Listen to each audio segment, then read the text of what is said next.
data, which indicates that indeed, even though the headline number out of the monthly jobs data is showing that the job market is still hot, otherwise, I mean, the labor data is cooling down. So I think that should be reflected in that press conference. We've seen that over the last two times when the market expected the Fed chair to once again react to near-term data, which was hot, and he did not. He said, well, let's look ahead. So, that's essentially where we are at. But that's only later today, and the market will react to all of this tomorrow morning.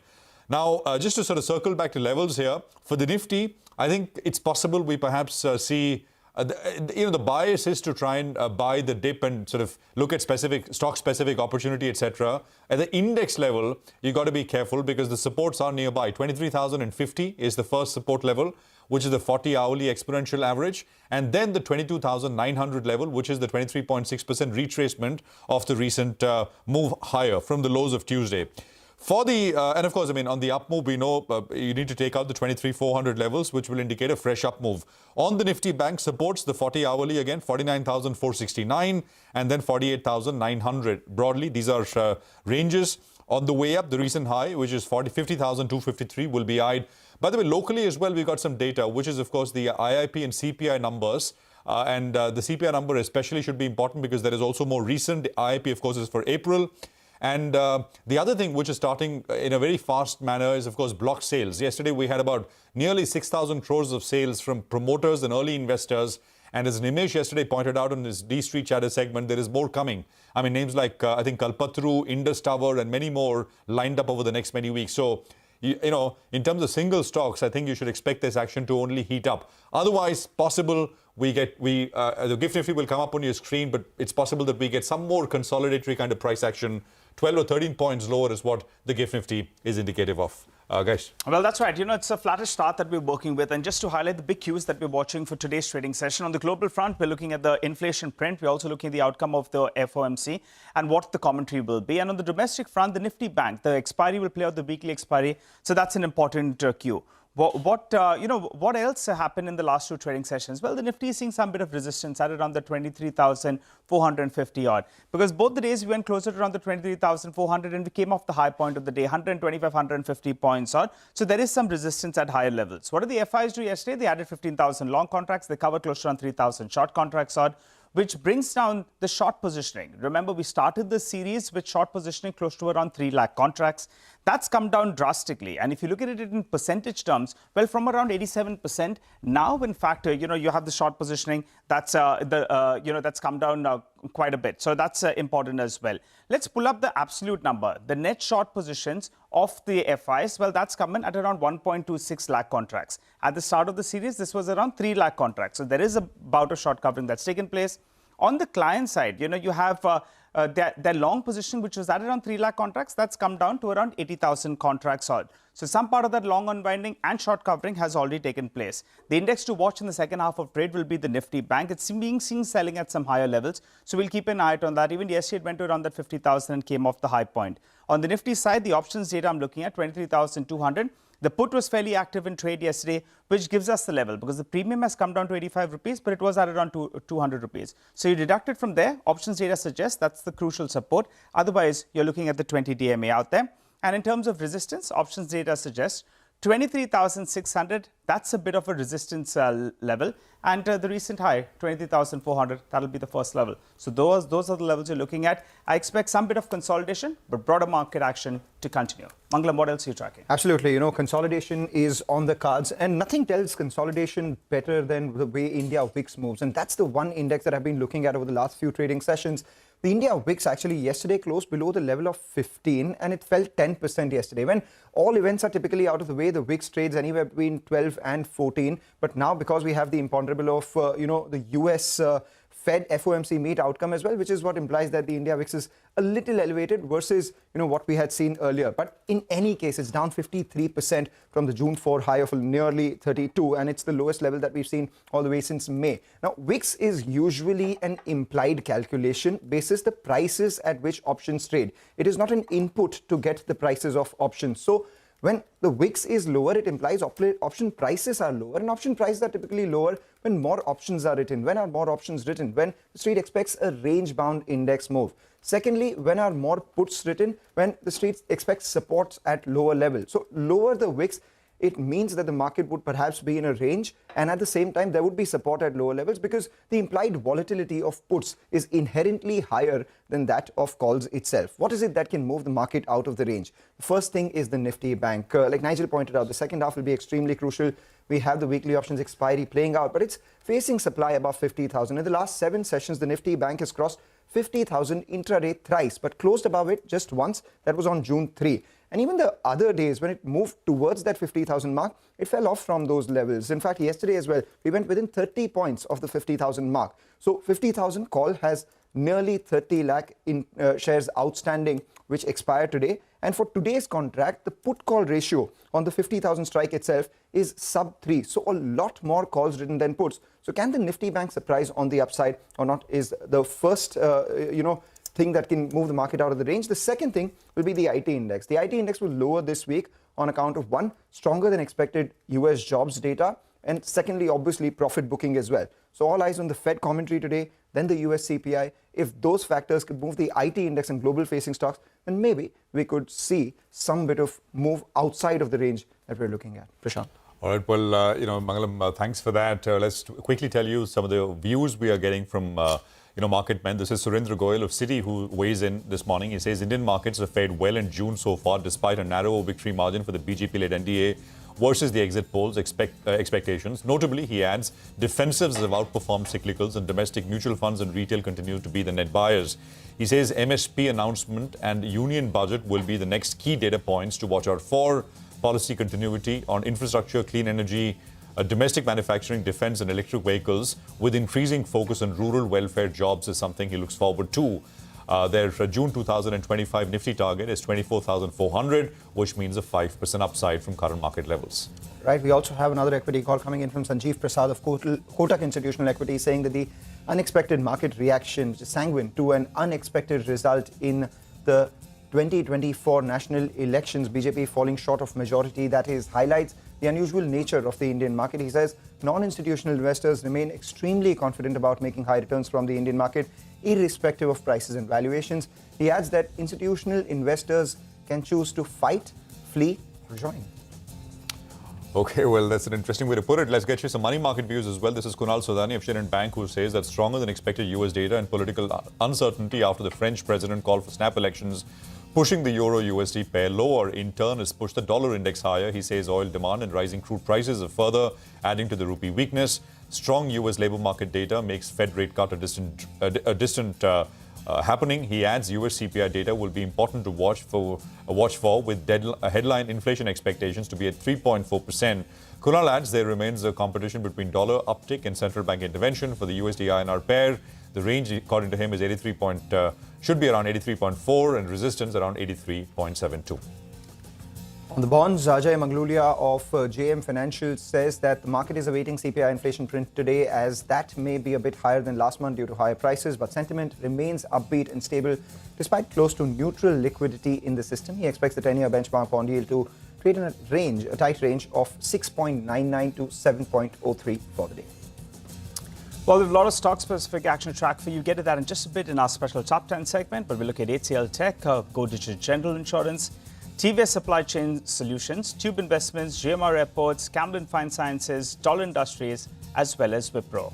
All of them will be reacting to positive news flow. On the flip side, you have MTAR as well as ACE that will be reacting to negative news flow.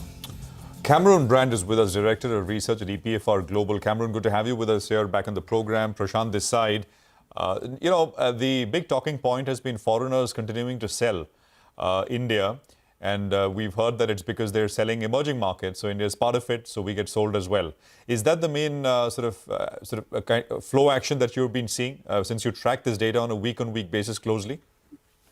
As a matter of fact, especially for India, I've been seeing the opposite. Dedicated India equity funds have proved extremely resilient. And while investors seem to be reluctant to take on too much broad exposure to all emerging markets through the GEM funds, they aren't fleeing either. So certainly in the mutual fund ETF space, there's still a lot of appetite for emerging Asia in general and India in particular.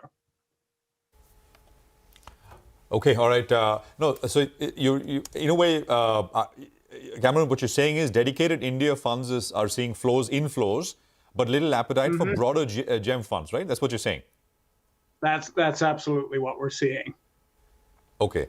But at a net level, that still means that the number here, which comes as a negative on a daily basis, Cameron, when will that turn, according to you?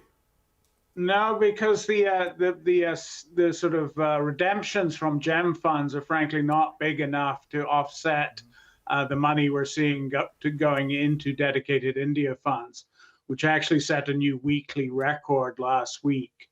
The election result from a mutual fund investor perspective has actually been very well received. I think there was genuine worry that if Modi got a supermajority, the sort of longer-term investment outlook would have been worse than the sort of more restrained mandate that he did come away with. That's a first, because a lot of people were hoping for supermajority for the policy to continue, and you're saying that a supermajority would perhaps be long-term worse. That's interesting, but you know, a lot of people are also looking at China now as a value bet. Where do you stand on that debate? Yeah, I'm not surprised it's happening, but you know, I think China is pursuing some very clear policies that put what you would regard as investor interests very far down the food chain.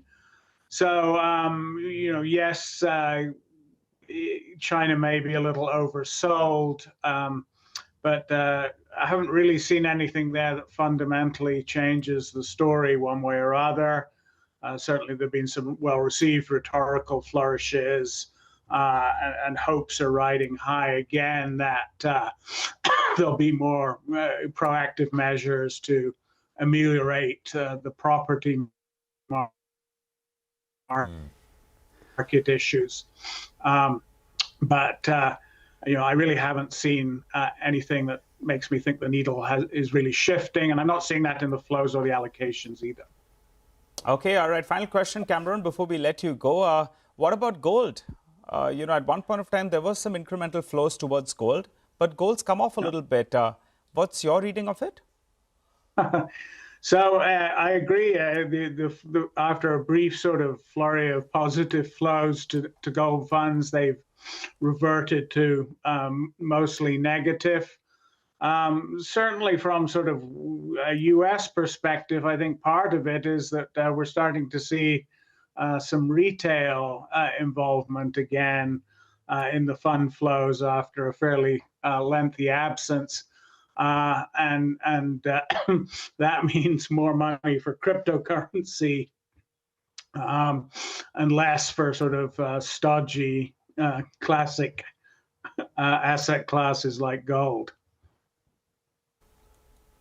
Okay, all right, Cameron, we'll leave it there. Thank you very much for joining us and appreciate your insights into fund flows and the direction of it. As always, dedicated India funds remain extremely resilient. Well, we'll take a quick commercial break here. Rhythm Desai of Morgan Stanley will be joining in for an exclusive chat from the sidelines of the MS India conference, which is kicking off. So that follows next. And we'll ask Rhythm, when will foreigners return in full force and form? So that's a question for just a bit from now. Stay tuned.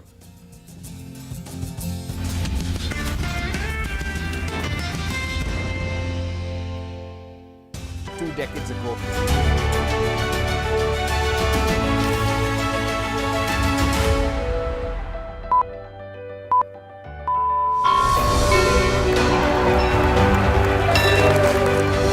Discounting is high there, but their focus is squarely on the 125cc segment. Now it is contributing 16% of incremental global GDP. Now we are looking at exporting the steel that's made here in India. Welcome to the first ever India Business Leader Awards.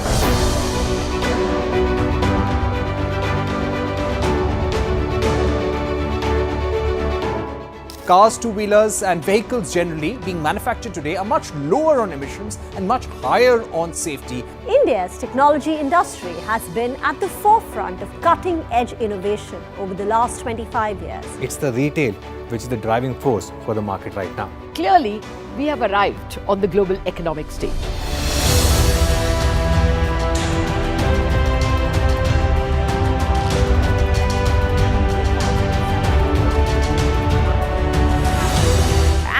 Great way to celebrate our own 25th year with new milestones being achieved on the Lal Street. 21 years of the Nifty from 1,000 to 10,000 today. Sensex and Nifty hit a record high. The Nifty rallying to a record high. We invite you to join us as we persist in leading coverage of the pharmaceutical and healthcare domain, documenting India's expanding expertise in medicines. 25 years of excellence and unparalleled growth.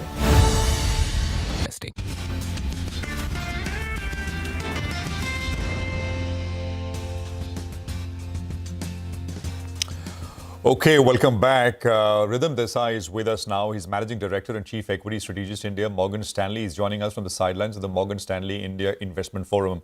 Rhythm, good morning. Good to have you with us here on CNBC-TV18, bright and early. Thanks very much for your time. Prashant this side. You know, so as I was taking that commercial break, I was saying I'm going to ask you, when will foreigners return? We had the EPFR representative with us earlier. He was saying that dedicated India funds are still getting a lot of inflows, resilient. It's just the GEM funds where there is reluctance. But what matters for us is at a net level, we get money in. When will that tide turn, Rhythm, according to you?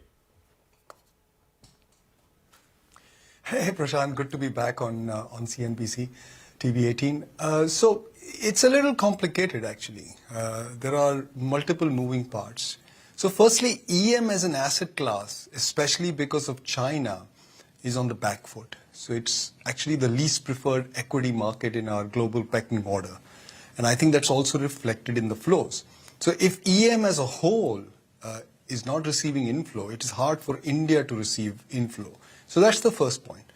Now, having said that, when we do the calculations, we find out that fund managers with GEM's mandate, global emerging market mandates, are slightly underweight India.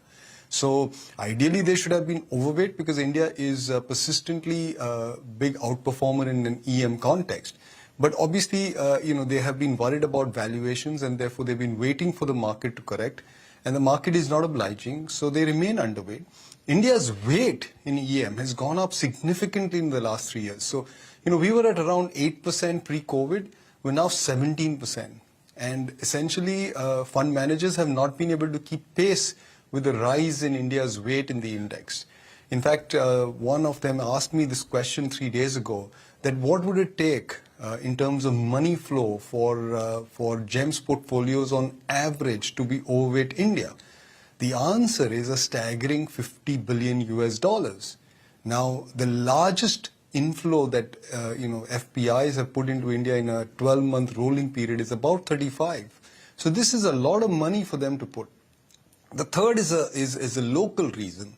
We have domestic inflows which just keep rising. Every morning, domestic mutual funds have to buy about $150 million of stock. If they don't buy for 5 or 6 days, suddenly they have close to $1 billion in cash and more work to do because the inflows don't stop. Now, in the market, there are only two cohorts. There are the domestic investors and then there are the foreign investors. You can't get a trade unless both, if both are buying. You only get a trade if one is selling and one is buying. So obviously foreigners end up selling. This changes, in my view, as we go into the second half of this year, because the third cohort will get very active, which is the corporate issuer. So I expect a deluge of primary deals in the next several months, and that will then allow foreigners to start buying. So if I make a prediction here, it is that FPIs will start buying India in the second half. And it's largely because primary issuances will go up. So that creates the space for them to buy. Hi, Rhythm. Good morning and good to see you in. Nigel on this side. Hopefully they come back in the second half of the year, as you told us, with good reason. But let's focus a little bit on the domestic money. That's been the savior, right? We're just scratching the surface in terms of the number of demat accounts as well. But what if there is some kind of curb that's put on the retail participation in the F&O market? Do you think it will sour sentiment, or do you think the investor that's putting this SIP, the monthly numbers, is very different and it will not have much of an impact? So Nigel, the SIP numbers have withstood a fair number of events over the last few years. Yes. And they only keep going up.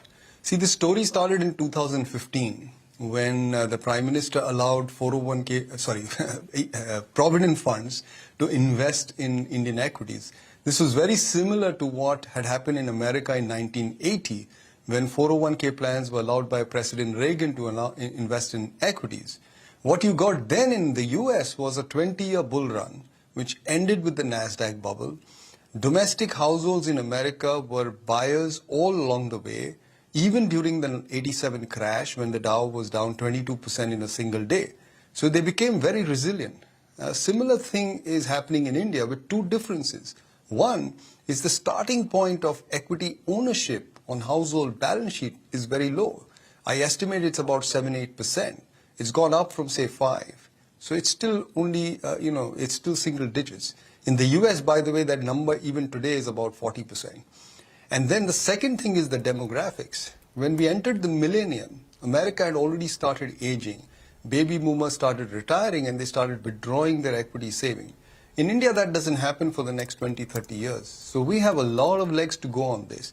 And I think that at some point in time, it's quite possible that the limit on provident funds and NPS, which is currently pegged at 15% of incremental flows into equities, that could be raised to 25. The last 9 years have been very sweet for them. They've been able to deliver good returns to their subscribers, and it's largely because of the equity returns that they are getting. So I don't see the domestic bid going away on a structural basis. There could be cyclical ups and downs, but I think this structural bid is here to stay. All right, then, Rhythm, let's talk investable ideas. You expect 15 to 16% sort of earnings growth to continue for the index constituents, for the markets itself. You did say that a lot of the money is on the sidelines because of valuation. So where is it that you find pockets of value, and where do you think things are overheated? Okay, so that number is actually 20%, not 15, 16.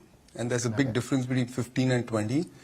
We are in a market where earnings are likely compounding at 20% for the next 4 or 5 years, and that makes the market cheap.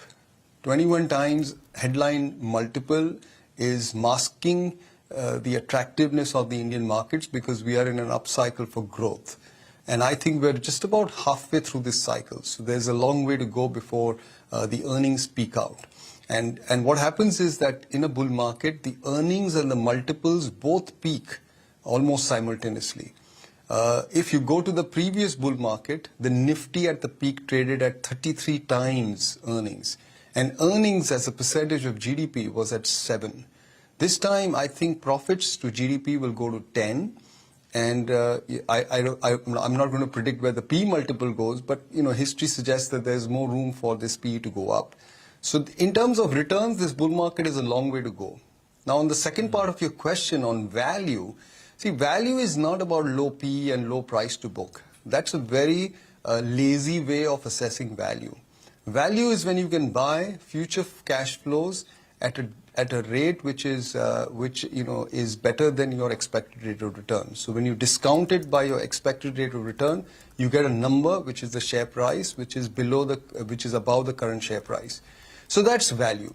And I see a lot of value in the market. I see value in many places. Just to highlight a few, I see that in private banks. I think we are in a very sweet cycle. Margins have troughed. Growth at the credit level remains quite robust.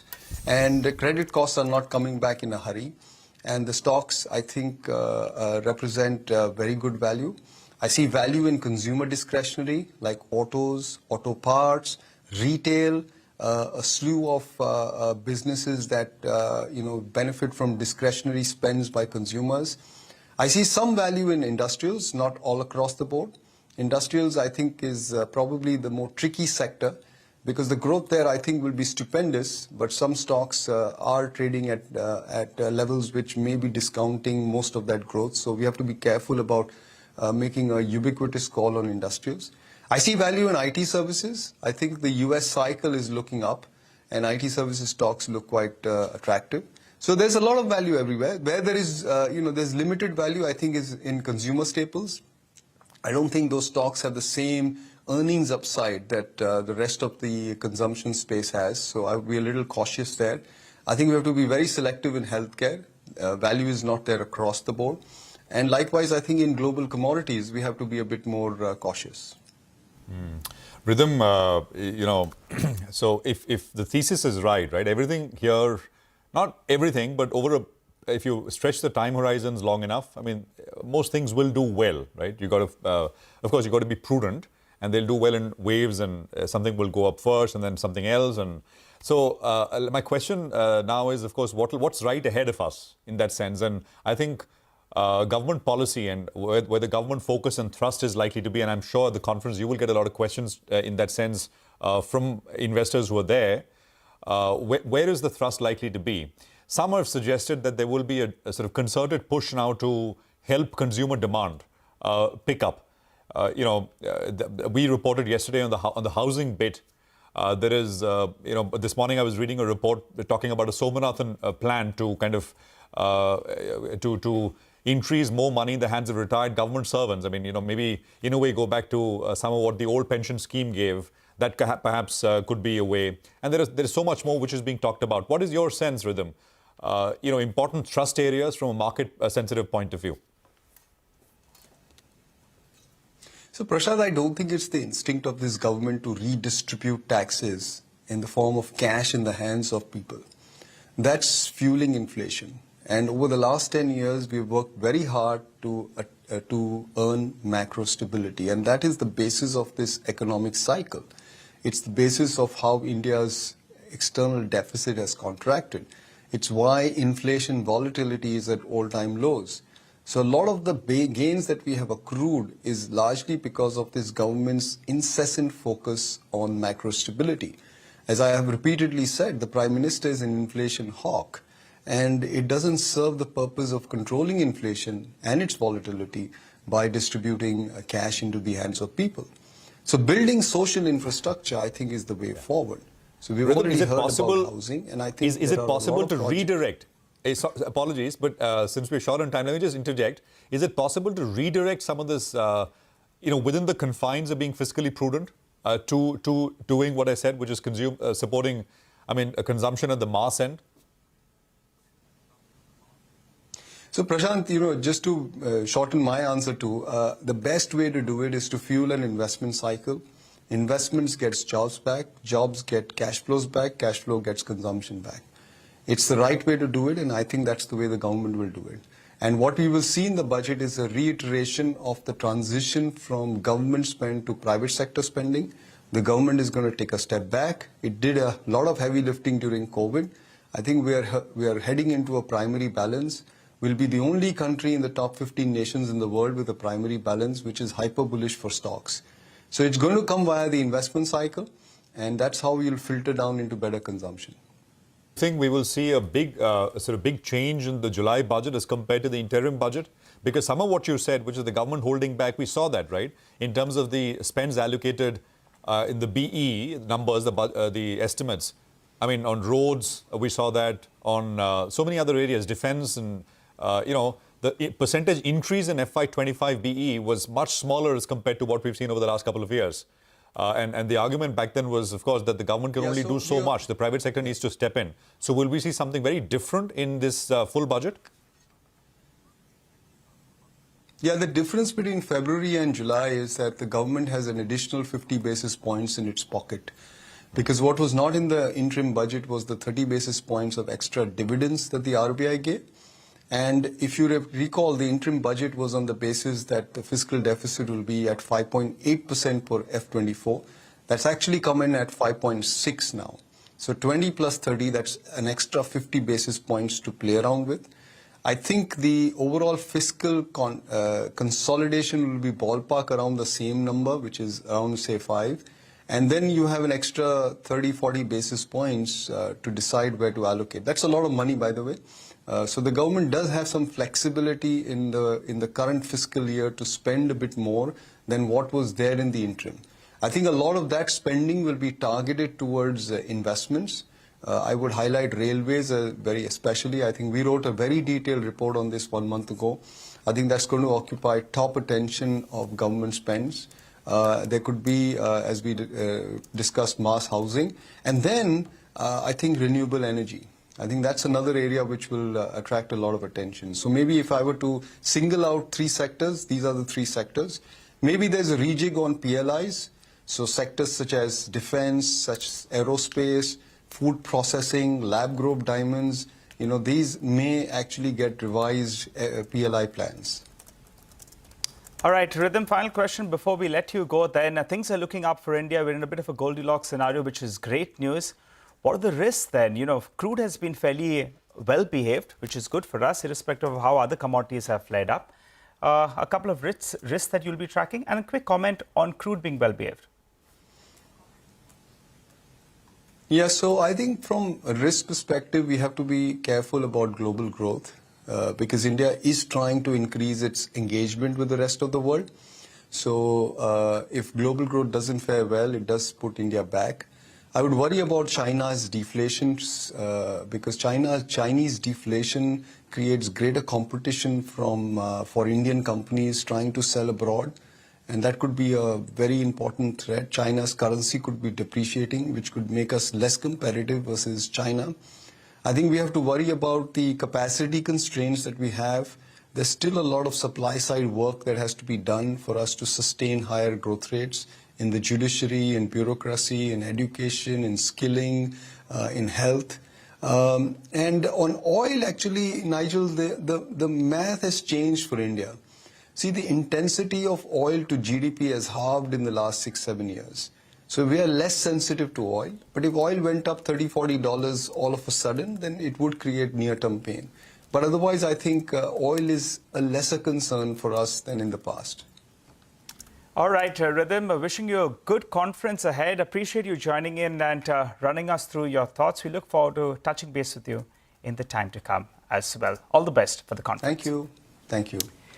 All right, well, let's move on then. And our research team is standing by with CNBC TV18's top stocks that you need to track for the day. So let's get them up for you on the screen. Hormuz, you go first. Tell us on HCL Tech.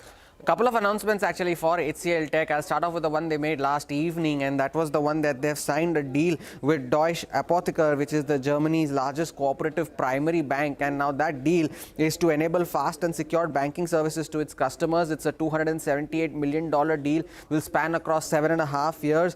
And Apobank, which the bank is also known as, now that became a client for HCL Tech in 2021. So it is an extension of that partnership through the form of a new deal. Now the latest announcement that they made this morning is that they have expanded their engineering and R&D partnership with Olympus, and for that they are going to establish a dedicated product center in Hyderabad for managing their operations, and this center will cater to Olympus's operations across US, Europe, Middle East and Africa as well. So a couple of positive developments coming in for HCL Tech coming after the Wipro deal win as well, so expect the stock to open in the green. All right, thanks very much, Hormuz, for that. So keep an eye out on that one. Well, Go Digit, the recently listed insurer, reported numbers, and this is the first ever sort of earnings set in their listed avatar. Yash is here with details. Yash, morning. Well, Prashant, as you rightly pointed out, first set of numbers after listing from Go Digit General Insurance. The numbers, on the face of it, look mixed, but with a positive bias. I'll tell you why exactly that has happened. As far as, the book is concerned, that is the top line growth has been very, very strong for Go Digit. The net earned premium, for example, has grown by 42% in the fourth quarter of FY24. The reason why, there's a positive bias, as I say, is because the underwriting performance has become weak in this particular quarter. Underwriting loss has increased by 21%, but with a little caveat. The commission and the total expenses made by the company in this particular quarter has increased drastically. So your total commission is up about 9.2 times, and total expenses, they've increased by about 40%. Despite that, the impact that you see on the underwriting performance, is very small. So your underwriting loss has increased 21%, though your operating profit has grown to about 494 crore rupees versus a loss of 9 crore rupees. Your net profit is also up about 106%.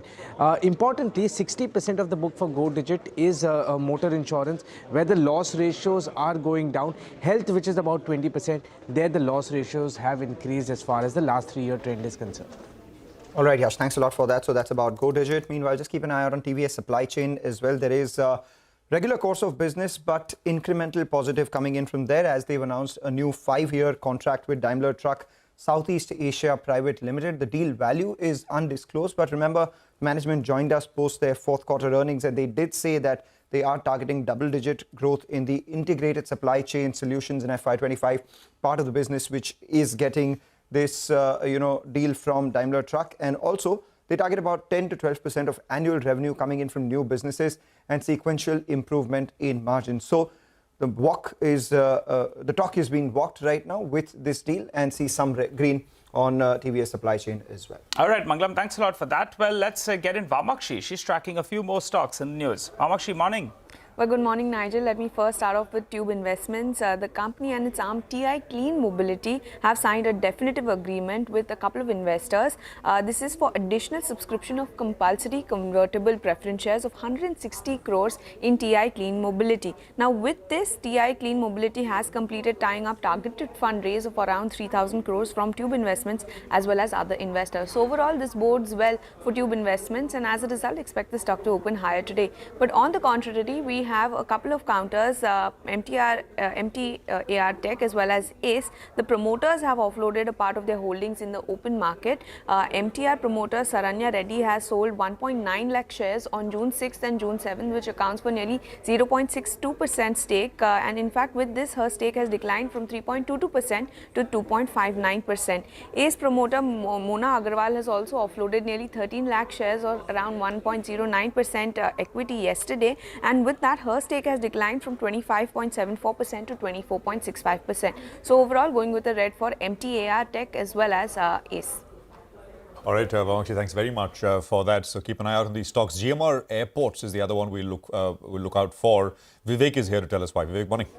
Well, good morning. So GMR Airports, they were part of Jefferies conference, and they gave a presentation to analysts as part of the roadshow that they were doing. Now, what are the key takeaways that GMR Airports has indicated? Number one, they're saying that both the expansion that they're expecting both in Delhi as well as the Hyderabad airport will be aiding traffic growth as well as the non-aero revenues going forward. They also expect the merger of GIL as well as GAL to be completed in the Q1 itself. We are saying that as far as the Delhi airport is concerned, and this is something that's quite important, the company has filed for new tariff application and they're expecting that this will be implemented in the fourth quarter of FY25 itself. Along with that, the management focus will continue to remain on developing airport platform strategy, consolidating the non-aero business and reducing the complexity. They're saying that number one focus as far as FY25 is concerned will be on managing leverage. Remember, net debt inched higher in the fourth quarter.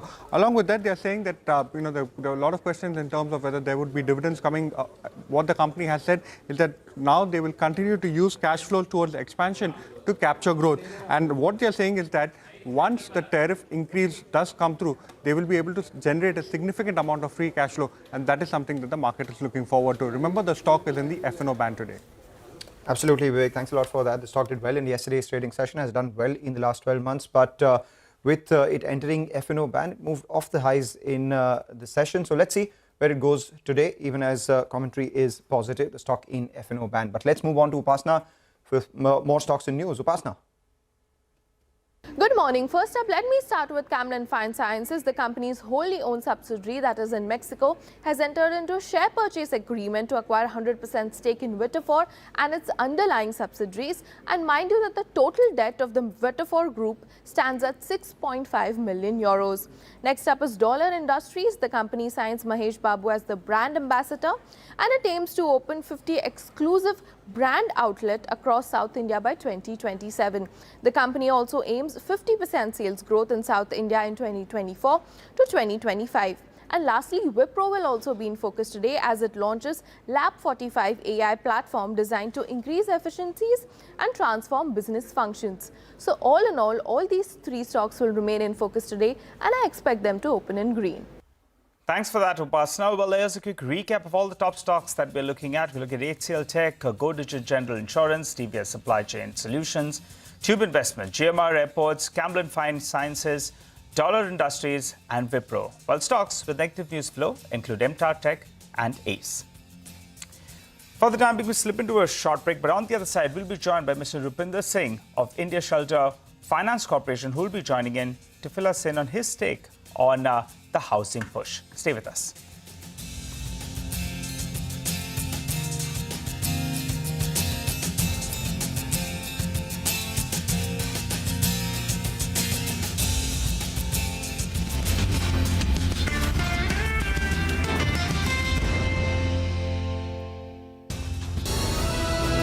CNBC TV18, embarking on a quarter century of excellence. Well, all along the 2024 Lok Sabha elections and as a run-up to that, one of the key points which the Prime Minister and the government always insisted on was that of Nari Shakti and women empowerment. What has the Prime Minister been talking about? The political, the social, the economic empowerment of women, because that's the only way that the country can progress. And in fact, not just the BJP, almost every political party has insisted on giving SOPs or benefits to women voters so as to win them. And if there has been one big reason for the success of the Modi government and of the BJP, it has been a large number of women voters. So therefore, it is very natural that when the cabinet is being formed, a lot of stress will be given as far as the women ministers are concerned. First of all, Nirmala Sitharaman, remember, at one point of time was a defense minister. It's the first time a woman entered into the CCS in recent times, and of course Indira Gandhi was a defense minister at one point of time. But that is something which the BJP always patted itself on its back on. And this time round, when you see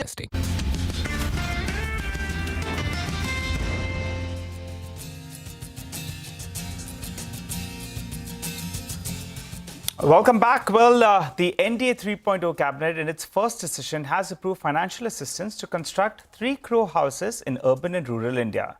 Sources tell CNBC-TV18 that the centre could spend close to around 4 lakh crore rupees over the next 5 years. Sources also tell us that a middle-class housing scheme for the poor may come up for a cabinet nod. To discuss this and more, we're joined by Mr. Rupinder Singh, the Managing Director and the Chief Executive Officer at India Shelter Finance Corporation. Hi, Mr. Singh. Good morning, and thanks a lot for joining in. Well, give us a couple of details first. How much of your loans fall under this PMAY scheme? Yeah, very good morning.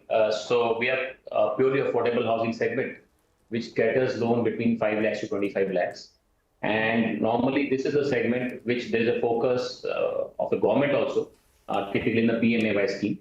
Last time PMAY scheme which came, we were able to pull up a decent number. Though on the EM side today, it looks a little lower, around 5-6%. But yes, that brings a lot of pressure around. So all these schemes which are largely impacting the affordable sector, which is tier 2, tier 3 markets, these are the segments which we are also operating into. So that's a focus area for us. That's an initiative which also government is taking along. And I think it's a right blending between us and the schemes which government provides. So as a percentage of your book, it's around 5-6% PMAY? Mr. Singh? Mr. Singh, you said that the last time... I think the line is frozen.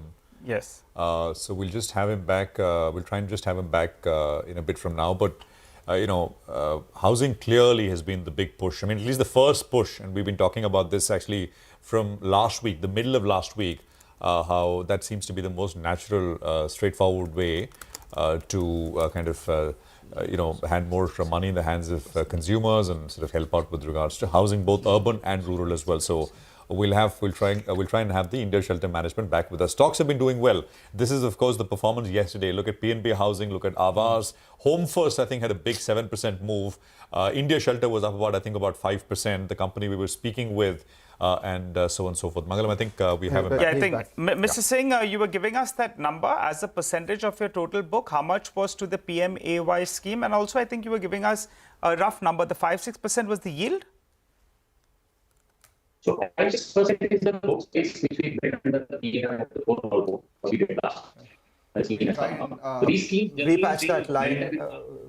We'll just try and repatch that line. It's we still can't get you clearly, Mr. Singh, out here, but definitely, as Prashant, you pointed out. But for them itself, they have a target of almost 35% sort of loan growth in this year, with a spread of almost 6%, with a credit cost of around 40 basis points. So it's not that they haven't been doing well. That last year as well, their AUM grew by about 40%. So where they grow additionally from this scheme, which is announced, is something that will be more important. And even more so, will they have to have higher provisioning for affordable housing? And is affordable housing business itself more profitable for them? Because if the yield, as he pointed out, and if he inferred that correctly, 5 to 6% on that is a lot lower than what the other businesses would yield. The other segment, I sometimes wonder, because if you think about it, all the real estate companies we speak to, they all tell us premium is doing fantastically. When the last time we heard that the affordable segment is doing anything? Not a long while, right? Yes. I remember we had, I don't remember, I think it was PNB Housing or another company. They said, actually, there is no supply.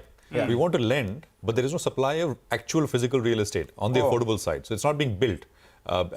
So, I mean, maybe all these schemes now, especially on the rural side, the Prime Minister's rural scheme, housing scheme, I think it will change that, both from a financier side and the the builder side as well. So we'll get you more, but we'll try and have Mr.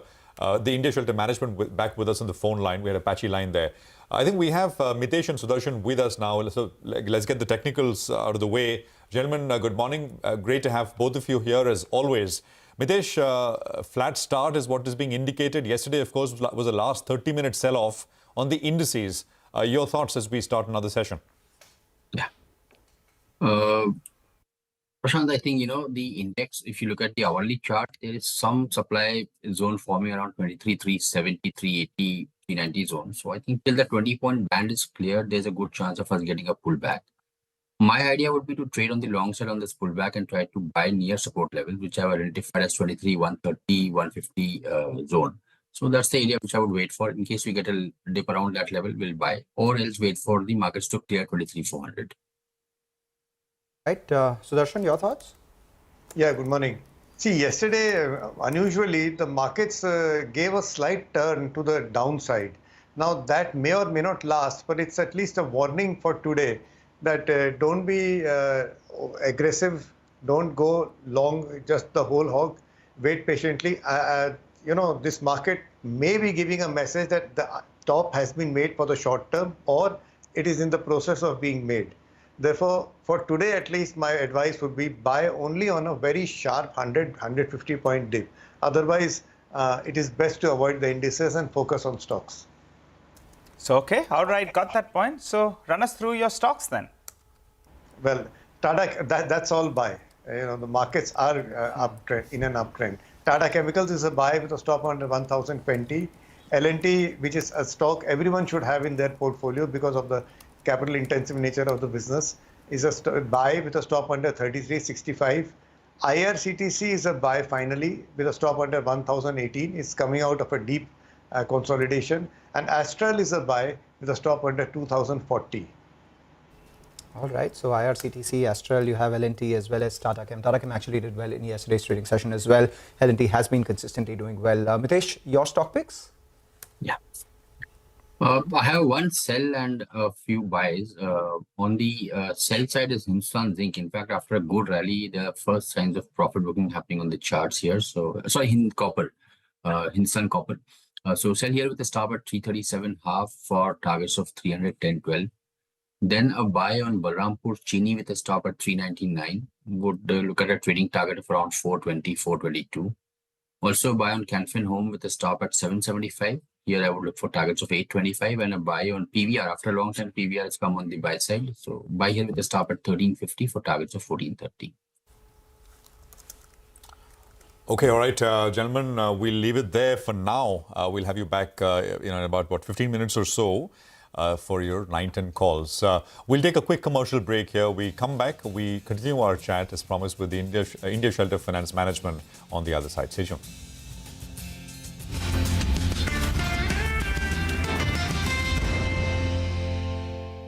we saw many women there who took oath and not all of them were entitled. Nirmala Sitharaman, of course, comes back into a cabinet. But apart from that, there's Annapurna Devi. There's also Anupriya Patel. There's Ajay Khanse. All of them are people who are not coming in from a very entitled backdrop. And that's the larger point which is being made by the Prime Minister. The Prime Minister has also said that it has to get cracking from day one. So we can expect some big bang cabinet decisions. One thing more which this government has been insisting of is not go in for those cliched notions about which minister, which woman should be given which portfolio. For example, Smriti Irani was also made the Minority Affairs Minister. Nirmala Sitharaman was a Defence Minister apart from being the Finance.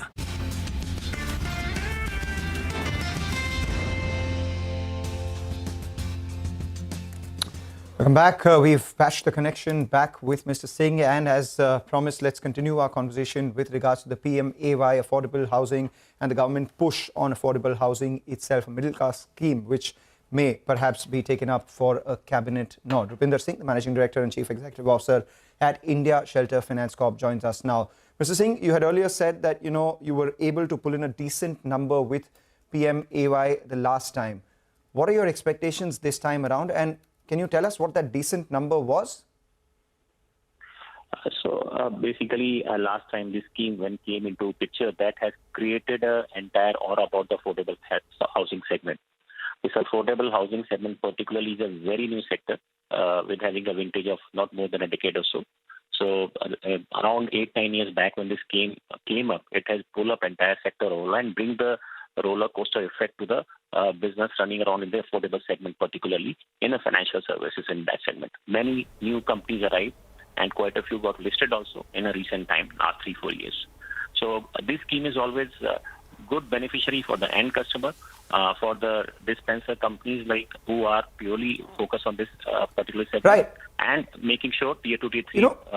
That's about the macros. That's about the macros, Mr. Singh. What we want to know is how much did you in particular get from this scheme the last time? What proportion of your book comprises of loans under PMAY? So if you see among the housing segment, what we do, we are maintaining around 60% of our housing portfolio. 40% remains the loan against property. Whatever the 60% we created in housing, almost 10-12% was under PMAY.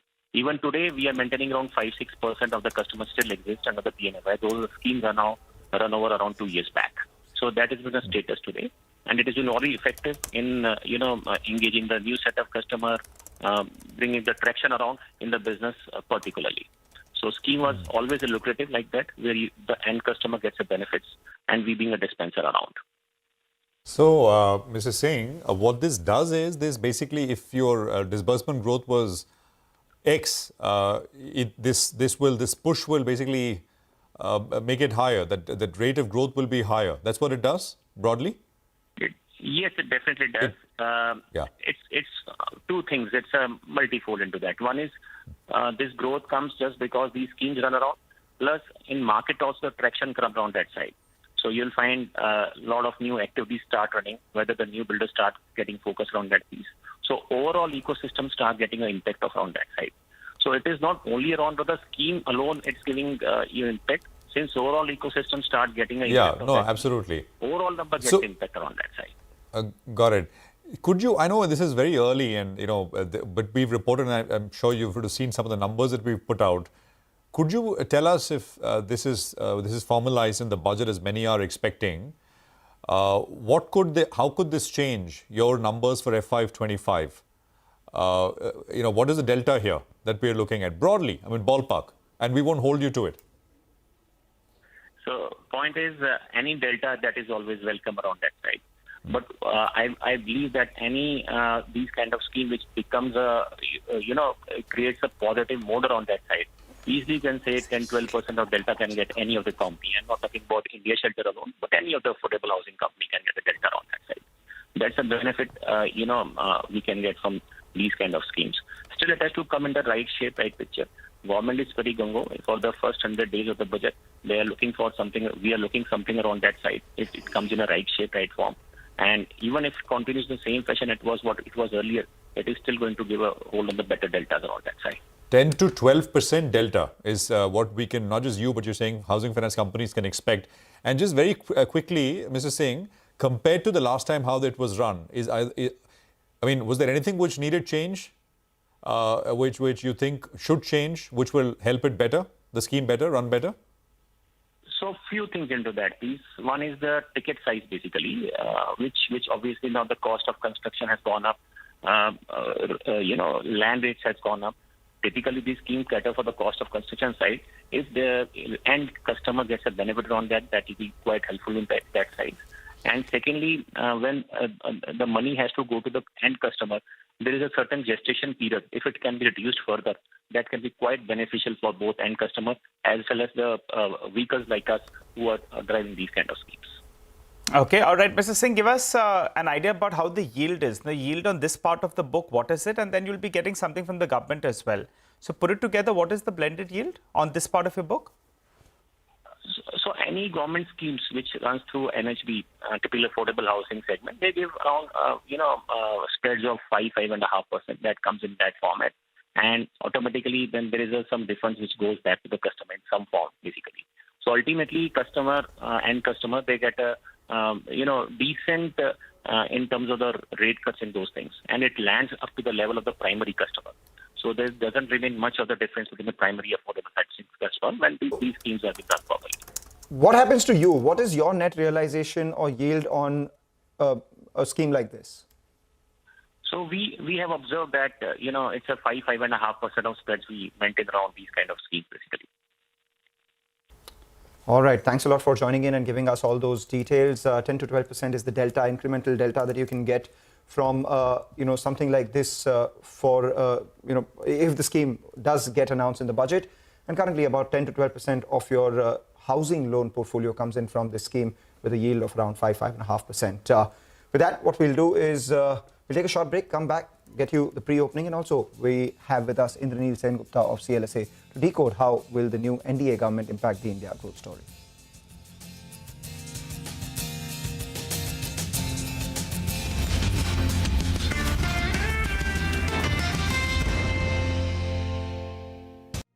What does it take to build India's largest startup platform?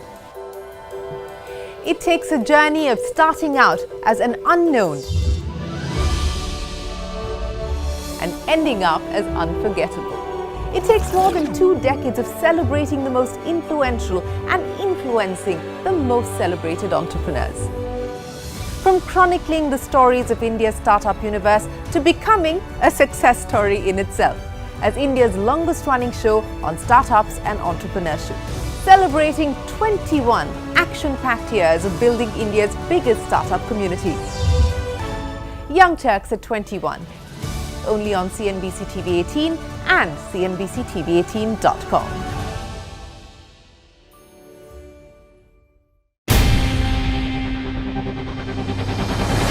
CNBC-TV18's most comprehensive and award-winning news show, India Business Hour, drops first on YouTube. So get the first access to the most influential architects of policies and politics, the key newsmakers of the day. Discover the big themes as we decode the business of markets, macros.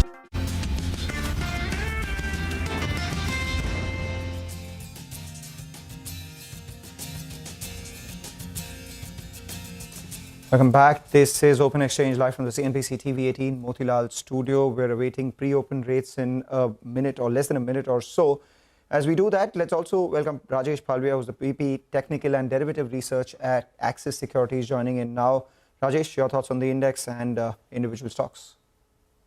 Yeah, good morning, Mangalam. So, index, we believe that some consolidation is likely to there for some couple of days. Though we look into the option chain data, the major call writers are at 23,500 strike, and on the put base concentration is placed at 23,000 level. So we believe that for some couple of days we may remain in range for Nifty. This could be the possible rate 23,000 to 23,500, and once we able to take out about 23,500, this really can extend further. To play this range bound behavior of indices, we are initiating here a short strangle. In this strangle, we are selling call option of 23,450 strike, which was closed at around 45 rupees. And on the other side, we are selling a put option of 23,000, which was closed at around 35 rupees. So your net inflow is 80 rupees. One can keep a stop loss of 120 rupees, and once this premium shrink towards 20 rupees, one can book profits. So this could be a profitable strategy for this weekly expiry. For Bank Nifty, the major supply zone is placed at around 50,000 mark.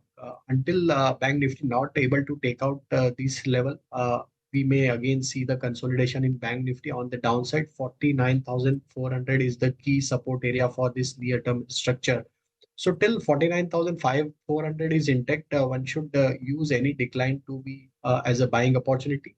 And again, once Bank Nifty manages to cross over 50,000, this rally can extend to 50,600 to 50,800 also. On the stocks fronts, we believe that automobile may continue furthermore upside. From that space, Ashok Leyland is looking promising. The way stock is enjoying all-time high trajectory, a long built-up was there in the stock. So we believe that Ashok Leyland can continue upward momentum. One can buy for upside target of 250 to 255. Keep your stop loss at around 230. The second stock we like from the oil and gas sector, that is Gujarat Gas. Stock managed to give breakout of its multiple supply zone on a daily as well as on the weekly chart.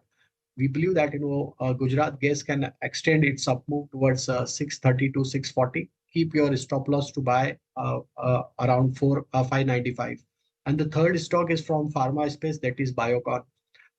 Stock is consolidating at higher band of this rally. Since last 2-3 trading session, we are seeing very narrow price range for the stock. Overall structure is bullish. We believe that Biocon may continue furthermore upside towards 360 to 365. So Biocon is a buy with stop loss of 336. Okay, all right. Thanks very much for that. So those are individual trading ideas, and we'll put out more as we go along. I think we should be getting some visuals of Mr. Nitin Gadkari taking charge.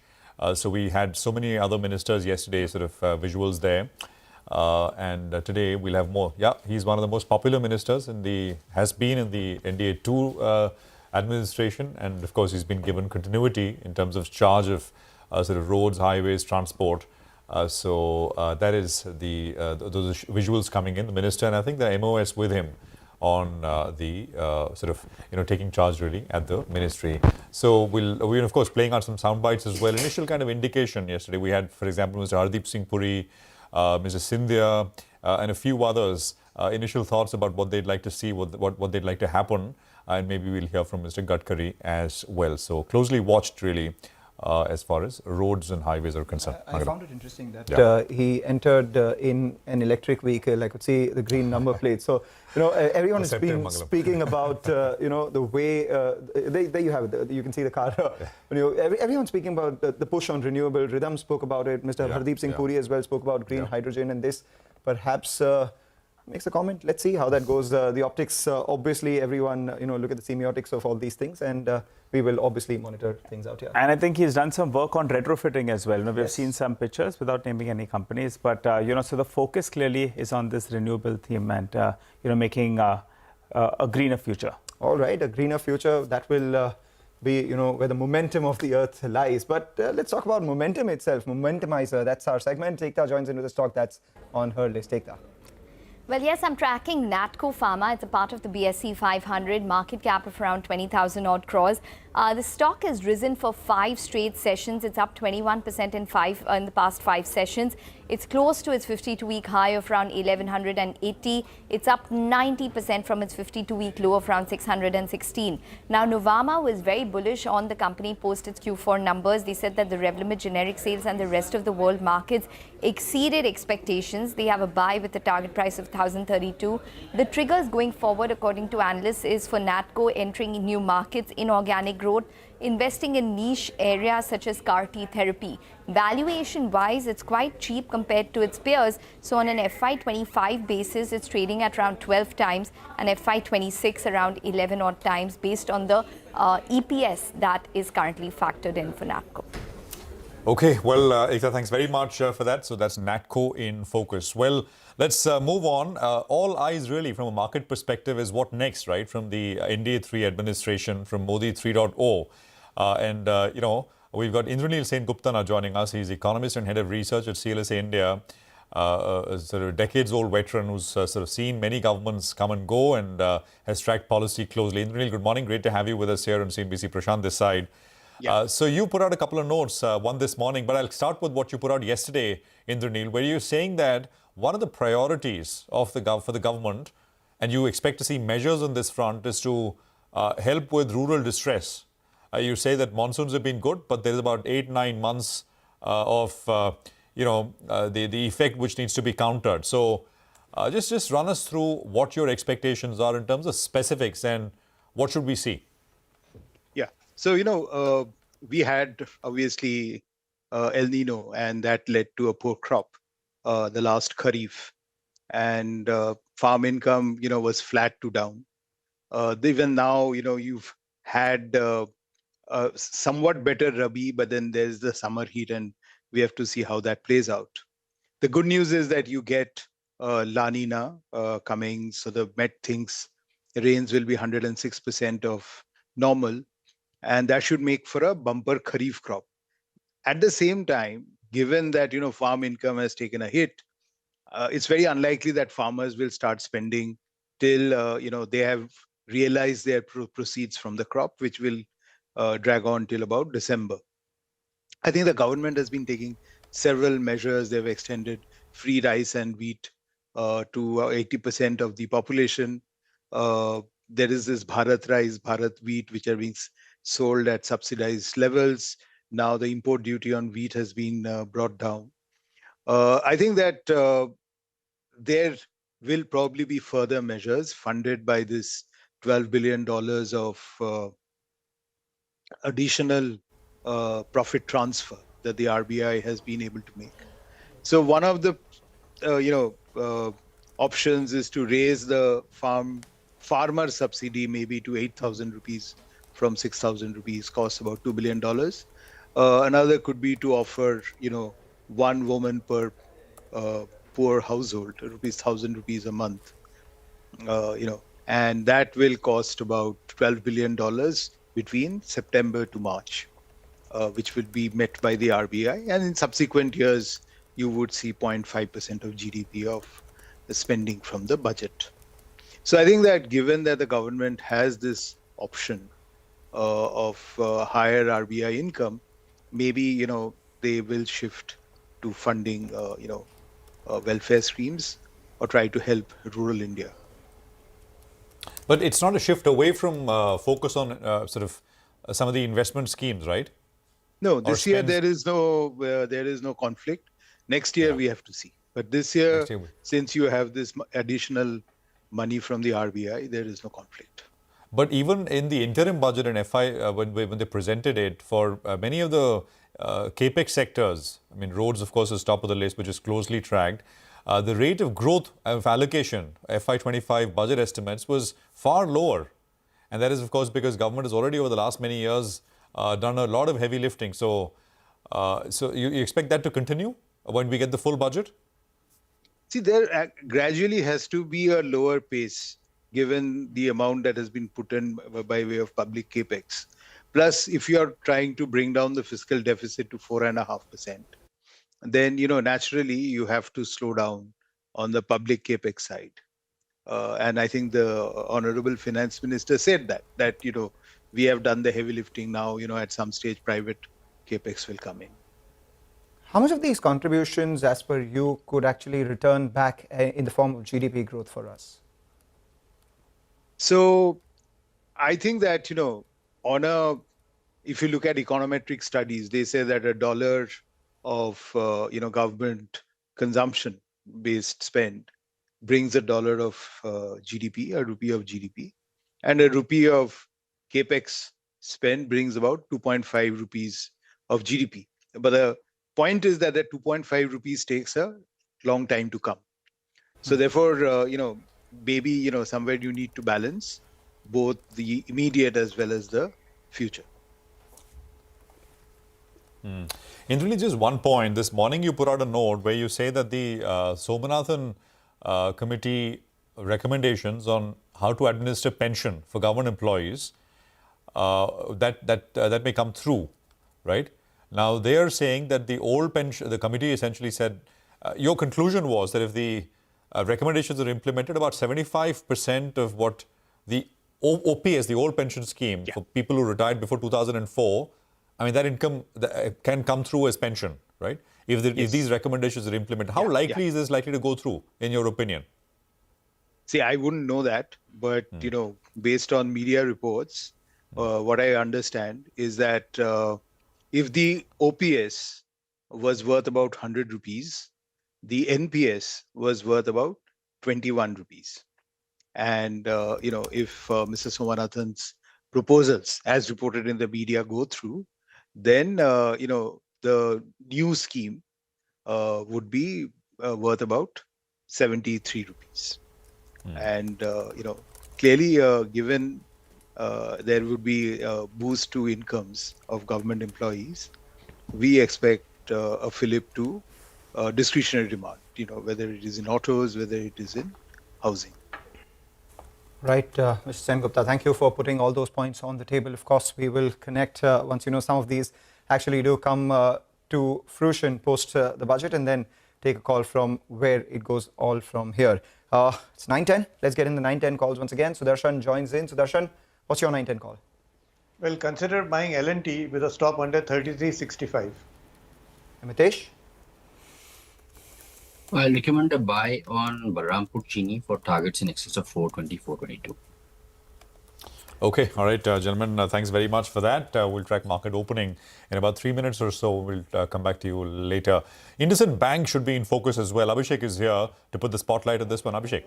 Well, Citi has written on IndusInd Bank. They have a buy recommendation, target price of 2010 per share. Now, they met the management of IndusInd Bank, and the key takeaways that deposit growth will be at advances growth will be at 18 to 20%, which will be driven by the retail portfolio, balanced vehicle mix, scale up of new business, as well as the MFI portfolio, which will continue to drive the loan growth momentum for that.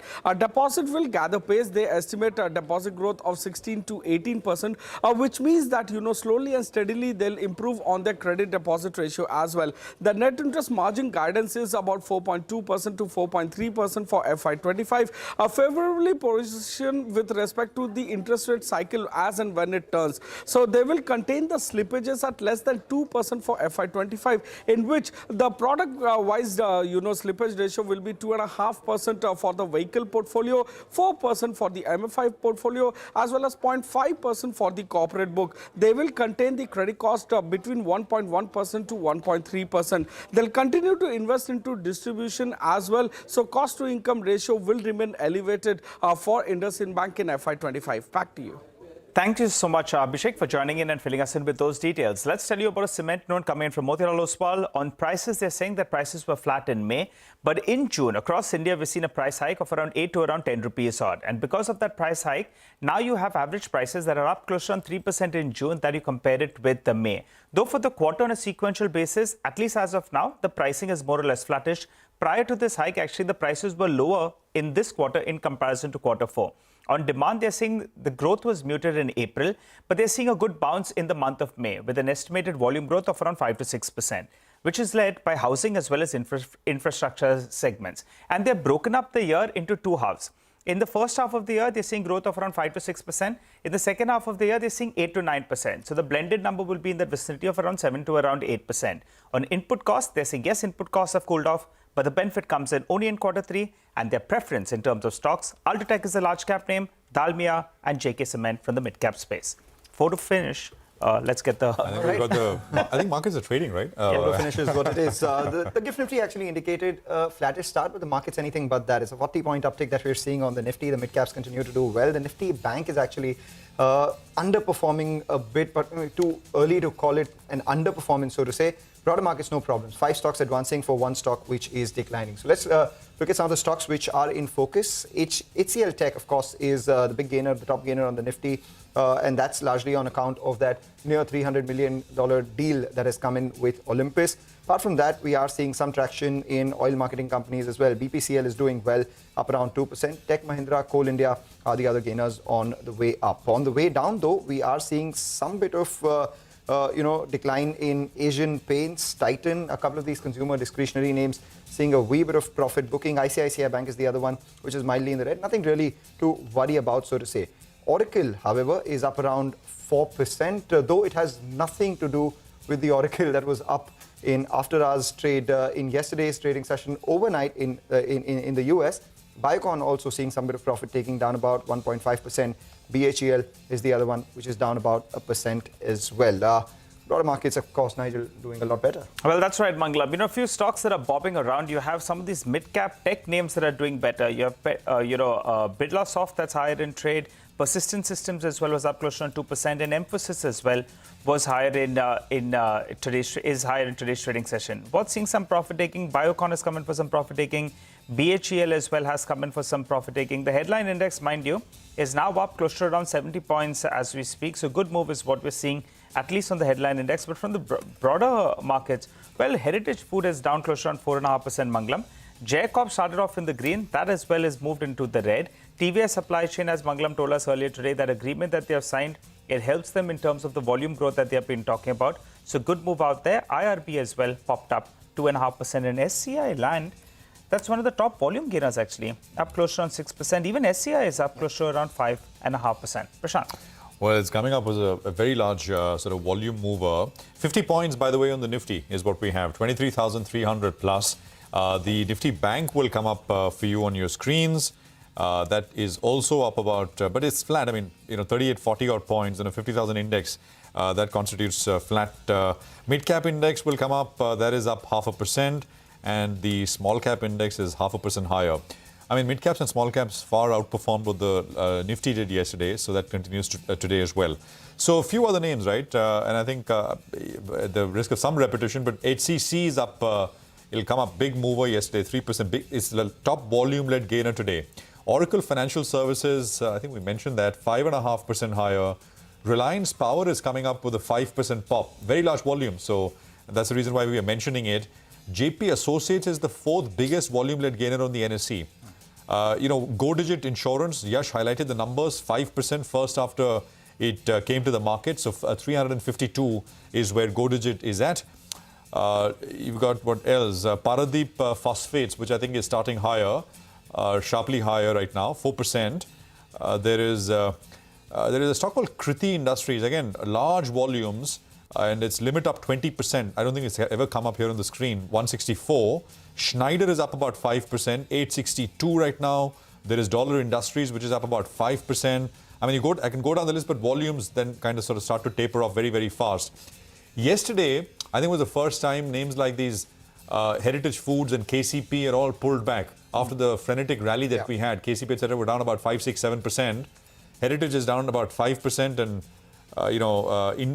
so yeah, it's down. And KCP perhaps we could pull up as well. Otherwise, I can't spot any large volume-led loser at all across the board. So that's the picture. There aren't many. And just a word on Dollar Industries. You said that is one of the gainers today. They've appointed the services of Mahesh Babu as a brand ambassador to increase their business in the south, and they're aiming for 50% sales growth coming by in the southern part of the country itself. And that explains the sort of up move that we're seeing here. Dollar Industries, mostly an east-north sort of company, facing company, now increasing their presence in the south. And we have some traction in a lot of these PSUs. Nigel, you pointed out SCI Land and Assets. Look at Dredging Corp. That's the other one which is up 10%, and a fair amount of volumes there as well. So locked in that 10% circuit. Bunch of these stocks actually doing well. Well, that's right, Mangalam. And just one more stock, Sun TV. The stock has gone to its highest levels I think we've seen in the last 5 or 6 years. We've been highlighting this actually, that valuation-wise things look good. 30,000 crores of market cap. They have around 5,000 crores approximately of cash in their books. They have that IPL franchise as well, doing in a bit of 2,500 crores. So valuations are always supportive. I recall, 2018, the stock went to more than 1,000 rupees. And from there, it more than halved. But now in the last few days, the stock has seen a good move. Yesterday as well, it was one of the outperformers. And in today's trade as well, it's up. For this month, the stock is up close to around 18%. One of the top volume movers today. I think I saw a broker, I think it was Axis Capital. I think it was yesterday, highlighting valuations are also very completely out of whack. I mean, And there are not that many plays, right, in that space. There's Sun TV. The problem, I think, is that political risk, right? Yeah. Which has turned out to be a... Absolutely. Which is currently a favor. You know, the big trigger for them, however, irrespective of the valuation and all that, is are they going to unlock value at any point in the Sunrisers? And the way they performed this time in the IPL, of course, they would extract a little more value. But that's exactly what just two things, Mangalam. One is use the cash in your books. What are you sitting on so much of cash? Second is unlock some value. But I think we've spoken enough about it. Let's get to our next guest. There's one more. Sorry, there's one thing which is a long. I remember. I don't know. So the promoter takes, I think, it's a large chunk as a fixed as a percentage of profits or something, if I remember it correctly. So there was I remember there used to be a lot of angst back in the day that should be corrected.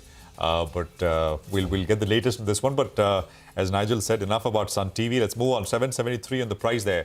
Markets holding with a 50-point pop. Dheeraj Agarwal of Ambit Investment Managers is with us. Dheeraj, good morning. Good to have you with us here. Thank you for your time. We've been getting a lot of commentary and views and opinion about what happens next, because it's all about policy. There is, the continuity as far as top cabinet berths are concerned and who's running each of these ministries. And now, will there be continuity in policy, or will we see newer things? Housing is one that we highlighted. Our colleague from Delhi, Sapna, highlighted what is likely to happen there. So it's a big push on housing. What else, Dheeraj, are you guys sort of working on? And because it's all about finding ideas, and a lot of it has got to do with where the government will push. What's your sense? So I think by and large, the policy continuity will be there. And the message which the government has given by maintaining a stable cabinet as compared to the last time for all the key portfolios is very, very clear that by and large, this whole thrust on growth through capital expenditure and infrastructure development is going to continue. Now, there could be some tweaks on rural programs or consumption boost, etc., which many actually felt even in the last budget that it was conspicuous by missing. And that's the segment of the economy which is seeing a little bit of a stress. So that's possible it can come back. I don't think it will be large. I don't think it will be of the scale that one would actually say that the policy direction has been turned on its head. But there could be a little bit, I would say a little bit of needle swing in that direction, if at all. All right. So if there is a little bit of a needle swing in that direction, would you now start to look at consumer staples, two-wheelers? I remember you weren't a big fan of two-wheelers about a month ago. Not really. I mean, I was a fan of two-wheelers a few months ago, and a month ago I said valuations look a little fairly priced kind of a thing right now. But I think rural-based companies should be focused on at this point of time. So I don't think one can yet make a conclusive call that they have turned. One cannot make a conclusive call across the board, but selectively, yes, rural-based. In any case, cyclically, the rural demand has been down for quite some time. So even cyclically, there's time for a rebound. The stocks, many of the rural-based stocks have not done that well, with the exception of course, tractor companies, which are at record highs at this point of time. And yes, one should focus on that. And rural would be what, according to you? Would it be consumer staples? You've spoken about two-wheelers and tractors. How else do you play that theme? There could be staples. There could be lower ticket discretionary products. So in fact, there is a point of view that even if the rural incomes does revive, even if there is more money in the hands of the rural, the benefit could be more for discretionary rather than staples. But that needs to be analyzed. So I think there are a lot of moving parts in the market at this point of time. And my preference right now is to take cognizance of moving parts, both domestic and global, and question the few strong trends which have been in force for the last 1 year or 2 years, and try and assess whether some of these can actually reverse or stall, at least temporarily. Hi, Dheeraj.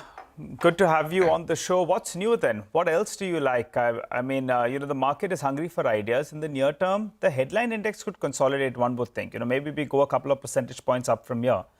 But in terms of other themes, what are you looking at? I recall Zomato, and we've spoken about it in almost every interview. So let's keep that one aside for now. But give us a new idea, that our viewers can work with from here on. I think the largest focus at this point of time is on banks, because banks have been conspicuous by their underperformance for quite some time, and valuations have come down, numbers are looking okay. So that's one area which is very conspicuous by its underperformance, despite good numbers coming through, right? So another large sector which has been underperforming is IT services, but then you can see the reason for that. IT services revenue profile has been weakening over the last 12 or 18 months. And the hope of a turnaround in IT services, which most of the analysts were pegging at first quarter FY25, looks like it's pushed out. So I would say a huge focus on these two sectors are required. IT services primarily because I think US economy just continues to surprise positively. So I just sometimes wonder for how long will the US companies resist from restarting the spending and reinvesting in technology. So there is no sign of inflection yet in IT services, but I think this is one space where we need to watch very closely. The slightest sign of inflection, and the stocks are sitting on some good cuts and good underperformance in the last 1 year or so. All right, that's the banks. So you're referring to the private sector banks because they have actually underperformed the largest banks. So what do you do with the PSU banks? Two schools of thought. One would say that an SBI still has room to grow if they're going to be growing by that 15% odd with ROEs of mid-teens. Then they don't need to come to the market to raise fresh capital, and also they have that stake in Yes Bank. While the other school of thought is saying bulk of the good news is in the price at around this 850 rupees. Your view on PSU banks? I like SBI. I don't know about. There are a large number of PSU banks. I don't have views on all of them. But I think the couple of leaders still look good from a longer term point of view. From a shorter term point of view, as you rightly said, there could be a little bit of a rotation into private from PSU. That's highly possible. So I think the events of the last few months, not just election events, the events of the last few months, which is a weakening rural economy, signs of confusion out of the US, expectations of rate cuts now being firmly postponed till the end of the year. But the flip side of that is, which obviously means that the US economy is a lot more stable than what people believed it to be. A bit of rebound in China, a bit of an inflection point in China. A lot of these things can cause some mini cycle rotation in our market as well. So, the curve can rotate within the sectors. No conclusive signs of that yet, but I think it will fall into place within the next 2 to 6 weeks. Right, 2 to 6 weeks. But, Dheeraj, you did speak about the IT services sector looking a little better because at some point the cycle will turn. That's one school of thought. The other one is that the cycle may have, moved structurally towards low-cost products, newer technologies, artificial intelligence, and that may structurally reduce margins for all the IT services companies. So, is that a risk? And that's also a benefit to a lot of the other players. So how do you play that then? I think you will still require IT services of the kinds that we do. So, this is not the first time questions have been asked about the structural reasons for IT services to exist or go into a structural decline. So remember when there was cloud, similar questions was asked that with the cloud services coming in, do you actually need the traditional IT services? Before that, it was digital, and then now it's coming down to AI. I mean, AI can do a lot of stuff, and most Indian IT companies will adapt to actually use AI and benefit from AI rather than get completely wiped off because of AI, right? So at this point of time, it may sound a lot more intelligent to attribute the decline in IT services business to AI. But the fact remains that if we just actually look at the IT spending of most of the US companies, they've been on they've been a little bit on a cost saving spree. And US is a very hardcore capitalist economy. Even if the analysts forecast that there will be a slowdown, the companies just scale back. So slowdown has not happened, the economy is doing well, but the fears of slowdown, recession, soft landing, hard landing, it just continues. and the companies have scaled back their budgets a little bit. When they come back, IT services will come back. I mean, yeah, All right. if you're talking about will IT services go back to 25-30% growth curve, I doubt it. But can they improve from here? Of course they can. All right. Thanks a lot, Dheeraj, for joining in and weighing in with your thoughts on a multitude of sectors. Wish you good luck, and we will obviously keep coming to you for newer ideas as they come as well. But with that, let's talk about another company, focus on Manappuram Finance, a very, very special conversation. Why is that? Because it was the year 1949 when Mr. V.C. Padmanabhan established the company in the coastal village of Valapad, where people mostly depended on fishing for a livelihood. This firm obviously carried out money lending and pawnbroking on a modest scale. Mr. Padmanabhan actually, also ran his business on a capital base of 5 lakh rupees. And from then, 75 years later, his son, Mr. V.P. Nandakumar, who is the MD and CEO of the company, joins in on this momentous occasion. It's been a big, long journey. You obviously, lifted those capital curves, took it to about over 1 crore, etc. And now at the cusp of where you are, everyone's looking for more value being generated, partly from the housing finance business as well. What's the latest on Asirvad? So we have filed, it is in the DRHP stage. So we have some limitations. So within the limitations, yes, the date of, we got the SEBI approval, and when to launch the issue all depends on the market conditions. Our bankers are looking forward for the appropriate time to launch. It is yet to be decided when to launch the issue. Filed the papers, and that time you were looking to raise around 1,500 crores. So just trying to figure out how much will you raise, and what is the timeline? Can we expect it to come in the next couple of months? That is what we expect. That because now the elections are over, the new government has come, and everyone believes that there will be policy stability. So we are also looking forward for that stability. Okay. And Mr. Nandakumar, we expect that to launch in another 2-3 months' time. Okay. All right. Mr. Nandakumar, we'll just come back to you, sir, but we have visuals of the Finance Minister, Ms. Nirmala Sitharaman, entering the Finance Ministry, the North Block, taking charge, greeting officials, and I think we'll have visuals from inside there as well. So there's the wave to the sort of crowd gathered there, media persons, etc.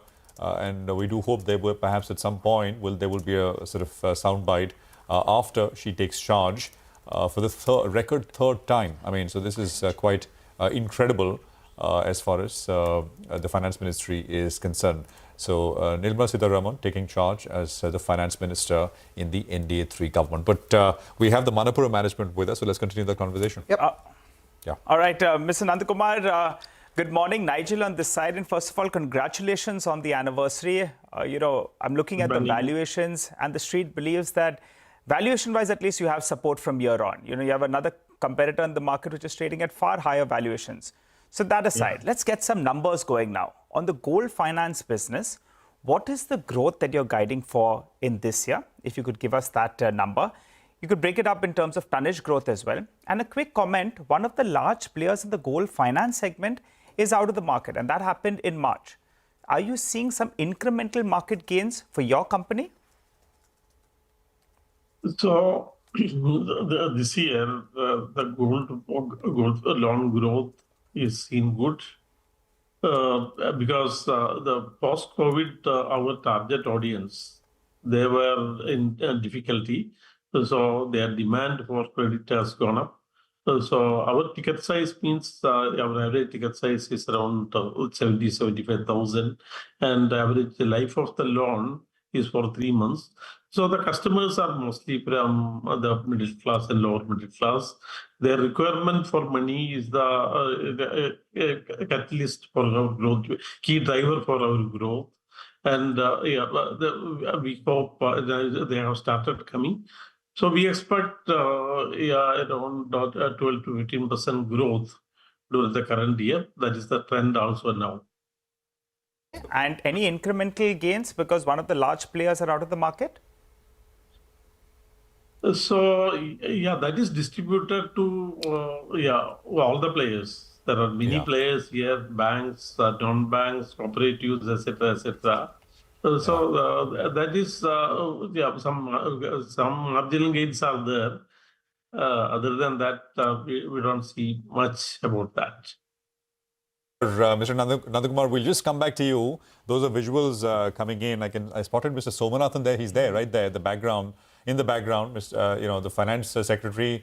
I think I saw the revenue secretary there as well, and the CEA I think was there in the picture as well. So yeah, I mean, so those are visuals coming in from the North Block Finance Minister's office, where she will take charge for in the NDA-3 government as a finance minister. There is continuity, and it's one of the topmost jobs at the as far as the cabinet is concerned. Be the most important person to track for the next month, at least until the budget. Right behind Mr. Somanathan, who's also very, very closely sort of watched. Next time, of course, is the revenue secretary, along with other top officials coming through. So, the top secretaries of the finance ministry, along with the finance minister, the customary formality of taking charge with that signature, and then hopefully after that we will have the a soundbite as well with her telling us what's top of mind. The budget, of course, is just around the corner, remember, and it's all going to be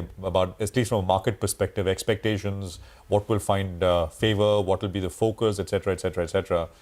So an indication, we'll see. So that is those are the visuals coming in right there with the finance minister taking charge. So we'll have the visuals up, and we will continue the conversation here. We'll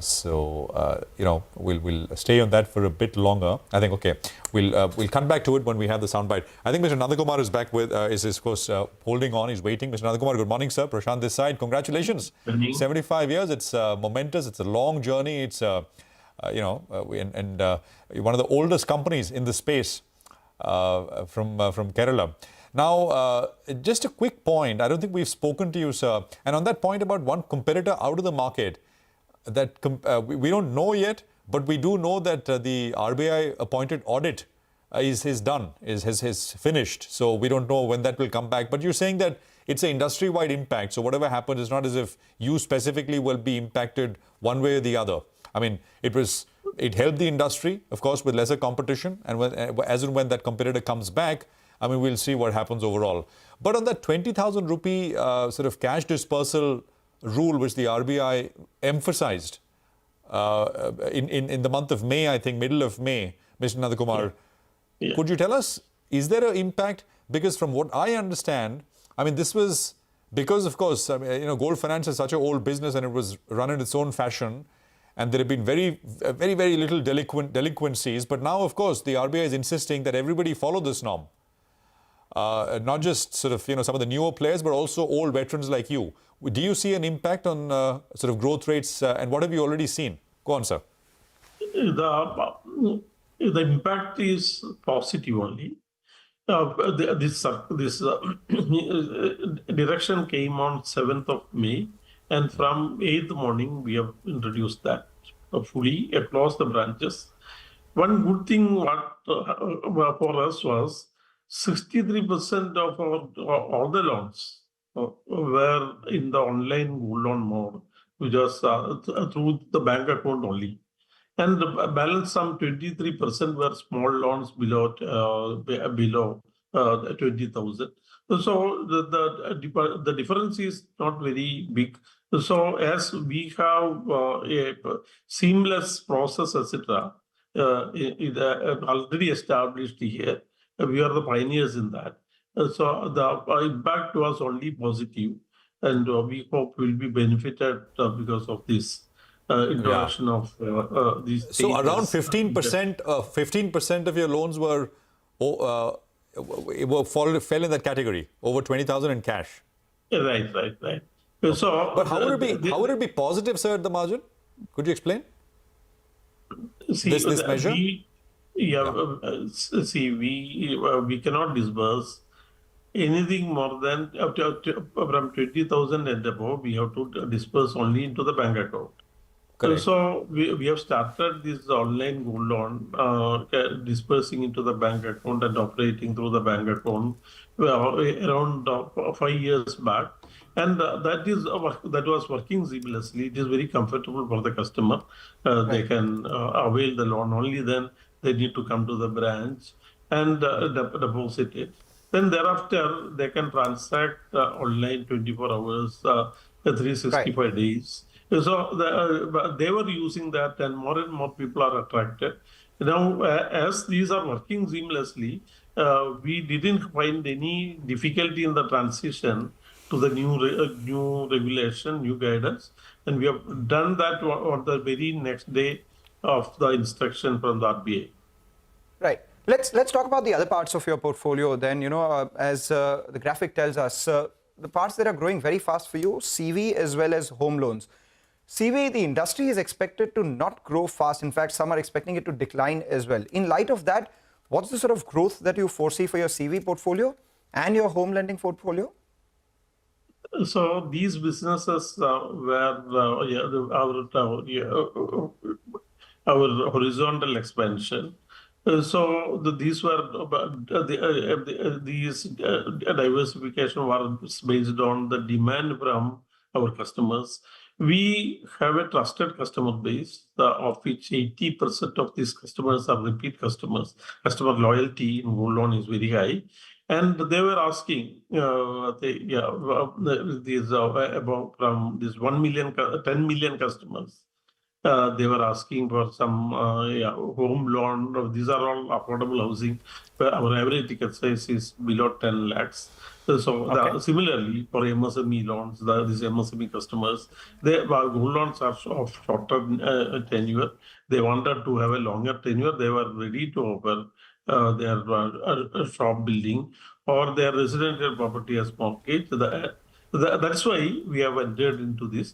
So coming to the vehicle finance, around more than 50% of the customers are acquired from our own customer base, unlike other vehicle financiers. So our customer acquisition is low, and we have expanded this business only into around 20%. Mr. Nandakumar? Yeah. Yes. Mr. Nandakumar, if you could give us one number. You have been helpful and given us that target for gold loan growth. For this year, the growth you're saying is around 12% approximately. For the non-gold portfolio, how much will it grow? Give us, These are all small portfolios. Last year, these businesses have grown over 50%. And it is our expectation that the same momentum will continue. So non-gold will grow by how much? 30%? Last year it was around 50%, because the portfolio itself is not very large. Both vehicle and MSME portfolio, both put together was around 5,000 crores. Now we expect around 50% growth. Okay, got it. And what about your NIM, sir? In the last quarter, the cost of funds went up, that's why 40 basis points got shaved off from your NIMs. But you have mentioned from year on, you're expecting cost of funds to stabilize and you're expecting your NIMs to improve. So give us a broad target, sir, for the coming year. So as a part of diversification of our liability, we raised some overseas bonds where the cost of hedging was high. So the overall cost was high. That led to the increase in the overall borrowing cost. That is a major reason.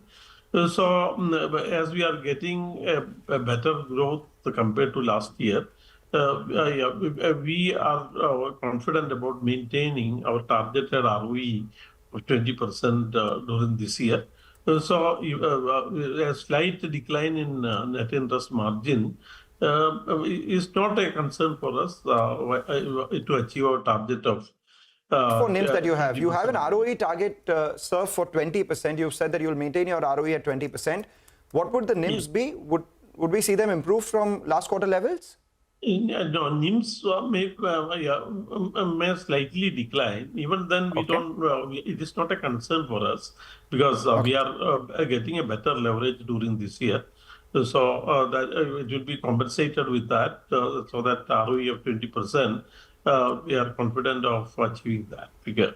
All right. And we'll leave you with the question that we asked you first. Asirvad, the MFI IPO, you said it will be about 2 to 3 months from now. You've given us a timeline. You haven't given us the amount. You had an enabling provision of close to around 1,500 crores that you would raise. You would go with the entire size? Yeah, that is what we want to do. But all depends on the market conditions. We will take our bankers' advice.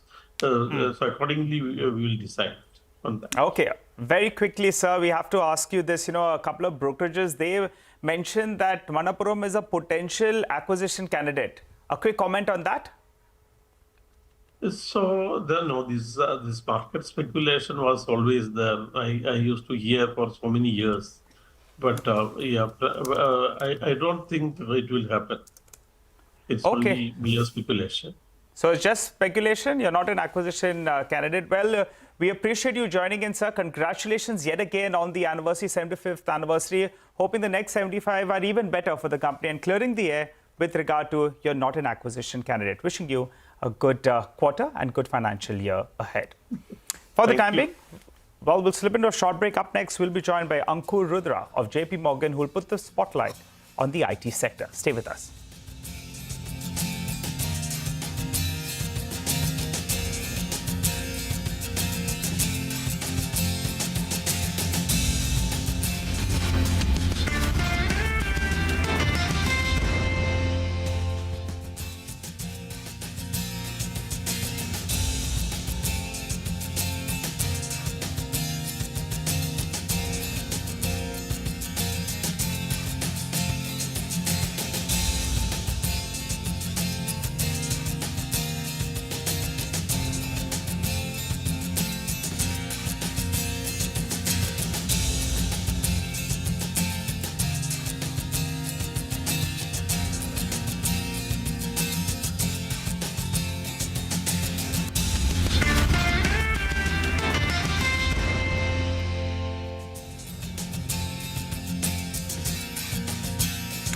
Welcome back. Well, the markets are firing all cylinders as we speak. The Nifty has put on another century. We're up close to around 100 points odd. But the breadth of the market, that's something that's looking very, very good. Advanced decline ratio comes up for you. 5 stocks advancing for just 1 stock that's declining. Well, let's shift focus to the IT space then. JP Morgan says channel checks suggest no signs of spring in the Indian IT sector, and they prefer defensives with high growth names. Ankur Rudra of JP Morgan joins us on the show. Hi, Ankur. Good morning and always good to see you in. Well, tell us first up, how do you approach the tech space and what do you like and dislike? Hey, thank you. Good morning and thank you for having me. So we think the IT services sector continues to see, demand uncertainty. This is the uncertainty that sort of percolated and persisted for over, 6 to 9 months now. And there is no clear sign of demand recovery momentum here. I think what we are hearing and seeing is that the underlying demand trends remain relatively unchanged and subdued. Companies continue to see larger contracts, which are very cost-saving oriented, but also to an extent driven by vendor consolidation, drive the action in the market, whereas shorter cycle deals continue to sort of miss in action. We are also sort of seeing the industries which were previously healthier, like the auto, aerospace, travel, etc., continue to do well, whereas sectors such as TMT continue to be under pressure. The one change we do see, however, is financial services looking a bit more healthier than before. So I think that might change over calendar 24. The other thing we also see, to an extent, a pressure point on the industry tends to be insourcing, and that sort of is driving the pressure on the sector. So in this context, what we like is we have taken a barbell approach to the sector. What we basically are telling investors is either go for defensive companies with which are higher quality, give you a huge amount of dividend or buyback support, or go for companies which will give you a relative amount of outperformance over fiscal 25. So those are the two sort of ends of the spectrum we like. Could you get a little more specific on what those two ends of the spectrum would mean in terms of a couple of names? So we're not allowed to name, as you know, but as you can see among these stronger growth companies, we are seeing some of the mid-cap companies are growing a lot faster. the larger cap companies continue to struggle on an overall growth perspective. So you've seen the NASCOP number last year. The industry growth was sort of low single digits. So we don't think at the moment we will see any meaningful acceleration from that. So companies which have that kind of a growth profile, but also give you dividend support, are the ones we like on one end, and the companies which can outperform the sector growth. And some of the names probably are similar to last year, which is what the other end of the spectrum we also like. Now, the reason why I ask you is largely because, this morning there was a deal that came in for HCL Tech. Wipro's looking at some sort of AI foray as well. Over the last 12 months or so, Infosys and TCS are up around 16 to 19 odd %. So when you say stick to quality names, so one end of spectrum, I presume, would imply some of these names. And the second end, which is basically high growth, which according to you is outperforming here? So like I said, among the larger companies, among the large cap companies, we haven't seen meaningful differentiation of growth for a while. Many of the names you mentioned were sort of growing in the region of the NASCOM growth rates. And we really don't see a meaningful change either within the names or within the large cap sector pack. So only companies where the dividend yield is reasonable, let's call it, close to mid-single digit dividend and buyback yield is reasonable. That's one end we think is where investors might be protected on the downside. And on the other side, with companies which are growing, let's call it, double digits and above, which is about 10 percentage points ahead of the large cap peers. Or let's say on a 2 to 3 year basis, earnings growth can be either 10% or revenue growth can be 10% ahead. I think those are the two ends of the spectrum we like. I'm sorry, I can't get more specific. Yeah, no, fair enough. Ankur, now Prashant here, morning. Because we are in a situation where participants and investors that we speak with are generally of the view that index level valuations are not crazy, but some of the hot areas valuations are very high, so it's kind of tough to find new ideas. There is no real sign of a recovery in IT services. We got that point. But do you think if one were to kind of hold on, buy some of these IT names, and we have the reports, we'll put out the picks, you can't talk about it, understood. But if one were to hold these on for a few years, right, extend the holding period, isn't that make sense? There is a margin of safety here in some of these names, IT services. And given enough time, one will make money, decent money? Yeah, I think what you've seen is if you look at the IT sector, right? So IT sector is sort of, underperformed so far this year. It's about IT index is about 8% below the Nifty. It's broadly in line over the last 1 year. It's underperformed on a 2 year or a 3 year basis. So then you have to go back all the way back to 5 years to see IT, or 4 to 5 years to see IT sector outperforming, which is basically during the beginnings of COVID. Now, what we are seeing in demand in the sector is, and why growth is not really coming through, is enterprises had significantly overinvested right after COVID, and that's still being digested right now. We are in the second year of, call it, technology spending recession, if you will. And typically this phase does not last for a long time. We don't think enterprises will be able to not spend on technology beyond a few years' time. Now, there are a few potential clearing events from a tech spend perspective, which can potentially drive performance in the sector. One of the events we continue to hear from our industry conversations is potentially, after US elections. The US presidential elections have been a source of uncertainty, which is adding to a potential softness, a continued softness this year. Also, the lack of rate hikes so far that was expected most of this year, a lot of enterprises are using that as an excuse to not spend.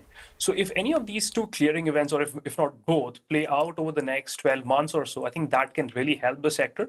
There's also a lot of conversation about generative AI, how that impacts spending priorities, and if IT services spending is getting reprioritized as a result of that. So if any of those debates are settled, we tend to see performance. So, and hence I think there definitely is an element of, I would say, defensiveness in IT companies, especially if you look at multiples now versus pre-COVID, they're slightly different, but mainly supported by dividend yield.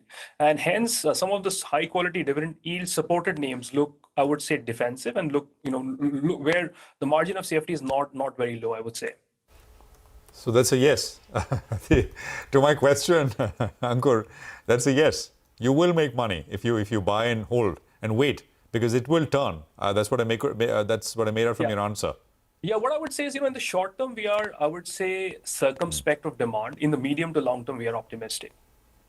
Okay, all right. So you got to have time on your hands, time on your side, to be able to wait really as things come through. Ankur, we leave it there. Thank you very much for your time here on CNBC TV18. A good conversation as always. We'll have you back on with the next result season, which is never too far away. Well, let's get some trading ideas as well. Mitesh is with us with what he'd want you to do. An hour's worth of price action, not quite an hour, but a 120-point move on the Nifty is what we have. 23,386 on the Nifty. So it's pretty solid out there once again. Mitesh, what would you do? Prashant, I think the index is, just at the verge of that breakout level of 23,380, 390 zones. I'm just watching that closely. But that apart, I think on the stock side, Shree Cement could be a good buy with a stop below 26,800 for targets around 28,000. In fact, the entire cement pack is something which I like a lot. And Shree Cement is showing good traction as well. And that apart, I think, Z Entertainment, I think Sun and Z both are doing well. Sun has slightly run up, so the entry point is slightly better in Z. Z can be a trading bet with a stop just below levels of 164.5 for targets of 177.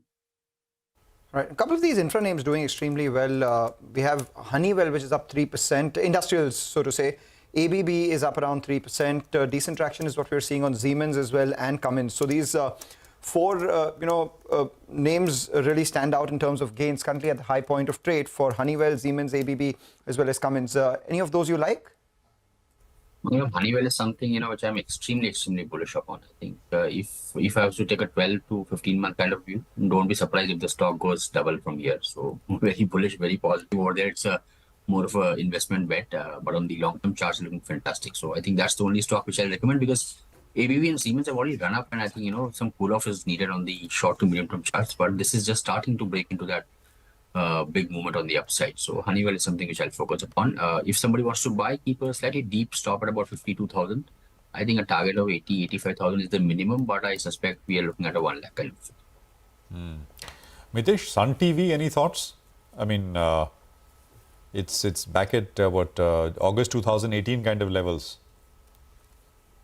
So Prashant, I just mentioned Sun TV. I think Z and Sun TV are both looking from a trading point of view. Sun TV, I think, getting past the 750 was a good event. Yesterday, we saw 750 being crossed on a closing basis. And now we have some option build up at about 800 strike, 10.9 lakhs call over interest is what is showing. But my belief is that I think looking at the medium term charts, this is a 900 rupee kind of a stock, but it will take its own feet 10. I would want to enter it on dips to about levels of 760 or so. So much happening in the broader market. Mitesh, thanks for that.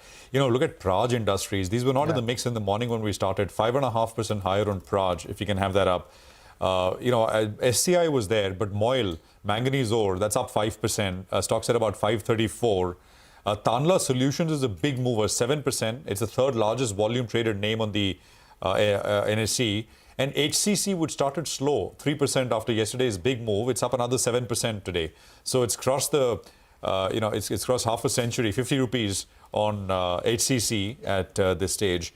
There is Elecon Engineering, Gravita India, just some of the newer names which I didn't see earlier on. ITDC is up about 7.5%. Camlin Fine, Nesco is up 7%. And more. Gensol is up 5%. I think that's the daily circuit limit, 1,017 on Gensol. But Mangalam. Well, Camlin Fine, that's the other stock which is on our radar as well. And Sonal's waiting by it as well.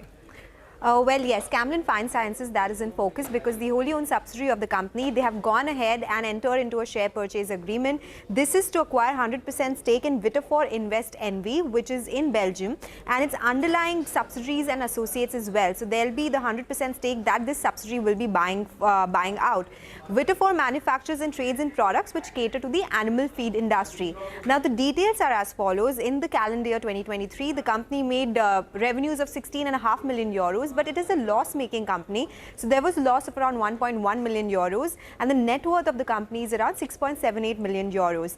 The revenues after being at around that 26 to 27 million euros in 2021 and 2022, they've come down to levels of around 16.5 million euros as I mentioned earlier.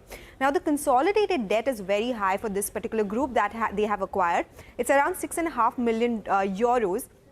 And this is the reason why the cost of acquisition here is only €1, because they'll be taking over the debt and the net worth to debt ratio is much higher, and this is the reason why the cost of acquisition is just €1. The company says the reason for their acquisition is that the group will use the facility of this company to augment and grow in the European feed and pet food market and also in the African market, and the product basket of Vitafor will be aligned with the company's group and marketing of the basket of their products which are already existing. Now remember, Camlin Fine Sciences is into shelf life solutions, aroma ingredients, health and wellness specialty chemicals, and also one of their segment is antioxidants for food, pet food and animal nutrition industry. So that is where they're trying to expand, and they see that this will be the big lever for growth for them as well. All right, that's about Camlin Fine. Stock doing well, up around 5%. But a lot of stocks moving well and extremely well off lows as well. We had Container Corp. We've been talking about a lot of the other PSUs. Container Corp has now moved to the high point of trade. Tata Chem, I think this was one of the buys by Sudarshan, opened lower, opened in the red and has recovered from there, has moved to the high point of trade. And TVS Supply, that continues to do well. So let's revisit TVS Supply first up itself. It's announced a new 5-year contract with Daimler Truck Southeast Asia PTE Limited. The deal value is actually undisclosed. The company had earlier told us that they are targeting double-digit growth in the integrated supply chain solutions business in FY25. So obviously this deal aids them meet their target itself, and then they are looking at 10 to 12% of revenues coming in from new business as well. What does all of this mean for their margins and eventually the EPS? Well, it looks like there could be sequential improvement in the margin as well. So actually the management stock is materializing, at least for now, with one of the deals coming by, and that's what the street appreciates. Stock up around 6%. But that's about the equity markets. Let's shift focus to the commodity space. Manisha, what's the commodity you're tracking today? Well, I'm looking at the rubber prices, Mangalam, because we're looking at a 3-year highs in the international markets for this one, and for the Indian prices as well. 200 rupees a kg has been breached, and this has happened after many, many years. Well, if you look at the rubber as a market, it has been in deficit for many years now. And in the international markets, major producing countries are looking at a lower production this time around. So there are weather concerns coming in from Thailand, from Malaysia, and from Indonesia as well. China as well, we're looking at Yunnan and Henan. They have been hit by weather, one area by drought and the other by heavy rain. So we are looking at lower tapping numbers from here. For Indian markets as well, this is off season because it's started to rain in southern India. Remember, 74% of rubber is produced in Kerala, and because of monsoons there, the tapping there also is not happening. Within Malaysia as well, the natural rubber production in April saw a decline by nearly 20%. So everywhere that you see, we are looking at lower rubber production in the markets there. When you look at demand on the other side, well, that has been on the stronger side from tire and auto sectors. There are reports that major corporates actually are buying rubber 3 to 4 months in advance as well. So there is this immediate tightness that we have seen happen in the physical markets. As I said, the global markets are looking at deficit since 2021. And when you look at the year 2024 as well, the production numbers are lower than the consumption numbers, and that would continue to add the premium to prices, as you can see. Also, when you look at the Indian markets, we have been in deficit for various years now, many years that is. We produce around 8 to 9 million tons, while the consumption is way higher. So we tend to import anywhere between 5 to 6 lakh tons on a yearly basis. Take a look at the prices as well. It hasn't been a very profitable crop, by the way, to the farmers there, and we've seen prices at 117 in 2020, and in last 3 or 4 years it has been between 150 to 160. This year we're looking at an average of 175 a kg. If I give you a monthly breakup as well, it really has been in the last couple of months that we've seen the rubber prices continue to gain up. So currently trading at 200 rupees a kg for the RSS4 variety there, and the markets do anticipate that from here on as well you could be looking at higher prices, because one, this is off season, two, the demand from the tire sector and non-tire sector in sense of rubber also is higher. Manisha, thanks very much for that. That's a commodity space as things stand right now. Well, 150 points on the Nifty, which means that it's a new record high, and we've taken out the high from the last few days, which is 23,412 on the Nifty, and it's back there at records, making new records. Doing the what Nifty it has been Bank, doing. which is doing extremely well, up 450 points now, upwards of 50,000 as well. The Nifty Bank is still, I think, a little less than the high % was away 51, from record high, on the Nifty Bank, but it's the one which has led the up move. In fact, when we opened for the market. The Nifty Bank was on a bit of a back foot, was a relative underperformer, but has come back. And how HDFC Bank is actually the big contributor out there. HDFC Bank has moved to the high point of trade, gain of almost 1% right now, recovery from the lows, and that's actually led the Nifty Bank higher, and alongside that the Nifty itself, so a fresh record high. The question is, where from here? Well, that's right, and both the pillars of the market actually are doing well, because the Nifty Bank is up close to around 0.8%. You have the Nifty IT index that's up close to around 0.7%. So both the pillars of the market doing well, and that's what's helped us to move higher. What's not participating today is some of these FMCG related names. They're just a week or so ago, they were having a super performance. They've come in for some profit taking. You have FMCG index that's a little bit under pressure, but the big story right now is we have made yet another fresh all-time highs backed by the two pillars, banks as well as you know what Rhythm said this morning. It kind of he put the numbers to it. He said every day, visualize that every day in the morning, mutual fund managers have to invest $100 to $150 million each and every day. So if they don't do it, it sort of piles into $1 billion in a few days, right? Yeah. I mean, so that's essentially the challenge, which a lot of and the local money, quantum of local money in terms of not discretionary but SIPs, it is only snowballing into a bigger and bigger amount. As they say, gains beget gains, and we've not had, it's like a positive feedback loop which is getting bigger and faster. And I think that explains a large good part part of is these that there is gains. a fair amount of supply coming in from the FIIs, and also a lot of the promoters and other PE funds as well. And who IPOs, are giving you for all example, of that. the Ola Electric IPO got its approval. Yeah. I think we'll see Swiggy fairly recent, Right. fairly fast now, and many other large ones perhaps also waiting on the sidelines, which should use this opportunity, very buoyant markets, to get the valuation that they want, but which also means more paper in the market. We'll take a break. We're back with Arvind Sanger. He's with us here in our studios. He's of course with Geosphere Capital Management. That conversation up in just a bit.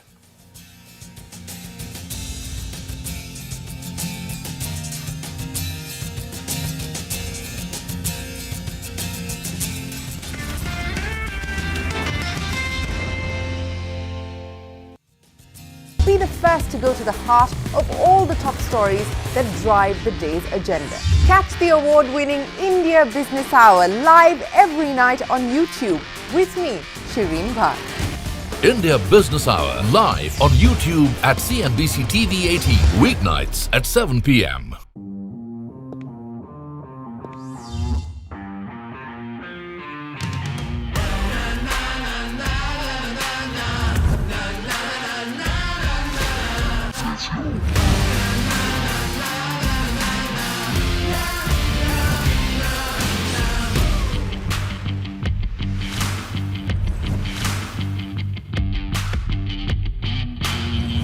Make informed decisions with comprehensive analysis on the go. Strengthen your portfolio with real-time market updates on the go. Create effective strategies with insightful expert opinions on the go. Grow on the go with CNBC-TV18, now streaming live 24/7 on YouTube.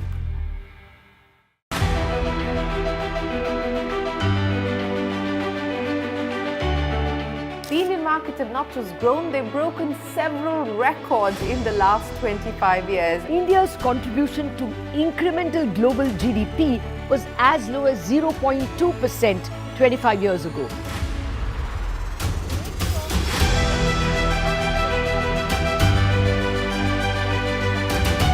Over the last 25 years, CNBC-TV18 has closely followed the remarkable ascent of India's pharmaceutical sector. There was a time 25 years back that it was all stake.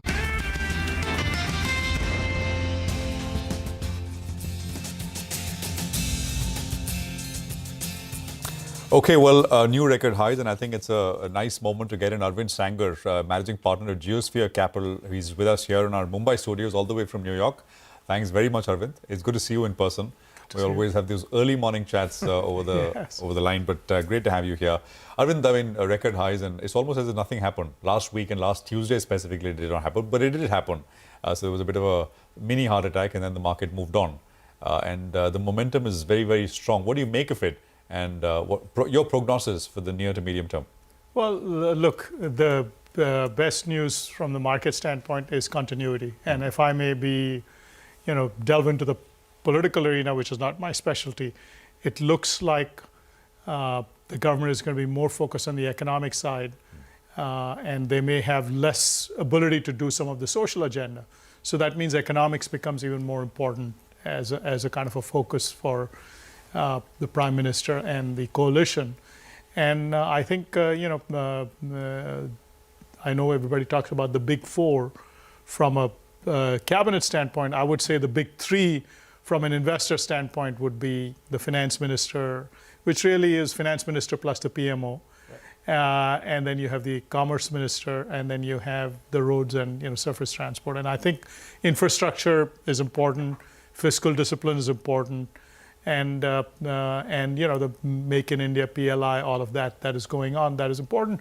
But there are many other elements of the story. I think one of the missing pieces of the story is when do the private sector capex show up? I mean, we've been all talking about it, waiting for Godot, it feels like, in terms of private sector capex, but hopefully that is also going to show up. But I think so, the markets, valuations are not cheap. That is the challenge. Arvind, before we talk about markets, you were at the India-Pakistan game as well. How was it? Scintillating as ever. And I am hoping that you're here briefly in India and you're going to be back, in New York, and India will lift the World Cup. So I hope you get to witness that. Well, it won't be unfortunately, the next matches after this round, the Super 8s are not in New York. Oh. But I may be... It's a short flight away. You can definitely I'm going to Barbados for the Super 8s. I may be going. And then, or whatever it's called, the next round. Right. And then we'll see. But the Caribbean and, and so I'm excited. We got to watch the stadium in New York, 34,000 people, which is a temporary stadium. Yep. Is larger than the stadium in Barbados, I think, where the finals are going to be, which is 28,000. So they did a fantastic job. Made in just 3 months. Yeah, it was a fantastic field. And actually, what I liked about it, I'm not a big T20 fan when it becomes 6s and 4s all over. This is where the bowlers were involved. So it was a much more interesting match. Interesting game. That's so much more interesting than the NTPCs and the other things that we speak about, right? But that's right. That is something that we have to speak about anyway, because you said the focus on the economy-facing sectors will continue more than consumer welfare schemes, etc. Would you still back the infra themes? And if yes, what are the names that you like there? Well, we've played the infra theme more from the people like the steel and the cement and other construction-related companies. I think that the infra theme, there are other angles to it which we're looking at. Do we look at specific niches in the infra theme? There are companies coming public now which are in the renewable kind of infra build-out, because there's going to be a big build-out in not just solar and wind, but hydrogen, all of the other stuff. So in terms of infra, that is interesting. The whole green economy, which I think over the next 5 years could be interesting, although there's a lot of froth in some of the valuations, there are opportunities in some of the some of that. So I think there are themes that we're looking at that are medium to long-term good, but the challenge in India is finding value at a reasonable price. What about real estate? This cement play as well comes into this real estate, and some believe maybe we're still starting off in that 10-year cycle that we've seen. How do you approach real estate names here in India? Some of them have done well, but yet some of them, case in point being a DLF, they're still not at the peak that we saw more than 10, 15 years ago. I think we own a couple of real estate stocks. There's obviously the REITs that are there, which again, if the interest rate cycle is going to turn favorable, and the office occupancy took a dip and now has started to recover. That's one aspect to it, but the residential real estate cycle, I think, has a lot of room to run. And so the question is, do we go to NCR versus Bangalore versus Mumbai? And right now our exposure is to Mumbai, but I'm going to Bangalore, and I think that could be an interesting play. Delhi DLF we have owned in the past, we don't right now, but I think this is a national real estate cycle which I think has a lot of room to run. But I think the more interesting thing to us is trying to find, yes, real estate will play, but the whole financialization, real estate going to be as boom? When you had the last boom, real estate was the thing where a lot of savings went. So there's a financialization of the economy which creates other sectors. But yeah, real estate will be So Mumbai would be what? Oberoi, Godrej? Oberoi, Godrej, Lodha, these are all plays on Mumbai. Arvind, power is a space. Do you have any thoughts? I mean, we're seeing power cuts in NCR. I mean, of course, here in Mumbai, things have cooled down a little bit. But I mean, over the last many weeks outside of Mumbai, you're getting reports of Pune, for example, was facing power cuts. And the one big source of power demand is going to be cooling. And that, I mean, if trends and forecasts are to be believed, it's going to get hotter and hotter. I mean, power is a theme. And where do you look for ideas here? Okay, so there are 2 or 3 ways to play it. One is, like you said, cooling. So air conditioning companies are interesting as a play. But in terms of the power sector, I think there are many ways to play it. Do we play it coal companies in India? Do I play it coal companies globally? India is going to need coal-fired thermal power. Unfortunately, yes, we like the solar and the wind stories, and we are looking at that area in terms of infrastructure build-out. But in terms of the biggest challenge, no matter what we talk about, climate change, is India is going to have more thermal power, because at 7 o'clock in the evening the power prices go through the roof because of the shortage of investment in thermal power. So whether it is the coal companies like a Coal India, or it is NTPC or NHPC, which has had delays on its projects. On the hydro side, there are those ones. There are the private sector ones. But I think power is a theme. India is going to have double-digit steel demand growth, close to double-digit cement demand growth, and close to double-digit power growth for the foreseeable future if this economy is going to continue to grow. Speak about some new sectors emerging as investable opportunities. Is there anything new that you've put your money in right now? Well, I wouldn't. I hope to come up with some new ideas on this trip. It's just I've just sat down 1 day of meetings, but my assumption is that. Okay, let's put it this way: who are you meeting? So we get a sense. Well, I met yesterday with the companies and a couple of companies in the solar space. I'm meeting companies in technology, in domestic healthcare, domestic-facing healthcare companies, and so the goal is to meet companies that will benefit from. I think healthcare as a theme, post-COVID, we had a little boom and we've had a little comeback. But I think domestic-facing healthcare rather than the conventional pharma companies is of great interest to us. There's disintermediation taking place in the fragmented distribution system, the fragmented retailing system. That's an area of interest to us.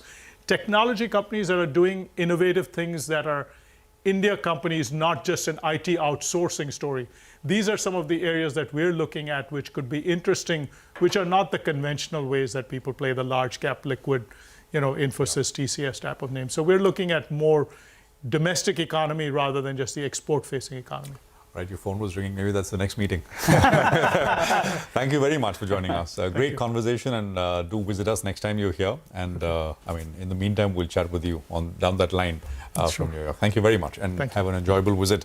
I think the market is holding nicely. We're up 140 points.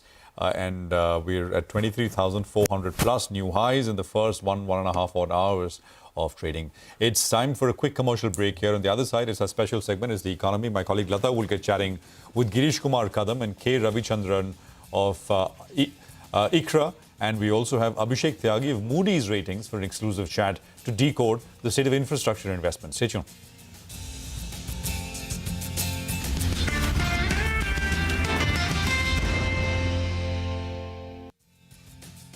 If FIs would buy, markets would rally. If FIs would sell, market would fall. Earlier, we were net importers of steel. From IT services to SaaS, from consumer electronics to space tech, from mere programming to AI ML. Cars, two-wheelers, three-wheelers, commercial vehicles have significantly become much more expensive than they were 2 decades ago.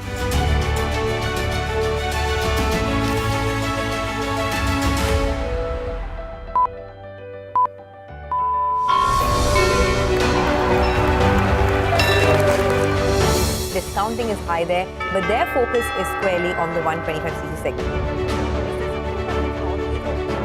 Now it is contributing 16% of incremental global GDP. Now we're looking at exporting the steel that's made here in India. Welcome to the first ever India Business Leader Awards.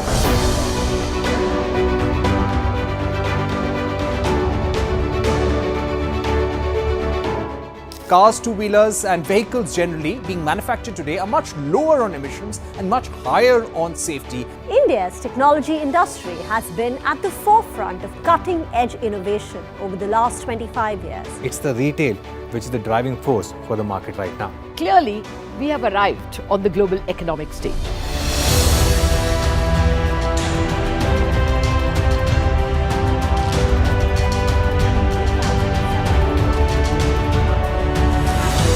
And what a great way to celebrate our own.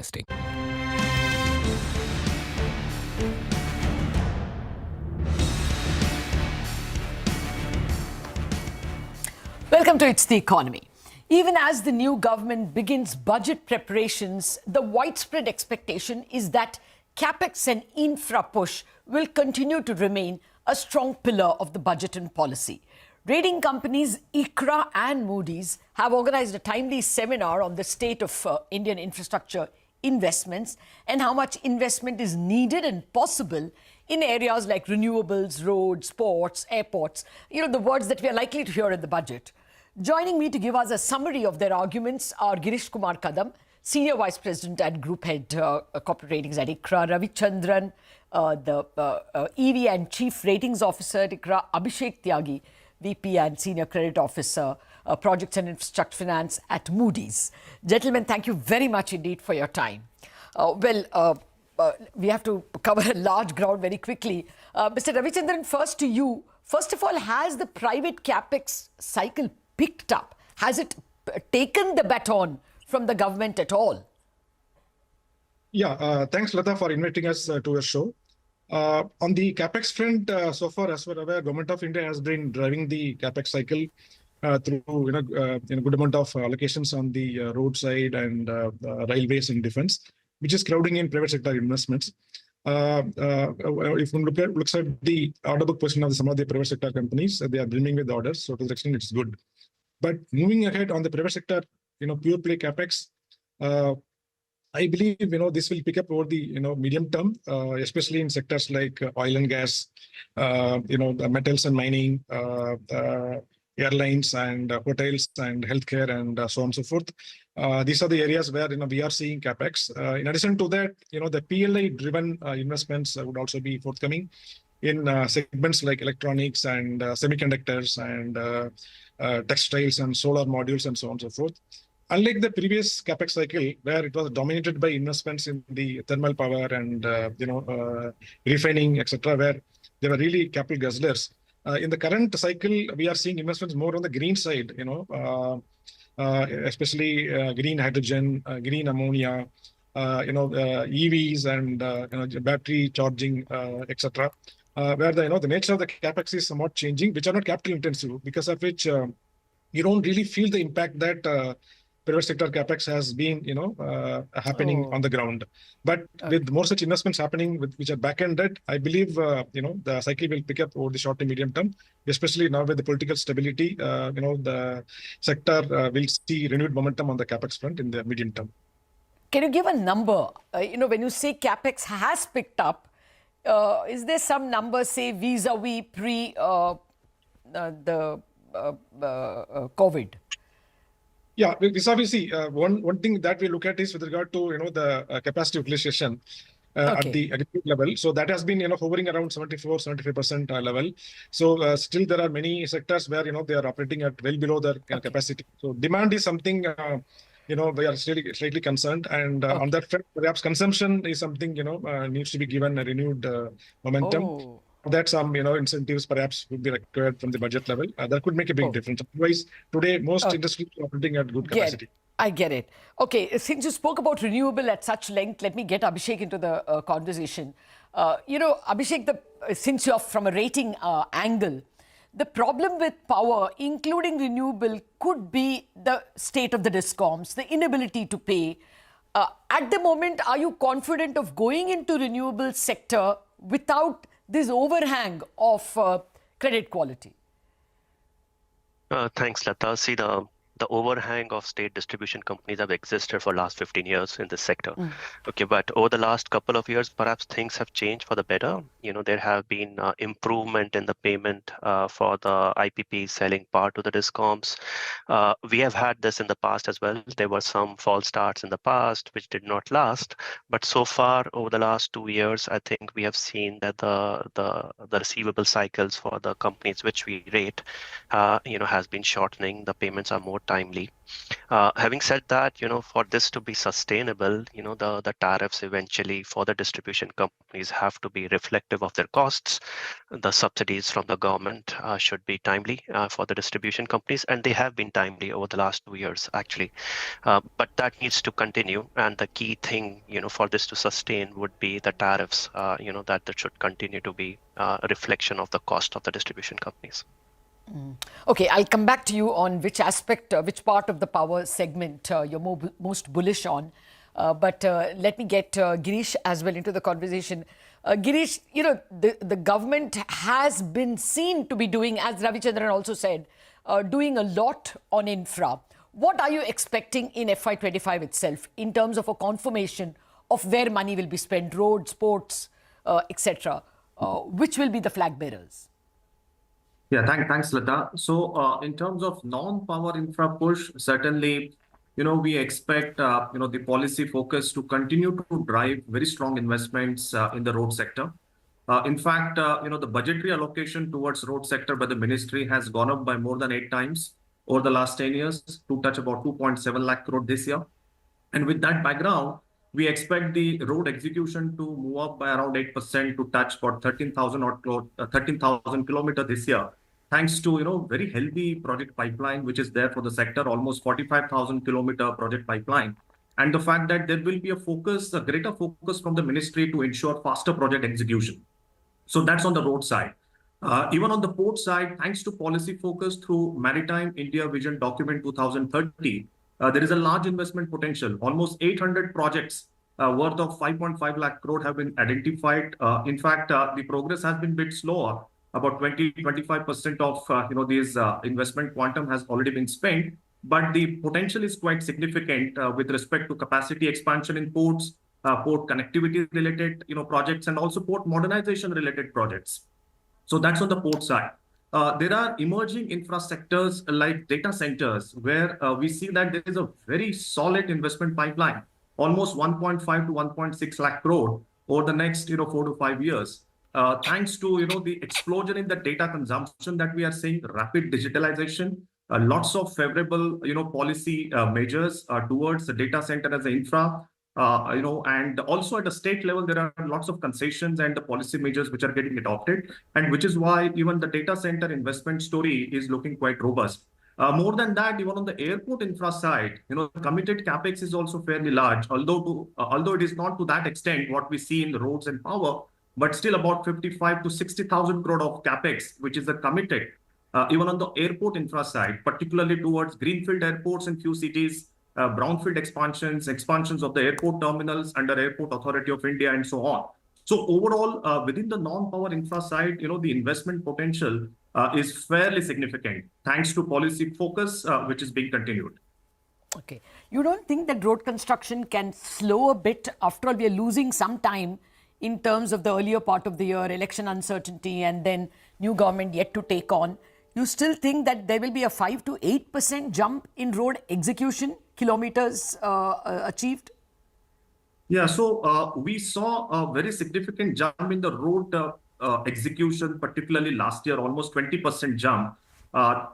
Thanks to FY24 also being a pre-election environment year, we saw a great jump, which was also seen in a pre-election environment sometime in 2019, 18, 19 as well. But given the fact that the project pipeline is so healthy, Lata, almost 45,000 odd kilometer, and there will be a greater focus towards the completion of the pending projects, which is why we are expecting 5 to 8% jump in the pace of the road execution even this fiscal. In fact, historically, if you see, the pace of road execution has certainly improved. I mean, 10 years back, the pace of the road execution used to be in the range of 10 to 11 kilometers of road execution per day. right, which has already touched to about 33, 34 kilometers per day, although it is still less than the policy target, but a lot of progress and has already been done in terms of improving the pace of the road execution. Okay, I think that table will run. Your bar chart was available. Yes, there's clearly been an increase in execution. Abhishek, which part of power do you think will see the maximum investments? We also need grid, transmission, distribution, cells, grid cells. Where do you see maximum money going? Yeah, sure. I think the largest part of the pie for power investments will be still renewable generation capacity. We are expecting about close to $190 to $200 billion need to be spent over the next 7 years to meet the targets which India has set for 2030. And on the grid, again, which is integral for the proper integration of the renewable energy, to the demand centers, the investments which will be required will be in the tune of $160 to $170 billion over the next 7 years. So these two perhaps will be the largest part of the infrastructure investments on the power side. But having said that, given that India has not added a lot of coal-based capacity over the last 7 to 8 years, and India is going through a very strong demand scenario, especially for power, India would need to add about another 40 to 50 gigs of coal-based capacities over the same period as well. So that will be additional about $40 to $50 billion of investments, which is required to just meet the baseload demand, which over the next 6 to 7 years. This will still imply a high. No problem. I'm sorry, I'm interrupting because we are running out of time. A final quick question to you, Ravichandran. In your report, I get the sense that you're still worried about high cost of capital. Why would that be? I mean, Indian companies are, delevered a goodish bit. And we are seeing, what I heard in the report, 15% growth in the AUM of insurance and pension companies, which are basically longer-term investors. Would you still worry about the credit quality of infra companies? No, certainly may not be on the credit quality of the companies. As such, the deleveraging certainly has been a good trend, and because of that, we ourselves have been seeing upgrades outnumbering downgrades over the last couple of years. The concern arises more from the fact that in some of the infra projects where the IRR is fairly low because of the elevated competition during the bidding stage. So generally, you see about 10%, 12% kind of IRR. In such kind of an environment, if there are any nasty surprises during the project execution, then IRR can further go down during the life cycle. So we require good cushion on the cost of capital front.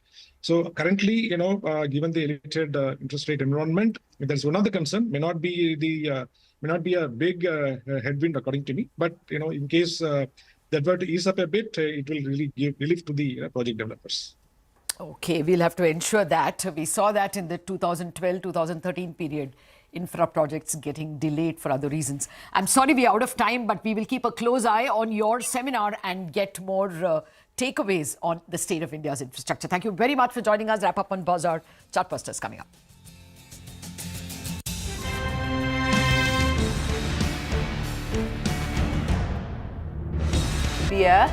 With new milestones being achieved on the Lal Street. 21 years of the Nifty from 1,000 to 10,000 today. Sensex and Nifty hit a record high. The Nifty rallying to a record high. We invite you to join us as we persist in leading coverage of the pharmaceutical and healthcare domain, documenting India's expanding expertise in medicines. 25 years of excellence and unparalleled growth. CNBC-TV18, embarking on a quarter-century of excellence.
Apple announced its long-awaited artificial intelligence push. The Apple Intelligence CEO Tim Cook emphasized the need for privacy as well as personalization beyond artificial intelligence into personal intelligence. Now, Apple, which has long avoided the term artificial intelligence, has been under mounting pressure to show that it is keeping pace with rivals Microsoft and Google in competition to roll out AI. And it did so at WWDC keynote. Here are some of the highlights and capabilities of Apple Intelligence. Number one, context-driven notification. Now, Apple Intelligence can recognize which notifications are important to your personal context. The example Apple cited during the event is finding out if a rescheduled meeting prevents you from getting to your kids' play across town on time. Siri can now also understand context, like knowing the location of a task, even if you don't explicitly say it based on your previous request. Number two, writing improvements. Now,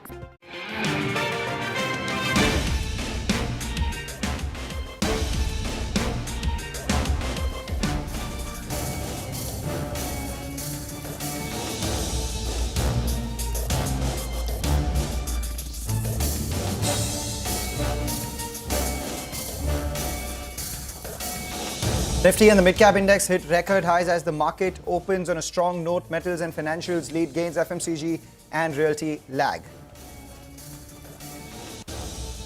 HCL Tech surges after signing a 7.5-year, $278 million deal with Germany's largest corporate bank. Brokerage Morgan Stanley also issues an overweight rating on the stock. Tube Investments and TI Mobility complete formalities to raise about 160 crore rupees in TI Mobility, completing its targeted 3,000 crore rupee fundraise. The stock up by about 3%.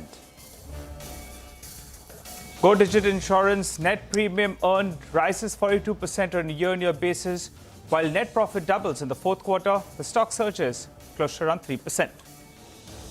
Dollar Industries eyes 50% sales growth in South India in FY25. Also hires actor Mahesh Babu as brand ambassador. The stock rallies around 3%.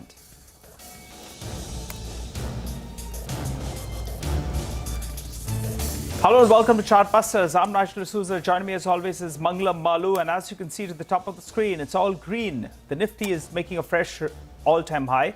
The Nifty Bank has conquered that 50,000 odd mark, and the breadth of the markets looking extremely good. So it's a good start. Let's see where we wind up in today's trading session. You've got a big Q Mangalam post-close as well. Boom, boom, boom. That's exactly what's happening in the markets, Nigel, you know. And a lot of these PSUs are back in action. We have Container Corp, which has moved higher. We've been looking at SCI all through the morning. We have SCI Land Assets doing well. A bunch of these stocks, Hindustan Aeronautics as well, now moved to the high point of trade. They were wobbly some part of last week, then saw a bit of a recovery. Maybe continuity is something that the street eyes, and maybe continuity of policy is something that the street is backing as well. So we have a bunch of stocks which are buzzing around. Let's get in Soni Patnaik for a quick technical check on the market along with some of the stock ideas that she has. Soni. And good morning, Mangalam. Nigel, thank you for having me on the show. So I think Nifty, of course, it's almost about to cross that resistance of 23,420, above which you can see it heading towards 23,500 plus levels. And as of now, the support was 23,200, but then today we can see a lot of open interest additions happening in 23,300 put option as well, which is indicating that this is going to be the intraday support for today. So I think as long as it's getting defended, the resistance is about to break, and you can see higher levels towards 23,500 odd levels. For Bank Nifty, of course, it has crossed the resistance of 50,100 level. There's a minor resistance of 50,300 in Bank Nifty spot. Any move above that, you can see it heading towards 5,700, and there's a lot of high chances that it can cross the resistance. And there's a lot of fresh open interest additions happening in both the indices, and they have a lot of even support from the heavyweights such as SBI, HDFC, Reliance, all contributing to the indices to break the resistance and move above. Okay, all right. What about individual stocks, Soni? What are you tracking? So the first would be from the banking space, which is AU Bank. It has given a fresh breakout on intraday daily charts today and giving quite fresh good positions. So in futures, one can buy at current level, keeping a stop loss of 655 and a target of 680, 685 can be seen. So these are the future levels. And the second stock pick would be in MCX. Again, MCX has been adding the positions of open interest for the past 3 days very slowly. So there's a good move coming about in MCX, which can head towards 3900, 3950. So keeping a stop loss of 3680 and a target of 3900 can be seen in MCX. All right, Tony, thank you for joining in, giving us your views on the indices as well as individual stocks, MCX as well as AU Small Finance, our hub by ideas. Let's get you some ideas for profit coming in from our colleagues at Money Control Pro. Today we have Lekha Badlani Jamnani joining in. We're positive on Global Health Limited as we think the recent correction of around 14% in the last 1 month offers great value. Now its operating performance and earnings outlook remain healthy. In the recent Q4 results, our revenues were up 15% YOY, driven by higher patient volumes and improved ARPOB. Now the company continues to add beds in its developing hospitals of Lucknow and Patna. Additionally, Noida, South Delhi and Indore are the new focus area for capacity expansion. Now the hospital in Noida is expected to commence operation with 300 beds in Q4 FY25 or by Q1 FY26. The South Delhi project, which is in alliance with the DLF, and the Indore projects are progressing well with the regulatory approvals. Overall, Medanta plans to incur a capex of around 1,000 to 1,200 crore over the next 2 to 3 years for these projects. Besides, the company is engaged in identifying more opportunities in Uttar Pradesh to widen its coverage beyond Lucknow and Noida. Medanta is also extending its services outside the hospital vertical.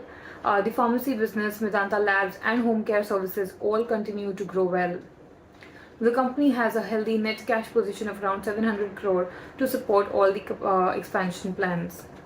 At around 27 times FY26 estimated EV/EBITDA, the stock is now trading at reasonable valuation and can be accumulated on market weakness. Also note, any pricing related regulatory changes or delays in project execution could act as downside risks.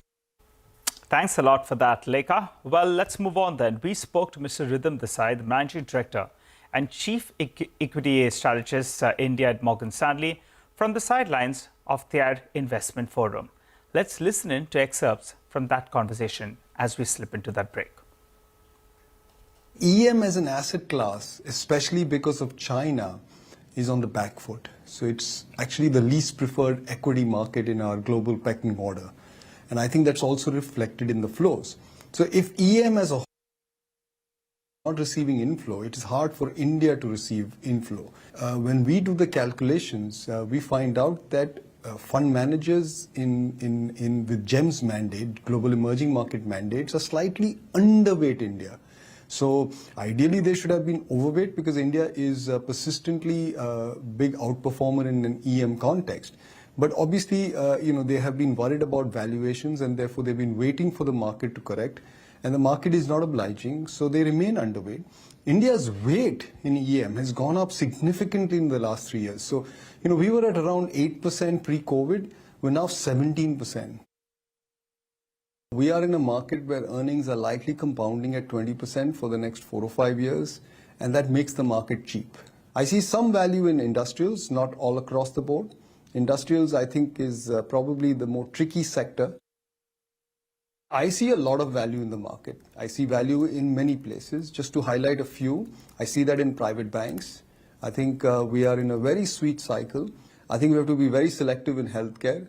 Value is not there across the board.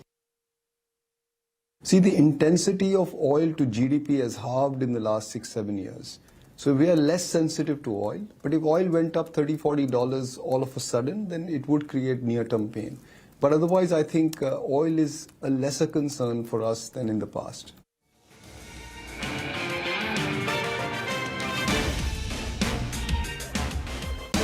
Will introduce system-wide proofreading, tone and style improvement across third-party as well as native apps.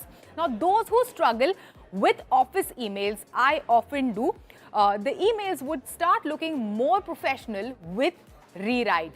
Number 3, image generation. Now, Apple Intelligence can generate photos based on your photo library. There are 3 styles: sketch, illustration and animation.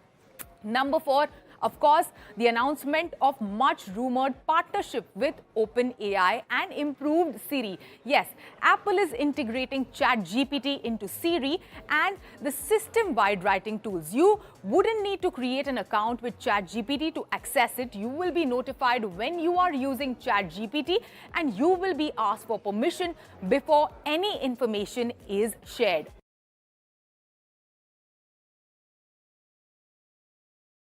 It's indeed my honor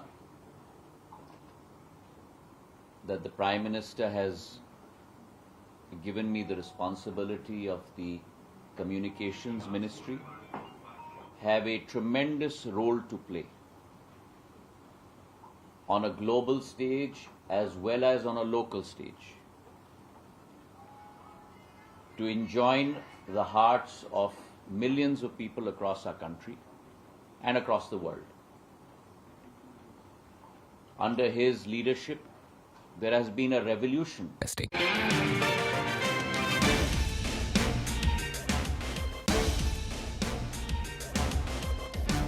Market continues to do well. A lot of stocks from the broader markets. We have Ramakrishna Forgings, which has now moved to the high point of trade. A decent gain is what we've seen. In fact, this month itself, the stock is up around 11%. Dish TV, surprisingly, surging up around 6%. So a lot of these media stocks doing well. Healthcare Global is the other one which has seen a bit of a spike as well. And from a wellness space, one of the stocks which has been forgotten completely is Kaya, which is up around 15%, and huge volumes piling up on that one as well. So we'll keep an eye out on all these buzzers from the broader markets. Typically, bull markets, we have a lot of stocks moving around and moving with a fair amount of gusto. But some of them have news backing them as well. And one of them is TVS Supply. Why is that? Because they've signed a new agreement with Germany's Daimler Truck Southeast Asia Private Limited. So, of course, it's part of the Daimler Group, but this one comes in from their Southeast Asia division. The deal value is undisclosed, but this is definitely in the right direction in which the company does intend to go. When they joined us post their earnings, they did say that they are targeting double-digit growth in their integrated supply chain business in volumes in FY25, and there's a step in that direction. Additionally, they are also looking at nearly 10 to 12% of their business coming in from new businesses. So that's another, reaffirmation of this deal. And the third part is they see margin improvement on a sequential basis. So new business coming in, growth coming in, and hopefully at a better margin than what it was earlier is something that the street is responding to with a 6% gain, Nigel. Okay, all right. Mangalam, thanks a lot for that. Well, the other one that was doing quite well was Go Digit. Yash joins us to run us through a quick analysis on that one. Yash? Well, Nigel, it's been a good quarter for Go Digit General Insurance. What has essentially happened for the company in this quarter is that the top line growth, the premium growth has been very strong, and not just on an aggregate level, but all the businesses that they do under General Insurance, the book has grown very well. Underwriting performance has not been so well. Underwriting loss has increased, and that is primarily because the expenditure towards commission and other expenses has increased substantially in this particular quarter. Just to take you through some numbers, the net earned premium for the company in the fourth quarter, that has gained by about 42%. But do remember, as I said, the expenses have been higher, so net commission in this quarter was up 9 times. Total expenses were up 40 times, and it was largely because of that underwriting loss, which is net earned premium minus total expenses. That loss increased about 21%. Operating profit, though, which is your total income minus total expenses, that came at about 494 crore rupees versus a loss of 9 crore rupees. Net profit also saw a jump of more than 100%. As far as their portfolios are concerned, the loss ratio trend in the motor portfolio, which is 60% of the book, has been trending lower. So from about 74% of loss ratio in FY22, it's come down to 66% in FY24. That is motor OD. Motor TP is also reduced from about 81% in FY24 to 60%, in this particular financial year. As far as health, which is about 20% is concerned, there the loss ratios have increased from about 49% in FY22 to 94% in FY24. The stock, as you know, recently got listed on the exchanges. The IPO price was 272 rupees. It listed at 286 rupees. It's about 18% higher to its listing price and 24% higher to its IPO price, and building on those particular gains in today's trading session. All right, we take that point, Yash. Thank you for that. But the market's continuing to move higher. The big boys have woken up. We spoke about HDFC Bank. Don't lose sight of what Reliance is doing. Reliance too has moved to the high point of trade and taking the Nifty yet again to another fresh record high, surpassing the highs of the morning as well. So a fresh high on the frontline indices led by the frontline batters as well. We have HDFC Bank, Reliance. Giving it company on the way up is also SBI, which too has moved higher. The Nifty Bank now comfortably above that 50,000 mark with a 200-point gain over that 50,000 itself. Speaking about banks, Federal Bank has actually shortlisted 3 candidates for the post of the MD and CEO of the bank. They've sent the names to the RBI. Abhishek Kothari joins in with the details. There has been a mild spike in the stock. Abhishek, tell us more. Well, sources do tell CNBC-TV18 that 3 names have been submitted to RBI for the post of MD and CEO. Now, my source that I spoke to said that the names have gone about 10 to 15 days back. We did this exclusive in February that KVS Manian has been shortlisted and his name appears to be in the list and as the MD and CEO of Federal Bank going ahead. So he is ex-deputy MD at Kotak Mahindra Bank, so is likely to be the external candidate. And as we reported in Feb that there will be 2 internal candidates, Shalini Warrior, that is the executive director, and Harsh Dugar is the executive director. These 2 internal names have been sent to RBI as well for the post of MD and CEO. Just to alert our viewers again, in Feb we had reported that KVS Manian would be the front running to the post of MD and CEO of Federal Bank, and Federal Bank, we wrote to them but they have not yet responded to CNBC-TV18 story. Back to you. Okay, all right, Abhishek, thanks a lot for that. Joining us and giving us a quick update. As we speak, the stock is gaining some momentum, moving to the high point of the day on the back of that update that's coming in there from Abhishek. Pull up the intraday chart. It was up close to 100%. It's eked up a little bit now, currently moving to around 170 rupees. Well, time to slip into a short break. You come back. We'll continue our focus on markets and stock-specific action.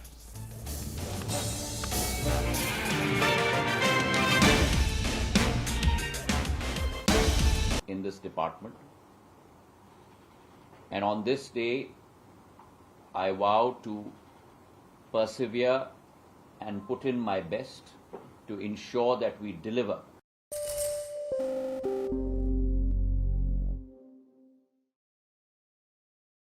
मैं Narendra Damodar Das Modi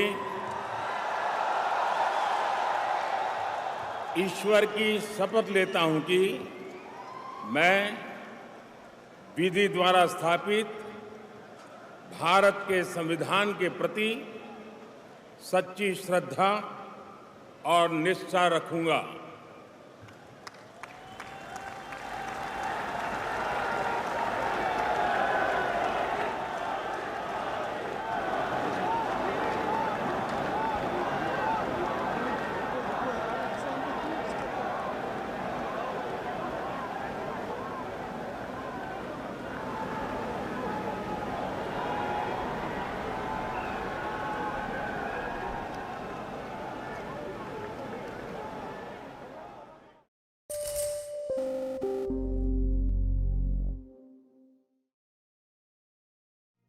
What does it take to build India's largest startup platform?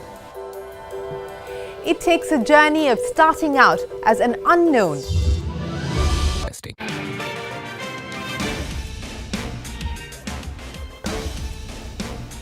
All guns blazing for the market. Bank of Baroda moving well. Bank of, RBL Bank is doing well as well. So we have a lot of these banks and financials doing well. We spoke with the management of Manappuram Finance earlier today. But look at Muthoot Finance. That too has moved higher. In fact, it's up around 2%. And from the lows, it too has seen a bit of recovery. So Muthoot Finance is the one which moves higher. Financials and IT, both of them doing well in today's trading session, coupled with Reliance. And the result is a 165-point healthy gain on the index after a big move that it's seen all of last week as well, despite the volatility. The Fed's 2-day meeting now will be the next big event to watch out for from a global market standpoint. CNBC's latest Fed survey actually shows that the US economy is gradually weakening. Steve Leisman joins in with details. If that were the case, then perhaps that could also spell some respite from higher rates.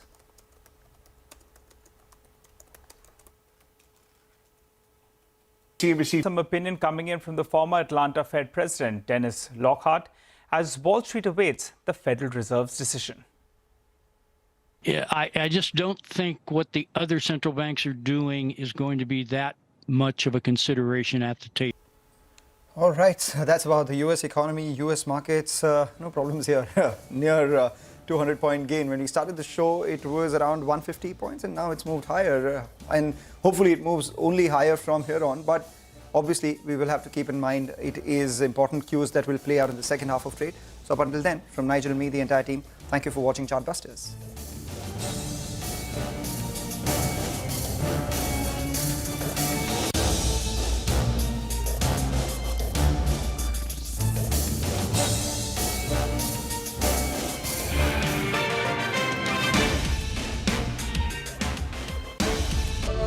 And ending up as unforgettable. It takes more than 2 decades of celebrating the most influential and influencing the most celebrated entrepreneurs. From chronicling the stories of India's startup universe to becoming a success story in itself, as India's longest running show on startups and entrepreneurship, celebrating 21 action-packed years of building India's biggest startup community. Young Turks at 21. Only on CNBC-TV18 and CNBCTV18.com.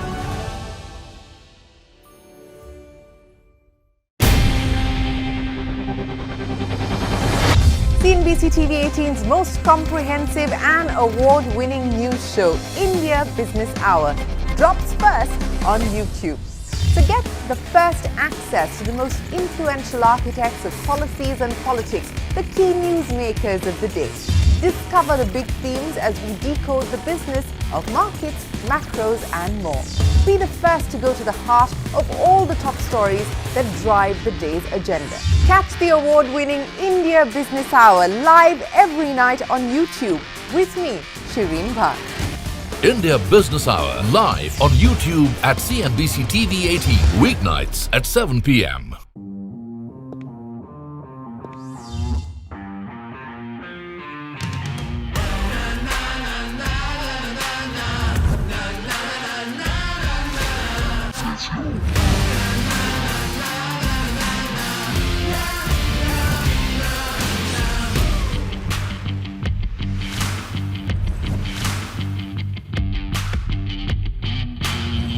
Make informed decisions with comprehensive analysis on the go. Strengthen your portfolio with real-time market updates on the go. Create effective strategies with insightful expert opinions on the go. Grow on the go with CNBC-TV18, now streaming live 24/7 on YouTube.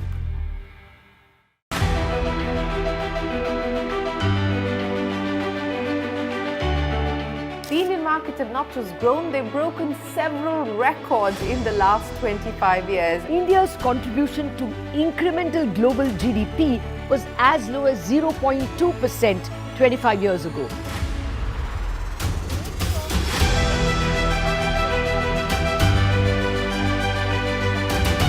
Over the last 25 years, CNBC-TV18 has closely followed the remarkable ascent of India's pharmaceutical sector. There was a time 25 years back that it was all about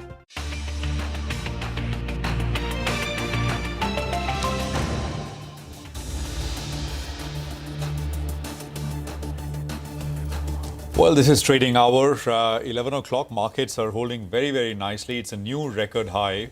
The Nifty doing the best what it does, which is basically cruising to newer altitudes. So 23,400 plus. I'm Prashant and we'll take you through the next 1 hour. My colleague Hormuz is with me as well. Hormuz, hi. Morning. Morning, Prashant. And it's a good day after the 2 days of the slight consolidation that we saw over the start of the week, and we tried to scale new highs, but we could not sustain above those levels. And now, finally, eventually, we get past those levels. Absolutely. And, the market overall looking very, very good. Even yesterday, for example, the large cap indices all sold off in the last 30 minutes of trade. But the broader market did just fine. It was a very vibrant screen, and that essentially has been the characteristic. That's so much happening with individual names. And I think that is no different once again. The mid-cap index is on your screen, and I think you'll also have the small-cap index, which will come up. So like yesterday, they're up 1%, although both indices yesterday towards close sold off. But I think we've got 1% apiece on both the mid and small-cap parts of the indices. Sectorally, it's PSUs once again, 1.5% of the PSU, the CPSE index. PSU banks are leading 1.3% there. I don't think there's any help once again from private banks, now that I can see at least right now. Energy as a space is up 1%, but again, there's a fair bit of overlap with PSUs. I already mentioned small cap. Actually, I think it'll be easier to count what is down. And real estate is down about 1/3%, and FMCG is down 1/4, yeah. So just two indices which are taking a bit of a break. Otherwise, it's broadly mostly higher. PSUs are leading the pack on the Nifty as well. The top three gainers on the index are PSU stocks. Coal India is one of them, BPCL is the other one, and Power Grid is the other one. All three of them trading with gains of anywhere between 1.5% to 2.5%. Now Coal India back towards the mark of 500, BPCL as well, and Power Grid trading with gains of 1.5%. The heavyweights are contributing to the index upside. Pull up the contributors as well, and you will see HDFC Bank, the top contributor on the Nifty to the upside, and it's around 32 points there. Reliance as well, the other contributor with around 20 points, and ICICI Bank as well. There you can see HDFC Bank, Reliance, ICICI, the top three contributors on the index. L&T chipping in with a handy contribution from itself as well. FMCG is the one that's taking a bit of a break, as Prashant was mentioning. HUL, Titan. That sudden shift that we saw towards FMCG last week seems to have been tapering off now, and those stocks are also coming off the highs that they had made last week. So overall, no reason to complain if you are a bull. The Nifty is at a record high, as is the mid-cap index. Most of the other indices are doing well. FMCG and Realty taking a bit of a breather. Well, let's get you an exclusive to start off the show. Sources are telling CNBC-TV18 that the auto industry has written to the government asking for a reduction of GST on CNG and flex fuel two-wheelers. Parikshit is here with more details. Parikshit, what do you have for us? The Society of Indian Automobile Manufacturers has written to the Ministry of Heavy Industries requesting for a GST reduction from 28%, which is the base rate for all two-wheelers currently, to 18%, specifically for CNG and flex fuel two-wheelers. And when the base rate becomes 18%, to further reduce the GST on these kind of vehicles to 12%. This request has only been made for two-wheelers and specifically for CNG and flex fuel two-wheelers. There are companies in the auto industry such as the Hero MotoCorp, Bajaj Auto, and even TVS, which have developed or are developing CNG and flex fuel vehicles which can run on higher blends of ethanol going up to E85. SIAM has also requested for a removal of 3% cess on all two-wheelers above 350cc. The reason why the industry body is urging the government to consider this request, because they feel that these low-carbon vehicles are good in terms of meeting our environment goals. They will also increase the overall two-wheeler penetration in the economy, increase productivity, considering that two-wheelers are used for e-commerce and quick commerce specifically. But if the tax rate remains 28%, then the cost of acquisition of CNG and flex fuel vehicles will remain high, because the vehicle efficiency, fuel efficiency of these vehicles goes down. And there is also a lot which has been invested by the companies in developing these vehicles. So you need to offset that investment as well. They have also argued that the tax rate in India, which is 28%, coupled with a road tax and also an insurance premium and 3% cess for vehicles above 350cc, is a lot of tax burden on a consumer, and this is much higher than economies like Thailand and Indonesia, which have a 7% to 11% tax rate respectively. So we need to bring the taxes down on CNG and flex fuel two-wheelers so that they are adopted more and bought more by consumers in the days to come. Now, this is a move that the Ministry of Heavy Industries can consider. They can make a proposal to the Ministry of Finance, but finally, this is an issue that will have to be taken up by the GST Council and decided by it. Okay, all right. Parisha, thank you very much for that. So we'll keep on a close eye, and lots of these demands and sort of discussions will continue to take place in the coming weeks and months as well. You know, one of the names which is buzzing and doing very well is Sun TV. I think it's at a new 52-week high. But I mean, if you sort of extend that time frame a little longer, it's only now gone back to it's Camlin Fine. I'm talking about Sun TV. It's only gone back to levels it was in October of 2018. Axis Capital has written a note on Sun TV this morning, and they've raised their price target of the stock. They're citing valuation comfort. Vamakshi is here with details. Vamakshi. Well, absolutely. Sun TV has been performing quite well. In fact, it had dipped in the middle in 2024, but the stock has recovered since. In fact, in the month of June itself, the stock is up over 17%. Axis Capital says that Sun TV's ad growth was muted at 2% CAGR over FY22 to 24, but this is much better as compared to a nearly 4% decline that Z saw in the same time period. Despite high competitive intensity, the market share in the Tamil language has remained stable for the company, but they've managed to lose significant share in Telugu, Kannada as well. Market share in newer markets of Bangla and Marathi have also remained low at 2 to 3%, but the company is targeting to foray into Hindi markets through Sun New, but scale up in content investments is expected to be gradual. Sports business is also seeing quite healthy EBITDA surge, and this is expected to sustain ahead. Given the company's improvement in their IPL performance as well, that is expected to aid the revenue as well as profitability in FY25 for the sports business of Sun TV. As far as valuations are concerned, Axis Capital believes that the valuations are rather inexpensive. There is also optionality that they see in share buyback or one-time dividend payout, as well as a possible demerger of its IPL or rather its sports business, which currently has an annuity-like EBITDA of almost 300 crores. And if materialized, this could potentially unlock value for the shareholders. Overall, they've gone ahead, maintained their ad rating, but revised their target price higher to 810 rupees per share. Overall, this bodes well for Sun TV. As a result, the stock is up in trade today. Stock is up indeed, and it's doing well for itself. Vamakshi, thanks a lot for that update, and it's also extended its year-to-date gains now to around 11%. The stock has been relatively flat so far through the year as Sun TV, and it's finally now picking up through the IPL and now this target price hike that has come in from the brokerage as well. But the other stock that was in focus since the morning is HCL Tech, and that is because a couple of positive developments that took place in the stock through yesterday evening and this morning as well. Now, I'll start off with the deal that they signed yesterday evening, and that was with Deutsche Apotheker, which is Germany's largest cooperative private bank, primary bank that they have signed the deal with. Now, that deal is to enable fast and secured banking services for its clients, and that deal over a 7.5-year time frame is valued at around $278 million.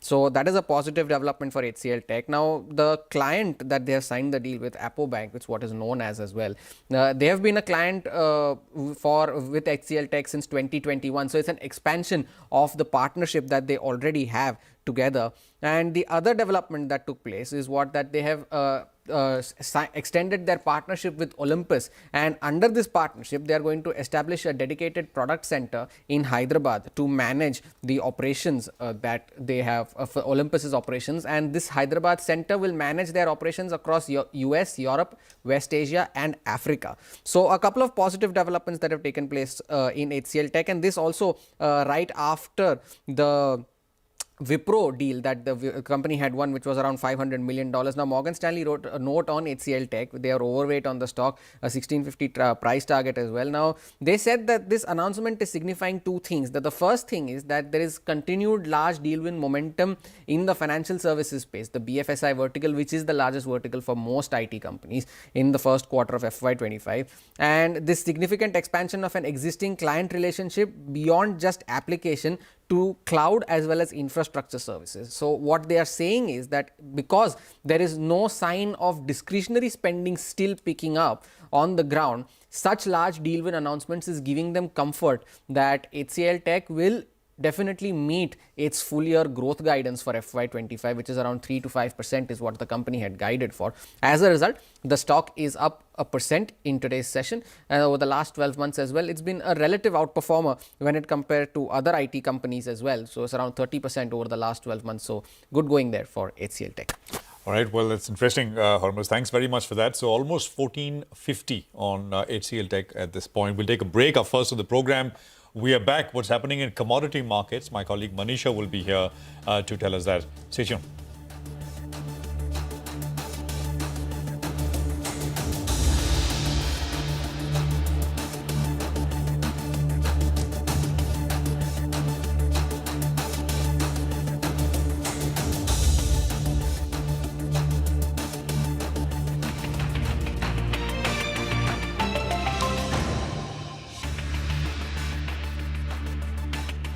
FIs would buy, markets would rally. If FIs would sell, market would fall.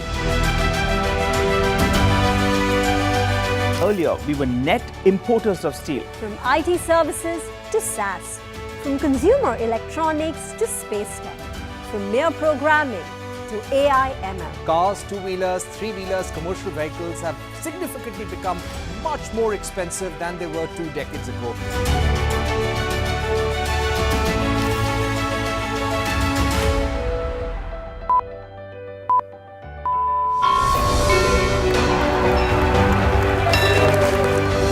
Discounting is high there, but their focus is squarely on the 125cc segment.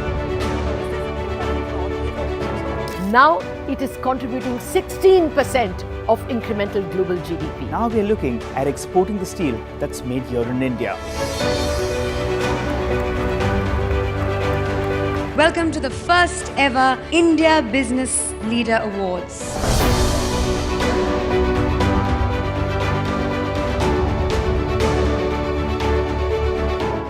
Cars, two-wheelers and vehicles generally being manufactured today are much lower on emissions and much higher on safety. India's technology industry has been at the forefront of cutting-edge innovation over the last 25 years. It's the retail which is the driving force for the market right now. Clearly, we have arrived on the global economic stage.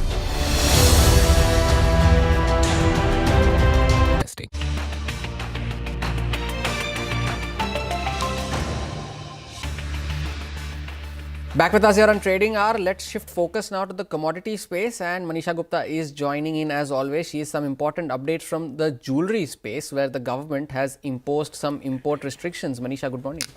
Thank you for that, Hormuz. Yes, well, the government has a keen eye on jewelry and gold for sure, because even before the budget had happened in this year itself, we did see government increase import duty on findings in sense of gold, because the markets were using that. Now, when you look at the number that what we have seen in sense of gold and jewelry coming into the country via the FTAs that the Indian government has with various less developed countries, the number is quite huge. Last year was 52 million, and then we've seen a 30% jump onto this one at 50 million. I mean, this is quite unusual and really unusual in sense of last many years where we have seen gold jewelry being imported into the country is the reason DGFT has now restricted imports of jewelry and parts from many of these countries where we have an FTA agreement with. Well, there's an exception to this though, because there is imports from UAE under FTA which will continue to be allowed here. There also have been concerns, as I said, on imports of least developed countries, which is in that sense Indonesia and Tanzania.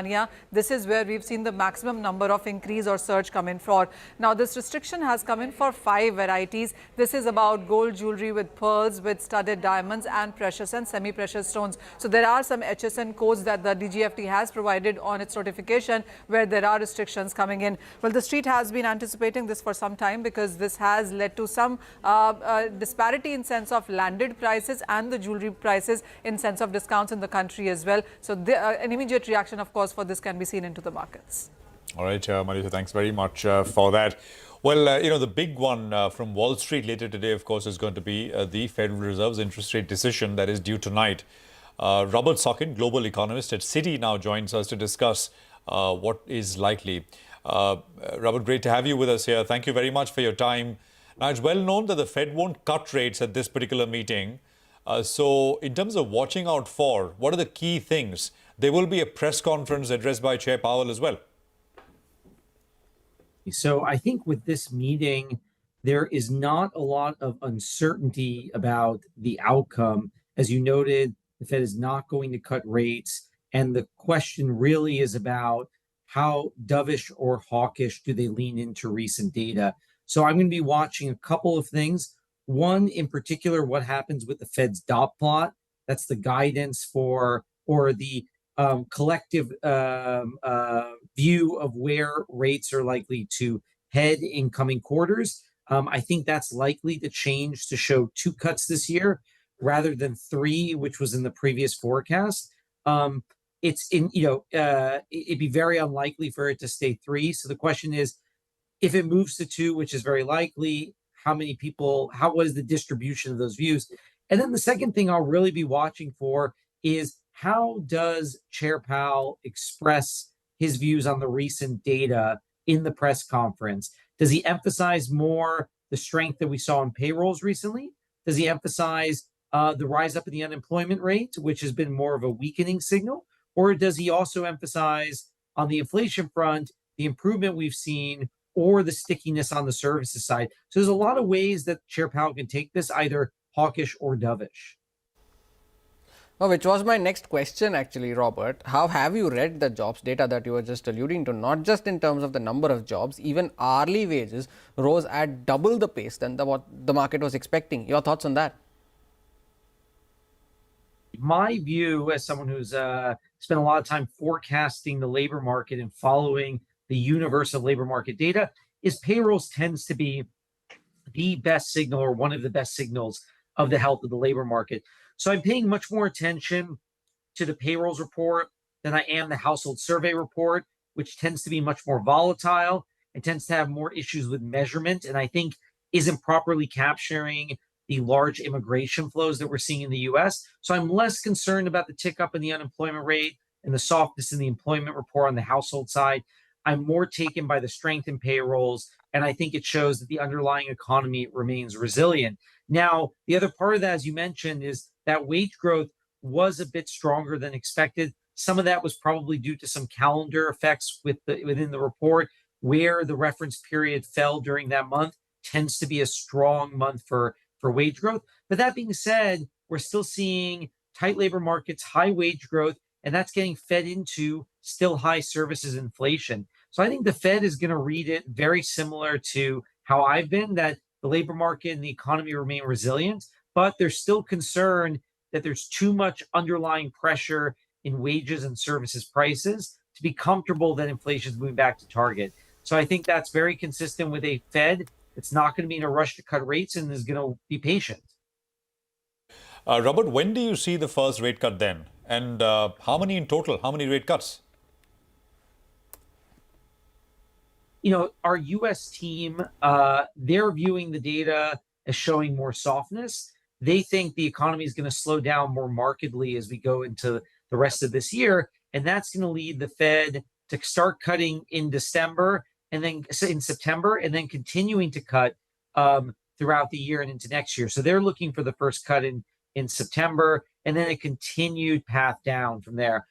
If, however, the economy is more resilient, which I think is potentially the message from the recent payrolls report, then you're going to see much slower and fewer cuts out of the Fed later this year and into next year. So it really comes down to how well does the labor market and the U.S. economy hold up.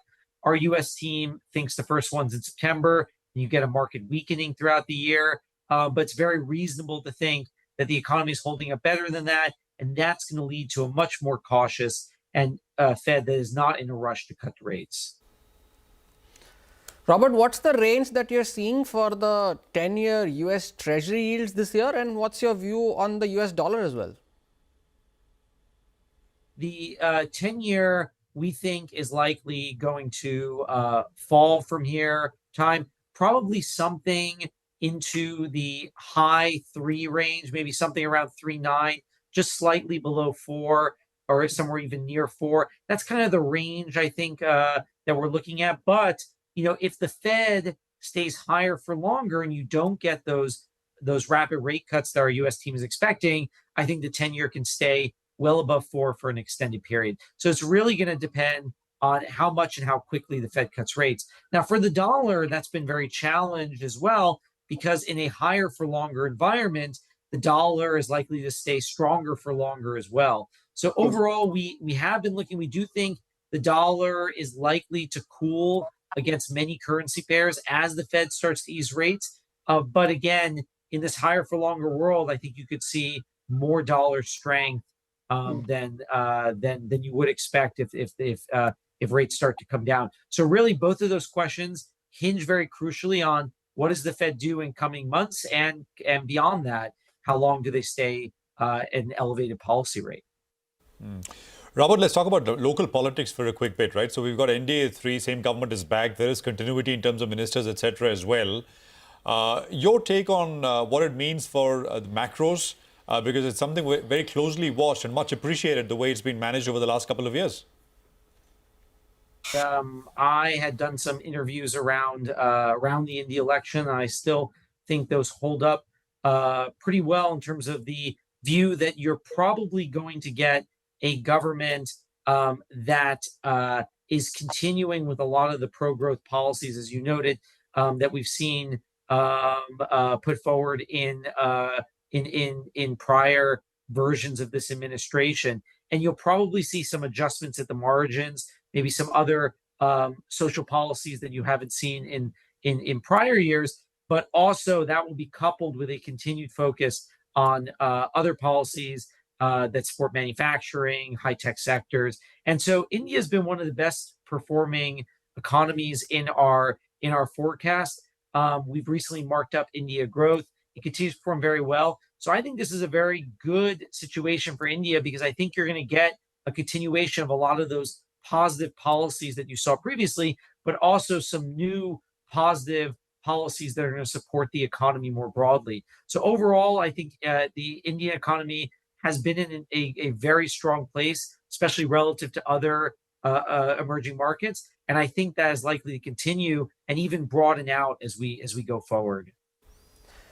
Robert Sorkin, pleasure as always. Thanks a lot for joining in and taking time out and sharing your views on the global macros and the road ahead as well. That was Robert Sorkin there sharing his views ahead of the big Fed decision later tonight. Time for a short break here on Trading Hour. Up next, we'll discuss market technicals. Mitesh Thakkar joins in and we'll also share his top trading bets. Stay tuned.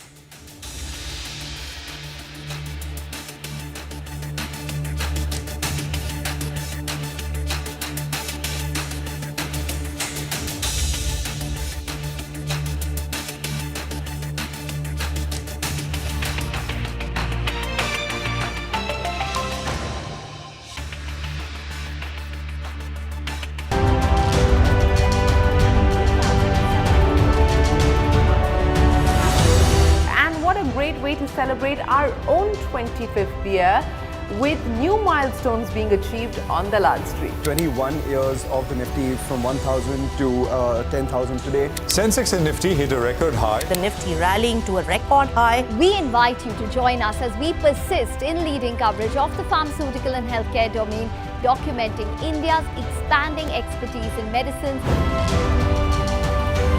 25 years of excellence and unparalleled growth.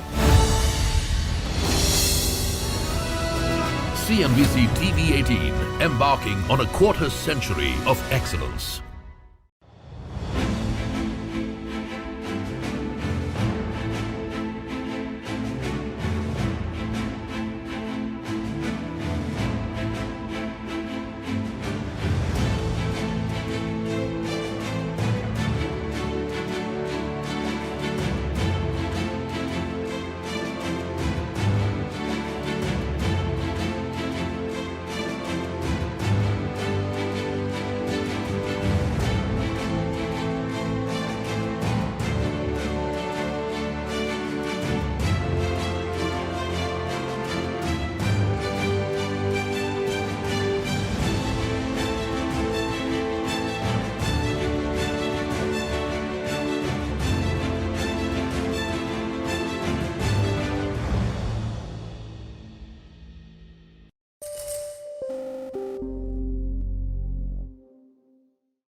Apple announced its long-awaited artificial intelligence.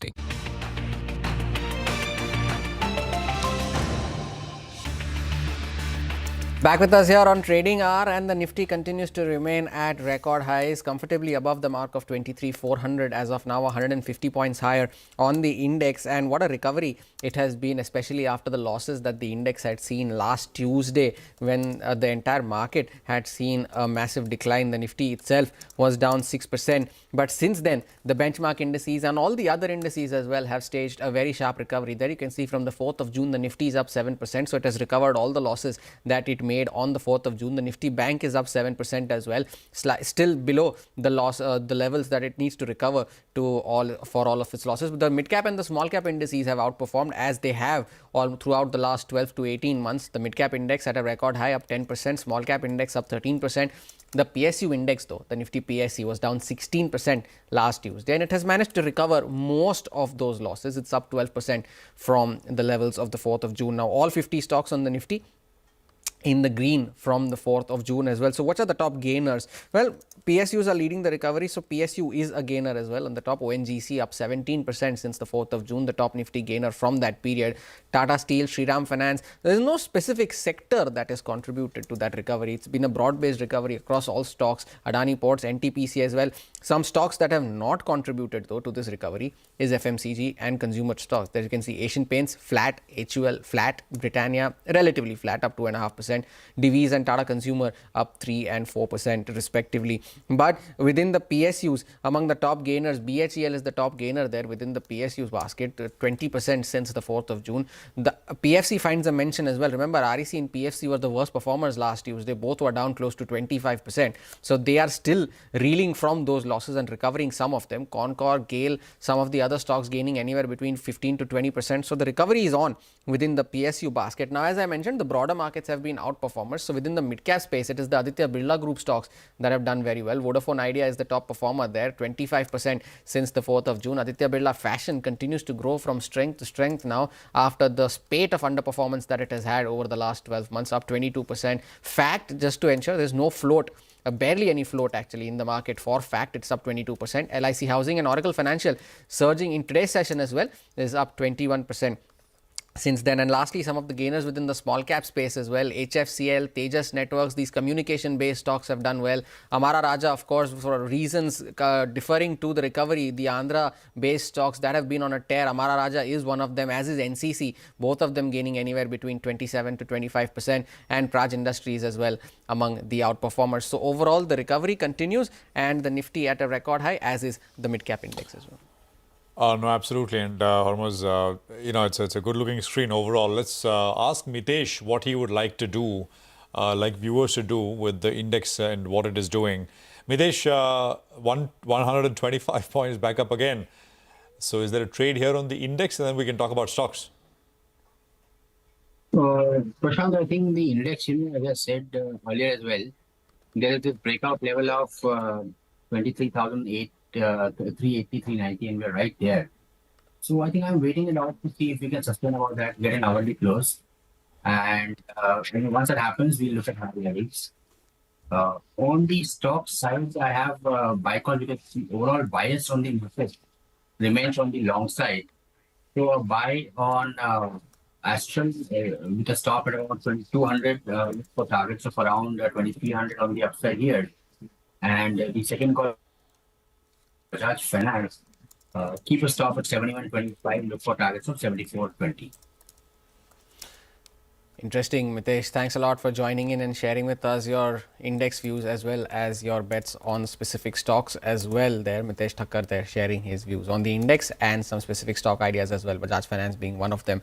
But time for a short break here on Trading Hour. Up next, we get you excerpts from our conversation with Ridham Desai on his India outlook and his sectoral picks. Stay tuned.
Apple announced its long-awaited artificial intelligence push. The Apple Intelligence CEO Tim Cook emphasized the need for privacy as well as personalization beyond artificial intelligence into personal intelligence. Now, Apple, which has long avoided the term artificial intelligence, has been under mounting pressure to show that it is keeping pace with rivals Microsoft and Google in competition to roll out AI.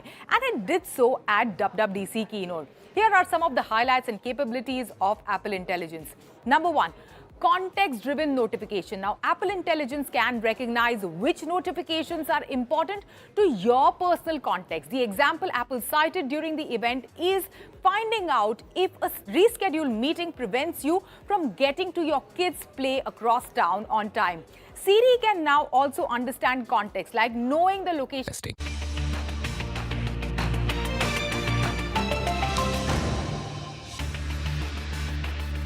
Visuals coming in with this is of course the swearing-in ceremony at Chandrababu Naidu, and some leaders up on the stage as well. I think there is Prime Minister Modi and Amit Shah, the Home Minister, also there to support their ally Chandrababu Naidu, who's of course staged a resounding victory in Andhra Pradesh.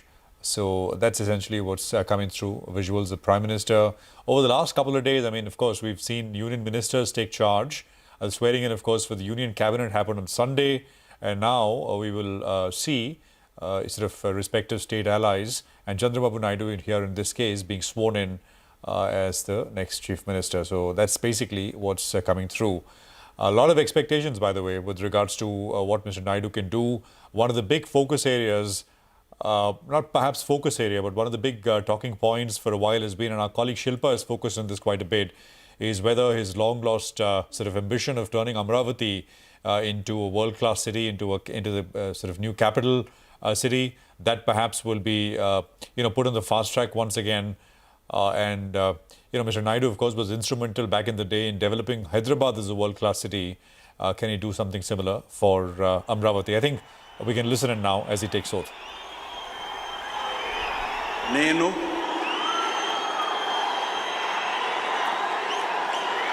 Nara Chandrababu Naidu అనే నేను శాసనం ద్వారా నిర్మితమైన భారత రాజ్యాంగం పట్ల నిజమైన విశ్వాసం విధేయత చూపుతానని భారతదేశ సార్వభౌమాధికారాన్ని సమగ్రతను కాపాడుతానని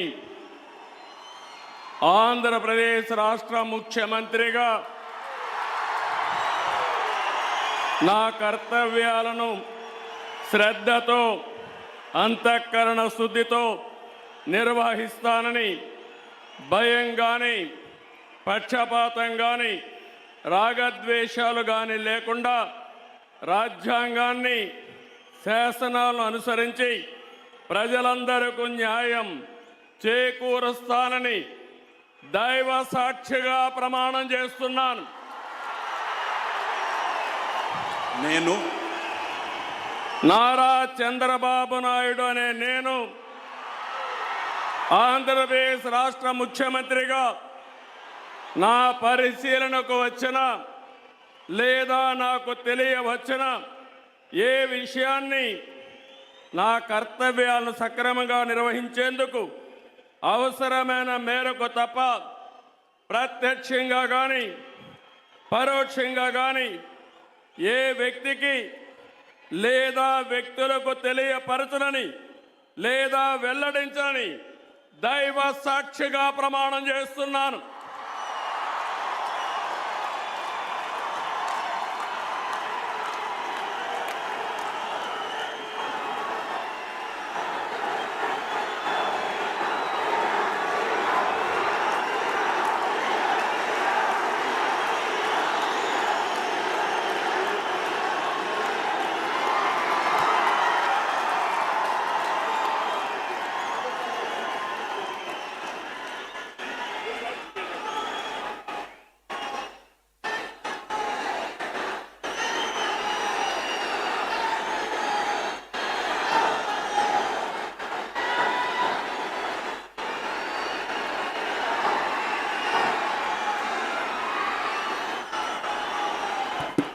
Well, there you have it. Chandrababu Naidu sort of has taken the oath as the sort of new Chief Minister of Andhra Pradesh.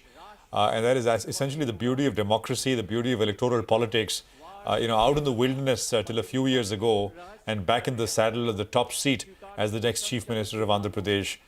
So that's the ceremony going on. You could see, a plethora of leaders, top BJP leaders there to express their support for their key ally. Remember, Mr. Naidu, of course, won almost 80% of the total seats that he contested in Andhra Pradesh. TDP won 135 seats. That's actually exactly 77%. And the opposition to the TDP-led alliance was reduced to just 11 of the 175 seats in the state assembly. That is, of course, Kalyan there on stage with I think, let's just listen in actually to him as well. Pawan Kalyan ane nenu శాసనం ద్వారా నిర్మితమైన భారత రాజ్యాంగం పట్ల నిజమైన విశ్వాసం విధేయత చూపుతానని భారతదేశ సార్వభౌమాధికారాన్ని సమగ్రతని కాపాడుతానని ఆంధ్రప్రదేశ్ రాష్ట్ర మంత్రిగా నా కర్తవ్యాలను శ్రద్ధతో అంతఃకరణ శుద్ధితో నిర్వహిస్తానని భయంగాని. Okay, well, those are proceedings from Andhra Pradesh, and Mr. Naidu takes oath, and back in the saddle, as I said. So those are exciting times for the party and him, of course, there. Well, 120 points, 23,400, just under that particular level as things stand right now, looking pretty solid. I think we're off the highs by a little bit, though. Market breadth is up 3:1 in favor of advances. On my screen, I can spot about 1,900 stocks up and about 660 odd stocks which are lower. Now, Morgan Stanley's Rhythm This High expects earnings here in India to compound at 20% over the next 3 to 4 years. We spoke with him in the morning on the sidelines, so the Morgan Stanley India Investment Forum, the conference which kicked off today. He also spoke about his top sectoral bets, explained why global fund managers still remain underweight. He expects FIIs to return in full form in the second half of this year. Listen in. With GEM's mandate, global emerging market mandates are slightly underweight India. So ideally they should have been overweight because India is persistently a big outperformer in an EM context. But obviously, they have been worried about valuations and therefore they've been waiting for the market to correct. And the market is not obliging, so they remain underweight. India's weight in EM has gone up significantly in the last 3 years. So, we were at around 8% pre-COVID. We're now 17%. And essentially, fund managers have not been able to keep pace with the rise in India's weight in the index. In fact, one of them asked me this question 3 days ago, that what would it take in terms of money flow for GEM's portfolios on average to be overweight India? The answer is a staggering $50 billion US. Now, the largest inflow that FPIs have put into India in a 12-month rolling period is about 35. So this is a lot of money for them to put. The third is a local reason. We have domestic inflows which just keep rising. Every morning, domestic mutual funds have to buy about $150 million of stock. If they don't buy for 5 or 6 days, suddenly they have close to $1 billion in cash and more work to do because the inflows don't stop. Now, in the market, there are only two cohorts. There are the domestic investors and then there are the foreign investors. You can't get a trade unless both, if both are buying. You only get a trade if one is selling and one is buying. So obviously, foreigners end up selling. This changes, in my view, as we go into the second half of this year, because the third cohort will get very active, which is the corporate issuer. So I expect a deluge of primary deals in the next several months, and that will then allow foreigners to start buying. So if I make a prediction here, it is that FPIs will start buying India in the second half. And it's largely because primary issuances will go up. So that creates the space for them to buy. Hi, Rhythm. Good morning and good to see you in. Nigel on this side. Hopefully they come back in the second half of the year, as you told us, with good reason. Well, let's focus a little bit on the domestic money. That's been the savior, right? We're just scratching the surface in terms of the number of demat accounts as well. But what if there is some kind of curb that's put on the retail participation in the F&O market? Do you think it'll sour sentiment, or do you think the investor that's putting this SIP, the monthly numbers, is very different and it will not have much of an impact? So Nigel, the SIP numbers have withstood a fair number of events over the last few years. Yes. And they only keep going up. See, the story started in 2015 when the Prime Minister allowed Provident funds to invest in Indian equities. This was very similar to what had happened in America in 1980 when 401k plans were allowed by President Reagan to invest in equities. What you got then in the US was a 20-year bull run, which ended with the NASDAQ bubble. Domestic households in America were buyers all along the way, even during the 87 crash when the Dow was down 22% in a single day. So they became very resilient. A similar thing is happening in India with two differences. One is the starting point of equity ownership on household balance sheet is very low. I estimate it's about 7-8%. It's gone up from, say, 5. So it's still only, it's still single digits. In the US, by the way, that number even today is about 40%. And then the second thing is the demographics. When we entered the millennium, America had already started aging. Baby boomers started retiring and they started withdrawing their equity saving. In India, that doesn't happen for the next 20, 30 years. So we have a lot of legs to go on this. And I think that at some point in time, it's quite possible that the limit on provident funds and NPS, which is currently pegged at 15% of incremental flows into equities, that could be raised to 25. The last 9 years have been very sweet for them. They've been able to deliver good returns to their subscribers, and it's largely because of the equity returns that they are getting. So I don't see the domestic bid going away on a structural basis. There could be cyclical ups and downs, but I think this structural bid is here to stay. You did say that a lot of the money is on the sidelines because of valuation. So where is it that you find pockets of value, and where do you think things are overheated? I see a lot of value in the market. I see value in many places. Just to highlight a few, I see that in private banks. I think we are in a very sweet cycle. Margins have troughed. Growth at the credit level remains quite robust. And the credit costs are not coming back in a hurry. And the stocks, I think, represent very good value. I see value in consumer discretionary, like autos, auto parts, retail, a slew of businesses that benefit from discretionary spends by consumers. I see some value in industrials, not all across the board. Industrials, I think, is probably the more tricky sector, because the growth there, I think, will be stupendous, but some stocks are trading at levels which may be discounting most of that growth. So we have to be careful about making a ubiquitous call on industrials. I see value in IT services. I think the US cycle is looking up, and IT services stocks look quite attractive. So there's a lot of value everywhere. Where there is, there's limited value, I think, is in consumer staples. I don't think those stocks have the same earnings upside that the rest of the consumption space has. So I would be a little cautious there. I think we have to be very selective in healthcare. Value is not there across the board. And likewise, I think in global commodities, we have to be a bit more cautious. Right, Rhythm, things are looking up for India. We're in a bit of a Goldilocks scenario, which is great news. What are the risks then? Crude has been fairly well behaved, which is good for us, irrespective of how other commodities have flared up. A couple of risks that you'll be tracking, and a quick comment on crude being well behaved.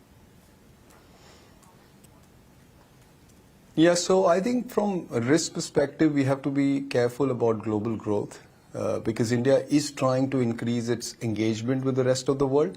So if global growth doesn't fare well, it does put India back. I would worry about China's deflation because Chinese deflation creates greater competition for Indian companies trying to sell abroad. And that could be a very important threat. China's currency could be depreciating, which could make us less competitive versus China. I think we have to worry about the capacity constraints that we have. There's still a lot of supply side work that has to be done for us to sustain higher growth rates in the judiciary, in bureaucracy, in education, in skilling, in health. And on oil, actually, Nigel, the math has changed for India. See, the intensity of oil to GDP has halved in the last 6-7 years. So we are less sensitive to oil. But if oil went up $30-40 all of a sudden, then it would create near-term pain. But otherwise, I think oil is a lesser concern for us than in the past. Rhythm Desai there in an exclusive conversation with CNBC-TV18. Time for a short break. Up next, we discuss market fundamentals with Devang Mehta of Spark Private Wealth Management. Stay tuned, back on the other side.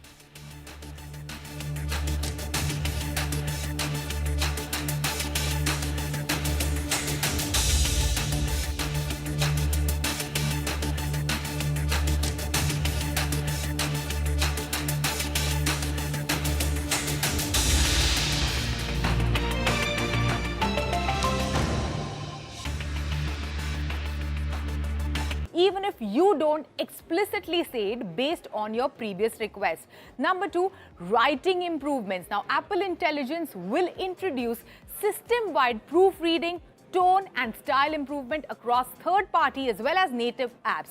Now, those who struggle with office emails, I often do, the emails would start looking more professional with rewrite.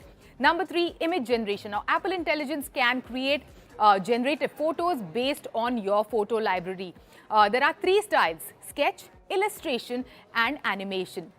Number 4, of course, the announcement of much rumored partnership with OpenAI and improved Siri. Yes, Apple is integrating ChatGPT into Siri and the system-wide writing tools. You wouldn't need to create an account with ChatGPT to access it. You will be notified when you are using ChatGPT and you will be asked for permission before any information is shared.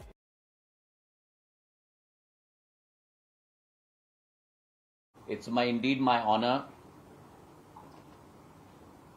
that the Prime Minister has given me the responsibility of the Communications Ministry, have a tremendous role to play on a global stage as well as on a local stage to enjoin the hearts of millions of people across our country and across the world. Under his leadership, there has been a revolution in this department. And on this day, I vow to persevere and put in my best to ensure that we deliver.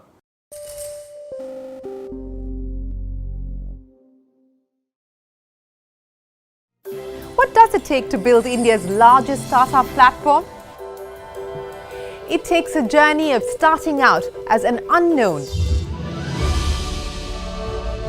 and ending up as unforgettable. It takes more than 2 decades of celebrating the most influential and influencing the most celebrated entrepreneurs.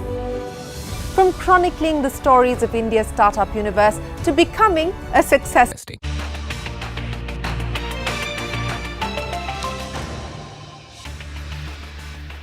Welcome back. Time for some fundamentals now on the market. Devang Mehta from Spark Private Wealth Management is joining us now, and he's with his market fundamental views and his top sectoral picks as well. Devang, good morning. Thanks a lot for joining in. What's your call on IT, Devang? I had to ask you this because Oracle Corp overnight posted very good set of results. That's reflecting in the share price of Oracle Financial as well. HCL Tech won a deal yesterday. Wipro won a deal recently as well.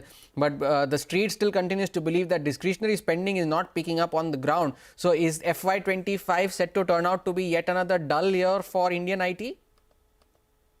Thanks for having me on the show. Good morning. I think, clearly what we feel is that this is one sector which had generally been a laggard. And what has happened to this market in this rally post-elections is that most of the sectors which were not doing well, they have also come back to the fore.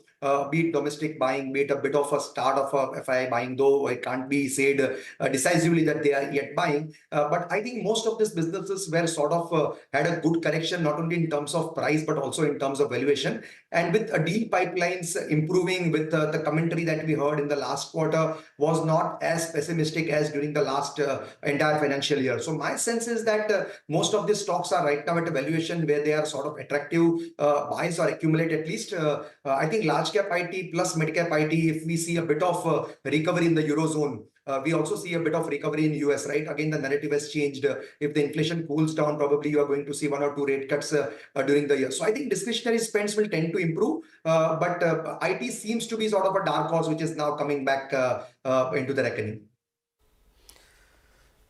Right. Devang, I wanted to ask you about the affordable housing push as well. You have mentioned housing is one of the sectors that you are positive on, and the stocks yesterday, all housing related stocks, be it cement, be it housing finance companies, or be it construction companies as well, all of them were surging. And how in yesterday's trading session, well, these are just plans, right? There is a push that they will build 3 crore houses, but who gets what? What is the share? Will the companies even get these orders? How much is the street pricing in terms of this kind of optimism that comes, whether it comes in stocks like HUDCO or even in housing finance companies like PNB Housing? What's your call on this? Yeah, I think it's a very good question. See, I think market loves continuity of policies, and I think that the latest cheer in the market, the last 3-4 days, what we have seen is that almost the same ministers have come back, the same council of ministers or the same cabinet is now sort of formed. So mostly, I think the 100-day agenda, the 100-day plan, which is most important for most of the ministries, they are just starting from where they left, right? The important cabinet berths have gone to people who were already part of the top core 4-5 people have just been the same. So the sense one gets here is that housing / capital goods / infra / allied goods, power. I think most of these stories where they were left are still going to continue. Yes, you have to sort of differentiate the men from the boys, the housing finance, the affordable housing push, real estate already doing well, the commercial side doing well, even residential sales have generally been good. If you look at any of the listed builder, they talk about projects getting sold off, even the building materials companies, most of them are coming up with good set of numbers. So some of them are expensive, but the numbers that you've seen from construction / real estate / infra and all this, even building material type of our home improvement companies have been good. So I don't see any sort of conspiracy theory which should emerge in this sector. Over the next 2-3 years, all businesses should do well. Interesting. And the other business that was the one that is going to get a lot of attention going forward is renewable energy as well, right? There are a lot of these wind turbine generators who have been winning orders left, right and center, be it the likes of Suzlon or Inox Wind. Suzlon, of course, being a turnaround story that it is turning out to be. Do you have a view on this space as a whole? And if you are at the liberty to comment on specific stocks, your views on stocks like Inox Wind and Suzlon as well? I think, yes, the space that you mentioned is one of our favorite in terms of not talking about individual stocks, but energy transition or sort of energy efficiency, productivity improvement. This is one sector which we have sort of liked. We also like power ancillaries. There are companies like Hitachi Energy, which has been our sort of top portfolio stock in most of our client portfolios. We also favor a lot of capital good companies like Siemens and all, who work very closely with this type of sectors. There are also companies in the sectors like motion management, right? Most of the people talk about bearings, but there are companies in the motion management space, engineering space, which also work with a lot of this type of companies into energy transition. So my sense is that the entire space now, it's time that you don't buy everything and anything, but you have to be very selective when you talk about energy transition. And as I talked about companies like Hitachi Energy, which specializes and has huge market shares. See, this size of the opportunity of this industry is huge. You have to find out companies which have good market share, the companies which have good margin of safety and which are sort of not trading at any it's not a story. There are numbers which are backing this. Not a story, but numbers that are backing it. Interesting there, Devang. But I wanted to shift focus to metals, Devang, because metals have been pretty volatile over the last month and a half. The month of May throughout, we saw a sharp rally in most of the global commodity prices. Now they are seeing a bit of a cool off from those levels. On most occasions, metals are not more than just a tactical play or a trading opportunity. There has not been a broad long-term consensus over, okay, metals is the space to be in for the next 2, 3, 5 years. Is that view emerging now, Devang, or do you still continue to believe that it's just no more than a tactical play? See, honestly, this time, I hate to say that, but this time it's sort of different because most of these metal companies have seen one good rise in demand.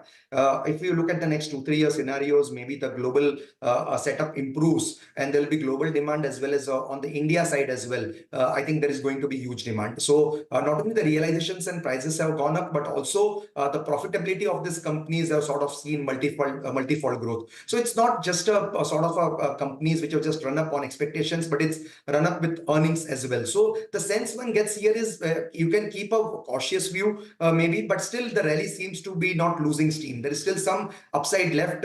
It's sort of, though you can call it a tactical call, but this time it's got a more structural legs to it. And for the next 1.5-2 years, I think there's not much to worry on this front as well. What about pharma, Devang? Because it's unlike a lot of other sectors, which, okay, a housing finance company is known for housing finance, but pharma as a sector, there are so many different companies that specialize in so many different things. How do you differentiate among these pharma companies? Because you can't really paint the entire sector with one brush. Is there a space within pharma that you prefer, say the contract manufacturers or the ones that export more to the US markets? What's your view on that? Yes, I think specifically we like the space, but as you rightly said, can't paint the entire sector with the same brush. So a couple of spaces that we like are MNC pharma companies like Abbott Laboratories, just not recommending, but just giving an idea of the portfolio holding that we sort of have. And we have this since many years. So there's a company, Abbott Laboratories, which is mostly an MNC pharma company, which is not only a health company, but it's more a health tech company with excellent ROEs, ranging more than 35-40%, and company delivering EBITDA and PAT at levels which are sort of unbelievable. This company works with a negative working capital cycle. So again, a huge advantage with free cash flow. So these are companies one should sort of take care. There is another innovator, which is a very small company like a Gufic Bioscience, which can't be also termed as a pure play pharma, but gets into a lot of innovation mode and 4-5 products probably right now, which are finding excellent space in the new world, which is more an innovator space rather than a normal pharma type of a company. So I think this type of bets are very core type of companies is where we set our sights onto rather than getting into anything and everything in pharma. All right, Devang, we leave it at that. Thanks a lot for joining in and sparing time to share your views on the sectors in the market. That was Devang Mehta there of Spark. That is a wrap on this edition of Trading Hour. From Prashant, me and the team that put this show together, thank you so much for watching. Halftime Report takes the action forward.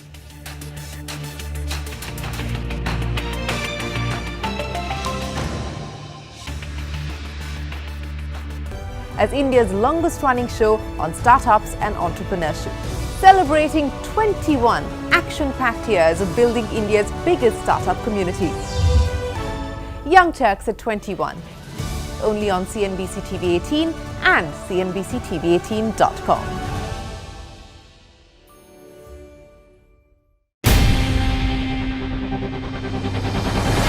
CNBC-TV18's most comprehensive and award-winning news show, India Business Hour, drops first on YouTube. So get the first access to the most influential architects of policies and politics, the key newsmakers of the day. Discover the big themes as we decode the business of markets, macros and more. Be the first to go to the heart of all the top stories that drive the day's agenda. Catch the award-winning India Business Hour live every night on YouTube with me, Shireen Bhatt. India Business Hour live on YouTube at CNBC-TV18 weeknights at 7 p.m.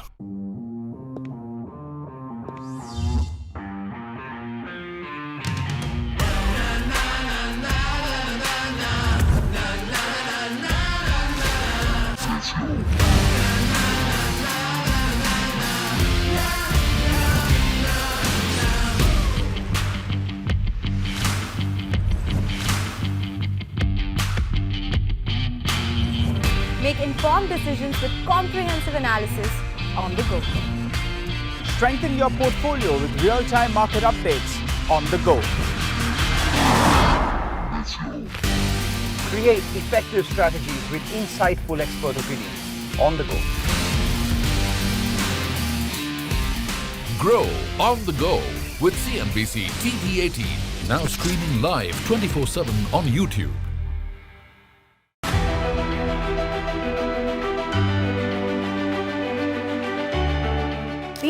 markets have not just grown, they've broken several records in the last 25 years. India's contribution to incremental global GDP was as low as 0.2% 25 years ago.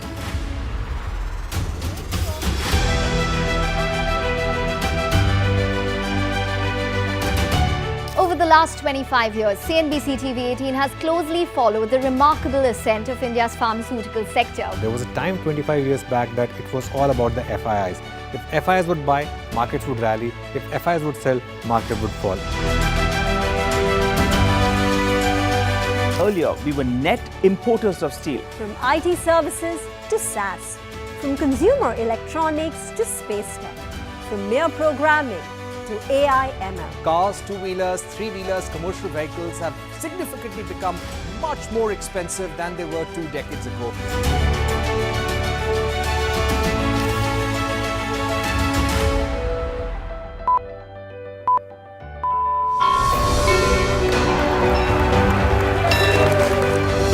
Discounting is high there, but their focus is squarely on the 125cc segment.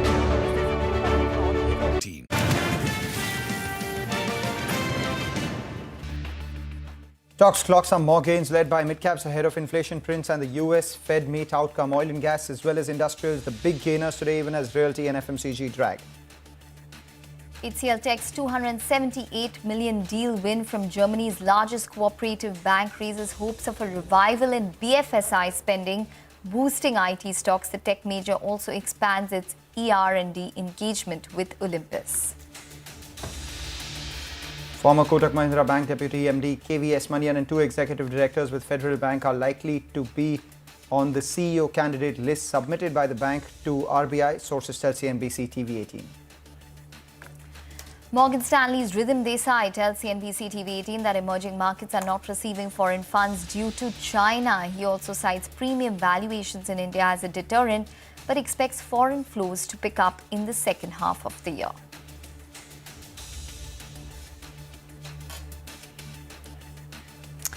Hello and welcome to Halftime Report. I'm Ekta Batra, with me is Manglam Balu. Well, it is turning out to be a session which is showing steady gains for the market, and what really stands out is the broader markets. The mid-cap index is up another 1% The advanced decline ratio has been in positive terrain for the entire week. Let's see how today closes up. But as of now, the advanced decline ratio stands at a good gap between the advances and the declines, as it has been through the week, and stands at currently 2:1 on the Bombay Stock Exchange. Separately, besides the markets and the elections and the cabinet choices, all of that out of the way, we do have a lot to concentrate on in terms of events to watch. Today itself is going to be big because we have the Fed meet outcome. We have the US CPI data for the month of May, which is estimated at around 3.4%, and the India May CPI as well as the April IIP, which will be out this evening as well. So a whole host of cues to watch out for from the macros, and that's going to be quite determinant in terms of how we'd probably move in the next 2 days. Hi, Mangla. Take that point, Ekta. Hi, Ekta. It's been a good move so far. Despite all the volatility, now continuity is what the street is backing, and we're back again at a record high. A little over 23,400 for the Nifty, just above 50,000 for the Nifty Bank. On a closing basis, over the last 7 trading sessions, Nifty Bank has closed above 50,000 just once. Will that continue in today's trading session or not itself is a question that we'll get an answer to in the next couple of hours. Important to hold above these levels for the market to sustain this up move that we're seeing, because we have seen signs of supply coming in at levels upwards of 23,400 for the Nifty and 50,000 for the Nifty Bank. Notwithstanding, we have the Nifty Bank weekly options expiry play out today as well. But a whole host of stocks are buzzing.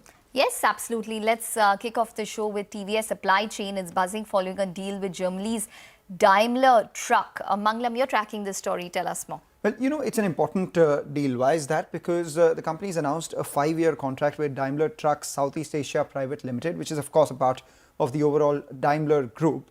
This will streamline supply chain operations for the company's Daimler Truck Southeast Asia distributor network, and this solidifies TVS Supply Chain's position as a primary logistics partner for Daimler Truck AG. The important part is that the deal value is undisclosed. It is a 5-year deal, but what we know is that this is a step in the right direction, because the management, when they joined us post their 4th quarter numbers, they did say that for integrated supply chain, they are looking at double-digit growth in this year. 10 to 12% comes in from new businesses, and at the same time, they will see sequential improvement in the margin. So it is, the talk being walked out here by TVS supply chain, and that is something that the street is appreciating. But also, we have to say that the underlying trend of the market is strong, and at the same time, all the other logistics stocks are actually doing quite well. So if you pull up names like Snowman Logistics, Container Corp, or even the other logistics listed players, you would see that there is an up move, general tendency of the street to believe that infra focus from the government would help this space as well, and GDP growth would help as well, and that is aiding the move that we're seeing in a lot of these logistics names. Okay, a lot of the logistics names doing well. Some news on Lupin, so just watch out for that. They have signed a license and supply agreement with a company with regards to marketing of a particular drug in Vietnam as well as in Philippines. So just watch out for it. It is basically a oral contraceptive which they will be marketing in both of these countries, Vietnam as well as Philippines. That's Talk in Focus on account of that. But let's move on then on to a CNBC TV18 exclusive. Federal Bank has shortlisted 3 candidates for the post of MD and CEO of the bank. They have sent the names to the Reserve Bank of India. Abhishek is here with the details on this. Well, we had told in February that, the Federal Bank has shortlisted candidates for the post of MD and CEO of the bank, and that's the names, those are being sent to RBI as well. So it's been sent to RBI about 10-15 days back, and sources do tell us that KVS Manian, who is the ex-deputy MD was at Kotak Mahindra Bank, his name is likely to have been included in the list as the external candidate for the post of MD and CEO of Federal Bank. The likely internal candidates whose names have been sent are Shalini Warrior, who is the Executive Director, as well as Harsh Durga, who is the Executive Director. Now, as the external candidate, Mr. Manian's names bodes well due to the culture of South India being in reference over here. Just to alert our viewers, CNBC TV18 had reported in Feb that Manian could be in the race for this post, and we have written out to Federal Bank as well. They have not yet responded to our query. Back to you. All right, Abhishek, thanks a lot for that. 3% move in the stock, taking it to a fresh 52-week high. Clarity on the leadership, the next rung of leadership will be extremely crucial for Federal Bank, and we'll await.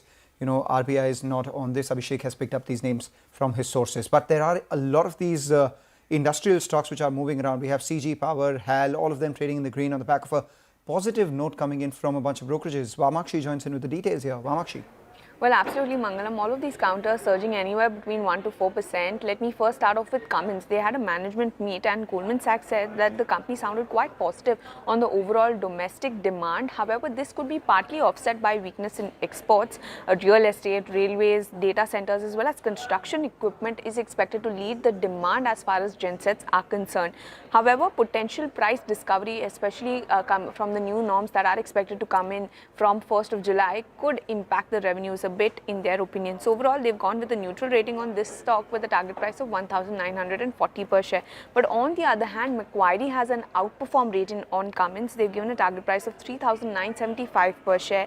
They believe that in the medium term, there are multiple growth levers that could hold appeal for Cummins. As far as some other industrial stocks are concerned, UBS has actually come out with a report, and they are expecting most of the policy initiatives that are in place to continue going ahead. In fact, they're expecting a 19% CAGR growth in orders, 18% each in top line as well as EBITDA for the entire coverage universe, and this is expected to continue over a period from FY24 to FY28.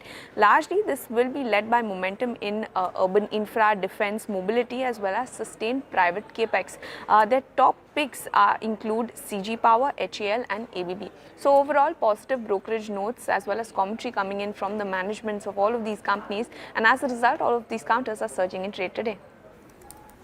Okay, all right, Vamakshi, thanks very much for that. Well, we need to take a short break with the news that the markets are extremely steady at this point in time. We have the Nifty, which is just about scale 23,400 as we speak, and the Bank Nifty, which is up above 50,000. We'll take a short break. On the other side, we'll bring you an exclusive conversation with Arvind Maya, who's the CEO of Embassy REIT, to discuss the 5-year journey of REITs in the listed space. Stay tuned.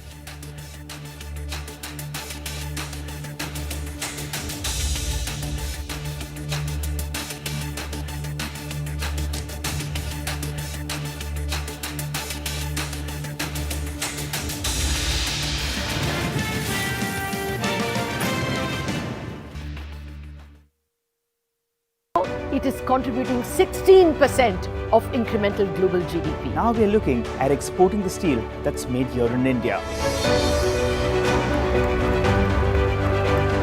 Welcome to the first ever India Business Leader Awards.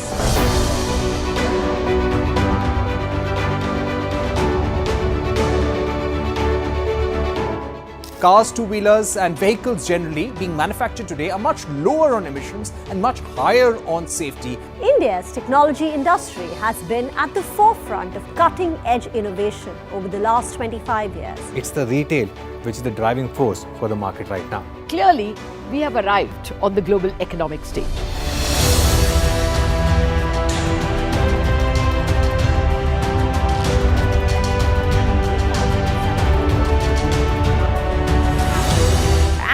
Great way to celebrate our own 25th year with new milestones being achieved on the Lal Street. 21 years of the Nifty from 1,000 to 10,000 today. Sensex and Nifty hit a record high. The Nifty rallying to a record high. We invite you to join us as we persist in leading coverage of the pharmaceutical and healthcare domain, documenting India's expanding expertise in medicines. 25 years of excellence and unparalleled growth. CNBC TV18, embarking on a quarter century of excellence.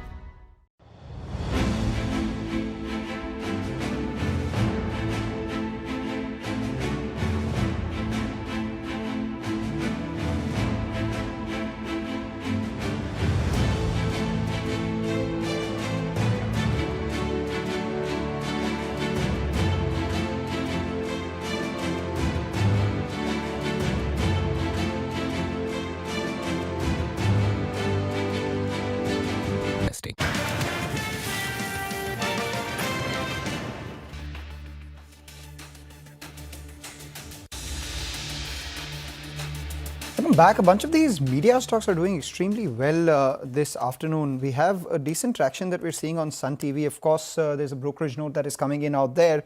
A lot of long positions added. The other one that is, seeing an up move is Dish TV. That has been doing well all through the morning and now up around 11% as we speak. And HT Media too was in the red for a fair amount of the day and now eked out some gains and moved to the high point of trade as well. So that's one pack that we should keep on our radar. Of course, the first quarter numbers for a lot of these media stocks will be extremely strong, largely led by the increased ad revenues on account of the elections. But that's not the only stock or sector on our radar. We have the realty sector as well. In our special segment, REIT Connect, Nisha Poddar caught up with Arvind Maya, who's the CEO, Embassy REIT, to discuss the 5-year journey of REITs and the listed space. Firstly, it's been 5 years. It's been a phenomenal journey. I think in terms of starting off on the regulations per se, starting with enabling the overall regulations with the regulator and then implementing it and then evolving the regulations based on what we saw in practice along with the regulators. It's been, I would say, a very educational journey for all of us, but it's very important at this stage to thank a lot of regulators for bringing this product to life in India, be it, of course, starting with SEBI, IRDA, Central Board of Direct Taxes, and Department of Economic Affairs. All of them have played a significant role in bringing this product to life. But just talking about REITs per se, you're aware REITs are supposed to be a stable asset class. But 1 year into the first REIT being in existence, we got kind of an existential question with COVID hitting us and then, of course, leading to work from home. But 5 years later or 4 years post-COVID, I would say we've come out pretty strong, fundamentally for two reasons. One, India office is here to stay. We can speak about this a bit more subsequently. And second is because of the regulations itself. What I mean by that is, if you look at the REIT regulations, firstly, it clearly says that 80% of the assets have to be completed and rent generating. 49% is the maximum leverage we can take, and we cannot buy land, which basically means there's no speculation. All put together, it ends up being a very stable asset class. So 5 years later, where are we? We are 4 REITs, 3 commercial, 1 retail, owning about 115 million square feet, We've raised about 26,000 crores from the market and distributed almost 17,000 crores in the last 5 years. So it's been a pretty good start for us as a product. Right, but it's still at a nascent stage as an asset class here, Arvind. And in other countries, like in the US as well as in Singapore, they are much more evolved and matured with many types of also real estate being rolled out as REIT. How do you see India compared to the other matured markets, and what could be the growth potential going forward for REIT as an asset class? Yeah, you're absolutely spot on, Nisha. It's very early days for us. Why don't I take US as a case in point? Because that's probably the most evolved market for REITs, right? In US, close to 99% of REITs are in the form of listed commercial real estate, right?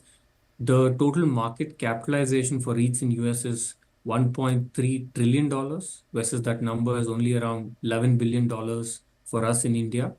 And when you look at the type of REITs or the type of assets which are in the form of REITs, it's starting with, of course, commercial, retail, there is residential REITs, there is hospitality in the form of hotels, there is hospitals, there's data centers, there's industrial. So a lot of asset class which are already in the form of REITs, whereas in India, as you're aware, is just 3 commercial and 1 retail. And also, just to speak a bit more on commercial, in US, there is about 4.8 billion square feet of commercial real estate, versus that number is only around 800 million square feet and growing pretty fast. So I would say the growth potential for this product in the country is very, very vast, and we've just started on a growth path as we speak. That's right. And you mentioned about the various types of real estate also being part of it. But in India, we have one in which owns shopping malls, and the rest, the bulk of it really comes from office space. So let's talk about the potential, Arvind. What's the potential of this grade A office complexes, and in terms of growth, in terms of demand, as well as also the rentals increasing, which has a direct benefit for the investors of REIT? Yeah. So talking about office, Nisha, the 3 commercial office REITs today own around 100 million square feet, versus the all India stock, as I said, is around 800 million square feet. But just to start with a few numbers first, over the last, if you see calendar year 23, we've done about 60 million square feet of gross absorption, around 40 million net. That number is expected to be around 65 million square feet for calendar year 24. And largely, this is coming from an unprecedented demand from global captives, right? So they are growing phenomenally in India. Again, to give you a few numbers on captives, today there's around 1,700 captives in India, expected to grow to around 2,500. They employ around 19 lakh people, expected again to grow to around 45 lakh people. And the interesting stat is, close to 72% of global 500 companies as of today still don't have a captive presence in India. So all of these are coming to India. So the question is, why is commercial office growing in India? I would say broadly 3 reasons. Number 1, the most fundamental being availability of talent at scale and at a reasonable cost. Now, if you want skill sets, people across different skill sets, you'll find it in India and at the scale which organizations want. So that's number 1. Number 2, I would say, is availability of world-class office space in India, like what you find globally. And probably the third important reason is India as a country per se, right? We are seeing a phenomenal amount of growth as a country, stability in policy, a lot of investments in infrastructure, and of course, the focus on ease of doing business. All put together, I think these are, I would say, the catalysts for commercial office to grow, continue to grow in India. Okay, well, talking about real estate, we do have Brigade Enterprises, which has come out with a press release. They are launching Brigade Icon Residences. They're looking to invest around 8,000 crores in Chennai as well.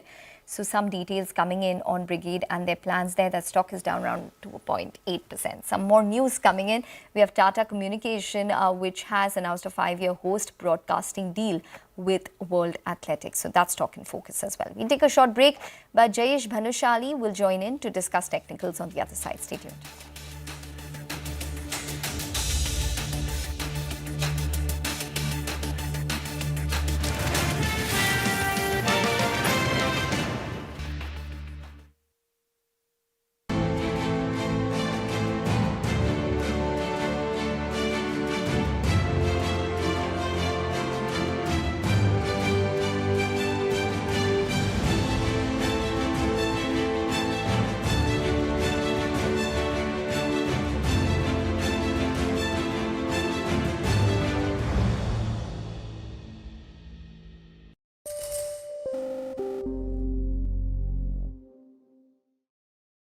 Apple announced its long-awaited artificial intelligence push. The Apple Intelligence CEO Tim Cook emphasized the need for privacy as well as personalization beyond artificial intelligence into personal intelligence. Now, Apple, which has long avoided the term artificial intelligence, has been under mounting pressure to show that it is keeping pace with rivals Microsoft and Google in competition to roll out AI. And it did so at WWDC keynote. Here are some of the highlights and capabilities of Apple Intelligence.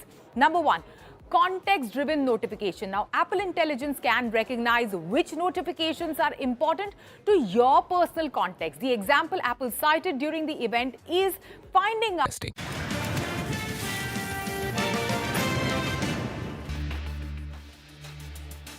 150 points on the Nifty, 300 points for the Nifty Bank, holding just above that 50,000 mark. The Nifty Bank is considerably off highs, and as a result of which, so is the Nifty. At one point, it was higher by almost 1%, and now, it's shaved off some of those gains from the top. Understandable, but no real concerns for the market itself. From record highs, we've seen some bit of profit taking. The second half extremely crucial because we have the Nifty Bank weekly options expiry playing out in the second half, and it's the 50,000 mark, which is extremely important for the Nifty Bank itself. So if you just take a look at the Nifty Bank options activity, which is underway right now, it is at the 50,000 call and the put, where most amount of action is. The 50,000 put has a premium of almost 100 odd rupees, and it's seeing a fair amount of writing now that the Nifty Bank is above that 50,000 mark. But at the same time, we are seeing an equal amount of writing on the 50,000 call as well. A combined premium of almost 200 rupees on that straddle, telling you that maybe the street is bracing itself for a range of 49,800 on the way down to about 50,200 on the way up, with some resistance around 50,100 itself, which is closer to today's high. On the Nifty itself, because the Nifty Bank is facing some supply here, while we're seeing some writing at the 23,300 put and the 23,400 put, important to know, while the support has moved higher, the resistance still continues at the 23,500 mark. There is equal amount of call writing. So the 23,500 call comes up for you, premium of 46 rupees, telling you that 23,550 thereabouts would be some resistance. Long positions added on a couple of names. We have Sun TV as well as Oracle Fin. Just keep an eye out on Z as well, because Z was one of those stocks that entered F&O ban on day one of the June series itself. Now the open interest has come down. It's around that 80% mark. If it falls below 80% in today's trading session, then the stock gets out of F&O ban. Okay, all right, Mangalam, thanks very much for that. So that's on the entire F&O space. Jayesh Bhanushali of IIFL Securities now joins in on the show to discuss the technicals with us. Jayesh, hi, welcome to the show. Well, it's definitely a lively market, more livelier for the broader markets. Let's start with your top picks today. Basically, we would be recommending two stocks. First would be Keynes. Keynes Technologies revenue in the Q4 grew by roughly 75% year on year, led by strong execution across its industrial and A&D segments. Even the rebound was seen in EV orders, and strong acceleration was seen in multi-year contracts in its A&D space. Management has guided that for the FY25, 60% of revenue growth would be happening. Hence, we expect that the guidance of $1 billion of revenue growth by FY25 to actually come in play. We have raised our EPS estimates in Keynes by 10% for the next financial year. We expect the stock to head higher up to 4,000 rupees as well. during the upcoming days. Hence, we recommend a buy on it. Since it's a fundamental call, we would not be having any stop loss, but 4,000 would be the target. Second call in terms of technical, we believe K Fintech could do pretty well in the coming days. The stock has rebounded from its 89-day exponential moving average. I believe it is currently hovering around 730 rupees. From here on, we could expect another 10% upside in the stock. Stop loss could be around 695 rupees. Above 775, it can even break out above its previous swing high too. So K Fintech would be a buy with a target of 800 and a stop loss of 695. Okay, all right. Well, Jayesh, thanks very much for that. We're going to leave it on that note. Thanks very much for taking the time out, giving us those technical picks. We need to take a short break.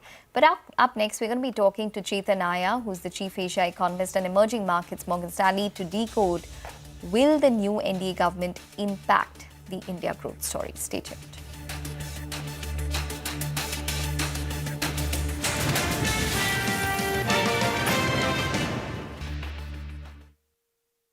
Rescheduled meeting prevents you from getting to your kids' play across town on time. Siri can now also understand context, like knowing the location of a task, even if you don't explicitly say it based on your previous request. Number 2, writing improvements. Now, Apple Intelligence will introduce system-wide proofreading, tone and style improvement across third-party as well as native apps. Now, those who struggle with office emails, I often do, the emails would start looking more professional with rewrite. Number 3, image generation. Now, Apple Intelligence can create generative photos based on your photo library. There are 3 styles: sketch, illustration, and animation.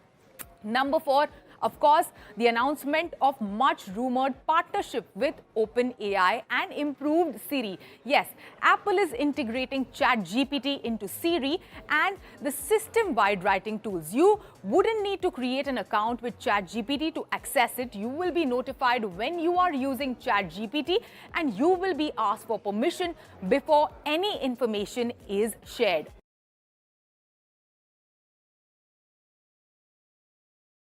It's indeed my honor that the Prime Minister has given me the responsibility of the Communications Ministry, have a tremendous role to play on a global stage as well as on a local stage to enjoin the hearts of millions of people across our country and across the world. Under his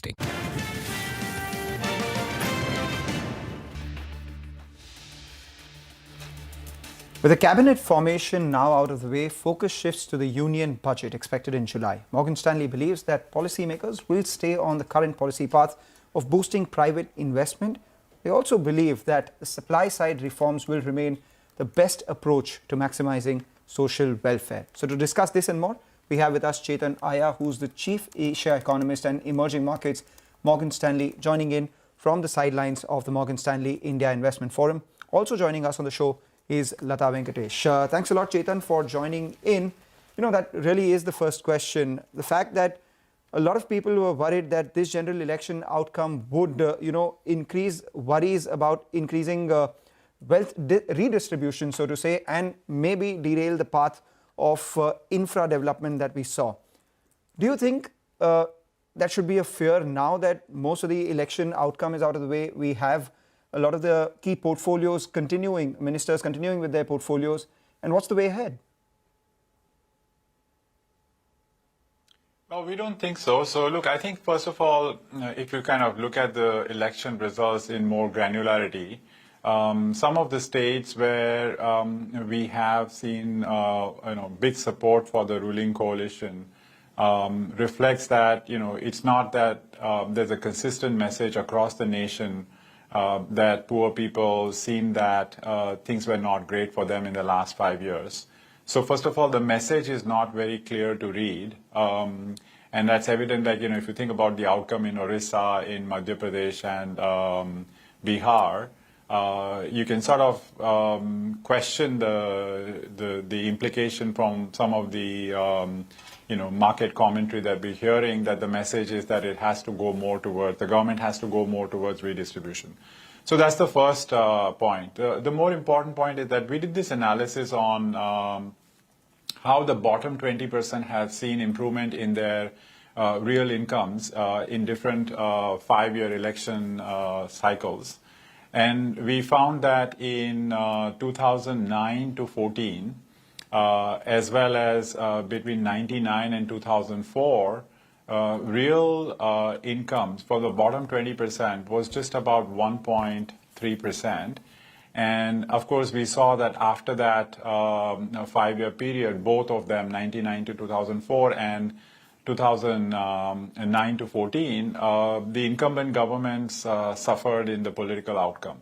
And so the message that we read from the data is that if there is loss of macro stability, you have high inflation, and you don't have enough of investment growth and job creation, that is actually adversarial for the politicians or the policymakers who are in power at that point of time.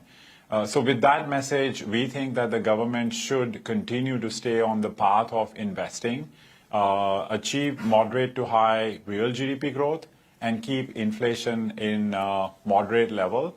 And that's what will ensure that the bottom 20% per capita income or the income growth will be strong enough and bring them back to power.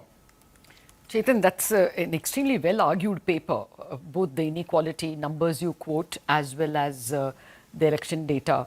But the rhetoric seems to have been gained by the regime seems to be that they need to be pro-poor. The first file the Prime Minister signed was Kisan Samman Nidhi, and the first policy decision was expanding PM Awas Yojana. So, what they ought to do is what you are arguing. But is there a very strong likelihood that they will not do that, but they will follow a more redistributive policy?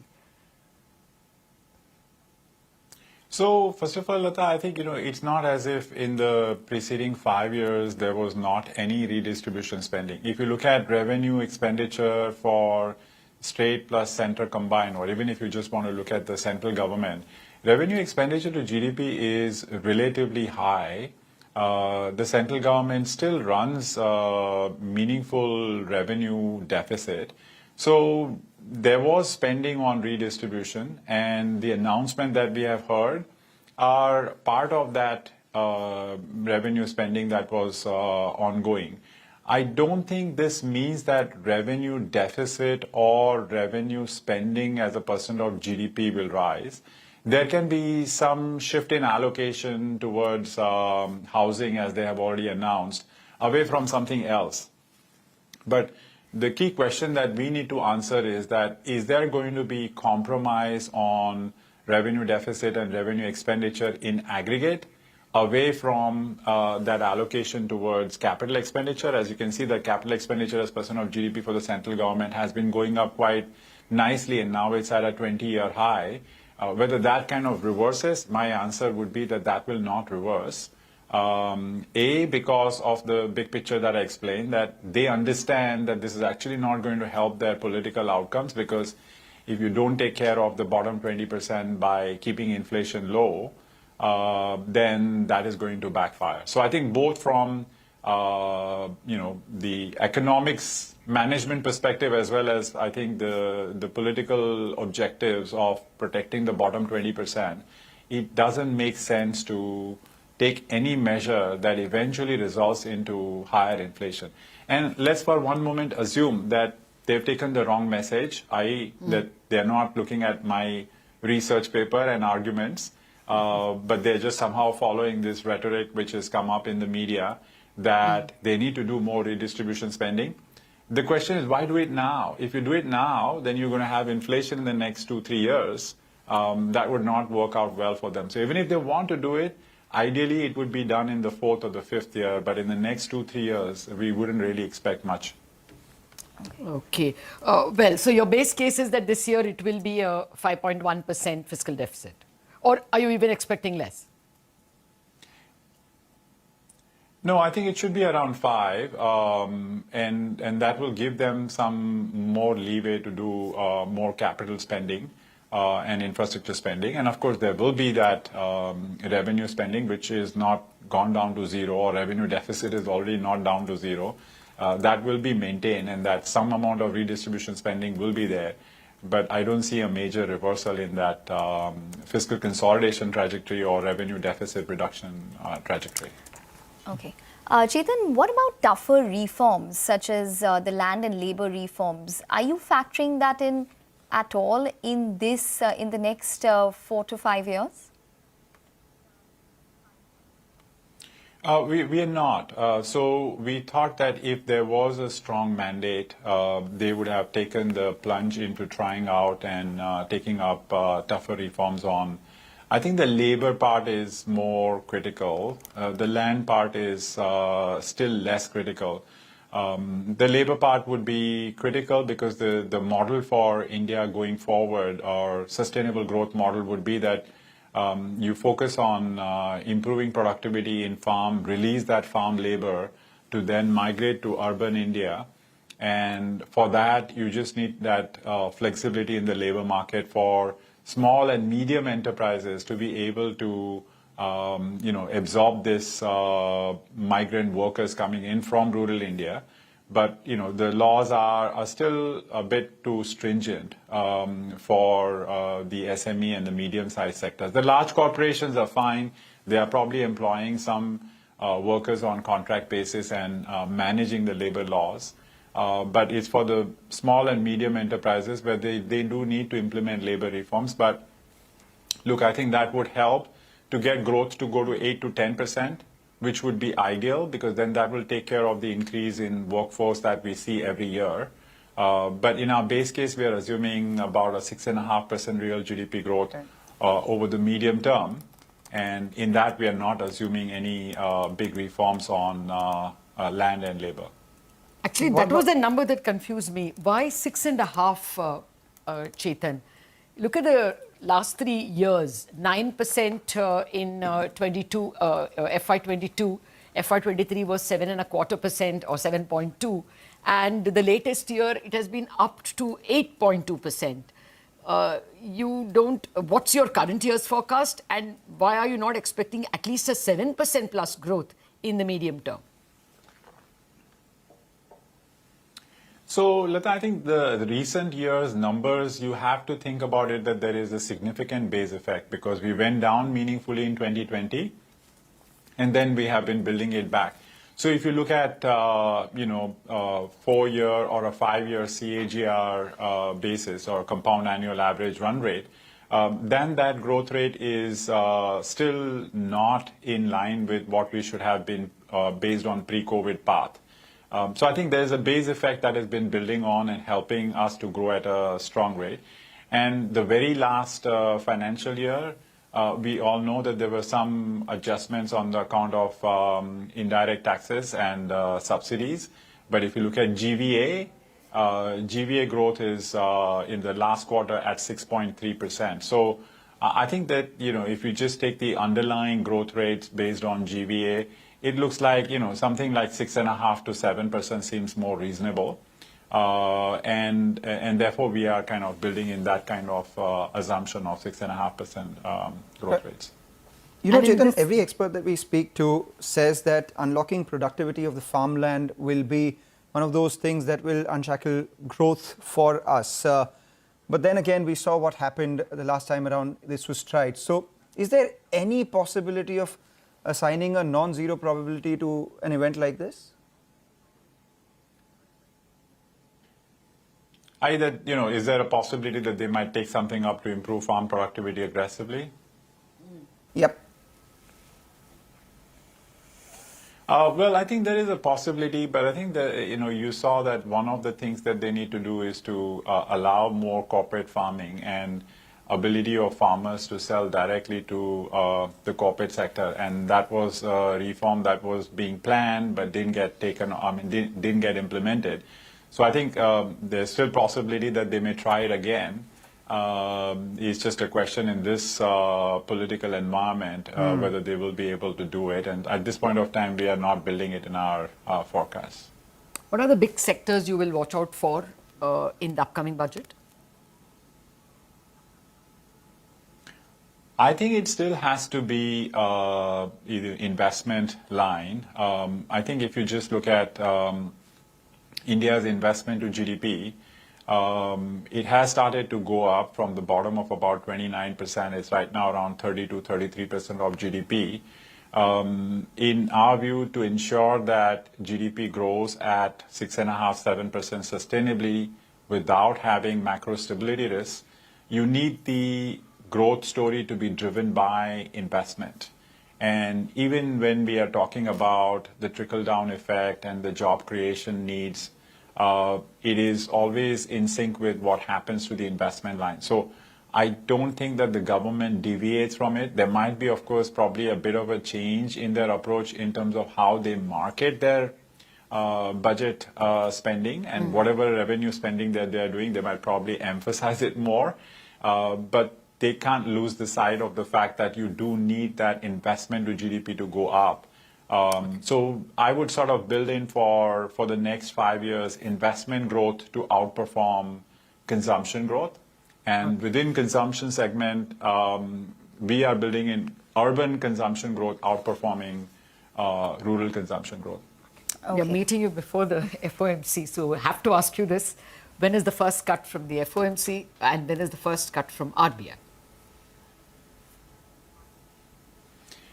So for FOMC, we are assuming that they will begin to cut rates from September meeting onwards. That's on September 17th. And that's premised on the fact that we expect that the next 4 inflation prints will be implying that core PCE number, or personal consumption expenditure deflator, will be around 0.2% month on month, which would be annualized run rate of 2.4. And that would give the confidence to the Fed that we are now consistently achieving numbers which are below 2.5% on a sequential basis. And that's how they begin to cut rates from September. Okay. As far as RBI is concerned, we have taken out our rate cuts about 2 to 3 months back. And our framework on that one is that you have seen this pick up in investment to GDP and productivity growth, and that the real neutral rates are higher than what was perceived to be in 2022 when RBI had published this research paper talking about a 80 to 100 basis points real interest rates. We think now real rates should be assumed to be more closer to, or neutral real rate should be assumed to be more closer to 2%. And we're expecting inflation to go down to 4.5%, policy rates stay at 6.5% with 200 basis points of real neutral rates. The other thing is that, that paper which Dr. Patra had published in 2022 did mention that if you do have a leverage cycle and asset prices are rising, real neutral rates will be higher. And maybe the next monthly bulletin where they are going to talk about this will probably emphasize on that and indicate the market that real neutral rates need to be higher. And then just one final point on that, Lata, is that you have credit growth at 16.5% and deposit growth is at 13%. How does RBI sort of give a message to the banking system that, let me add some fuel to the fire, you accelerate credit growth, and guess what? I'm cutting policy rates, you cut deposit rate, even if you don't have your deposit growth matching credit growth. So that seems difficult for RBI to do, I think. Okay, all right, Chetan, we're going to leave it on that note. A lot more questions, but completely run out of time. Thanks very much for joining in and speaking with us and talking about your outlook on the post-election scenario in India, as well as the FOMC and the RBI. We'll take a short break. We'll get you a lot more on the markets once we're back. Stay tuned.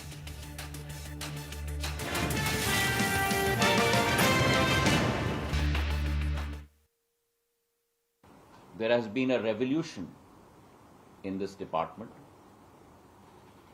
And on this day, I vow to persevere and put in my best to ensure that we deliver.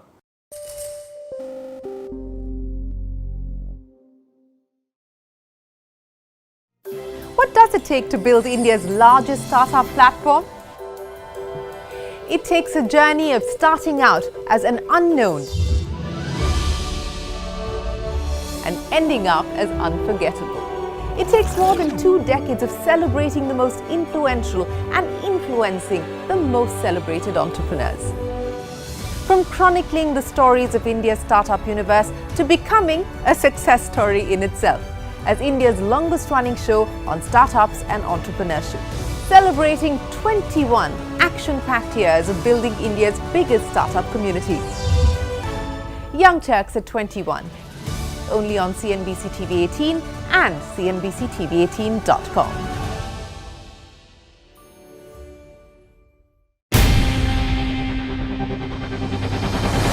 CNBC-TV18's most comprehensive and award-winning news show, India Business Hour, drops first on YouTube.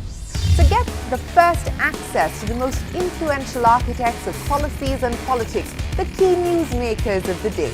Discover the big themes as we decode the business of markets, macros and more. Be the first to go to the heart of all the top stories that drive the day's agenda. Catch the award-winning India Business Hour live every night on YouTube with me, Shireen Bhat. India Business Hour live on YouTube at CNBC-TV18 weeknights at 7 p.m.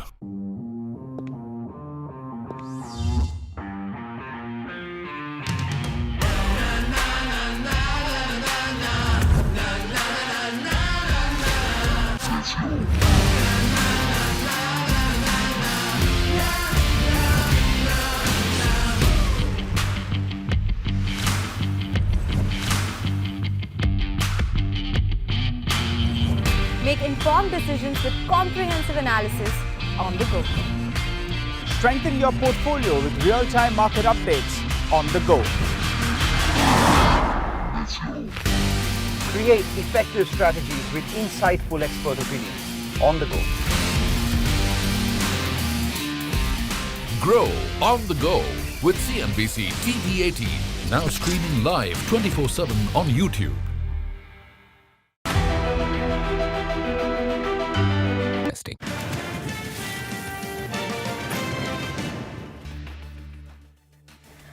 Welcome back. Well, steady for the markets. We have a couple of stocks which are gaining. So just watch out for a couple of these hospital counters. Max Healthcare is up around 5.5% at this point. It's gained significantly. So year to date, Max Healthcare has picked up around 20%. We have a couple of others such as Central Bank of India from the entire PSU space is gaining. So that stock is up around 4%. It's gained around 33% this year. And even a couple of other stocks which stand out is something like a Reliance Power, which is up around 10%. Huge amount of volume and price action on that one. It's around 31.5 odd rupees. And you're seeing a good amount of traction which is taking place there. Trident, which is up around 6 odd%. And a couple of others on the upside. Brigade Enterprises, despite some positive news coming in, there's some profit booking taking place. So that stock has extended its losses. It's now down around 3.5 odd%. But remember that the stock has run up around 50% this year, so maybe that's warranted there. And a couple of others on the downside include a couple of these diagnostic companies, Metropolis, Dr. Lal's, both of those stocks down around 2 odd%. Interglobe, which has been a rank outperformer, is down around 1.5% as well. But we now have Manisha joining in to talk about the commodity space. Manisha. Thank you so much for that, Ekta. And joining me on the show is Colin Shah. He's MD Kama Jewelry. Colin, thank you so much for joining us. And I, first of all, want your reaction onto the DGFT notification that came in last night. And this is about import of jewelry and 5 HSN codes which have been put out in the DGFT notification. We do understand that the CEPA with UAE stands tall. It is about the least developed countries, perhaps South African countries, Indonesia, Tanzania for that matter, which really could be in, is what the DGFT is talking about here. But my sense is we did see a huge surge in sense of jewelry imports from many of these countries. How do you see, one, the impact of this, and how do you see the pricing within country with this? Thanks, Manisha. So the DGFT notification yesterday is mainly, I would say, correcting an error which was maybe there in the earlier agreements. So, we were never meant to, I would say, import plain gold jewelry, especially from Indonesia or Tanzania, which was basically the jewelry was coming to India, being melted, and then utilized for, the obvious duty benefit. which obviously puts, say, most manufacturers and retailers in India at a disadvantage on pricing.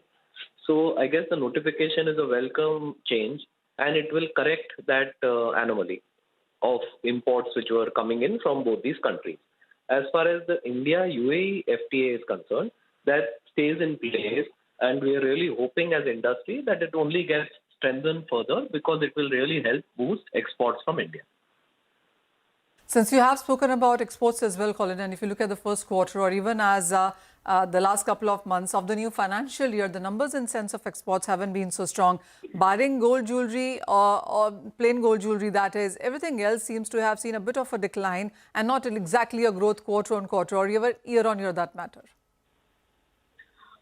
This year will be a challenging year for exports. I mean, our main markets, US and China, continue to be in turmoil.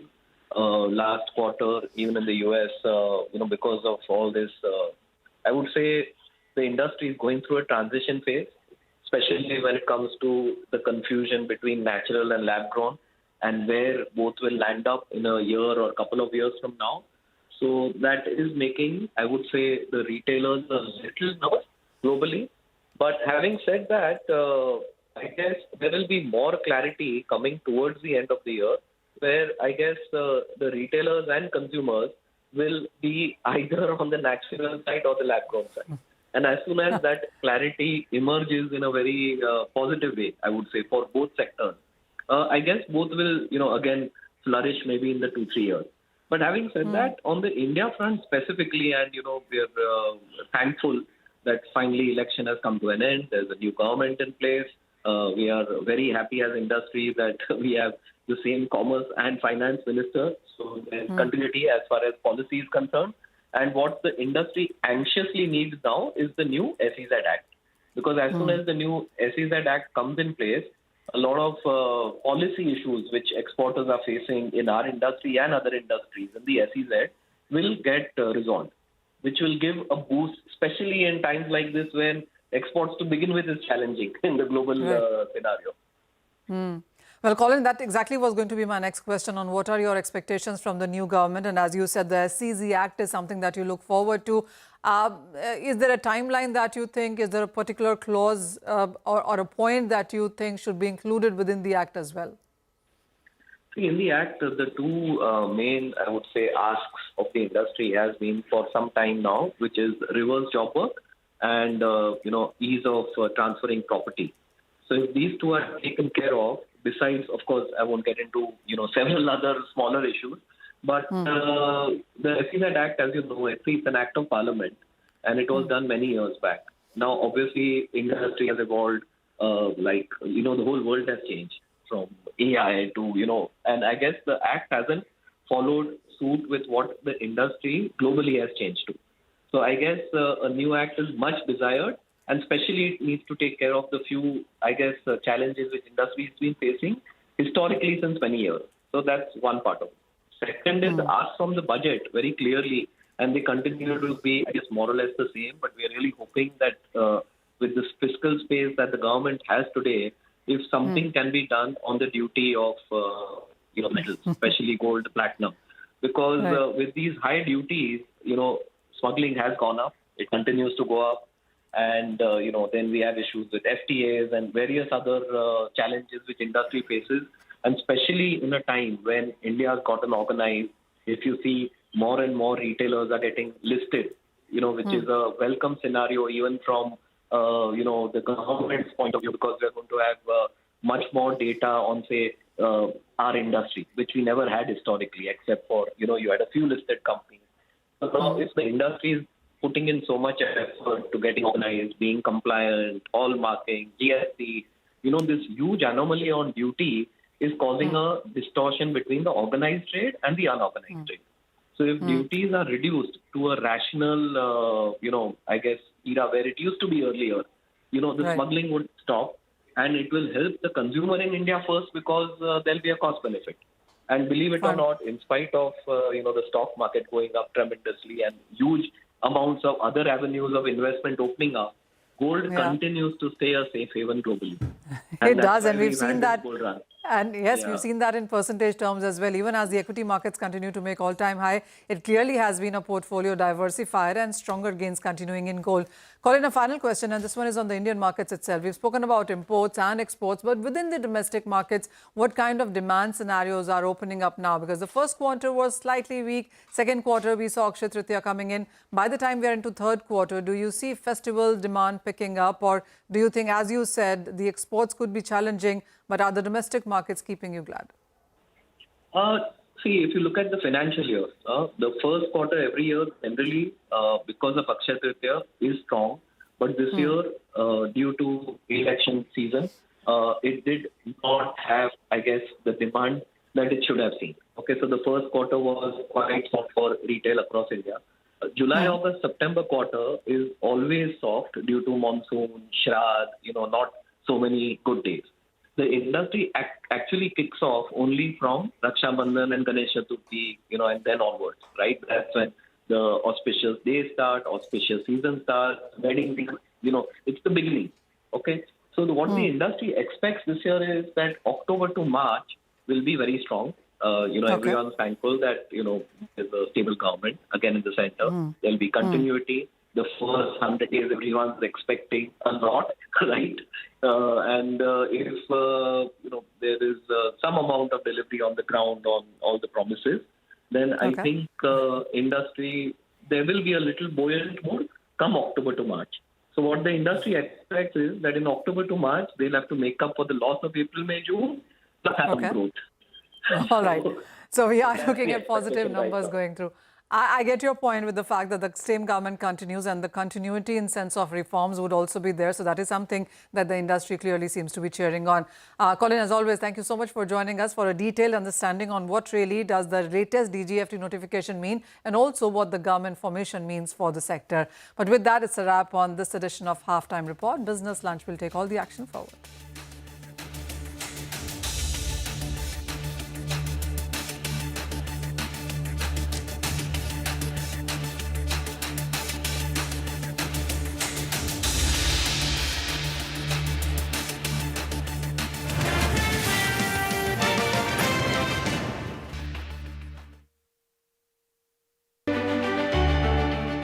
Markets have not just grown, they've broken several records in the last 25 years. India's contribution to incremental global GDP was as low as 0.2% 25 years ago.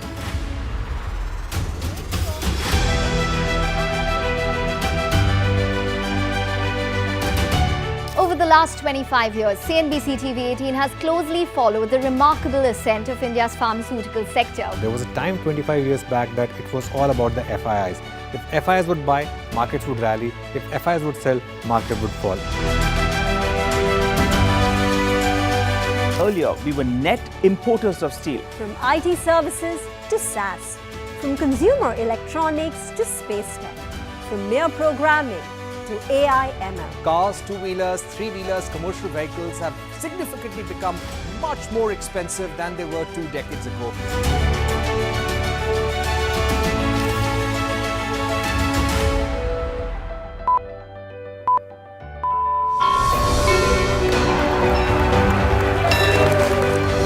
Discounting is high there, but their focus is squarely on the 125cc segment. Now it is contributing 16% of incremental global GDP. Now we are looking at exporting the steel that's made here in India. Welcome to the first ever India Business Leader Awards.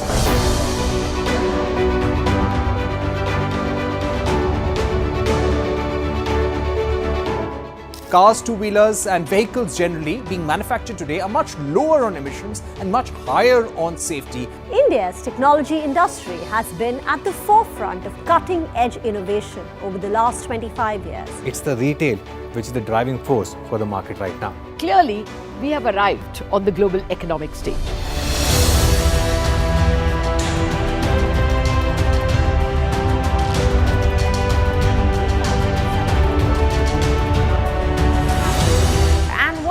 Way to celebrate our own 25th year. with new milestones being achieved on the Lal Street. 21 years of the Nifty from 1,000 to 10,000 today. Sensex and Nifty hit a record high. The Nifty rallying to a record high. We invite you to join us as we persist in leading coverage of the pharmaceutical and healthcare domain, documenting India's expanding expertise in medicine.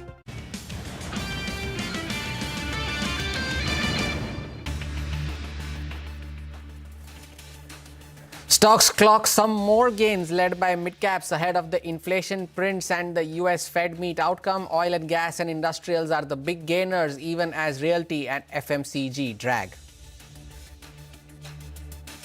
HCL Tech's $278 million deal win from Germany's largest cooperative bank raises hopes of a revival in BFSI spending, boosting IT stocks. The tech major also expands its ER&D engagement with Olympus.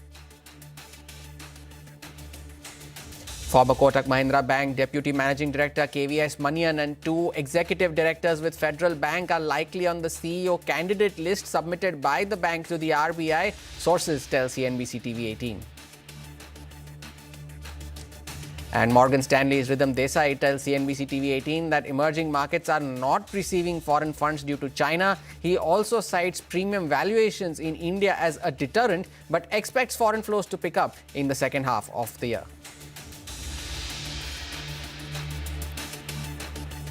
Good afternoon and welcome to Business Lunch in the Mumbai News Centre. I'm Hormuz Fatakia. It's a good day for the markets. The Nifty making yet another high and is managing to sustain above the mark of 23,400. That's the big takeaway, because over the last two trading sessions, the Nifty tested those levels but failed to sustain above that in the last few minutes of trade. So the last hour will be the crucial one to watch out for. We still have a couple of hours left in today's trading session, but the Nifty made a new high in today's trading session, a record high as well, and above that mark of 23,411 that it managed to cross, which it had made on Monday, but it had struggled to survive on those, sustain above those levels. 23,441 is the record high that the Nifty made in today's trading session. Pull up the Nifty Bank also. That has been an underperformer when it comes to the recovery that the market has seen, but then the losses in proportion were also equally large.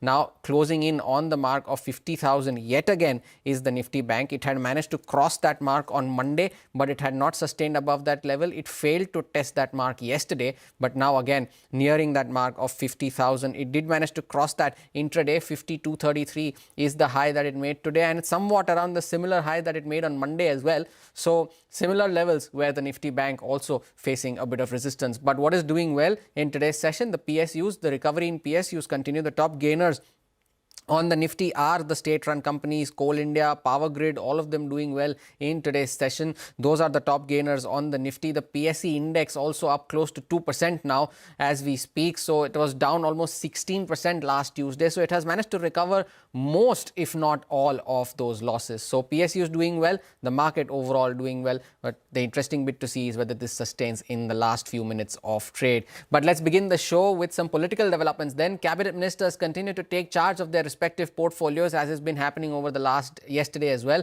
Finance Minister Nirmala Sitharaman has taken charge of the Finance Ministry for her second term and under the NDA 3.0. While taking office, she also said that the government remains committed to improving ease of living for all the citizens.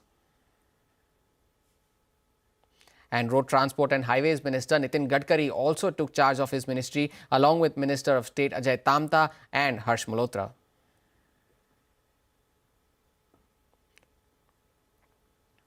Staying with political updates then, Telugu Desam Party Supremo Chandrababu Naidu has been sworn in as the new Chief Minister of Andhra Pradesh. This is his fourth term at the helm of the state. Janasena Chief Pawan Kalyan also was sworn in as Deputy Chief Minister. The swearing-in ceremony was attended by Prime Minister Narendra Modi, Home Minister Amit Shah and Health Minister JP Nadda. Also in attendance were several top movie stars including Rajnikant, Chiranjeevi, Allu Arjun, Mohan Babu and Ram Charan. Now, Chandrababu Naidu's return as Chief Minister of Andhra Pradesh will mean that Amravati, the new capital city he proposed to build 10 years ago, will get a new lease of life. CNBC-TV18 Shilpa Ranipeta reports that Naidu's victory has already sent hopes soaring. This was supposed to be Andhra Pradesh's dream capital, a thriving metropolis built from scratch to rival some of the best planned cities in the world. But in the last 5 years, the project has stalled, leaving half-constructed buildings, vast stretches of empty land and 25,000 farmers holding broken promises.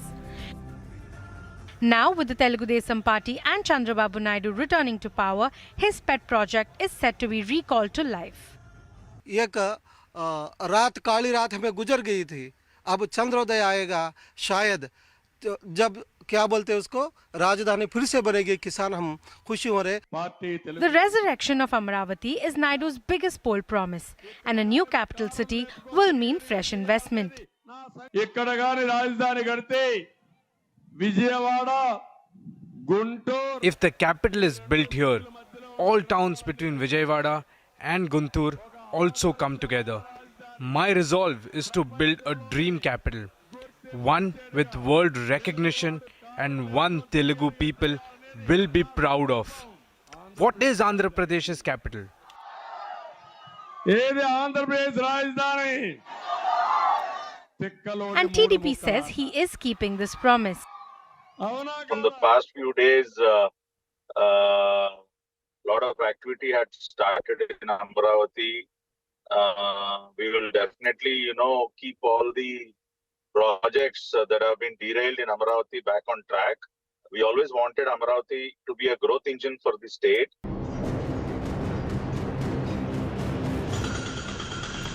Amaravati was conceived in 2014 with an initial budget of nearly 30,000 crore rupees.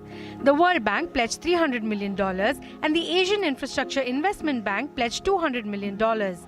Work began in full swing. An interim high court was built and construction began on the secretariat and residential and commercial infrastructure. Naidu's government also pooled land across 33,000 acres from over 25,000 farmers. 100 cents of land अगर हम government को देंगे तो हमें वापस में 25% of land किसान को देने के लिए एग्रीमेंट था. यही है, और जिसमें फूटी कौड़ी भी रिटर्नेबल क्या चाह रहा, दूसरे वजह में पैसा किसान को नहीं मिला है. फिर भी हम 25% ये कंडीशन था कि गवर्नमेंट ये 25% को पूरा यहाँ पे डेवलपमेंट करेगी, यहाँ पे इलेक्ट्रिसिटी देगी, यहाँ पे रोड और पूरा बना के इसका वैल्यू बढ़ाएगी. When Jagan Mohan Reddy's YSRCP came to power in 2019, Amaravati project was scrapped and both World Bank and AIIB pulled out. The farmers who participated in Naidu's pet project were the worst hit. With Naidu returning to power, there is hope. In less than a week since Naidu's victory, anecdotal evidence suggests land prices in some pockets in the region have already surged 50 to 100%. यहाँ पे जब 10,000 रुपये एक yard था, यहाँ पे 8,000 रुपये था, आज 20, 30, 35 को चला गया था. But Chandrababu Naidu has not yet announced how he plans to proceed with this greenfield project. Experts say that given the state has a fiscal deficit of 4.2% in FY24 and a debt of 13 lakh crore rupees, funding will be a problem, and realizing the dream of Amaravati may be a long process. In Mumbai, Shilpa Rani Peta. Moving on then, later this evening, Odisha's Chief Minister designate and BJP leader Mohan Charan Majhi will also take oath as Chief Minister. This is Odisha's first BJP government after Naveen Patnaik's BJD held power in the state for over 24 years. Prime Minister Narendra Modi, Home Minister Amit Shah, Defence Minister Rajnath Singh are among the other BJP leaders who will be attending this swearing-in ceremony. And in some more political updates, then the first session of the 18th Lok Sabha will begin on the 24th of June. The session will feature newly elected members taking oath, the election of the Speaker of the House and the President's address. The Rajya Sabha will begin proceedings on the 27th of June and sessions in both houses will end on the 3rd of July. From politics, then we move on to macros, and CPI data for the month of May is due to be released later today along with the IIP numbers for April. Lata Venkatesh is joining us to tell us what we can expect. Lata, good afternoon. Good afternoon. It's expected to be a benign number at 4.9%. That will be very similar to what it has been over the past few months. As you can see, compared to April 4.83 and the year ago 4.25%, 4.9 will be seen as benign, and this includes a core CPI number, which is non-food, non-fuel, that part of inflation which is sticky, that is expected to come in at 3.2. I'm saying 3.2, it's rounded off. Actually, the average I got was more like 3.15, 3.16. Now, the score has been consistently falling. Look at the year ago number, 5, and it had at one point even gone up to 6. So now this fall, many people are saying the bottom will be, last month we heard it. This month we are again hearing it. If it actually comes much lower than this, then rate cut expectations will once again surface. So watch out for this number very carefully. The other number is going to be food, which is a big number, 8.7, but that's more a base effect number. Look at the base, 2.9%, and that's why this looks very good. Now, there are some fears this could come in higher because vegetable prices have been rising. But data is indicating that that increase in veggies have happened more in June, first week of June. And that's the recency bias, which is making us feel that veggies may be expensive, but we'll have to wait and see. That could also create some bit of tremors in the market. But the big tremor is actually not at all our numbers, because the number that will come half an hour after our number, the US CPI number, that is expected to come in at 3.4% for May. If it does that, then it will be a good number, because it will mean that month on month, that is May over April, the rise is only 0.1%. I'm saying only because April over March was 0.3%, and that's when all hell broke loose, and the expectations of the June rate cut started to get pushed back. So this number will be closely watched. If it is at 3.4, then the market will ignore our number completely. Just a word on the IIP number, that's expected to come in at about 4.9%, a little lower because there is a base effect. But I think policy-wise, it is CPI that's more important. CPI, that's more important. We'll keep an eye out on all of these numbers reporting later this evening. Lata, thanks a lot for that. And as Lata was highlighting, we also have the US CPI and the Fed decision due later this evening. CNBC's latest Fed survey shows that the US economy is gradually weakening. Steve Leisman joins us with the details. All eyes then on the US Federal Reserve, and we'll react to all of that tomorrow morning. Time for a short break here on Business Lunch. Up next, the race for the Federal Bank CEO's post heats up with 3 names likely to be in the running. More on this on the other side. Stay tuned.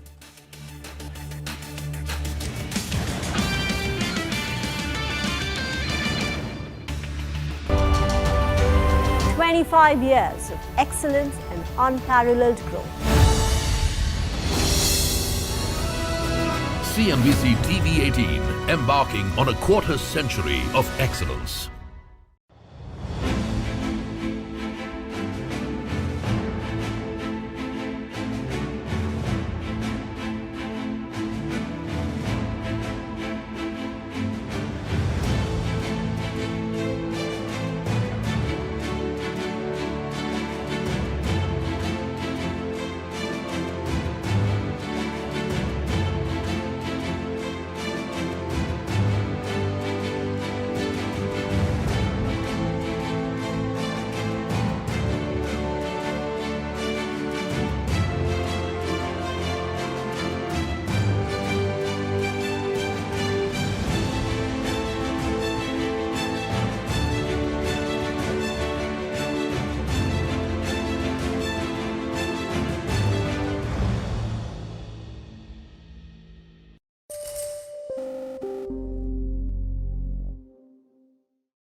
Apple announced its long-awaited artificial intelligence push. The Apple Intelligence CEO Tim Cook emphasized the need for privacy as well as personalization beyond artificial intelligence into personal intelligence. Now, Apple, which has long avoided the term artificial intelligence, has been under mounting pressure to show that it is keeping pace with rivals Microsoft and Google in competition to roll out AI. And it did so at WWDC keynote. Here are some of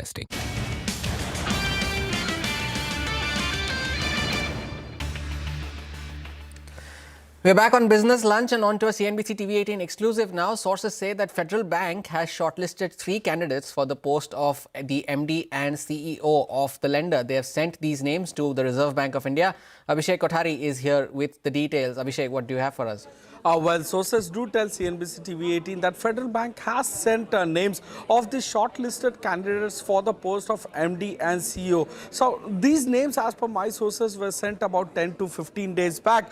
3 names have been sent to RBI for this post. One is an external candidate, KVS Manian, who is the ex-deputy MD at Kotak Mahindra Bank. We had reported in February that Manian's names have been, shortlisted by Federal Bank for the post of MD and CEO, and this name now has gone to RBI. 2 internal candidates have been named as well. One is Shalini Warrior and Harsh Duggar is the second one.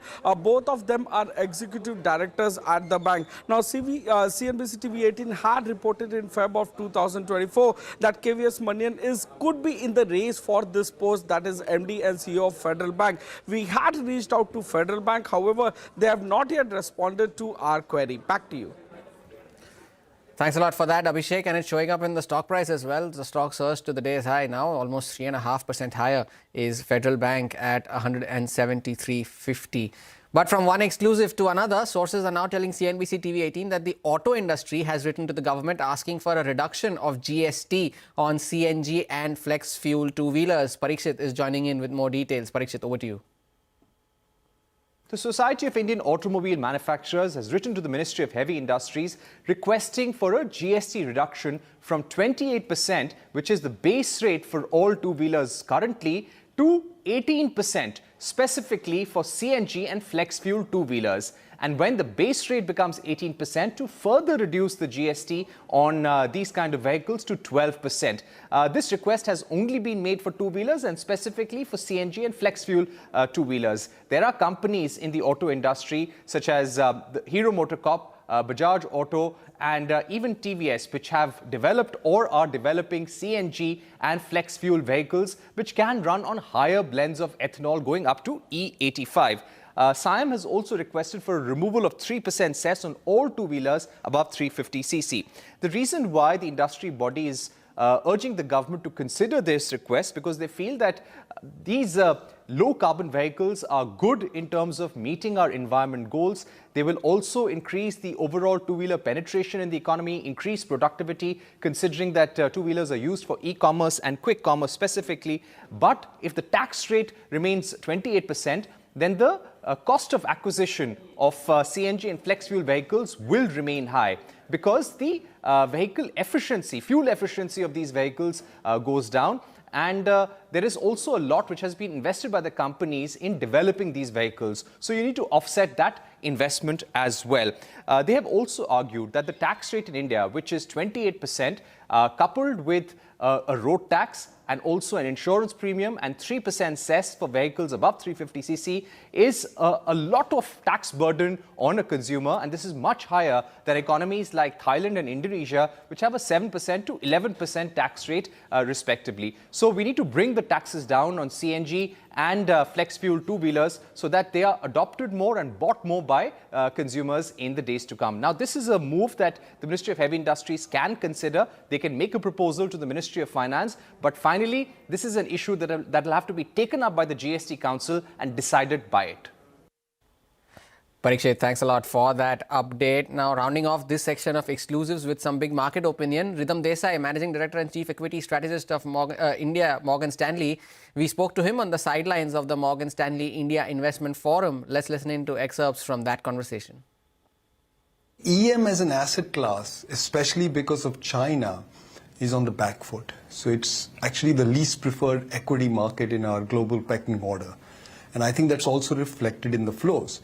So if EM as a whole is not receiving inflow, it is hard for India to receive inflow. When we do the calculations, we find out that fund managers with GEMS mandate, Global Emerging Market mandates, are slightly underweight India. So ideally they should have been overweight because India is persistently a big outperformer in an EM context. But obviously, they have been worried about valuations and therefore they've been waiting for the market to correct. And the market is not obliging, so they remain underweight. India's weight in EM has gone up significantly in the last 3 years. So, we were at around 8% pre-COVID, we're now 17%. We are in a market where earnings are likely compounding at 20% for the next 4 or 5 years. and that makes the market cheap. I see some value in industrials, not all across the board. Industrials, I think, is probably the more tricky sector. I see a lot of value in the market. I see value in many places. Just to highlight a few, I see that in private banks. I think we are in a very sweet cycle. I think we have to be very selective in healthcare. Value is not there across the board. Ritam Desai there speaking to CNBC-TV18. Time for a short break. Up next, we get you the latest on the Israel-Hamas war. Stay tuned. Back on the other side.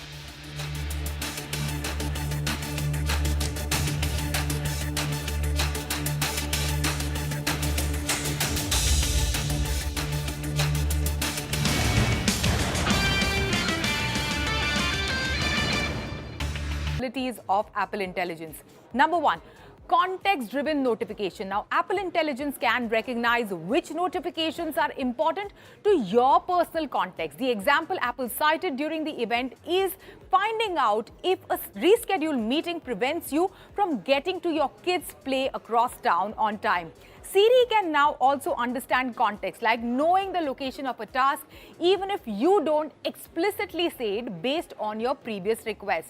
Number two, writing improvements. Now, Apple Intelligence will introduce system-wide proofreading, tone and style improvement across third-party as well as native apps.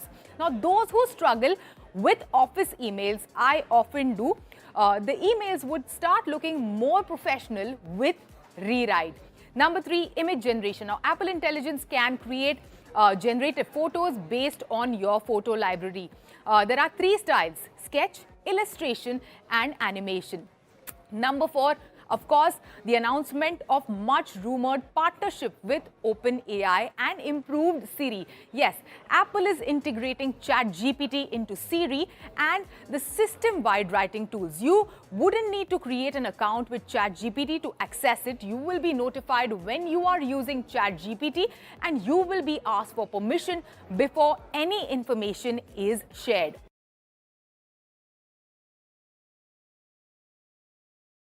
It's indeed my honor.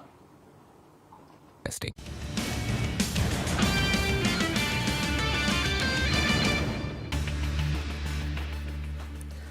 Welcome back, and let's get to the latest on the Israel-Hamas war now. The two sides continue with the blame game as ceasefire talks were thrown into doubt when Israel said that Hamas's response to the latest proposal was a rejection. Meanwhile, United States has said that it is evaluating Hamas's response. Emily Tan joins us with more details. U.S. National Security Advisor John Kirby saying that they have received Hamas's response to their ceasefire proposal without providing further details. Hamas saying it opens a wide pathway to reach a deal. A Hamas official reaffirming the group's previous stance and that the ball is now in Israel's court. According to reports, they had proposed a new timeline for a permanent ceasefire. An Israeli official said the response was effectively a rejection of the original terms. The Palestinian militant group earlier accepted the UN Security Council resolution for a ceasefire and said it's ready to negotiate. U.S. Secretary of State Antony Blinken saying Hamas's response to the UN resolution is a hopeful sign, but more concrete action is needed. He was speaking in Israel, where he met with the families of the hostages. He later traveled to Jordan, where he announced over $400 million in humanitarian assistance to Palestinians and called on other donors to pledge more to support what he said Israel had opened more crossings and reducing obstacles to aid, but called on them to take further steps to reduce civilian casualties. Today, I'm announcing an additional $404 million in new aid to Palestinians, in addition to the more than $1.8 billion in development, economic, and humanitarian aid that the United States has provided since 2021. Second, let's work together to ensure that more aid gets into Gaza and, once it's in Gaza, reaches the people who need it the most, by land, by air, by sea. This has been our intense focus since the conflict started.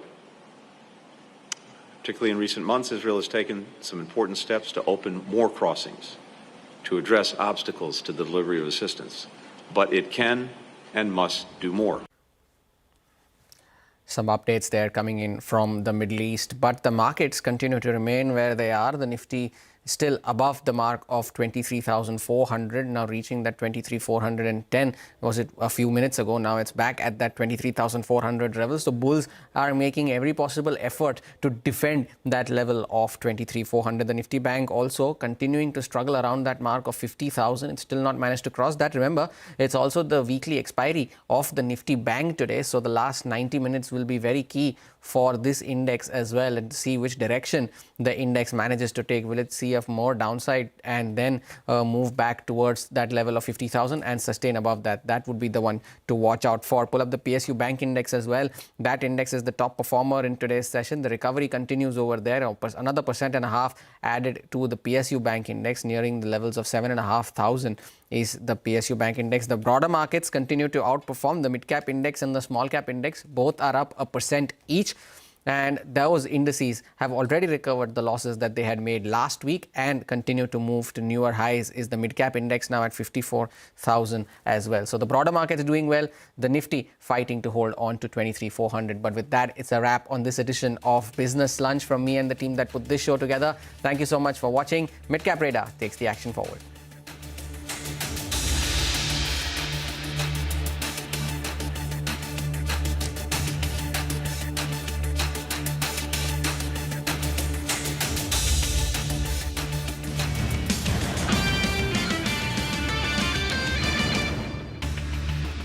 That the Prime Minister has given me the responsibility of the Communications Ministry, have a tremendous role to play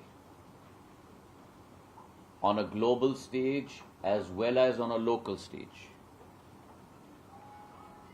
to enjoin the hearts of millions of people across our country and across the world. Under his leadership, there has been a revolution in this department, and on this day I vow to persevere and put in my best to ensure that we deliver.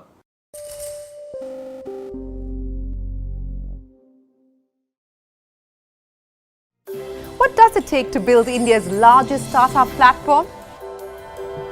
It takes a journey of starting out as an unknown and ending up as unforgettable.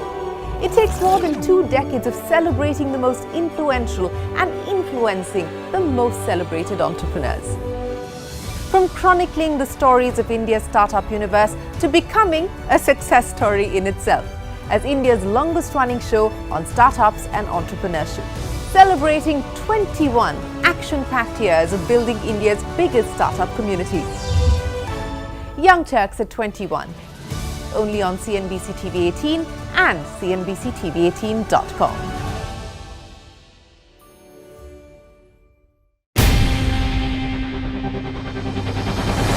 CNBC-TV18's most comprehensive and award-winning news show, India Business Hour, drops first on YouTube. So get the first access to the most influential architects of policies and politics, the key newsmakers of the day. Discover the big themes as we decode the business of markets, macros and more. Be the first to go to the heart of all the top stories that drive the day's agenda. Catch the award-winning India Business Hour live every night on YouTube with me, Shireen Bhan. India Business Hour live on YouTube at CNBC-TV18 weeknights at 7 p.m.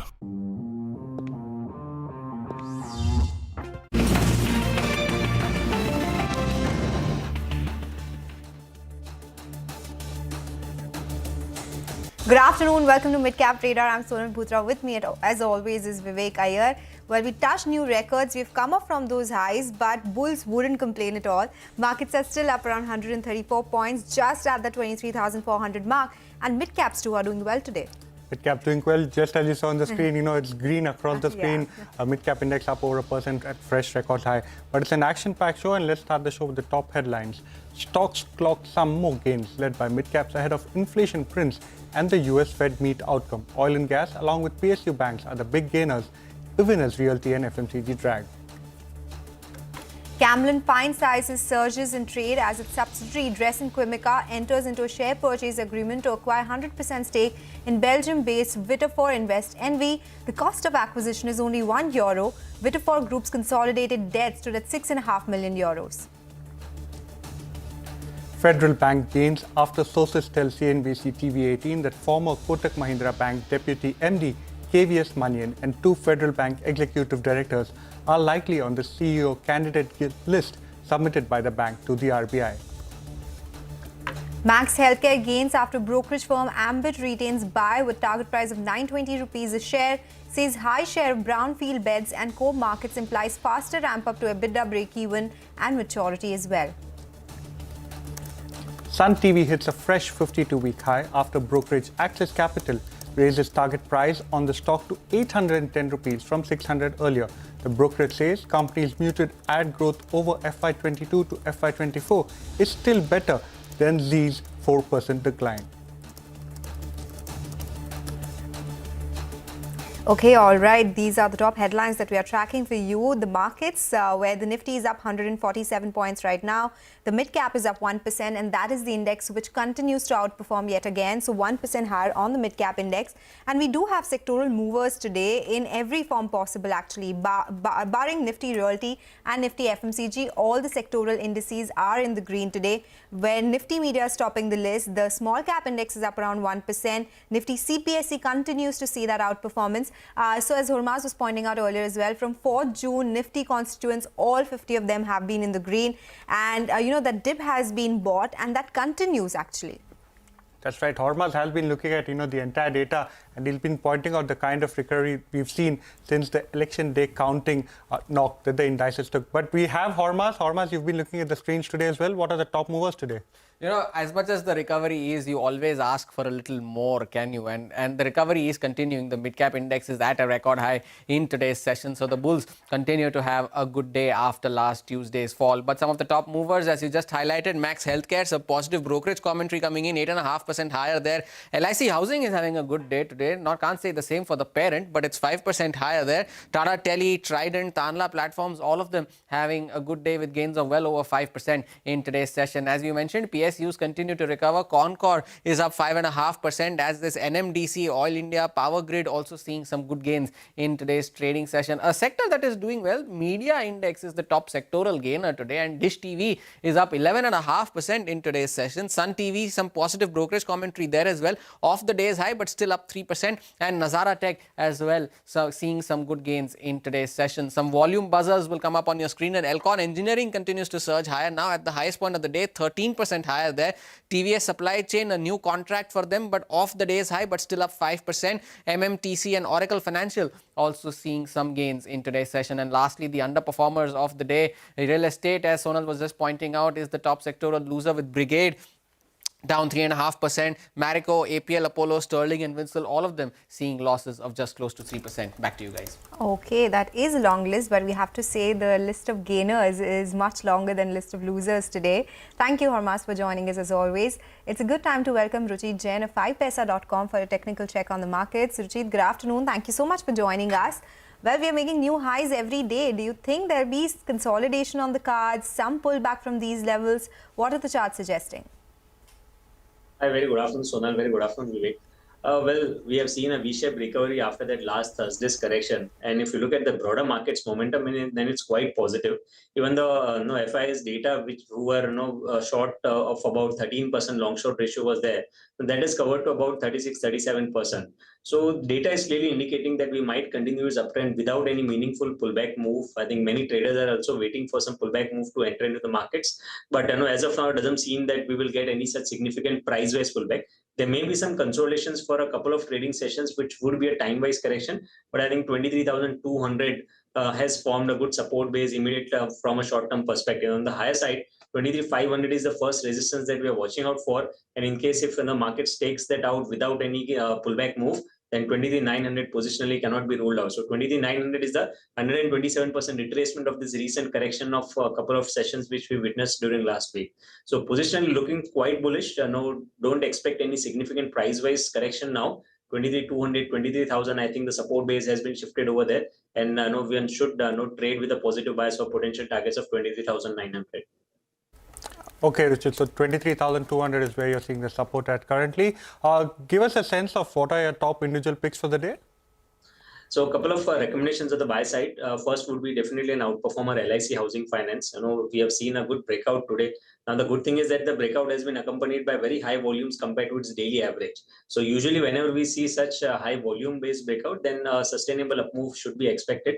One can go long even at current levels, although it's up. With a stop loss below 685, potential target should be around 760 to 770. And SBI Life is another stock where we have recommended to our clients as well to form long positions. The stock has been a relative underperformer, but I think the price-wise corrective phase is behind now. The stock today is on the verge of a breakout from a falling trendline resistance. So here SBI Life provides a good risk-reward ratio to take some contra trades after this corrective phase. One can buy with stop loss below 1420 for potential targets around 1520 in the near term.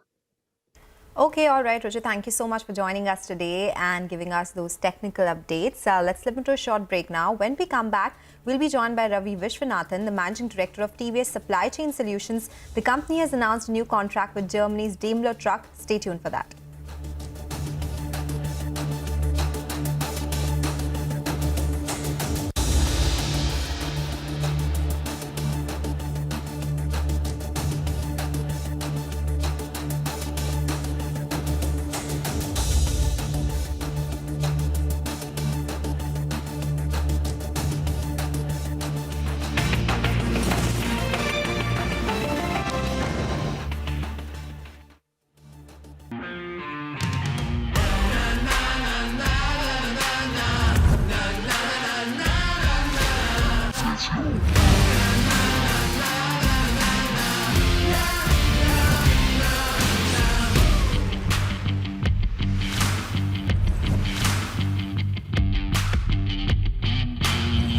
Make informed decisions with comprehensive analysis on the go.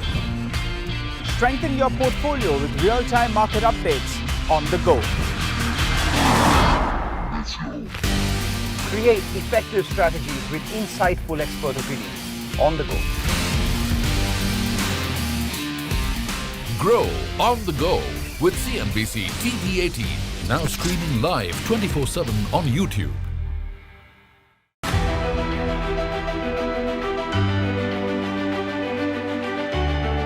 The Indian markets have not just grown, they've broken several records in the last 25 years. India's contribution to incremental global GDP was as low as 0.2% 25 years ago.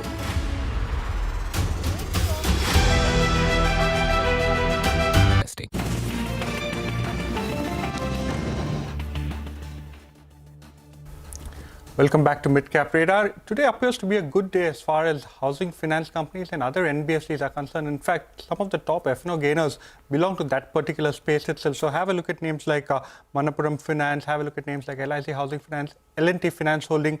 These are some, even Indiabulls Housing Finance, Canfin Homes.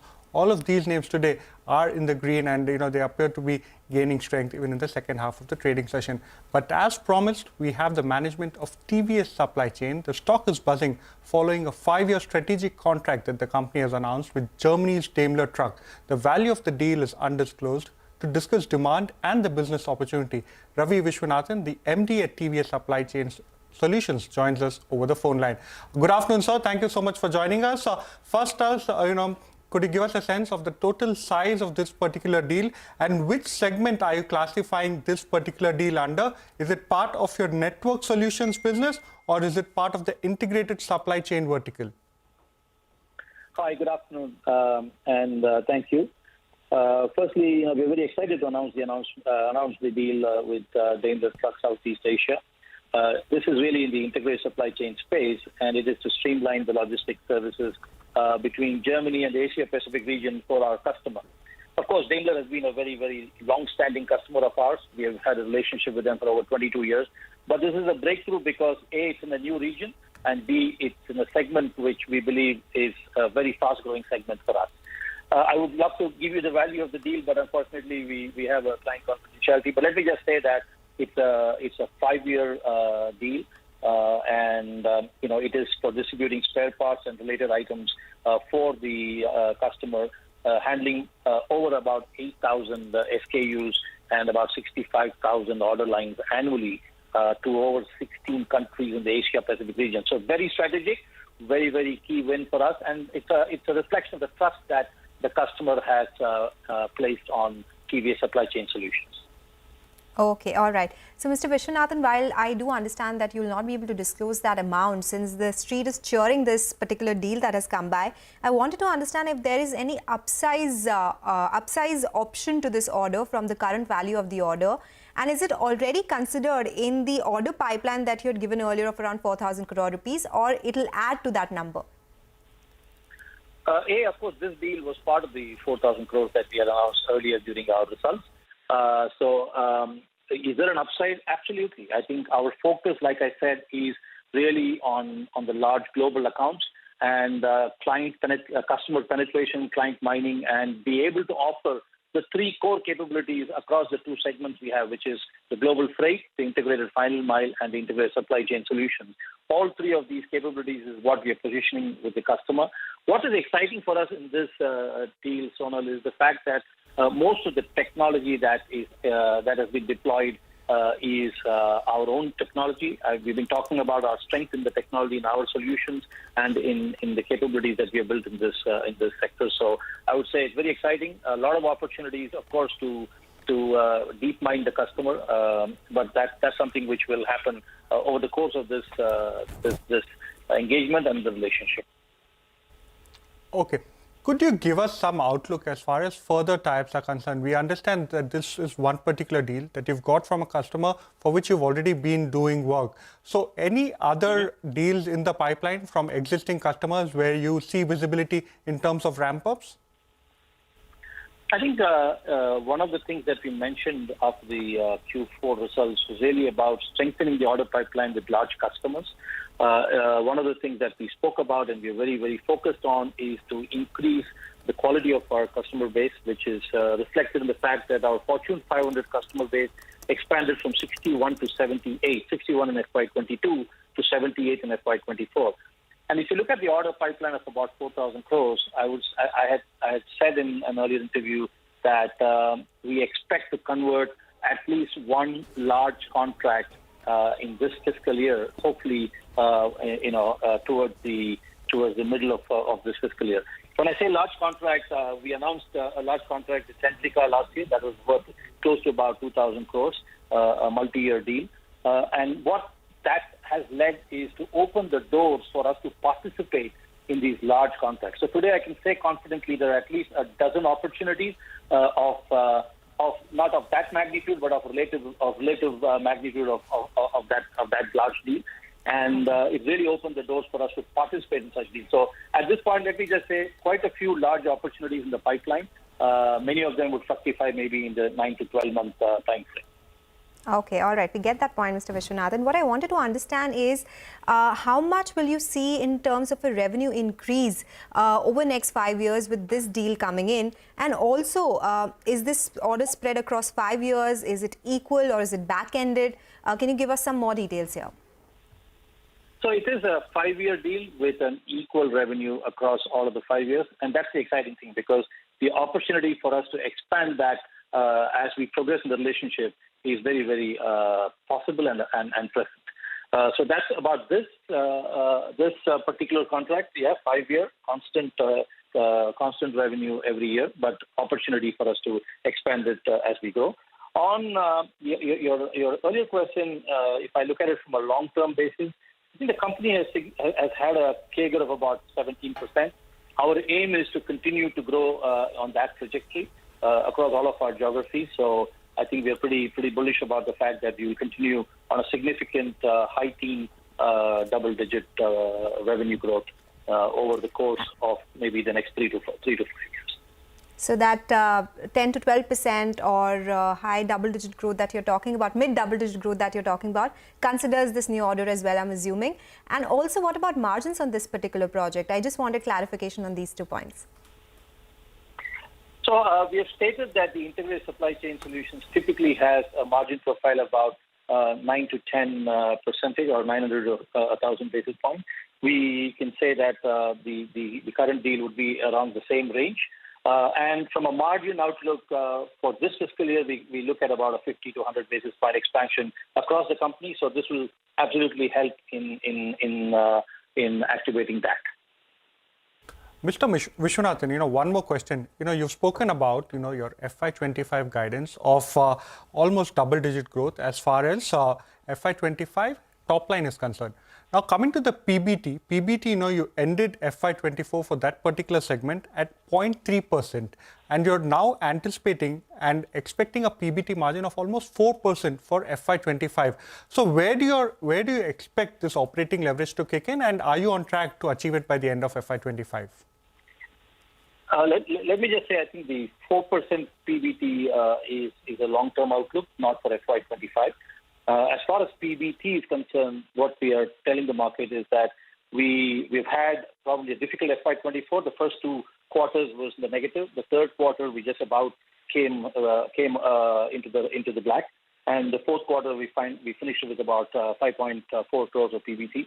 What we are saying is that we expect a double-digit PBT in every quarter going forward, and we want to get to a target 4% PBT by about FY27.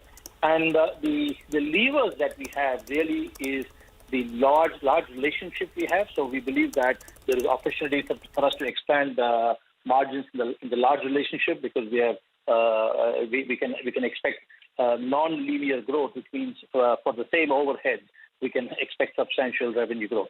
So our leverage is coming on the back of that. The leverage is also coming on the fact that our network solution, most of the network is invested in, so every incremental dollar should give us better margin profile than what we get today.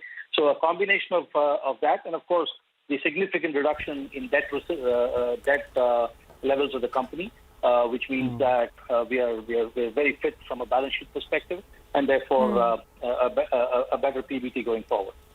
Okay, all right, Mr. Vishwanathan, thank you so much for joining us today and answering all those questions about the new deal and the outlook going forward on the business as well. That is the word coming in from TVS Supply Chain Solutions. The street likes this new deal with Daimler, and the stock is higher by 5%. We'll slip into a break. When we come back, we'll talk more about the markets and put focus on some stock-specific action as well. Stay tuned.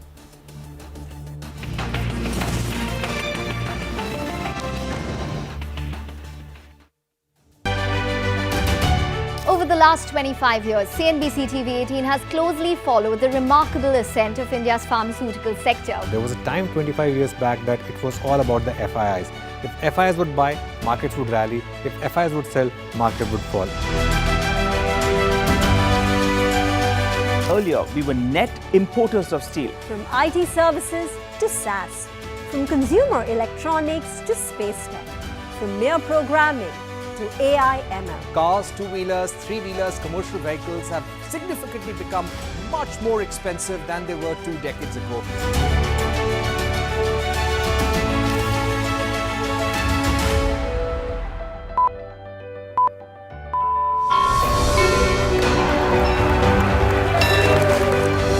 Discounting is high there, but their focus is squarely on the 125cc segment.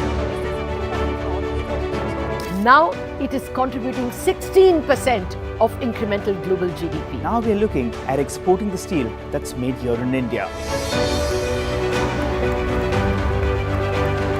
Welcome to the first ever India Business Leader Awards.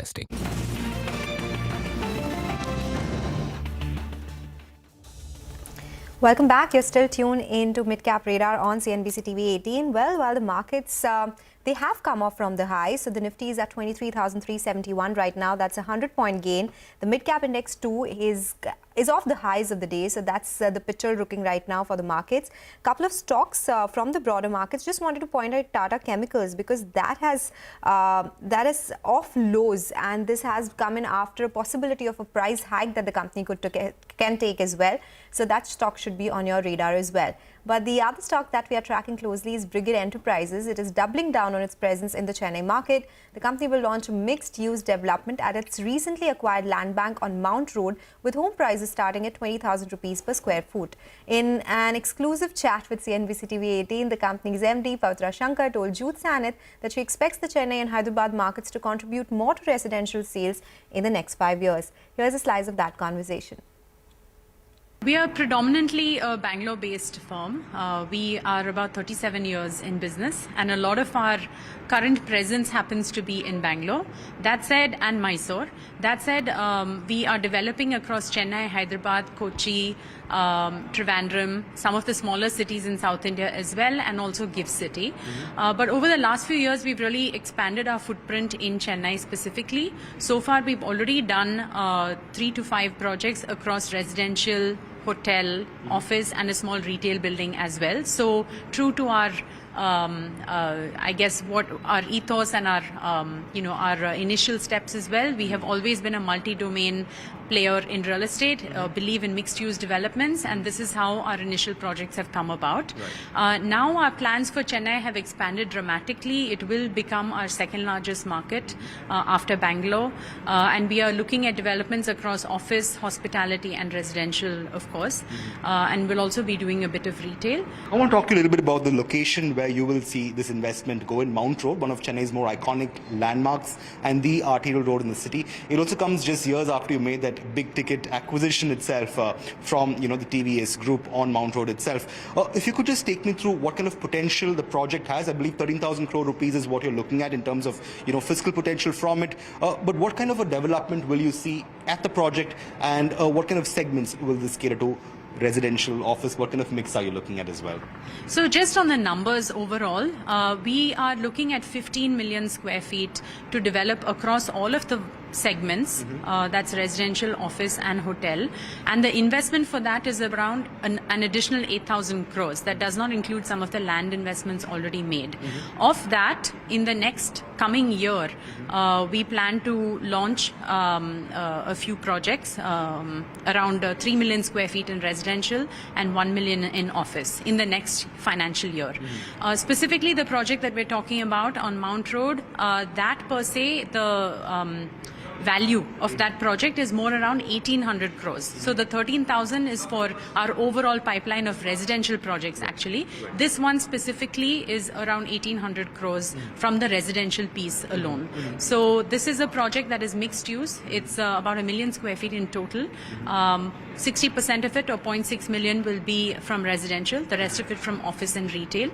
We'll be launching around 200 apartments. Starting from 3, 4 and 5 bedrooms, which includes penthouses.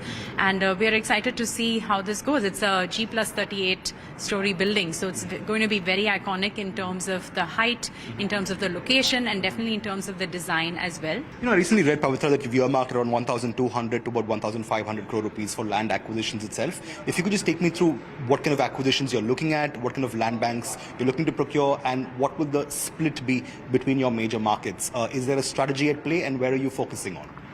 So we would like Chennai and Hyderabad to take a larger share of our overall portfolio, whether it is residential, office or hotel as well. In the hotel space and retail space will be much more opportunistic. But across the board, I think our markets of focus are basically these. In terms of the land investment, yes, around 1,000 to 1,500 crores is what we're looking at on average. Again, it is really based on the opportunities that come to play. We'll be looking at both joint development as well as outright. So it really kind of depends on what the landowner's preference is. And in terms of how much share we would like, today Bangalore contributes around 90% of the portfolio if you look at last year in terms of residential sales. We would like for that to actually have more contribution from Chennai and Hyderabad in the next 5 years. Maybe Bangalore will come down to around 70 or 65% if we're able to grow at the same kind of success that we've seen so far in Chennai, that we would like to replicate in the other spaces as well. Well, some interesting perspective coming in from Brigade Enterprises, but that's all the time we have on this edition of Midcap Radar. Your stocks when we return.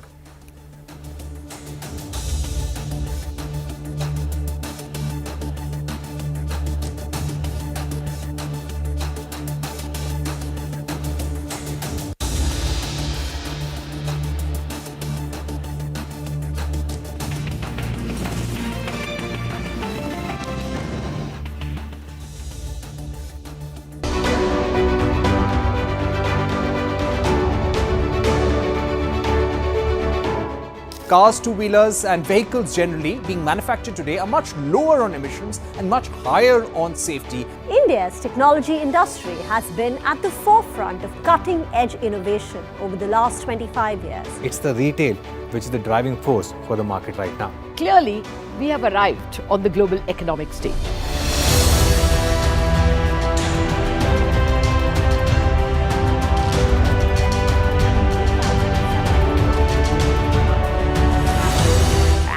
Great way to celebrate our own 25th year with new milestones being achieved on the Lal Street. 21 years of the Nifty from 1,000 to 10,000 today. Sensex and Nifty hit a record high. The Nifty rallying to a record high. We invite you to join us as we persist in leading coverage of the pharmaceutical and healthcare domain, documenting India's expanding expertise in medicines. 25 years of excellence and unparalleled growth. CNBC TV18, embarking on a quarter century of excellence.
Apple announced its long-awaited artificial intelligence push. The Apple Intelligence CEO Tim Cook emphasized the need for privacy as well as personalization beyond artificial intelligence into personal intelligence. Now, Apple, which has long avoided the term artificial intelligence, has been under mounting pressure to show that it is keeping pace with rivals Microsoft and Google in competition to roll out AI. And it did so at WWDC keynote. Here are some of the highlights and capabilities of Apple Intelligence.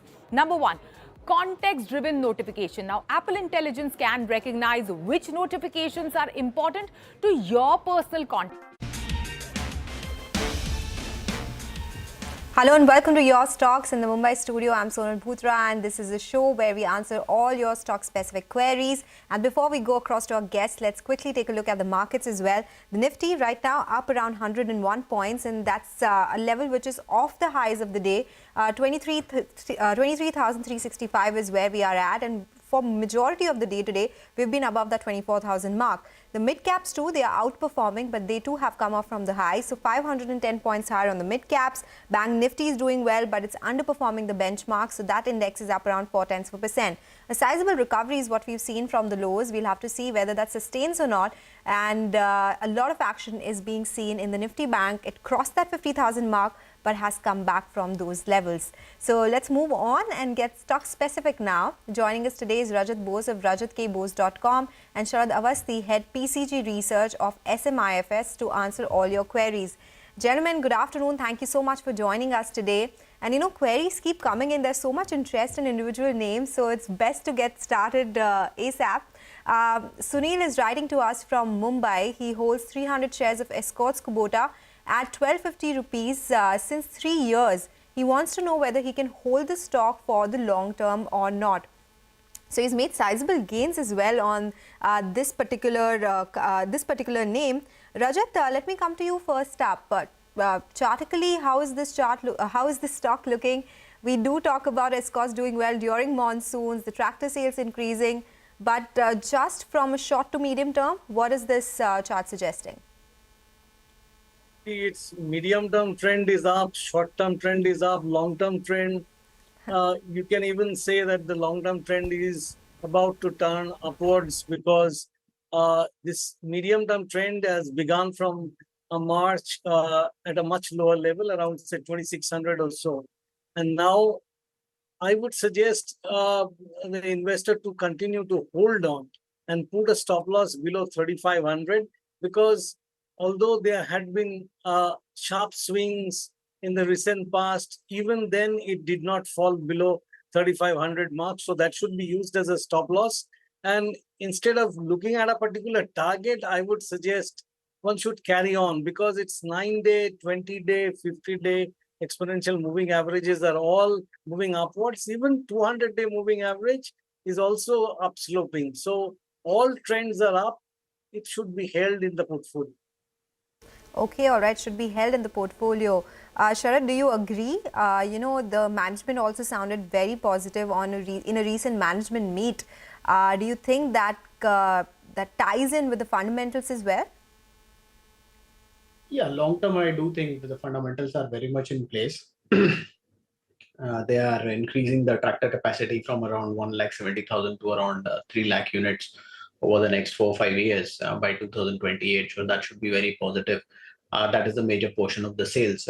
Even the construction equipment business should do very well given the infra focus that we have in the country. Add to that the railway division, that should also continue to do well.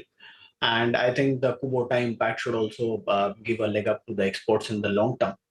But though I'm not very hopeful that at these valuations, so what is it trading at? It is trading at roughly 35, 38 times already 1 year forward. So I don't think there is much scope of re-rating happening there, unless and until there is a magic pill that comes in from the Kubota side, which I seriously doubt. So I think if you have a horizon of 1.5, 2 years, I think maybe it's fully valued at these valuations because forward growth is expected to be 10, 12%.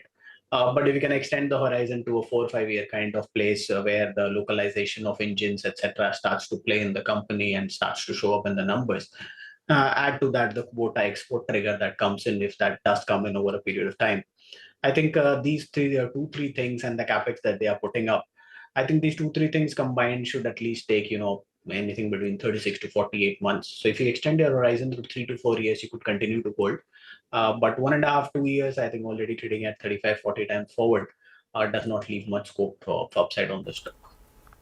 Okay, all right. So that is about Escorts Kubota. The stock has done well this year. Last 3 months, a 45% gain on the stock itself. Going on to the next question, and this is for you, Sharad.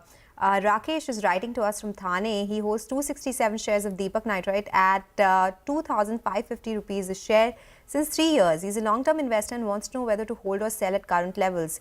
Sharad, that is largely a commodity chemical company because the products that it makes goes through a lot of cyclicality.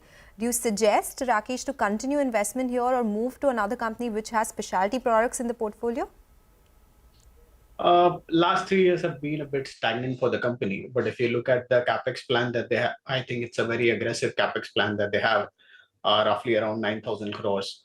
And I think most of it should start showing up in the second half of this financial year. Some improvement on the agrochem side should also show up across the board for most agrochem companies. And Deepak should also benefit from it.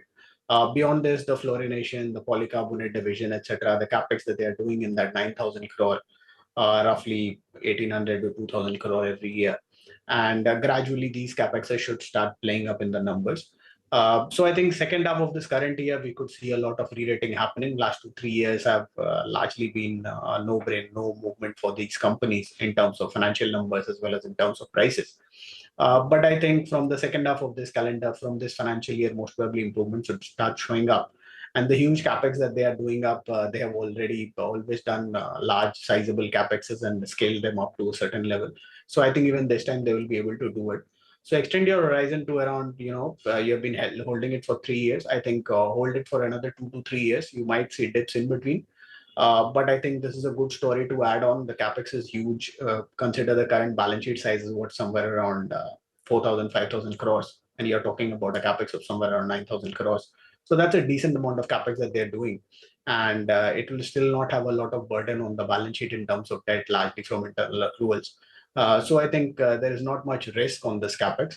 And long term, I think growth will be very strong. Right now, what are we working with? 100, 105 rupee kind of earning maybe. But I think the second half of the year should see a lot of re-rating for this stock. So continue to hold, extend your horizon to another 24 to 36 months. and don't get perturbed by price movements. I think this is an excellent story to hold on for the long term. Okay, all right, take that point. So that's for Deepak Nitrite. Sharad, this positive for a time frame of at least 2 to 2.5 years going forward. Moving on to the next one, and Rajat, this is for you from another Rajat Srivastav, who's writing to us from Tamil Nadu. He holds 4 shares of LIC at 530 rupees a share. He asks when should he buy more shares. Well, LIC, there have been a lot of questions about it a lot of times. Of course, the gentleman is making decent profit, though the quantity is low. What do you suggest chart in terms of charts, medium to long term? How is the stock looking? The life insurance companies as such, as a generic category, the stocks are moving up. LIC, in fact, is consolidating. It had a good run up to, say, 1160 a few months back. I think around February, it reached those levels. Now, one can definitely buy. You can buy on a dip, you can buy at current prices because it is range bound between, say, 1080 and 960. So currently around 1000, if one wants to buy for the medium to long term, one can buy at current levels and put a stop loss below 88. Okay, all right, take that point. So that is on LIC. What about you, Sharad? Yeah, I certainly think it should be one of your top bets to play on within the insurance space. Most of the private insurance companies are trading at 3.5 times kind of embedded value, and this is probably a stock which is still not trading at even 1.5 times.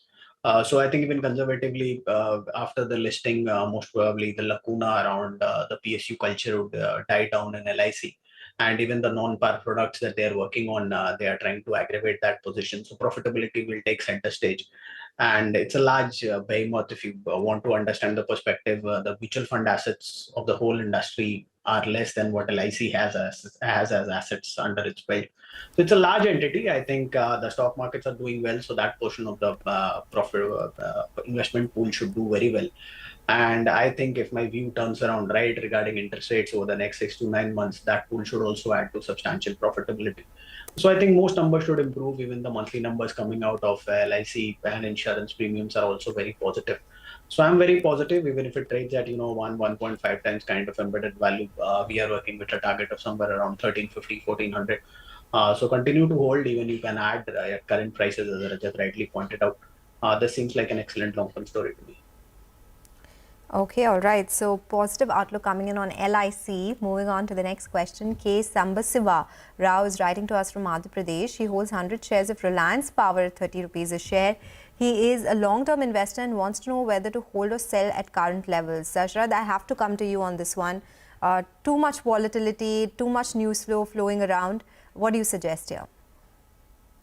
It has got a resistance around 34, 35, and it has got a support around 24. So if it were to fall again below 24, then you better exit because the 200-day exponential moving average is at 24 on.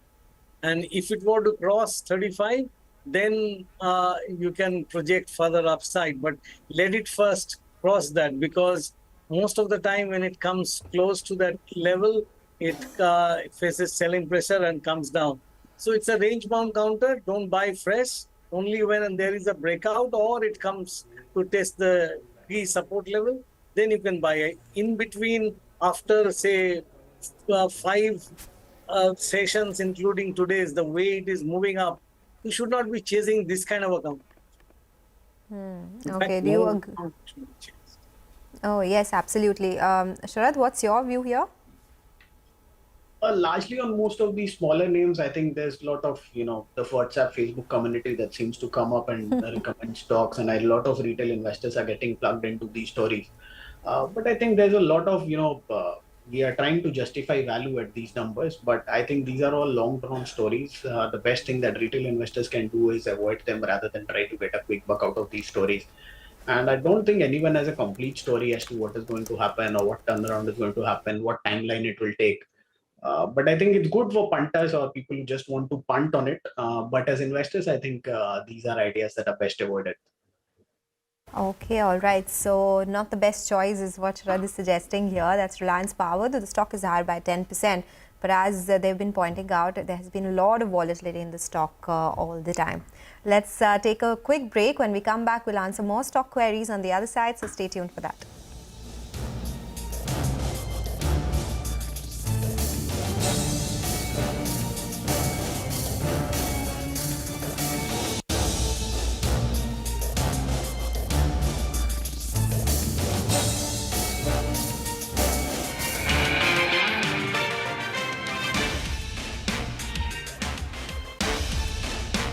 Cited during the event is finding out if a rescheduled meeting prevents you from getting to your kids' play across town on time.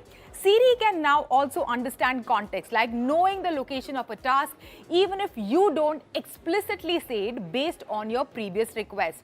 Number 2, writing improvements. Now, Apple Intelligence will introduce system-wide proofreading, tone and style improvement across third-party as well as native apps.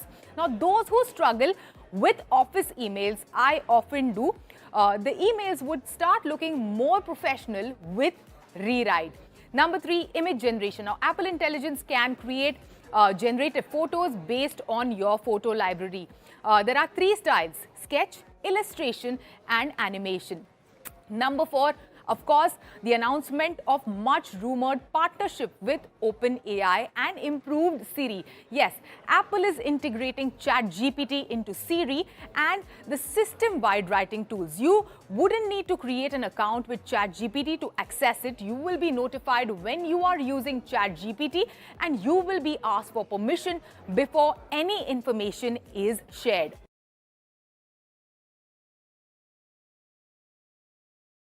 It's indeed my honor that the Prime Minister has given me the responsibility of the Communications Ministry. Have a tremendous resting.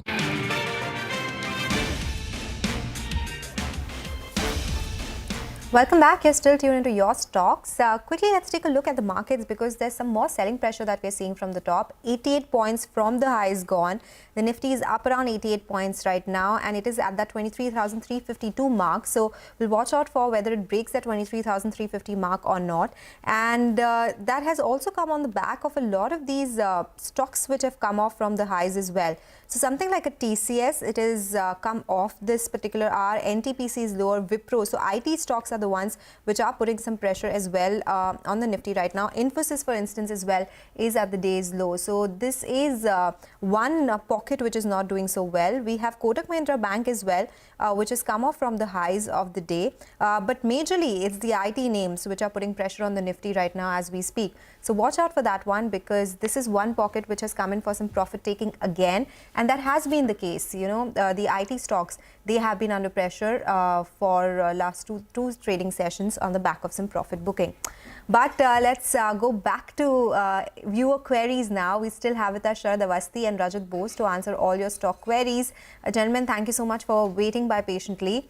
S. Jaykumar writes to us from Krishnagiri. He holds 1,000 shares of MMTC bought at 70 rupees per share and 1,000 shares of Railtail at 380 rupees per share. He wants to know the future prospects of his investments. Sharad, let me come to you. Big quantity, has been holding it for quite a bit. What do you suggest? MMTC, I'm not particularly sure. I mean, I find it hard to value the company and I don't know why the market is so optimistic occasionally about this stock. So MMTC, I think it's best you don't go with my advice, but if you want to follow my advice, I don't like the stock at these valuations and I fail to justify any number for that valuation. Compared to that, maybe an MSTC looks much better, but then that's a different story. So MMTC, I don't think you should continue to hold. Railtel, I think they have a lot of ROF for most of the projects that they have, and because of the railway projects that they do and a lot of new projects they are doing on the data center side also in partnership with other players, I think it could be a surprise for the long term. The only problem could be that valuations maybe are factoring in largely most of the positives that you can see on Railtel. So Railtel is a good idea long term, but again, a similar story where, you know, maybe the next 18 to 24 months may be very well discounted for the stock. For FY26, we are looking at an earnings of somewhere around 12-13 rupees. It's already trading at 400 rupees. it's a debt-free company. I think the data center business is a surprise package that could add if they can also scale up some of the business that they're doing with railway and some of the defense guys. I think that could scale up some bit. But considering this 19-20% kind of growth rate that we are looking at, I think it's roughly fairly valued at these valuations. I don't see much upside happening over the next 18 to 24 months. Okay, all right. So that is your view about RailTel and MMTC. Rajat, your view on these two stocks? Well, MMTC has been clocking very good volume today. I mean, I think 18 million shares already done. What I have seen is that in the month of January, whenever there had been volumes above 15 million, January there was a rise from about 60 or 55 level to about 101. And now MMTC is about to post a breakout. That breakout will happen when it crosses 80 and closes there. This is giving a buy signal because the moving averages are suggesting that it's going to go up. And the volumes are also very encouraging. So one can add more if he is already invested, or if he's not, then one can buy with a stop below 65. Regarding RailTel, similar kind of range-bound scenario, but RailTel is also a buy, but it will see good upswing only when it takes out 450. Currently, it is in a consolidation mode because it also failed on the day the election results came in, and now it is actually on a catching up mode. So once 450 is taken out, you will see fresh bullish signal in RailTel. Okay, all right. So this is the take on RailTel and MMTC. Moving on to the next question. Sonam Shukla writes to us from Chennai. She holds 3 shares of Paytm at 500 rupees a share. Wants to know whether to book her losses or stay invested. Sharath, let me come to you because it's a small loss right now. The quantity is just 3. Do you think it's a good time to exit? No, I think most of the negatives most probably are factored in after the recent hiccup that they have seen. Most probably from here on, largely most of the regulatory environment should also turn out to be better for them. And I think they will also readjust and recalibrate according to the regulatory requirements better in comparison to earlier. And whatever 20-30% kind of knock had to be taken off because of that business being on the back burner for some time, I think most of the price correction has happened. From here on, I think over the next 1.5 to 2 years, you could largely expect some improvement or the other continuously clocking in for Paytm. And at these valuations, if you look at EV to sales, I think largely most of the negative news is priced in. And as the positive numbers flow in over the next 1.5 to 2 years, you could expect some strong re-rating. Difficult to quantify how much of a re-rating. I think the positive side could be that in case, they turn around, they come back with the lending business also with some plan or the other. Part of it they have done with tie-ups with various banks, but I think they will also pull up the socks in terms of the regulatory compliance, and they should be a better company from here on. So I think it's a good company. You can continue to stay invested in this. I think most of the negative is already priced in. So at least 20 to 25% kind of appreciation you can expect, but the re-rating could even be smarter than that. Okay, all right. We get that point. By the way, there's a sharp spike on Paytm as we speak. The stock is up around 5.5%. So yes, that's what's happening with that stock right now. Let's go across to the next query. Ravi Ratana is writing to us from Tamil Nadu, holds 13,000 shares of Jayaprakash Associates, purchased at 14.84 rupees a share, wants to know the future prospects of the stock. Rajat, let me come to you on this one because the viewer is making a loss here. And this is a stock again which sees a lot of volatility. What do you suggest? The investor from our city, mine and Sharath's, because Calcuttans have a penchant for this stock, and every time they think that he's going to give them a bounty or something, I simply don't understand why people get into stocks of this kind. This is not. This was hitting circuits. Probably it is on an upper circuit today. But these stocks, I'm there in the market since 1991. It was always a speculator stock, Fatkadiya stock, you can say, and hardly people ever make money. Investors. traders can make money. If he's a trader and betting on it, fine. If it crosses 16, then it will cross the 200-day moving average. Otherwise, there is no point getting into a stuff like this. Okay, so so your take is, of course, that you don't understand why people go ahead and invest in stocks like this. Sharad, I think you have the same idea about this. Yeah, largely the same idea. I don't know in the past whatever they have done, but once a company goes into NCLT, why do you want to bet against it? I have seen people do it with Global Trust Bank, hoping that it will come back. I think they don't understand that when your assets are totally wiped off, you go into NCLT. So equity holders will be the last one to get anything. But again, that WhatsApp, Facebook University, and everyone thinks a low-value stock can get you a lot of money. I still cannot understand that logic, but then that's how people behave. Some people might think like that. But again, I don't think you should be betting into these stories as good long-term investments. Absolutely, take that point. Let's go across to the next query. Balaji writes to us from Tamil Nadu, holds 150 shares of Everready, bought at 355 rupees a share. Wants to know whether to book her losses or exit at current levels. I think this is a company from your city, Rajat. What's your take here? Everready Industries, right? Yes, that's right. It actually fell to a low below 300 on that fateful day, 4th of July, I think.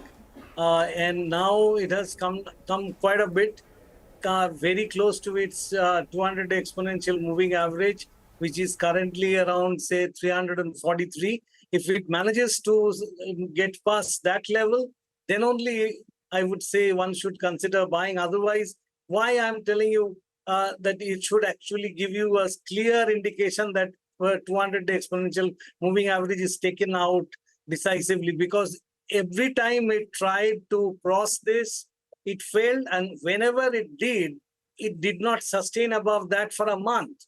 So I don't think one should be getting into it. But if you get a bargain price like 300 some days back, people got it, then fine. Personally, I would not advocate buying it. Okay, all right. So you would not advocate buying Everready as well. Let's move on to the next query. Sakshi Taneja writes to us from Patna with an investment query. She says she wants to invest in defense stocks and asks if Bharat Dynamics is a good stock to invest in. Sharad, what do you suggest? Defense definitely has been the flavor. Do you suggest at these levels it's still a good buy, because we've seen stellar rally across the board? Yeah, that is the problem, that most probably most of the defense stocks may have run far ahead of the fundamentals over the next, 24 months. Largely, I think it's a story that will play out over the next 3.5 years. But whether the frontline names like a BDL, BEL are the best stories to bet on them, I seriously doubt that. I think what is it trading at? Maybe forward it is trading at 40-45 times now. And 2 years, most probably the earnings will escalate from around 15-16 right now to around $30. But even then, if you look at it, it's trading at 1400. So I think it's very expensive valuations. Though the story is very much intact, as more of the business comes in, the export channels open up, there could be a lot of opportunities for these companies. But at 40-45 times, I think most of the upside is largely capped in, because right now the expectation is around 15-20% kind of growth, maybe 20-25%.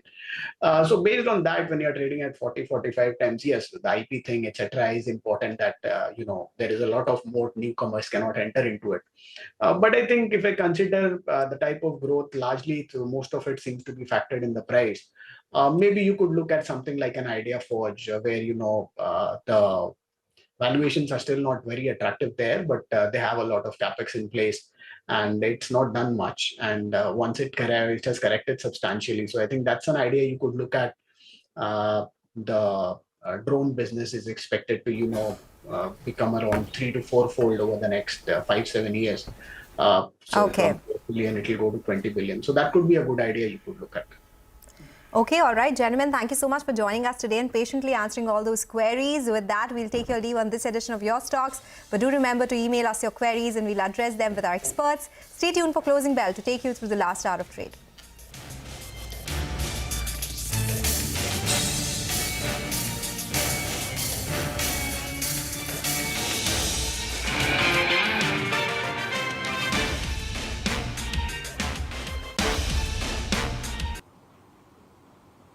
On a global stage as well as on a local stage, to enjoin the hearts of millions of people across our country and across the world. Under his leadership, there has been a revolution in this department. And on this day, I vow to persevere and put in my best to ensure that we deliver.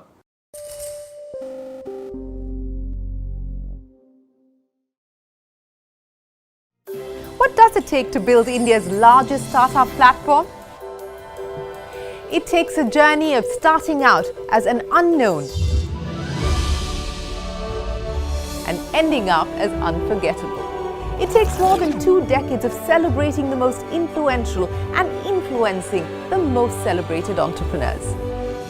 From chronicling the stories of India's startup universe to becoming a success story in itself, as India's longest running show on startups and entrepreneurship, celebrating 21 action-packed years of building India's biggest startup community.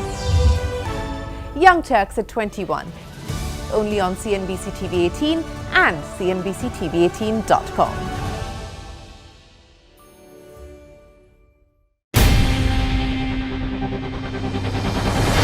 CNBC-TV18's most comprehensive and award-winning news show, India Business Hour, drops first on YouTube. So get the first access to the most influential architects of policies and politics, the key newsmakers of the day. Discover the big themes as we decode the business of markets, macros and more. Be the first to go to the heart of all the top stories that drive the day's agenda. Catch the award-winning India Business Hour live every night on YouTube with me, Shireen Bhatt. India Business Hour live on YouTube at CNBC-TV18 weeknights at 7 p.m.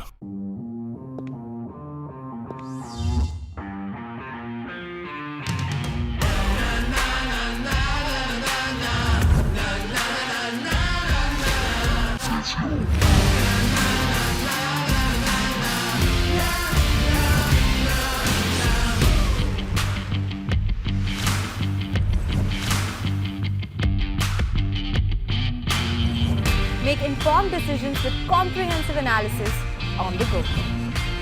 Strengthen your portfolio with real-time market updates on the go. Create effective strategies with insightful expert opinions on the go. Grow on the go with CNBC TV18. Now streaming live 24/7 on YouTube.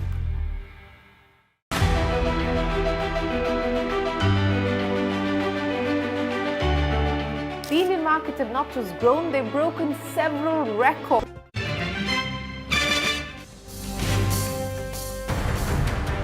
Sharpest strategies, top market trends, unmatched perspectives. The trading day's most comprehensive roundup. Stay ahead with NSE Closing Bell. Broadcasting live from the CNBC TV18 Motilal Oswal Studios in Mumbai.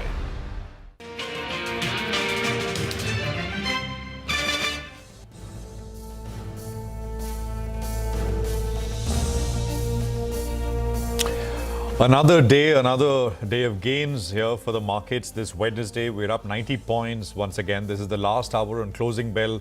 Coming to you from the CNBC TV18 Motilal Oswal Studios. I'm Prashant, with me my colleagues Nigel and Mangalam. Guys, hi, good afternoon. Good afternoon. You said another day of gains. You can add a sentence to that as well. Another day of maybe some bit of profit taking at higher levels as well. 23,400 on the Nifty continues to see some supply, and same the 50,000 mark on a closing basis for the Nifty Bank remains elusive. Well, that's right. And I think in the next 1 hour or so, it'll be interesting to see how select stocks behave. Like tech stocks, they've come off the high point of the day because we're getting into a big event later today.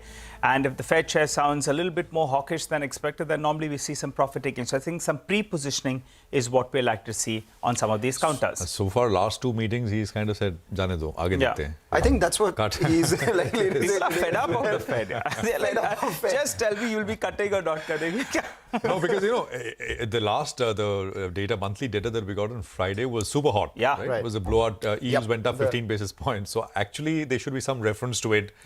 But last two meetings, he's he's spoken right after very hot data and he's ignored it. He said, well, I think the big thing to watch is not hikes but cuts. Maybe not in July, maybe in September, but the first thing we will do is not a hike but a cut. So I think that's remember when we focus. started the year, everyone was penciling in 4 cuts. That has now come down to 2 cuts. And in that as well, the cut in December, the probability of that, which was earlier 100%, has now come down to 60%. So one wonders. And it's quite tricky, right, when you see these data points, that this is the jobs data. Yeah. It's red hot. But then that internal is not so hot, and that is a little softer. So that's the way it is. So let's see what we get later. Although this data, all three were. So for once, we had that. Then you have some, incremental data coming in from Steve Leisman saying that, the underlying consumer economy is weak and all of that. I think we'll have Steve Leisman with a Fed toss, with a Fed preview from our network in just a bit from now. But, just a couple of points before we sort of move this conversation forward. As I said, we're off the highs, but also it's still a pretty strong day. Broader markets are doing well. PSUs, once again, the toast of town. You got CPSE, energy, oil and gas, PSU banks. I mean, take a look at that. So very strong gains. Small caps, mid caps flying high. Of course, there's a lot of overlap across the sectors that I mentioned here. FMCG and real estate, I think it's easy to count what is down. As pockets, these are the only 2 spaces which is actually even down about 0.25% or so. And the last high, I think, is what everybody... naturally, supports, I think, are important, but they are in the context of what we've been seeing for the last couple of days, not really coming into focus. So 23,411 is that number. Bank Nifty, by the way, is underperforming a little bit, at least on a day-on-day basis. Nifty Bank is up, I think last I checked, 0.25%. But it's the middle of the range from the days, if you look at the high and the low as well. So I think the drag, of course, is coming in from private banks, which are still not doing very much at all. It's PSU banks which are doing a lot of the heavy lifting. Guys. Hi.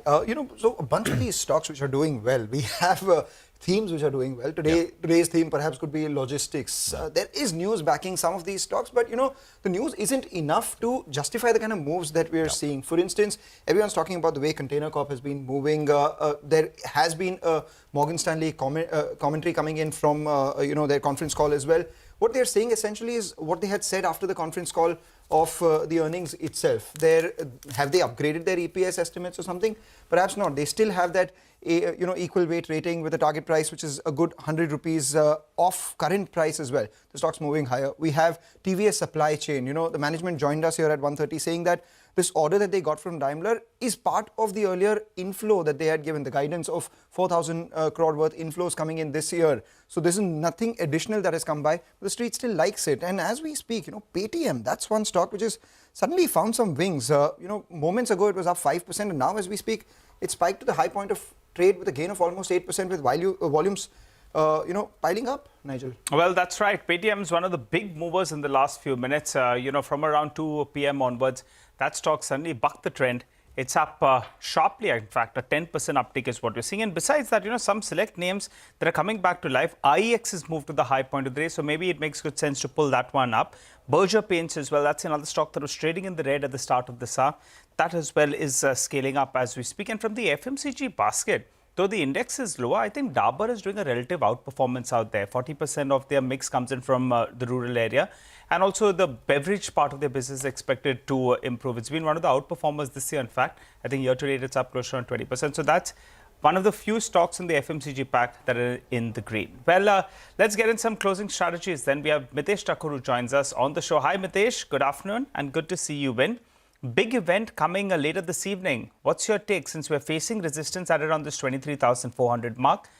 Take money off the table, book your long position and take a fresh call tomorrow? Or will you want to, continue with the long position and in fact trail your stop loss? So I think, I would want to book for profits if I have any. I think, Nigel, we haven't still been able to decisively get past this 23, 380, 390 zone. We're just kind of hovering around there, not giving a decisive breakout. It's not very comfortable for me at higher levels when you have multiple pivots at the same point. So take some profits, or at least book, if not full, at least book 50-60% of your index positions. But on the stock side, the bias remains on the long side. So I have some buy calls right now. Canfin Home, I think that's a buy with a stop at about 795 for targets of 835. And the other one which I like is Chola Finance. That's a buy with a stop at 1344 for targets of 1410.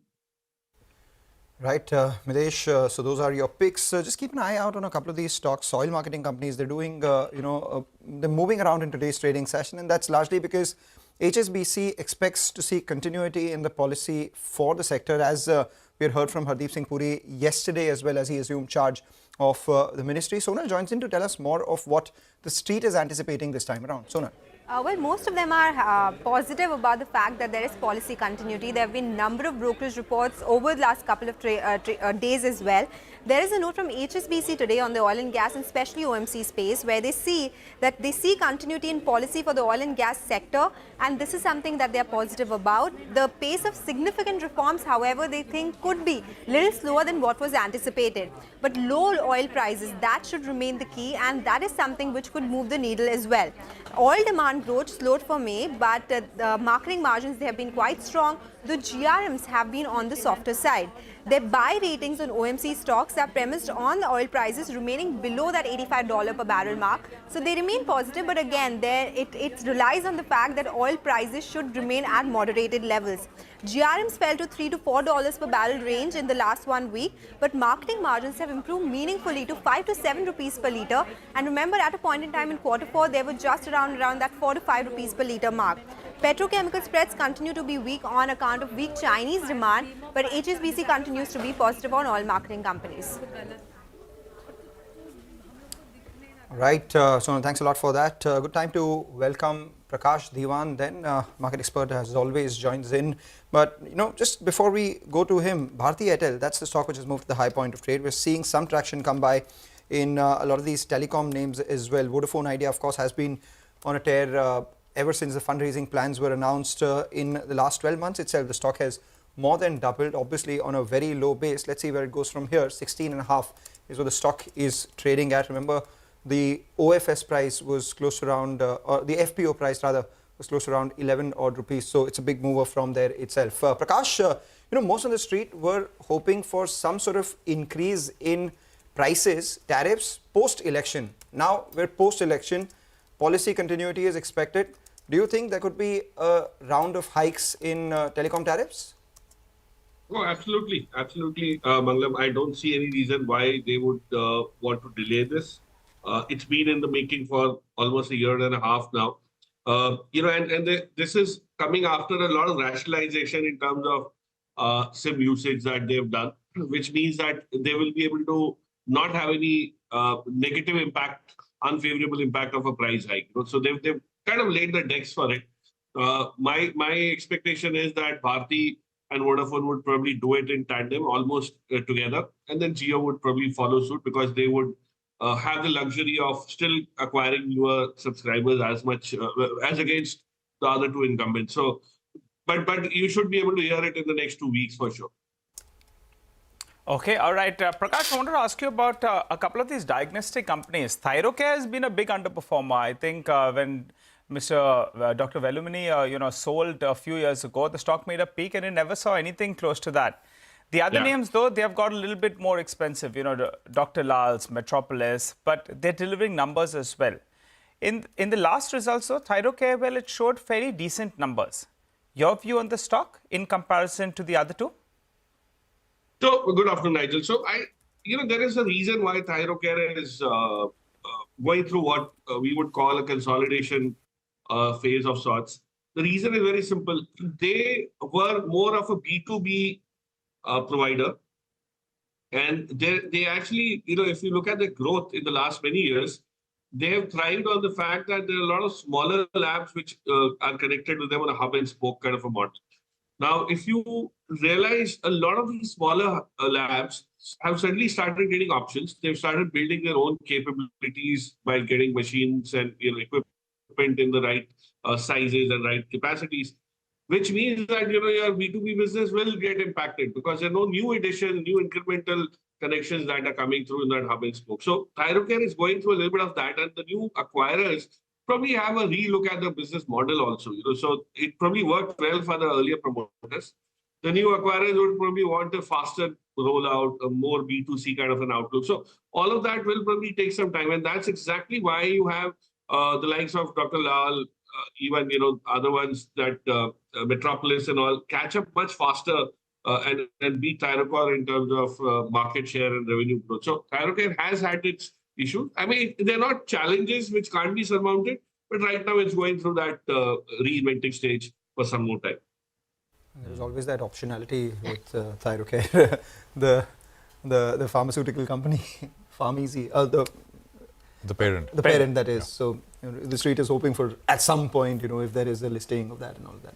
Well, another one I want to just highlight quickly is IIFL. The news just came that they're finally going to release the results for the fourth quarter on the 15th, 15th of this month.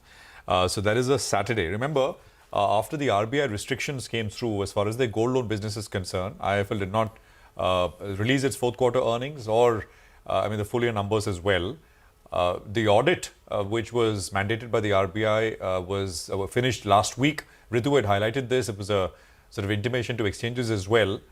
Now, will this be read as perhaps, this entire saga coming to a bit of seeing some closure?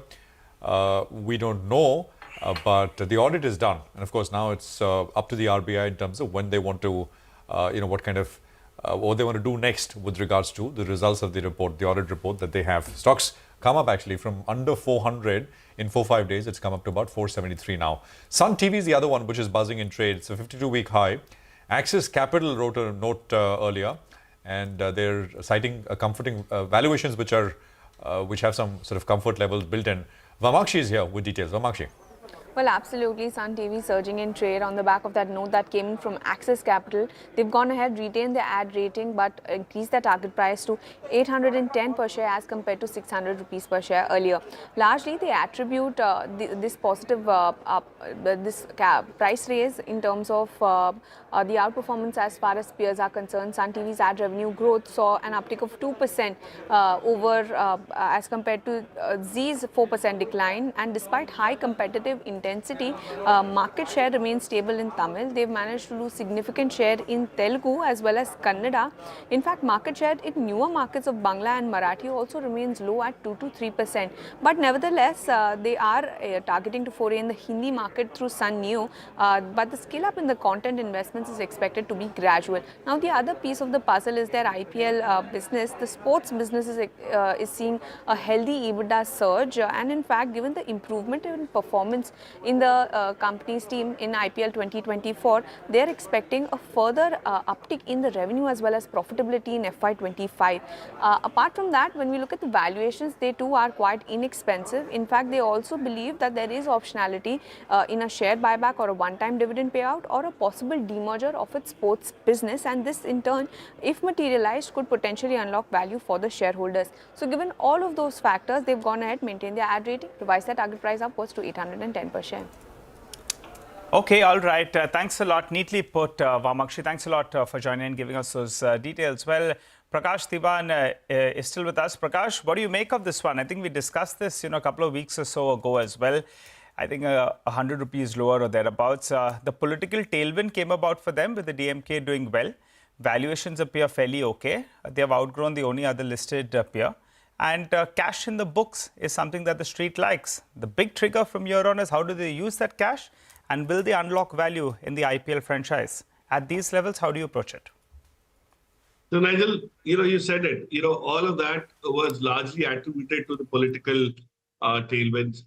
That time it was headwinds, now it's tailwinds. But I don't think there's any demerger that's on the cards. I mean, we've heard this so many times. It's been available at these valuations for a fairly long time. It's just that the market is now seeking, newer names to latch on to. All the rationale that this brokerage report actually talks about have been around even 6 months back. So it's not that there is any new development. The only thing that changes is that you'll probably continue to see this being the only allocation option that people have to make if Z is not available, as a veritable alternative. But I believe if you look at the market share in terms of the television channel network itself and the coverage itself, you probably have far more superior gains that the Network 18 group would be making. So people forget that has a fair smattering of regional channels as well, presence as well. It's just that the Sun TV library is good enough for them to be able to sustain. Ad revenues coming back has got more to do with consumption and FMCG growth, and that will work for everybody. So I wouldn't really buy into this, just because of this change that's happened. Right? Whatever had to happen is already been priced in. Maybe you have another 10-15% of an upside because of the tailwinds, the political changes in the state.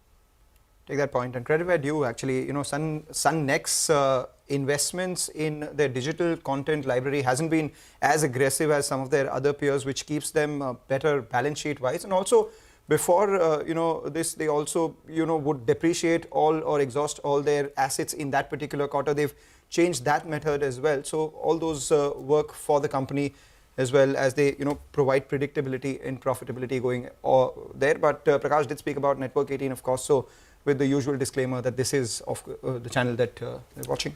Absolutely. Prakash, I think we spoke about Dredging Corporation. There was it last Thursday or Friday. Stock was at about 850 rupees. It's had a vertical move higher. Just your thoughts on what's happening, what's the story here playing out, and is it a time to move on to something else, or there is more here in dredging? So yeah, I know you need to kind of dredge deeper and get the silt out. Yeah, but interestingly, Prashant, last Friday when we spoke about it, it was in the aftermath of the debacle that we saw, the exit poll at the counting day and all that, and this stock also took a beating. Also, it had its numbers released just a week, a day before the exit polls came through. And there was this one-off loss that people were very worried about and things like that, in spite of the fact that the management gave out a commentary and they said we'll probably cross about 1840.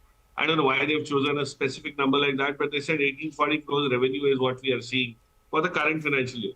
Now, with that kind of a revenue build-up, which is significantly better than what they did last year, and the margins that historically they have been doing, you couldn't have gone wrong with a company that was at that point available at 2,600 crores market cap. I mean, these are businesses that are extremely difficult to replicate, the kind of relationship, the kind of expertise, experience that they have. And remember, India is a country where you have port development as probably potentially one of the biggest infra spends that could happen. I mean, you've seen the way the Adani ports and the JSW infra networks have been expanding through inorganic and organic routes. Dredging Corporation features and the shipyards. Don't forget, I mean, we are so bullish about Kochi shipyard and GRSC and Mazgaon. There is no way a shipyard can work without dredging as a service. So this is something which goes along. It's a picks and shovels story, Prashant, to be honest. So there's lots to go. But then, of course, the upside, as you said, it's already done about 30% after we spoke. But I would rather look at this business, divorced from the election outcome, divorced from, what's happening on PSUs. Otherwise, on a standalone basis itself, I think there's enough merit to look at. Okay, well, Prakash, we'll leave it there. Thank you very much for your time. Interesting chat as always, and thank you for that. We'll take a break. We are back with Aditya Sood of Incred on the other side. The conversation continues. Markets back up about 100 plus points, 110 now, 23,375. Stay with us.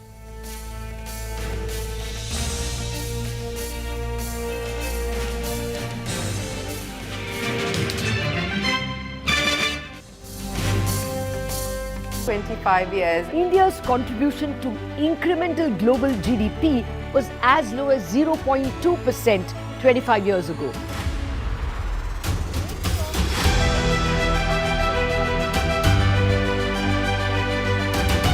Over the last 25 years, CNBC-TV18 has closely followed the remarkable ascent of India's pharmaceutical sector. There was a time 25 years back that it was all about the FIIs. If FIIs would buy, markets would rally. If FIIs would sell, market would fall. Earlier, we were net importers of steel. From IT services to SaaS, from consumer electronics to space tech, from mere programming to AI ML. Cars, two-wheelers, three-wheelers, commercial vehicles have significantly become much more expensive than they were 2 decades ago.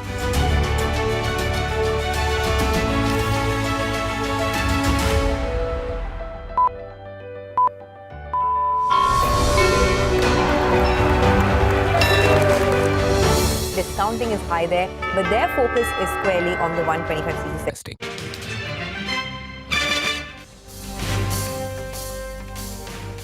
All right, welcome back. You got the market up 100 plus points as we've been pointing out, and is looking like a good screen. I mean, market breadth is 2.5 to 1, 1,800 stocks higher, but 800 stocks are lower, and just incredible. I mean, actually, exchange stocks perhaps are the other ones we should focus on, and maybe we could put up BSE, MCX maybe as well. BSE, we know that especially because of what's happened last week, and I think when the first quarter numbers come, we'll have sort of the impact of all of the volatility. I mean, humongous volumes, record trading volumes, not just on the cash side, but on the option side, etc. as well, which will show through. So BSE, of course, the high was about 3,300. It's come down to about 2,700. But it's such a huge day after day volume days that we are seeing both on the cash and the futures and options side. More on this as we go on. But Aditya Sood is with us from Incred PMS. Aditya, good afternoon. Great to have you with us here. I think we're speaking for the first time after the entire election results and the resultant sell-off and then the one-way rally. So I just want to start by putting that in context. Did you do anything last week? Were you able to buy anything? You were always someone who's looking at out-of-favor names, not really chasing the momentum at all. In all of the interactions that we've had with you, that's come out clearly. Last week, suddenly you had pretty much across the board sharp 20-25% sell-offs. Sure. So I think so we were very well placed, going into the election result, because we were sort of having an underweight positioning on PSUs generally. But what we were in a position to do is to augment our exposure in terms of, increasing our exposure to, names that we like. We have, increased our exposure to financials, because clearly post the elections, and that was getting reflected on day one, when we saw the result coming through, there was a clear-cut moving of money in favor of, IT and FMCG, and consumer overweight positioning for us continues. So, I think so the complexion of the market in terms of, how the market sees sectoral rotation going forward is going to change. And, thankfully for us, last 2 months, we have been overweight on IT, consumer as well as, automobile. So that, positioning continues. Financials is a new one, wherein we are trying to augment our weights, in this environment wherein we see, again, a shift from possibly, money moving out from PSU banks in favor of, some of the NBFCs or well-managed private sector banks. What kind of FMCG names are you overweight on? Are you playing it via the large listed players which are, underperforming, or are you looking at the second rung names? Because FMCG is now seeing that schism as well. The mid-cap IT, large-cap IT names, similar is the kind of move that we're seeing in FMCG too. So one of the themes that we like as an overall construct of our portfolios is that, we would like to buy great businesses when they have underperformed for a prolonged period of time. So clearly, if you look at the FMCG construct, be it a Dabur, which we obviously have a holding, and, be it a Hindustan Unilever, what we have seen here is that, the PE multiple compression is behind us in our view. And obviously, rural has not done well, and we have been playing this rural recovery theme for last 6 months. It started by our overweight positioning on, Hero Honda essentially. It spilled to now, companies like Barbecue Nation, wherein we believe that, it is going to be a part of discretionary pack. So I think so from a consumption standpoint, clearly we see limited scope for PE multiple derating from here on. Plus, there is also an element of, under ownership in a lot of these names because, clearly these are low beta names in the portfolio. So we have seen, fair bit of positioning, getting changed, and Dabur and Unilever have outperformed recently. But our view is that, any company on the consumer staple side wherein the go-to market is very, very clear in the sense that they have, invested a lot in terms of augmenting the go-to market or distribution reach for last 2-3 years should benefit. And what we have also seen of late is that the volume growth has started to, outstrip on the rural side versus the urban side. So I think so these are clear signs of, consumption stocks doing well going forward. All right. Hi, Aditya. Good afternoon and good to see you in. This is Nigel on this side. There's this debate about consumption versus capex. I have a sell-side analyst, on cement, and he said, leave both of them, buy cement. And some of these cement stocks are doing quite well. That's a third C in there. As we speak as well, there is some optimism that maybe pricing has bottomed out. demand will come back, infra push, housing push. Do you all have any exposure to cement?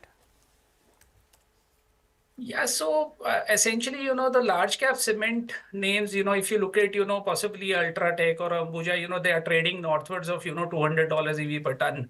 One of the things, which is a very, easy way to value cement is that, either you are in a, rupee devaluation environment, which clearly happened, post 2008 to 11, wherein, people were benchmarking. So the new benchmark for large cap cement, and obviously, the industry has consolidated.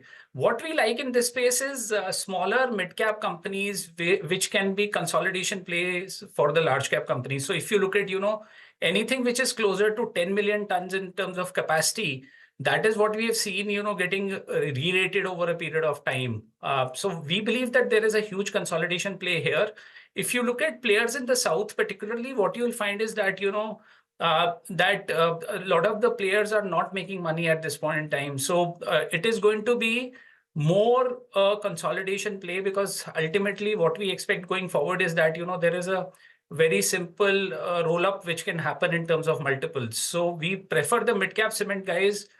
Possibly our filter is 10 million to 20, 30 million in terms of pure capacity. And obviously, these should be complementary in terms of, large caps acquiring, the small cap or the mid cap cement plays.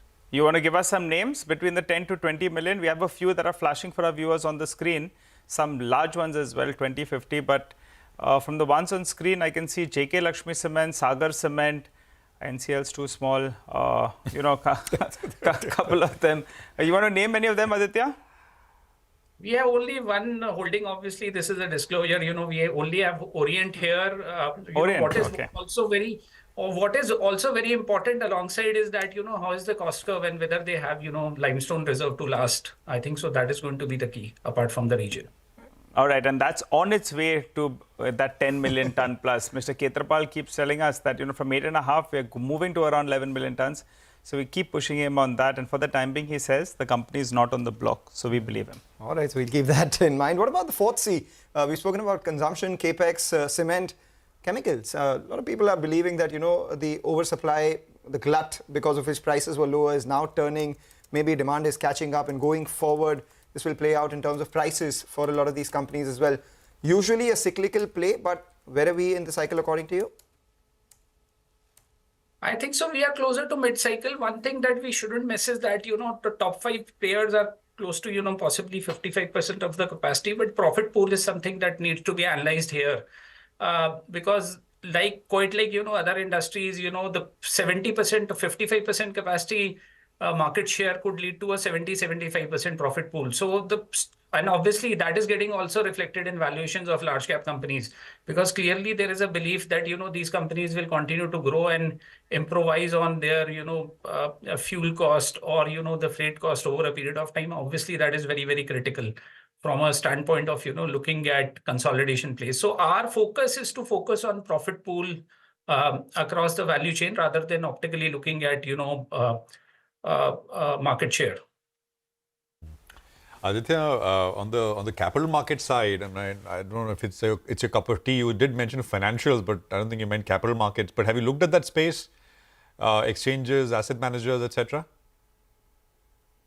Yeah, we have, we hold MCX basically. MCX obviously is a play of, financialization.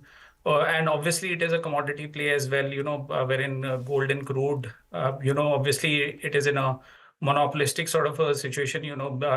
3 years back, there was a big debate that whether, MCX positioning is going to be, challenged by, either BSE or NSE. I think so. MCX is an excellent play. And obviously, we see a similar option sort of a story getting played out on the commodity side as well.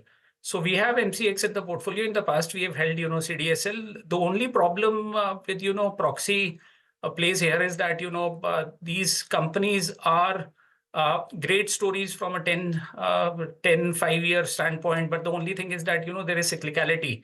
We have held CDSL in the past, but we don't own CDSL today. Where do you stand on the entire PSU rally? I mean, one can't paint them all in the same brush, but You do have PSU Defence, you have some of the rail-focused stocks, then you have a bunch of PSU banks, then you have PSU financiers, PSU power financiers. Where do you stand there? So we have held BML in the past. The rail story is something that we like, but obviously valuations are getting very, very steep here. And BML is something that we think is structural in the sense that, it is a one of its kind asset. Obviously, it was up for divestment. Obviously, we'll see how it evolves, post the new government coming in. We also have exposure towards, PSU financial companies, particularly on the housing finance side. So we own LIC Housing Finance. We believe that it is a cheap stock to own. OPEX growth is accelerating. The best in terms of, asset quality is yet to be delivered. The stock was cheap. Possibly they are moving towards a 1.2% ROA trajectory. The stock is under-owned by most. So we like the low-cost housing finance space. And this is, again, a part of a theme wherein, money is going to move from PSU banks to private banks. And within that, we like low-cost housing as a space. We also have exposure in a company known as FedFina Financial, which got recently IPO'd. We believe that it is a structural story. 55% of their loan book is a combination of, mortgages. 35% of their loan book is gold loan. Obviously, they benefit out of this NBFC turmoil on the gold loan side. The cost of their cost of funds is, close to 7.8. Obviously, they have a backing of Federal Bank as a parent. So we like, both these themes on the housing finance side. Right, Aditya, thanks very much for that. We'll leave it there. A great conversation, lots of stocks and lots of ideas, at least in terms of what you own and, the rationale behind it. It's the moment of truth. When we started talking about the late hours sort of possibility of the market coming off, we have given up about 60 points, actually 70 points from the day's highest level. And we're at 23,300 now. So, when we started that conversation with Aditya, we were at about 23,400, close to 23,400. And now there is a steep fall which is materializing.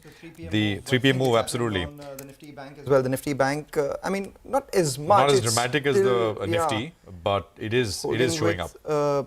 Gain of almost 200 points off the highs of the day, but not as dramatic as the Nifty. The Nifty is down a lot more. So we'll just keep an eye out on what's actually declining. Nigel, can you see something? IT maybe, I guess, is the one which is seeing some correction. Actually, Grasim has slipped a little bit. You have Mahindra and Mahindra pull up a couple of these names. Yeah, IT has come off the high point of the day.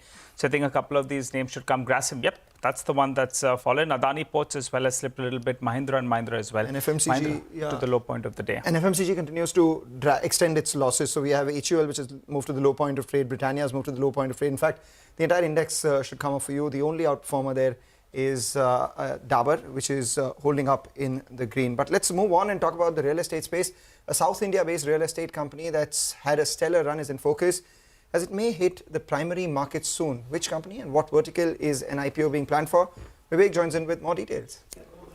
Well, good afternoon. What we understand from our sources that South India-based Prestige Estates, may soon be hitting the primary markets. We understand that the company that had earlier indicated that it may be looking to raise funds in its hospitality, vertical, and it will be hitting the IPO market soon to go ahead and, raise funds for that particular vertical itself. We understand that the company has already gone ahead and locked in investment bankers, to go ahead and manage this particular issue. We understand that JM Financial, JP Morgan, as well as CLSA have already been, appointed, almost finalized as bankers to go ahead and run this particular IPO mandate. We also understand that the main purpose, number one, is to do value unlocking, and number two, the company has aggressive plans as far as the hospitality business vertical is concerned, and on the back of that wants to go ahead with the IPO. The company, we understand, is looking at a valuation of close to 17,000 to 20,000 crore for this particular vertical itself, for this particular business itself, and the size of the IPO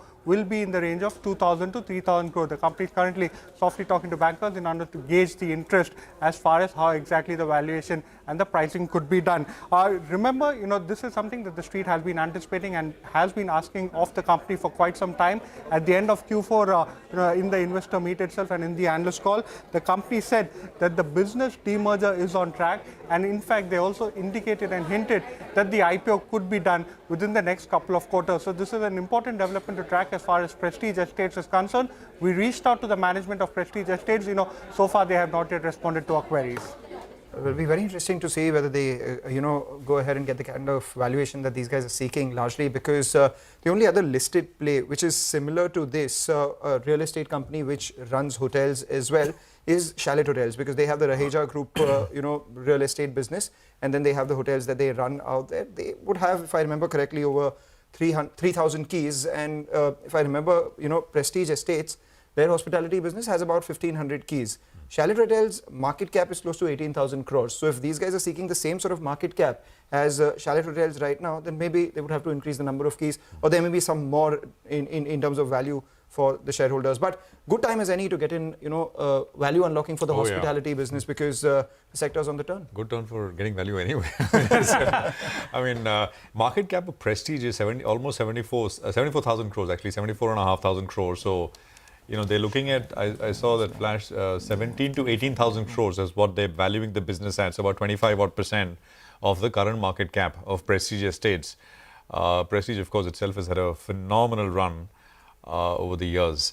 Well, more on this one, but that's an important story. We will continue to track and probably try and have the management speak with us live as well. But that's a source-based CNBC-TV18 exclusive for now. Let's move on. CPI for the month of May is due to be released later today. We also, of course, got the IIP numbers, IIP for the month of April and CPI for May. Lata is here to tell us what we can expect. Lata. It's expected to be a benign number at 4.9%. That will be very similar to what it has been over the past few months. As you can see, compared to April 4.83 and the year ago 4.25, 4.9 will be seen as benign, and this includes a core CPI number, which is non-food, non-fuel, that part of inflation which is sticky. That is expected to come in at 3.2. I'm saying 3.2, it's rounded off. Actually, the average I got was more like 3.15, 3.16.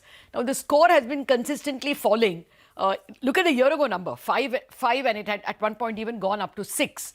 So now this fall, many people are saying the bottom will be, last month we heard it. This month we are again hearing it. If it actually comes much lower than this, then rate cut expectations will once again surface. So watch out for this number very carefully. The other number is going to be food, which is a big number, 8.7, but that's more a base effect number. Look at the base, 2.9%, and that's why this looks very good.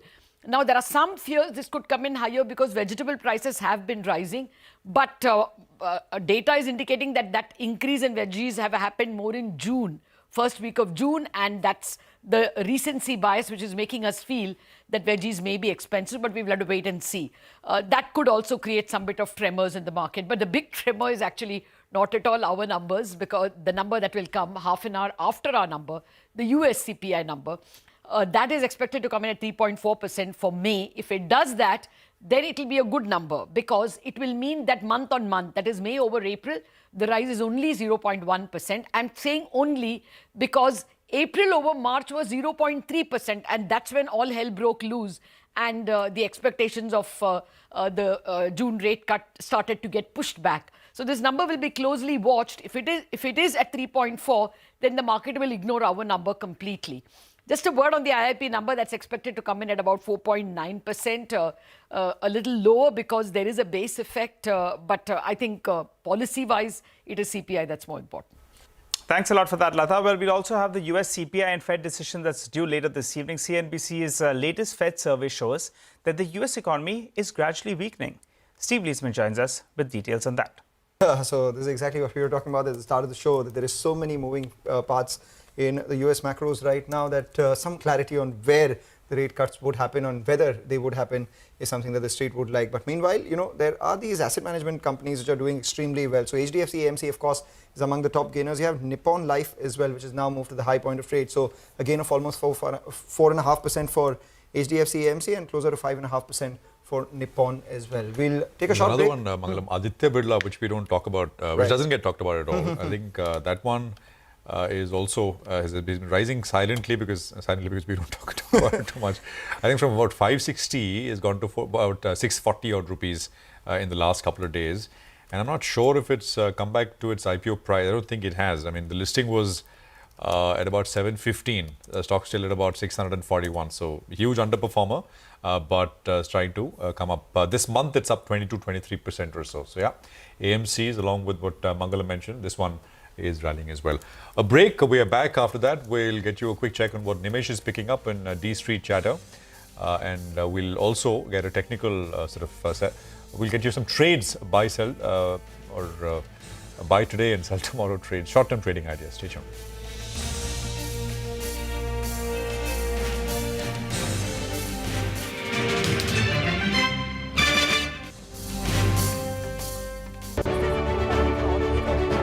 Now it is contributing 16% of incremental global GDP. Now we are looking at exporting the steel that's made here in India. Welcome to the first ever India Business Leader Awards.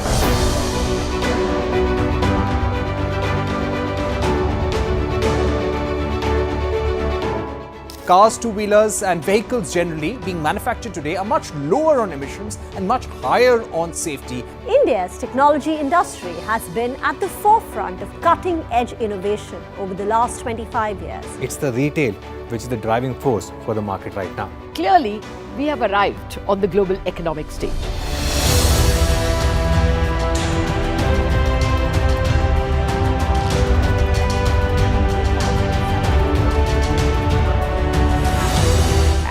Great way to celebrate our own 25th year with new milestones being achieved on the Lal Street. 21 years of the Nifty from 1,000 to 10,000 today. Sensex and Nifty hit a record high. The Nifty rallying to a record high. We invite you to join us as we persist in leading coverage of the pharmaceutical and healthcare domain, documenting India's expanding expertise in medicines.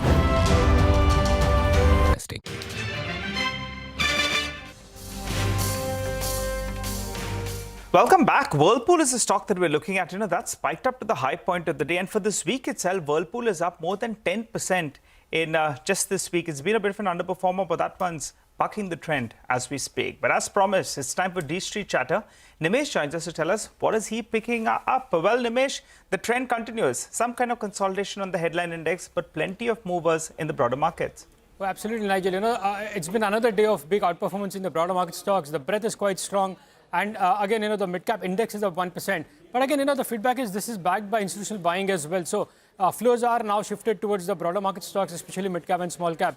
Within the large-cap names, it's the PSUs which continue to attract a lot of flows and some select buying in the private bank names. That's the overall sense from a flow perspective. But again, the big event is the Fed meet tonight. That's going to have an impact on the market. So that's something to track.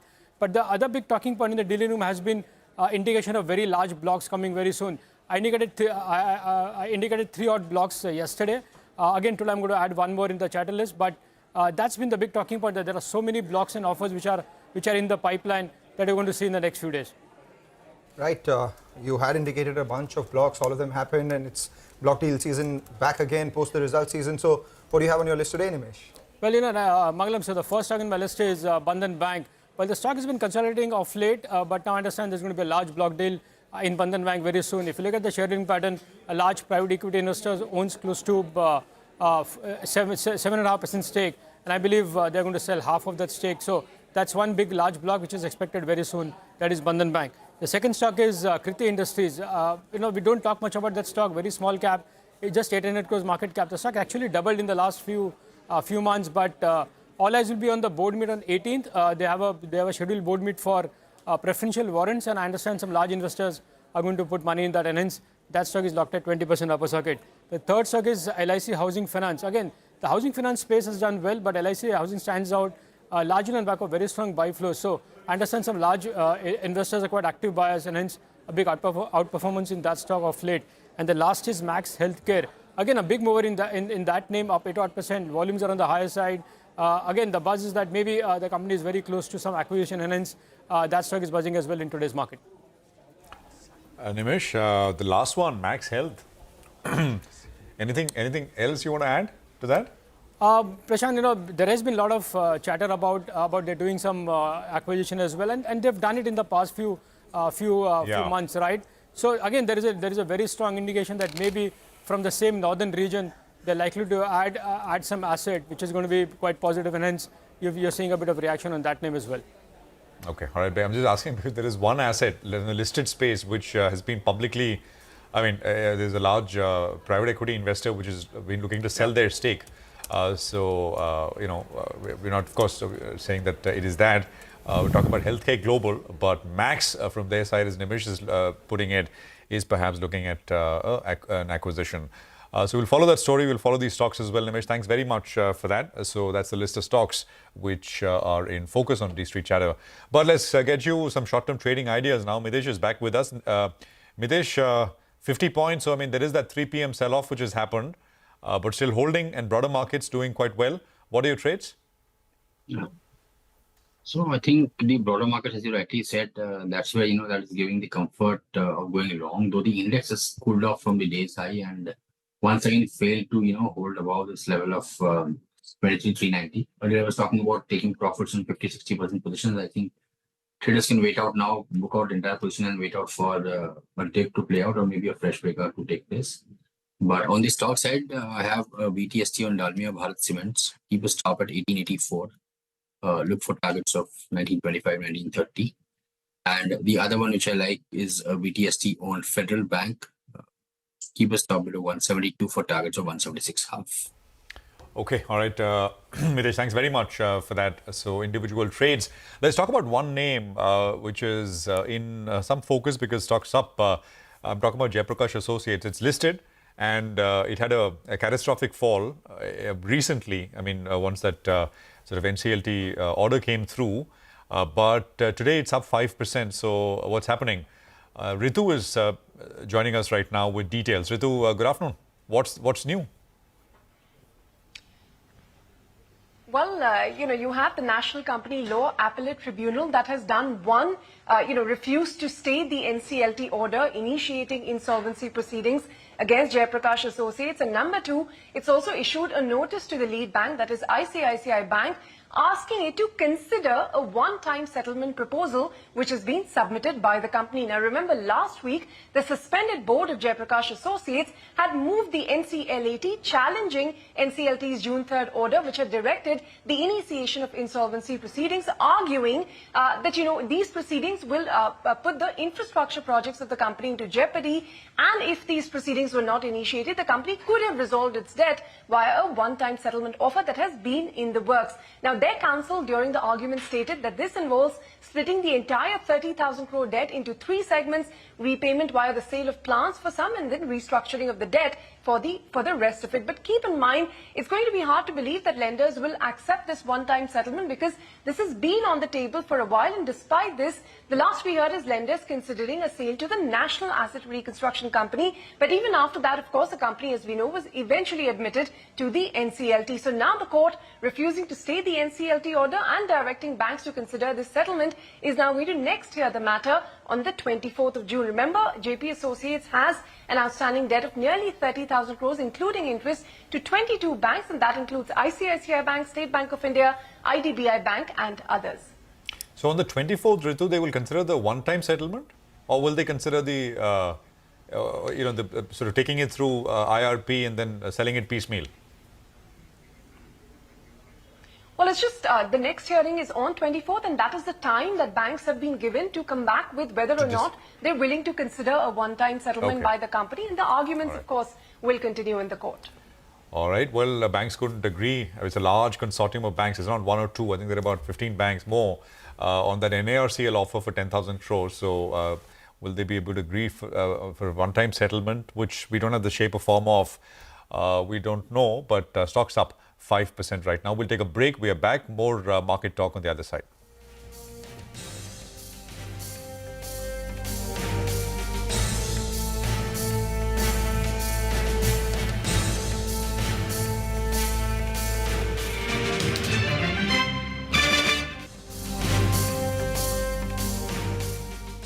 years of excellence and unparalleled growth.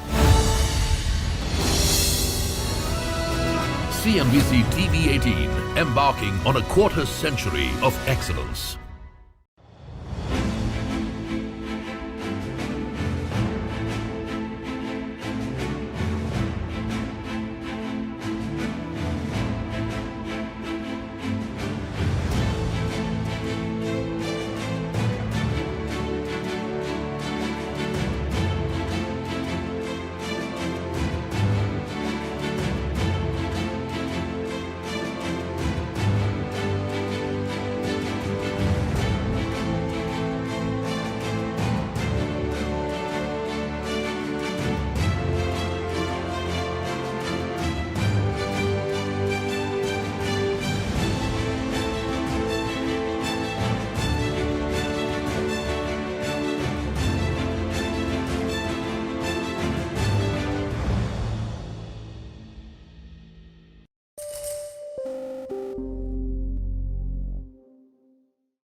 Apple announced its long-awaited artificial intelligence push. The Apple Intelligence CEO Tim Cook emphasized the need for privacy as well as personalization beyond artificial intelligence into personal intelligence. Now, Apple, which has long avoided the term artificial intelligence, has been under mounting pressure to show that it is keeping pace with rivals Microsoft and Google in competition to roll out AI. And it did so at WWDC keynote. Here are some of the highlights and capabilities of Apple Intelligence. Number one, context-driven notification. Now, Apple Intelligence can recognize which notifications are important to your personal context. The example Apple cited during the event is finding out if a rescheduled meeting prevents you from getting to your kids' play across town on time.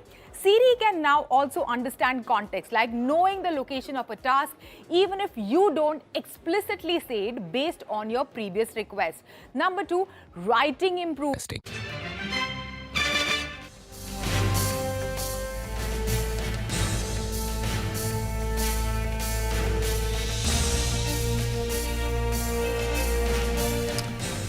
Well, the down move on the market from the start of the 3 p.m. move continues. Now we have just a 50-point gain left on the Nifty, virtually at the lower end of today's trading session. And this one, apart from the Nifty Bank, which is down by almost 200, 300 points from the highs right now, sitting about 100 points away from that 50,000 mark. We have further sell-off coming in, both IT as well as FMCG. So HCL Tech, for instance, this morning opened with a gain of over 2% on that near $300 million deal that came in, and has now moved to the low point of trade. The IT index on the whole is just about breaking into the red, though a lot of stocks doing well. Nigel, you spoke about Whirlpool gaining. Look at the other what do you call, electronics maker. We have Amberent, which is up almost 6% right now as we speak. Bunch of stocks actually. Igarashi Motor, we have Titagar, which continues to move higher, Genus Power, and Jana SFB. That's the one that's up around 20% this month itself. Good to get in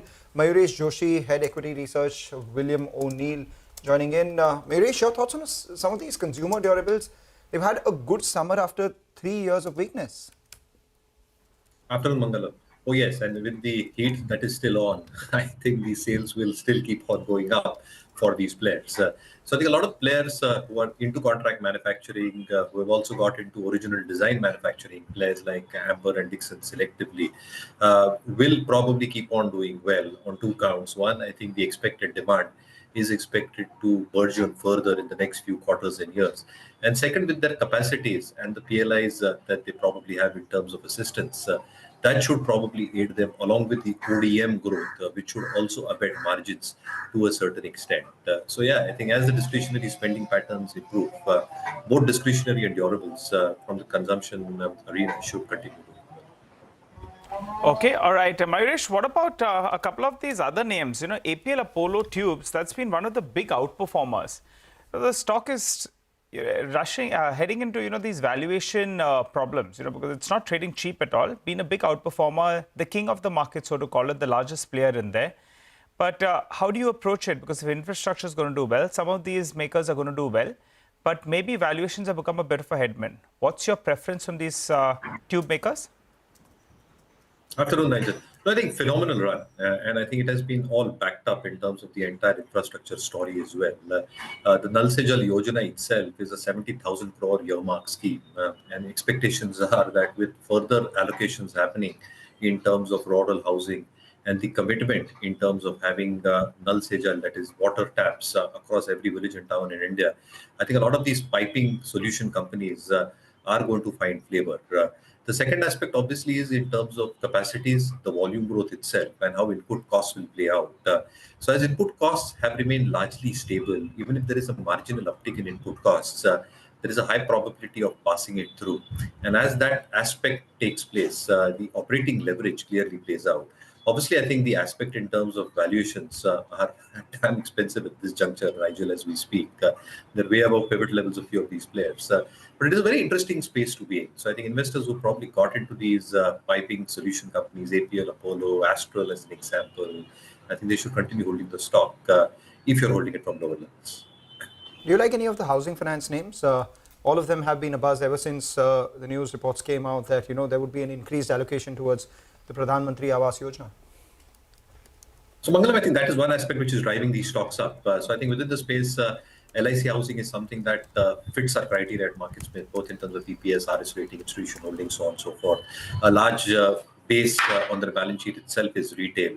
The expectations in terms of solid advances growth should continue for the company. At some stage, at the end of this calendar year, there should be some element of a rate cut coming through. As that starts happening, I think NIMs and spreads should normalize as well. And all these aspects in terms of how the credit costs are shaping up, expectations in terms of solid growth expected to come through, as the real estate cycle still have 3 to 4 years left. I think there will be solid elements of growth to come through. So I think picking and choosing within the pack, I think LIC is something that remains on the watch list. Okay, all right. Thanks very much for that short conversation, but please do stay on because we're going to come back after a quick break. Markets are going to close higher. Just a few seconds to go. Yesterday, of course, there was a sell-off and it was a negative close, but not today. I think we should manage a slightly higher close for the Nifty. At the bottom of your screen, advanced decline in the BSE, so firmly in favor of what was up. Bank Nifty will end up 100 points. That's just under about 0.25%. And PSU is once again really on the leaderboard. So PSU banks and I mean actually all kinds of PSU stocks really are charging ahead. So the CPSE index itself about 1.6, 1.7 higher. Oil and gas, which is again made up of mostly PSU names, 1.5 up there. PSU banks up about 1.25%. So there is really no dearth of gainers there. Real estate and FMCG, I mean, these are the two sectors which I think end the day slightly lower, but nothing large at all. 0.5%, not even 0.5% on the FMCG index. The mid-cap index was definitely the index of the day, ended at a record high, yet another record high for both the mid and small cap indices, and advanced decline ratio firmly in favor of advances. We had nearly 1,700 stocks advancing on the NSE as against 750 stocks which were lower. Among the top F&O gainers today, we had LIC Housing Finance, we had Nippon, HDFC AMC, we had Container Corp, Ambuja Cement, Oracle, all of them gaining today. And then among the losing end, we of course had names like Pidilite, Marico, the FMCG names in particular. Metropolis Health was down 2%. United Spirits was down about 2% as well. The big gainers, of course, came in from the cash market end of things, where some of the names actually gained in double digit as well. Media stocks were doing well. Some of the PSU names did well. So Dredging, for instance, up 10%. We had decent gains on Dish TV as well, with a gain of almost 12% today. All right, well, on that note, though, we'll have to wrap up on this edition of Closing Bell, but you stay with us. Markets Forward comes up next.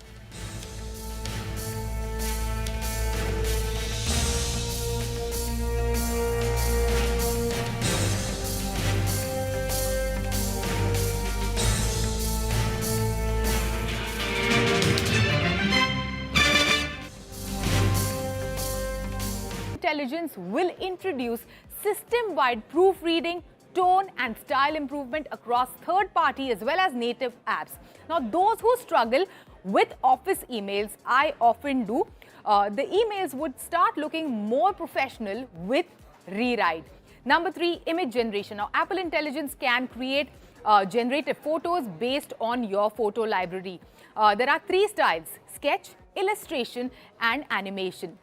Number 4, Of course, the announcement of much rumored partnership with OpenAI and improved Siri. Yes, Apple is integrating ChatGPT into Siri and the system-wide writing tools. You wouldn't need to create an account with ChatGPT to access it. You will be notified when you are using ChatGPT and you will be asked for permission before any information is shared.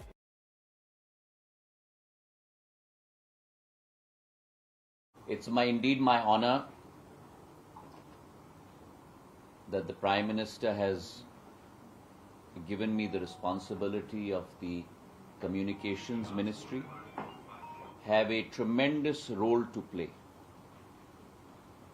on a global stage as well as on a local stage to enjoin the hearts of millions of people across our country and across the world. Under his leadership, there has been a revolution in this department. And on this day, I vow to persevere and put in my best to ensure that we deliver.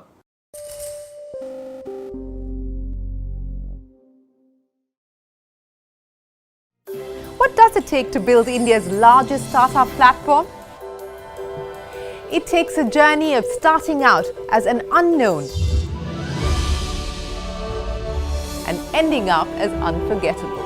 It takes more than 2 decades of celebrating the most influential and influencing the most celebrated entrepreneurs. From chronicling the stories of India's startup universe to becoming a success story in itself, as India's longest running show on startups and entrepreneurship, celebrating 21 action-packed years of building India's biggest startup community. Young Turks at 21, only on CNBC-TV18 and CNBCTV18.com.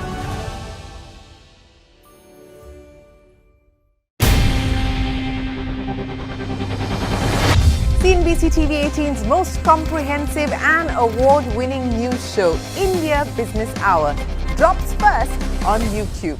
So get the first access to the most influential architects of policies and politics, the key newsmakers of the day. Discover the big themes as we decode the business of markets, macros and more. Be the first to go to the heart of all the top stories that drive the day's agenda. Catch the award-winning India Business Hour live every night on YouTube with me, Shireen Bhan. India Business Hour live on YouTube at CNBC-TV18 weeknights at 7 p.m.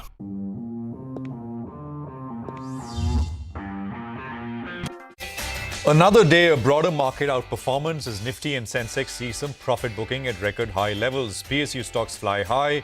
All sectors except FMCG and real estate end in the green. The race for Federal Bank heats up. Sources tell CNBC-TV18 that former Kotak Mahindra Bank Deputy Managing Director KVS Manian and 2 Federal Bank Executive Directors are likely on the CEO candidate list submitted to the Reserve Bank of India. The US Federal Reserve is widely expected to keep its benchmark interest rate steady when it announces a policy decision later tonight. Chair Powell's speech is expected to shed light on the potential rate cut timeline. Morgan Stanley's Rhythm Desai tells CNBC-TV18 is on the sidelines of the MS conference that emerging markets are not receiving foreign funds due to the China factor. He cites premium valuations in India as a deterrent, but expects FPI flows to pick up in the second half of this year.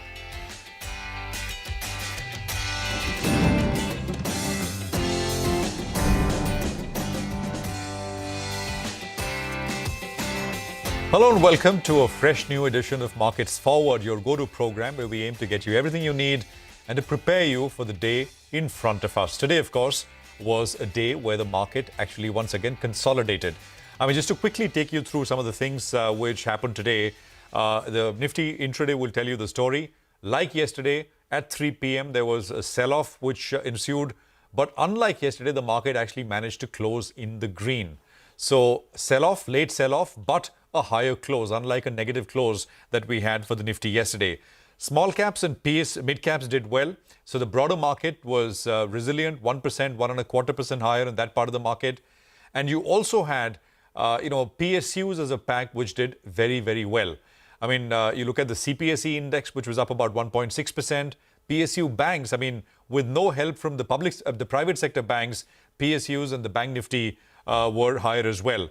FMCG and real estate were the only two areas which actually ended lower, and that was a marginal cut that we saw. For the Nifty, I mean, I think support levels are important, but they've not been coming into the play over the last couple of days. On the higher side, I think what matters, of course, is for the Nifty to have a decisive close above the previous high. That number is about less than 100 points away. 23,411 is that number. And beyond that, you're basically set for a fresh up move. So that's the overall picture. The important one, which the market also, of course, has its eye on, is the FOMC, the Fed meeting later today. And typically, we do have a reaction. I mean, risks are skewed to the downside. The fact that Fed chair will sound like the previous two meetings, despite the hot jobs data. He will say, let's look through this. And the first action from the Fed is going to be a cut, maybe not in July, maybe in September, maybe later. But the eye has been of easing and not of firming or staying here for very long. So I think we'll perhaps see a reaction on the dollar. We perhaps will see a reaction on the yields and equities as well when we come back tomorrow morning. So that's the market action. Here's a quick lineup of what we have in store for you over the next 20 minutes. We start, of course, with the top movers and shakers. Hormuz is standing by with that. I'll go to him in just a bit. Shares of Sun TV gained on the back of Axis Capital's brokerage note. Stock was up 3.5%. Federal Bank was also one of the gainers. The race for the bank's MD and CEO position is heating up. We'll get you some exclusive details in just a bit. And last but not the least, we delve into some of the key market events to watch out for when we come back tomorrow. But Hormuz is here with what went up, what went down, and what were the big movers. So Hormuz, over to you. Yeah, continuing with a familiar script as has been over the last couple of days as well. This week, you start higher, move higher, but then you see a sell-off over the last few minutes and then you end up in that same range. That's what happened to the market today as well, as you had mentioned. But PSU banks continue to do well, recovering from the losses that they made last Tuesday. Almost all constituents of the index doing well. Central Bank, Bank of Baroda, UCO Bank, Bank of Maharashtra, all of them seeing gains of anywhere between 2 to 4%. Housing finance companies were up yesterday. They continued that trend today as well. LIC Housing as well, some positive brokerage commentary coming in there. Aptus Value, Home First Finance, Aadhar and Canfin Homes also doing very well in today's trading session. The overall non-banking PSUs also continued to see a recovery today. Concor was up almost 5%, got a Morgan Stanley note on it. Power Grid, Coal India, GAIL, NMDC, Coal India and Power Grid among the top gainers on the Nifty today as well. So the PSU basket continuing its recovery as well. The media stocks, the Nifty Media Index was the top gainer, sectoral gainer in today's trading session. You can Dish TV up 12% in today's session. Sun TV, Hathway, Nazara, PVR, all of them seeing gains of 1.5 to 3.5%. And lastly, I'd like to highlight Paytm. And it was last week that its price band was revised higher from 5% to 10%. And since then, that stock has been on an upward journey. It's gained in 3 out of the 4 trading sessions since then. And it's up 18% during those 4 trading sessions. Back to you. All right, that's a comprehensive wrap as always. Thanks very much, Hormuz, for that. Well, on our show today is Mayuresh Joshi of William O'Neill and Nagaraj Shetty of HDFC Securities. Gentlemen, good afternoon. Good to have both of you here. Nagaraj, to you first. Just price action, momentum continues to be strong. But what does one do now? Good to buy even here. Are you expecting a fresh leg higher after what we've already seen over the last few days? Hi, good afternoon, Prashant. Nifty has been facing strong resistance around 23,400 to 23,500 levels. We have seen some stellar up move post-election results. After that, market has shifted into a narrowing movement. In the last few sessions, we have seen market is facing resistance from here, its new all-time highs. These are all indicating that there is a strong resistance of around 23,400 to 500 in terms of a Fibonacci extension and opening downside gap near around on the 4th June, and also a trend line which is connected recent rising highs. So I'm expecting these patterns normally tend to dip the market. I'm expecting one downward correction in the market around 22,800, 23,000 is going to be the support. From there, I'm expecting upside bounce. This is going to be any anticipation of downward correction is going to be a buy and dip supposed to be for the Nifty for near term. Okay. Buy and dips continues. You'd agree with that, Mayuresh? A quick word on the market? Yeah, Prashant, I think the momentum continues to remain strong. I think it has been ably backed by very strong domestic liquidity. And to that extent, the market momentum can very well continue. We're in a confirmed uptrend, as we see in our Markets with India lens. And therefore, the next few days, the 100-day agenda and what really transpires in the budget will be the next defining move for the market on the way up. So I think if there are no negative surprises in the budget itself, I think flows as well as market momentum can very well continue. Got that. Let's get into some of these stocks that Shormas was talking about, right? Sun TV was a mover today. Came off the highs, but still was up about 3.5%. And now Vamakshi standing by. And there's this note from Axis Capital where they're kind of sort of putting together this thesis. They've raised their price target for Sun TV. Vamakshi, tell us more. Well, absolutely, that's right. Axis Capital has come out with a report on Sun TV. They've retained their ad rating, but they've gone ahead and raised their target price from 600 to 810 rupees per share. They say that the company reported muted ad growth of 2% CAGR over FY22 to FY24, but this is much better as compared to its peers, which actually reported a nearly 4% decline. Despite high competitive intensity, they were able to maintain their market share in Tamil, but they've lost significant market share in Telugu as well as Kannada. The market share in some of the newer markets of Bangla and Marathi also remains low at 2 to 3%. Nevertheless, they're trying to foray into the Hindi market, but the scale up in content investments is expected to be gradual. The sport business has also seen healthy EBITDA, and this is expected to sustain going forward. In fact, they're expecting better performance from the sports business to come through in FY25. Valuations are also looking quite inexpensive, and on the back of that, we have Axis Capital raising its target price on Sun TV from 600 rupees per share to 810 per share. Right. Nagaraj, on Sun TV, how are the charts looking? Chart is looking positive. We have seen some good performance in the Sun TV over the last couple of weeks.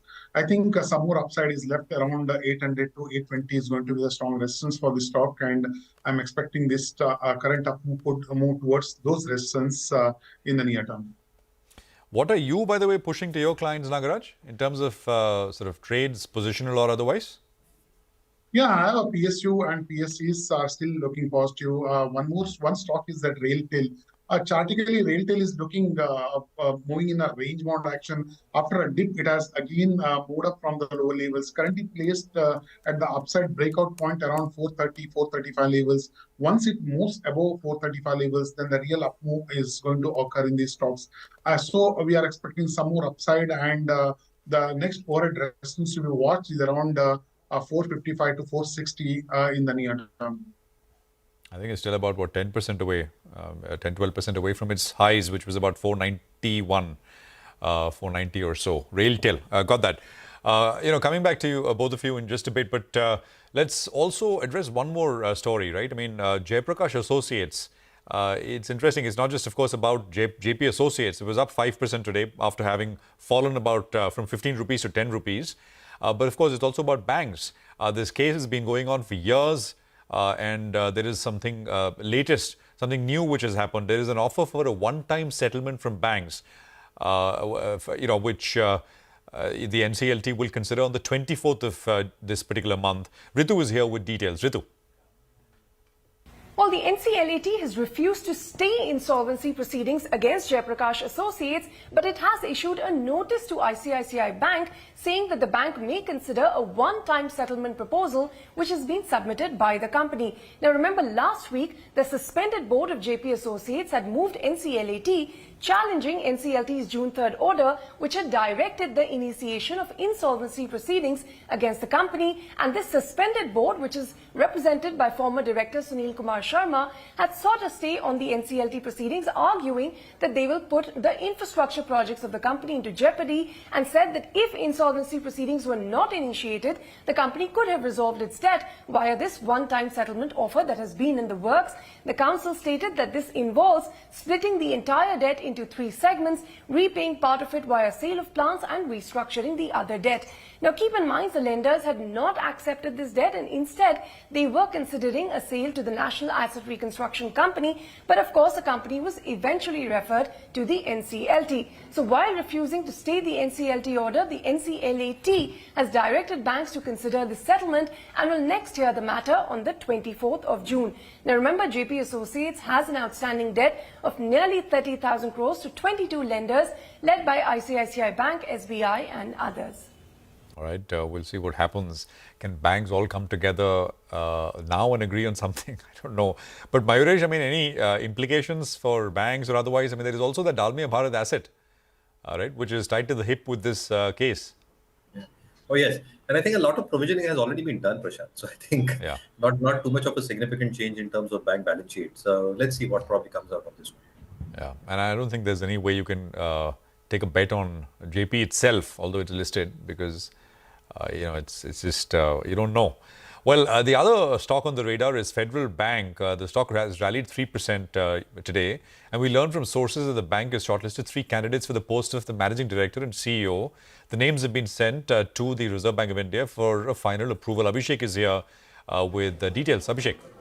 Well, sources tell CNBC-TV18 that 3 names have been submitted to RBI for approval. Remember that in Feb 2024, we had reported that, one of the candidates for the post of MD and CEO would have been KVS Manian. And in terms of what I have picked up from my sources, again, KVS Manian, ex-deputy MD, Kotak Mahindra Bank, is likely the external candidate whose name has been sent by Federal Bank to RBI. The other 2 internal candidates are Shalini Warrior as well as Harsh Dugar, both executive directors at the bank. Now, CNBC-TV18 had reported in Feb that KVS Manian could be in the race for the post of MD and CEO at Federal Bank. Now, we have written to Federal Bank. They are yet to respond to our query. Back to you. Okay, Abhishek, thanks very much for that. Mayuresh, for Federal Bank, do you see once this is, I mean, the name, of course, has been around for a while, but it, of course, is up to the RBI to decide, right? It's been long, a re-rating candidate, but, it's for years now. Any thoughts? Oh, you're absolutely right. And I think, again, numbers have been pretty decent for the entire part of FY24. So on an annualized basis, GNPAs, NPAs have come off. It is at 2.13 GNPAs, NPAs at 0.6. Credit costs are significantly lower for FY24. I think they stand at 0.22 or 0.23 compared to 0.4, 0.42 a year ago. The Tier 1 ratio is at 14.61. Provisioning is at 71%.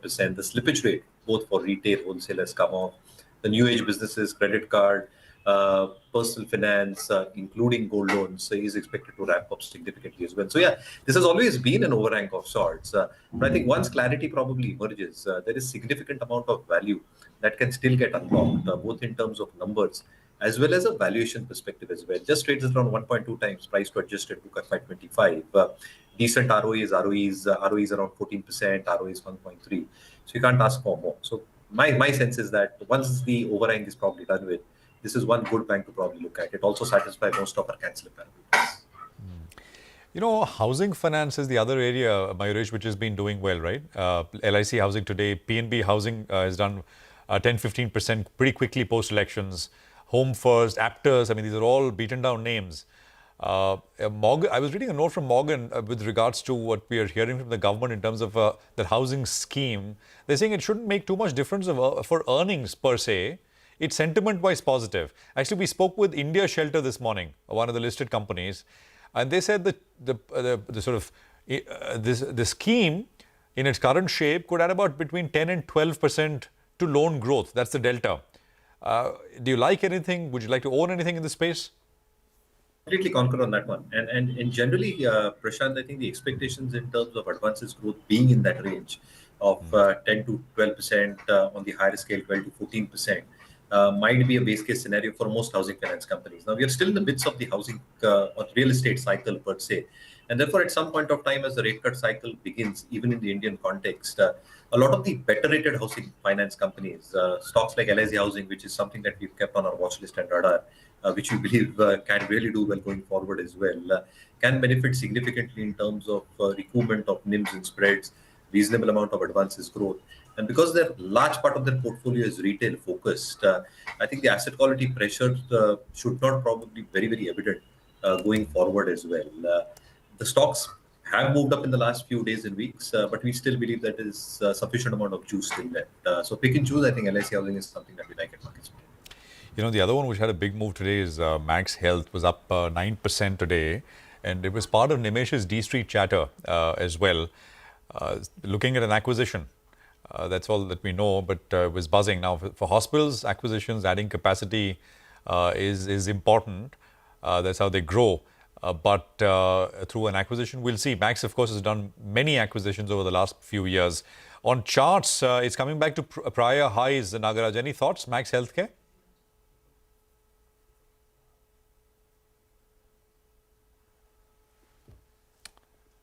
Okay, I think we lost Nagaraj there. Mayuresh, you want to any thoughts on this one, Max?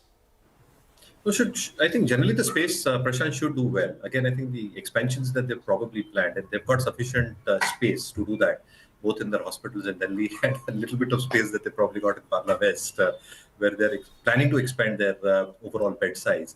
I think that should be incrementally positive. But you're absolutely right. I think a lot of hospitals, including Apollo and the larger ones as well, have embarked upon the growth story in terms of acquiring new hospitals and even managing a few of the hospitals, thereby creating an asset-light model onto their balance sheets. Not too much of capex gets put in significantly upfront, so they save a lot in terms of both cash flows as well as impending debt that comes onto their books.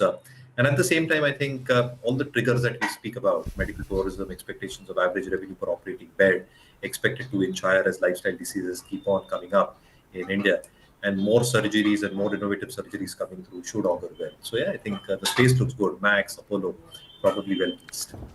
All right. Well, Mayuresh, we'll leave it there. Good conversation as always. Thanks for staying back. Appreciate your time here on CNBC TV18. So that's a whole lot bit about individual stocks which really did well and some of the reasons behind it. We'll take a quick commercial break here. On the other side, we tell you what markets will watch out for in terms of events which are lined up. Stay tuned.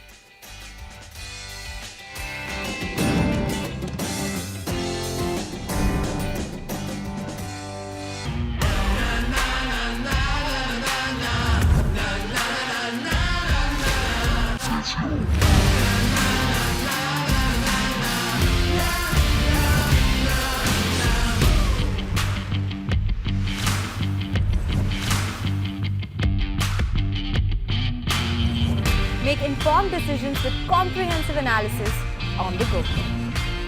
Strengthen your portfolio with real-time market updates on the go. Create effective strategies with insightful expert opinions on the go. Grow on the go with CNBC TV18. Now streaming live 24/7 on YouTube.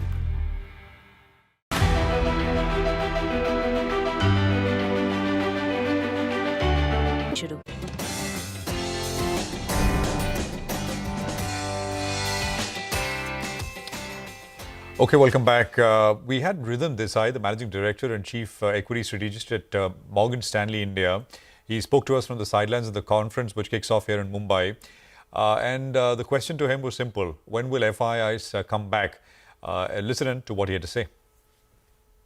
EM as an asset class, especially because of China, is on the back foot. So it's actually the least preferred equity market in our global pecking order. And I think that's also reflected in the flows. So if EM as a whole is not receiving inflow, it is hard for India to receive inflow. When we do the calculations, we find out that fund managers with GEMS mandate, global emerging market mandates, are slightly underweight India. So ideally they should have been overweight because India is persistently a big outperformer in an EM context. But obviously, they have been worried about valuations and therefore they've been waiting for the market to correct. And the market is not obliging, so they remain underweight. India's weight in EM has gone up significantly in the last 3 years. So, we were at around 8% pre-COVID. We're now 17%. We have domestic inflows which just keep rising. Every morning, domestic mutual funds have to buy about $100, $150 million of stock. In the market, there are only two cohorts. There are the domestic investors and then there are the foreign investors. You can't get a trade unless both, if both are buying. SIP numbers have withstood a fair number of events over the last few years. I think that at some point in time, it's quite possible that the limit on provident funds and NPS, which is currently pegged at 15% of incremental flows into equities, that could be raised to 25. The last 9 years have been very sweet for them.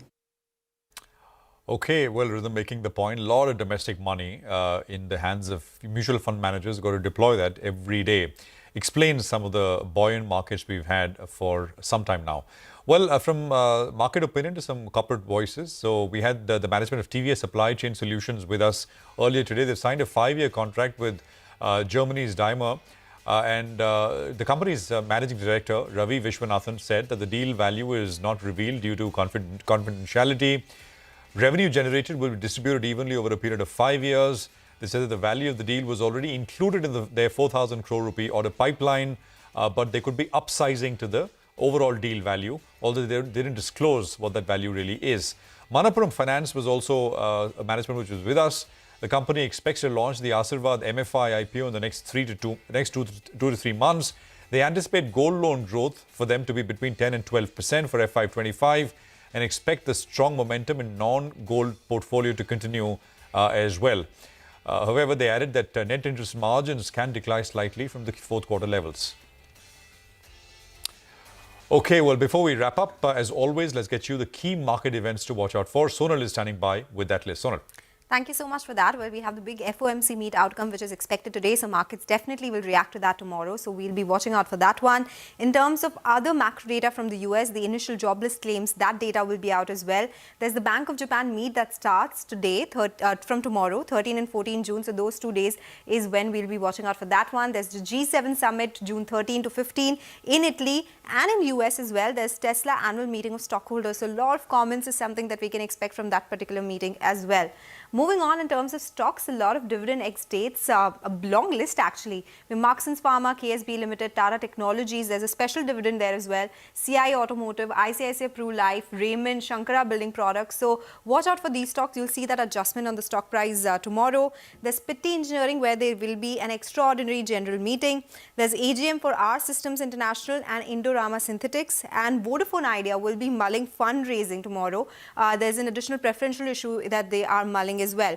And additionally, a lot of political news. So let's add one more. New BJP government in Arunachal is likely to assume charge tomorrow. So watch out for this one as well. All right. Well, Sonal, thanks very much for that. So tomorrow morning, first things, we'll be watching what the Fed would have done tonight. And of course, some of the stuff which Sonal mentioned tomorrow as well. Thanks very much for that. Well, it's a wrap on this edition of Markets Forward. Thank you very much for staying with us. More coming up in terms of news and updates after a quick commercial break.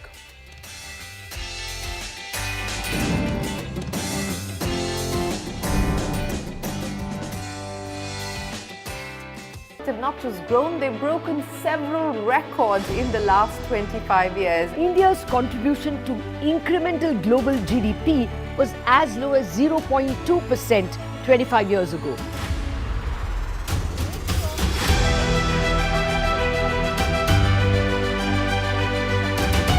Over the last 25 years, CNBC-TV18 has closely followed the remarkable ascent of India's pharmaceutical sector. There was a time 25 years back that it was all about the FIIs. If FIIs would buy, markets would rally. If FIIs would sell, market would fall. Earlier, we were net importers of steel. From IT services to SaaS, from consumer electronics to space tech, from mere programming to AI ML. Cars, two-wheelers, three-wheelers, commercial vehicles have significantly become much more expensive than they were 2 decades ago.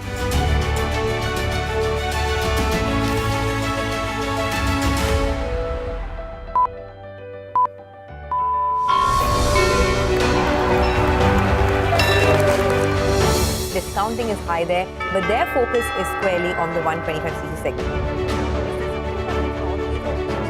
Now it is contributing 16% of incremental global GDP. Now we are looking at exporting the steel that's made here in India.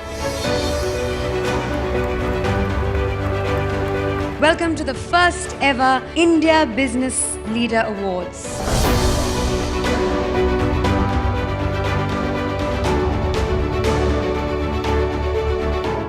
Cars, two-wheelers and vehicles generally being manufactured today are much lower on emissions and much higher on safety. India's technology industry has been at the forefront of cutting-edge innovation over the last 25 years.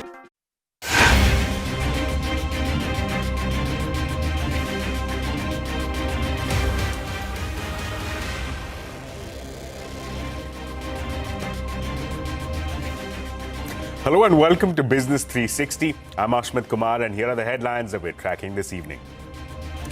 Sensex and Nifty cool off after hitting a record high in early trade. Mid-caps outperform the blue chips. US Federal Reserve is expected to hold interest rates steady later tonight. Finance Minister Nirmala Sitharaman takes charge at the North Block. Pankaj Chaudhary takes charge as her deputy. In a briefing with officials after assuming charge, the FM said that the reforms undertaken since 2014 will continue, highlighted an optimistic economic outlook for the coming years. 3 front-runners for the post of the next Federal Bank Managing Director and CEO. Sources say that the bank has submitted the names of former Kotak Mahindra Bank Deputy MD KVS Manian and 2 internal candidates to the RBI. Automobile industry asks the new government to reduce GST on two-wheelers powered by CNG and flex fuels. Sources say industry also seeks removal of 3% cess on two-wheelers above 350cc. That's an exclusive. Nara Chandrababu Naidu ane nenu TDP Supremo Chandrababu Naidu takes oath as Andhra Pradesh Chief Minister for the 4th time. Janasena Chief Pawan Kalyan is sworn in as the Deputy Chief Minister along with 23 other ministers. Prime Minister Modi, Home Minister Amit Shah and senior leaders of the NDA attend the swearing-in ceremony at Vijayawada. At least 41 people are dead after a fire broke out in a building that housed foreign workers in Kuwait City. Initial reports suggest some victims could also be Indians. External Affairs Minister S. Jaishankar says he's deeply shocked and promises full assistance by the Indian Embassy. Israel military says it is carrying out intelligence-based targeted operations in central Gaza and Rafah. Claims that a large rocket barrage was fired from Lebanon into Israel. Hamas seeks some amendments to the US ceasefire proposal. A United Nations inquiry accuses both Israel and Hamas of committing war crimes on and after the 7th of October. India will surpass the US as the country with the most software developers in 3 years, says GitHub's global CEO Thomas Domke. Expects generative AI will evolve into what Jarvis was for Iron Man. That's an exclusive. Students using AI chatbots to cheat in exams, beware.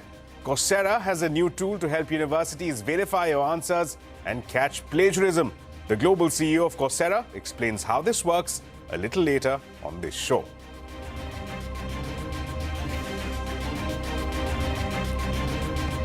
Well, first up, let's begin with a quick look at the day's market action. The Lal Street scaled new peaks intraday, but ended off the highs. Nifty hit a record high of 23,443, but ended 120 points below that.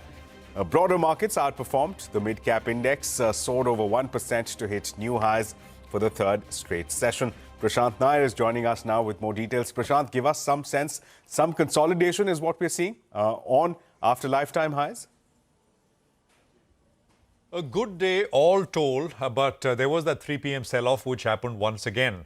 I mean, the market did give up about 60-70 points from the day's high for the Nifty, but we did end higher. And I think after the kind of rally we've had, to be up day on day, I think is just good news. Bank Nifty has been underperforming, but that's largely because private banks have not been of any help. PSU banks, no such problem. It was one of the top gaining sectors. PSUs, broadly, not just banks, continue to charge ahead. Mid-caps and small caps, unlike yesterday where they gave up gains in the last 30-40 minutes, today they were up 1%, 1.25% on those indices. Now, large cap stocks on the Nifty. So there was Coal India, Power Grid, the old economy names doing well. iShares, SBI Life and Tech Mahindra were some of the other stocks which participated. Mahindra and Mahindra cooled off a little bit today. Britannia and Tata Consumer. I mean, actually, FMCG was one of the few sectors, only, one of the 2 sectors which actually was even lower as a pocket. Now, in the broader market, advances far outnumbered declines. But the thing is, today, and I'm going to put out names here, but so many names which we don't really talk about very often, small cap to micro cap companies buzzing, and some of these names really hearing them for the first time, which are not the names that I'm putting up here on this board. Elecon Engineering, Max Health had a big move today. Reliance Power, Gravita India, Suntech Realty, Dredging Corporation continues to move higher, 30% in 3-4 days. Kirloskar Brothers, Aptus, the home finance theme was up and about. PNB Housing has been doing well recently. Today it was LIC Housing there. Premier Explosive, and there was something like Arman Financial, which also did well. Pullbacks coming through in names like Zomato. There was Marico, Heritage Foods pulled back a little bit. Imfa, which was a big mover yesterday. Pidilite, SW Solar, Viatech, Vabag. These are just pullbacks because stocks have run up quite a bit. And there was a Brigade Enterprises, which was down as well. Into the Fed meeting. And of course, we'll be reacting to that when we come back tomorrow. Right, Prashant, thanks so much for that wrap. Now, all eyes are on the United States Federal Reserve, which is due to make its decision on key interest rates today. CNBC's Fed survey has found that investors expect the central bank to leave benchmark lending rates unchanged. However, a majority of respondents expect a rate cut in December, while 46% see the Fed cutting the rates in the month of September. Well, that's, of course, the big trigger. We'll keep an eye out for that. But meanwhile, Finance Minister Nirmala Sitharaman has assumed charge at the North Block today, while Pankaj Chaudhary has taken charge as her deputy. The Finance Minister told officials in a briefing that reforms undertaken since 2014 will continue. She also highlighted an optimistic economic outlook for the coming years. In a tweet on X, the Finance Ministry said that Sitharaman asserted that the government is committed to ensuring ease of living for citizens and will continue to take further steps in that direction. And sticking with ministers who retain their portfolios, senior BJP leader Nitin Gadkari took charge of the Road Transport and Highways Ministry. He has handled the portfolio since the Narendra Modi-led government came to power in 2014. This makes the 67-year-old Gadkari the longest-serving road transport and highways minister.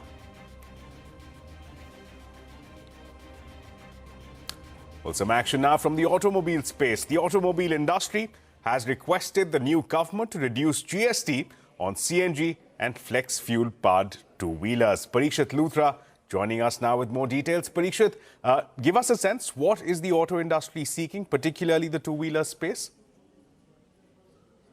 The Society of Indian Automobile Manufacturers has written to the Ministry of Heavy Industries requesting for a GST reduction from 28%, which is the base rate for all two-wheelers currently, to 18%, specifically for CNG and flex fuel two-wheelers. And when the base rate becomes 18%, to further reduce the GST on these kind of vehicles to 12%. This request has only been made for two-wheelers and specifically for CNG and flex fuel two-wheelers. There are companies in the auto industry such as the Hero MotoCorp, Bajaj Auto and even TVS, which have developed or are developing CNG and flex fuel vehicles which can run on higher blends of ethanol going up to E85. SIAM has also requested for a removal of 3% cess on all two-wheelers above 350cc. The reason why the industry body is urging the government to consider this request because they feel that these low-carbon vehicles are good in terms of meeting our environment goals. They will also increase the overall two-wheeler penetration in the economy, increase productivity, considering that two-wheelers are used for e-commerce and quick commerce specifically. But if the tax rate remains 28%, then the cost of acquisition of CNG and flex fuel vehicles will remain high because the vehicle efficiency, fuel efficiency of these vehicles goes down. And there is also a lot which has been invested by the companies in developing these vehicles. So you need to offset that investment as well. They have also argued that the tax rate in India, which is 28%, coupled with a road tax and also an insurance premium and 3% cess for vehicles above 350cc is a lot of tax burden on a consumer, and this is much higher than economies like Thailand and Indonesia, which have a 7% to 11% tax rate respectively. So we need to bring the taxes down on CNG and flex fuel two-wheelers so that they are adopted more and bought more by consumers in the days to come. Now, this is a move that the Ministry of Heavy Industries can consider. They can make a proposal to the Ministry of Finance, but finally, this is an issue that will have to be taken up by the GST Council and decided by it. Right, Parikshit. So a request there from the auto space, the two-wheeler space to the new government. Here's a CNBC TV18 exclusive. Sources tell CNBC TV18 that Federal Bank has sent names of 3 candidates for the MD and CEO post for the RBI. The bank gained nearly 4% to hit a 52-week high in trade today. Abhishek Kothari joining us now with more details. Abhishek, give us a sense who are the front contenders for this position. Well, sources do tell CNBC TV18 that Federal Bank has sent names of the shortlisted candidates for the post of MD and CEO. So these names, as per my sources, were sent about 10 to 15 days back. 3 names have been sent to RBI for this post. One is an external candidate, KVS Manian, who is the ex-deputy MD at Kotak Mahindra Bank. We had reported in February that Manian's names have been, shortlisted by Federal Bank for the post of MD and CEO, and this name now has gone to RBI. 2 internal candidates have been named as well. One is Shalini Warrior and Harsh Duggar is the second one. Both of them are executive directors at the bank. Now, CNBC TV18 had reported in Feb of 2024 that KVS Manian could be in the race for this post, that is MD and CEO of Federal Bank. We had reached out to Federal Bank, however, they have not yet responded to our query. Back to you.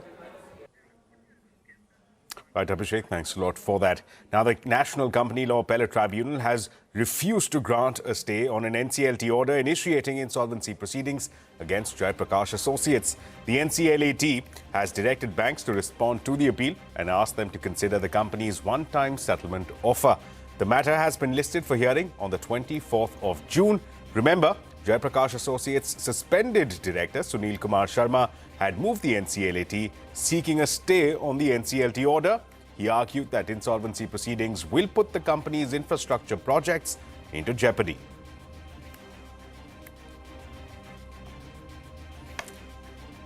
And realty major Prestige's hospitality business may hit the primary markets soon. Sources tell CNBC TV18 that the company aims to raise 2,000 to 3,000 crore rupees at a valuation of 20,000 crores. Vivek Iyer joining us now with more on Prestige Group's hotel business IPO plans. Vivek.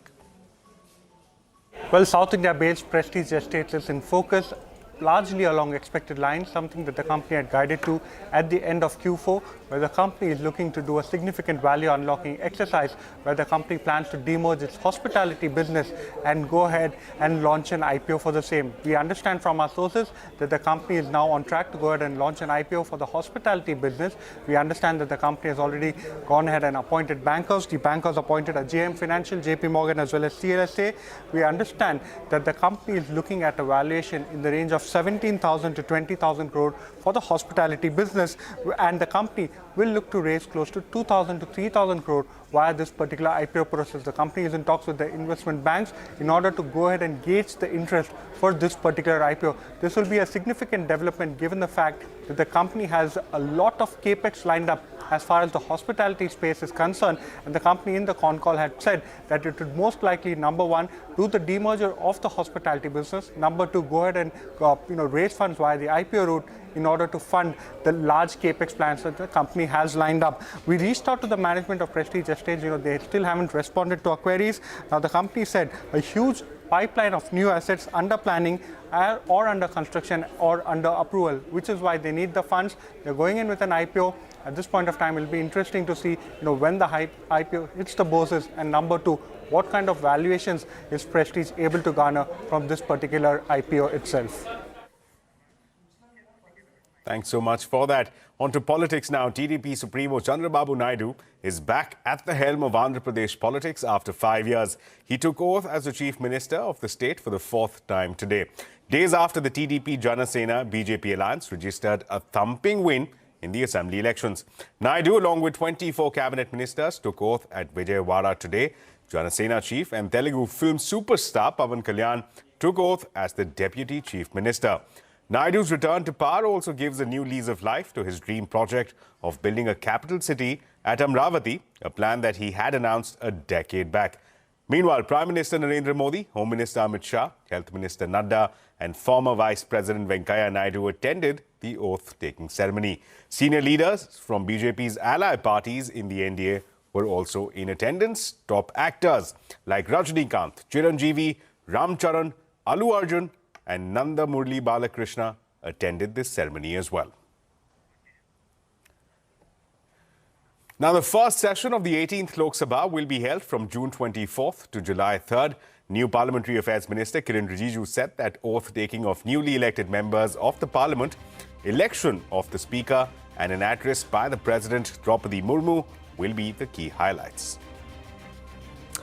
And Prime Minister Narendra Modi will be travelling to Italy tomorrow for the 50th G7 summit, which is to be held on June 14th. This will be the first overseas visit after being sworn in as Prime Minister for the third term.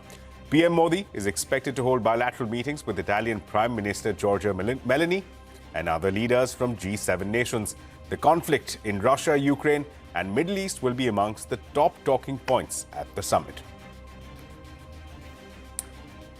India will surpass US as the country with most software developers in 3 years. That's the word coming in from the global CEO of GitHub. In a conversation with me earlier, Thomas Domke said that he expects the future of generative AI to be like what Jarvis was to Iron Man. He added that generative AI will develop into a companion that stores information like an alternate brain.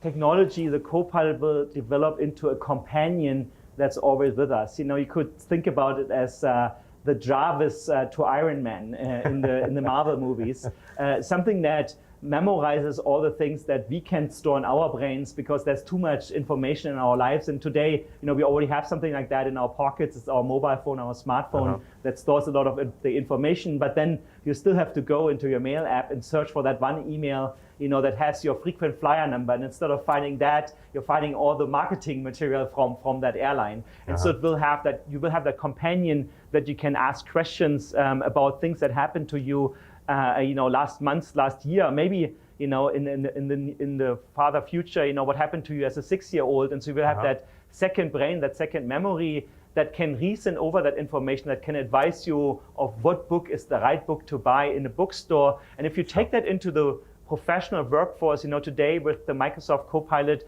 we already have capabilities in Teams to summarize a meeting, you know, to identify action items, to log who has said what. And, you know, imagine you're coming back from vacation and you have all these Teams chats and meetings that have happened during that time. You can go through those and have it summarize the information for you, so you don't have to read through all of that, because today we have information overload, and every system, you know, every video app, every streaming service, sports, all that is fighting for our attention. And we have only so much time during the day that we can spend on both work and personal life, that these companions will help us to filter out signal from all the noise that is in our lives. I think that is the important thing. It will enable us to be more creative, to use our energy to the things that are really meaningful in life, and get rid of all the noise, you know, whether it's booking travel, whether it's fighting through emails, or summarizing a meeting. With respect to the Indian market,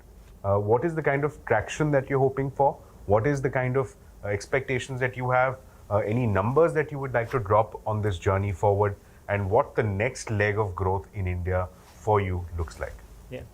I mean, first of all, I think we want to see this happening. We want to see that 2027, India is becoming the largest developer community on the planet. We want to see, you know, maybe in the future, the next Microsoft or the next big tech company coming out of Mumbai or coming out of Bangalore.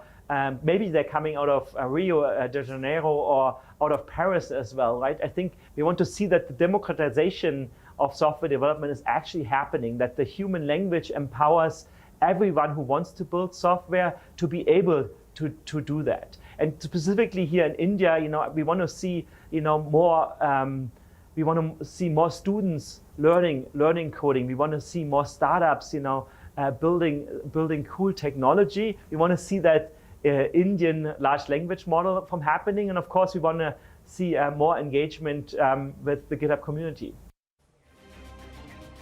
And well, you can catch that entire conversation with the global CEO of GitHub at 7:30 p.m. right here on CNBC TV18.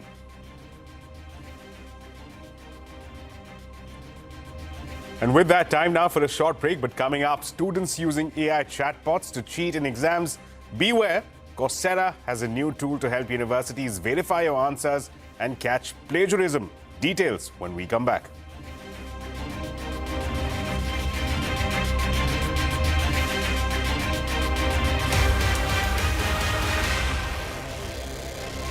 Which is the driving force for the market right now. Clearly, we have arrived on the global economic stage.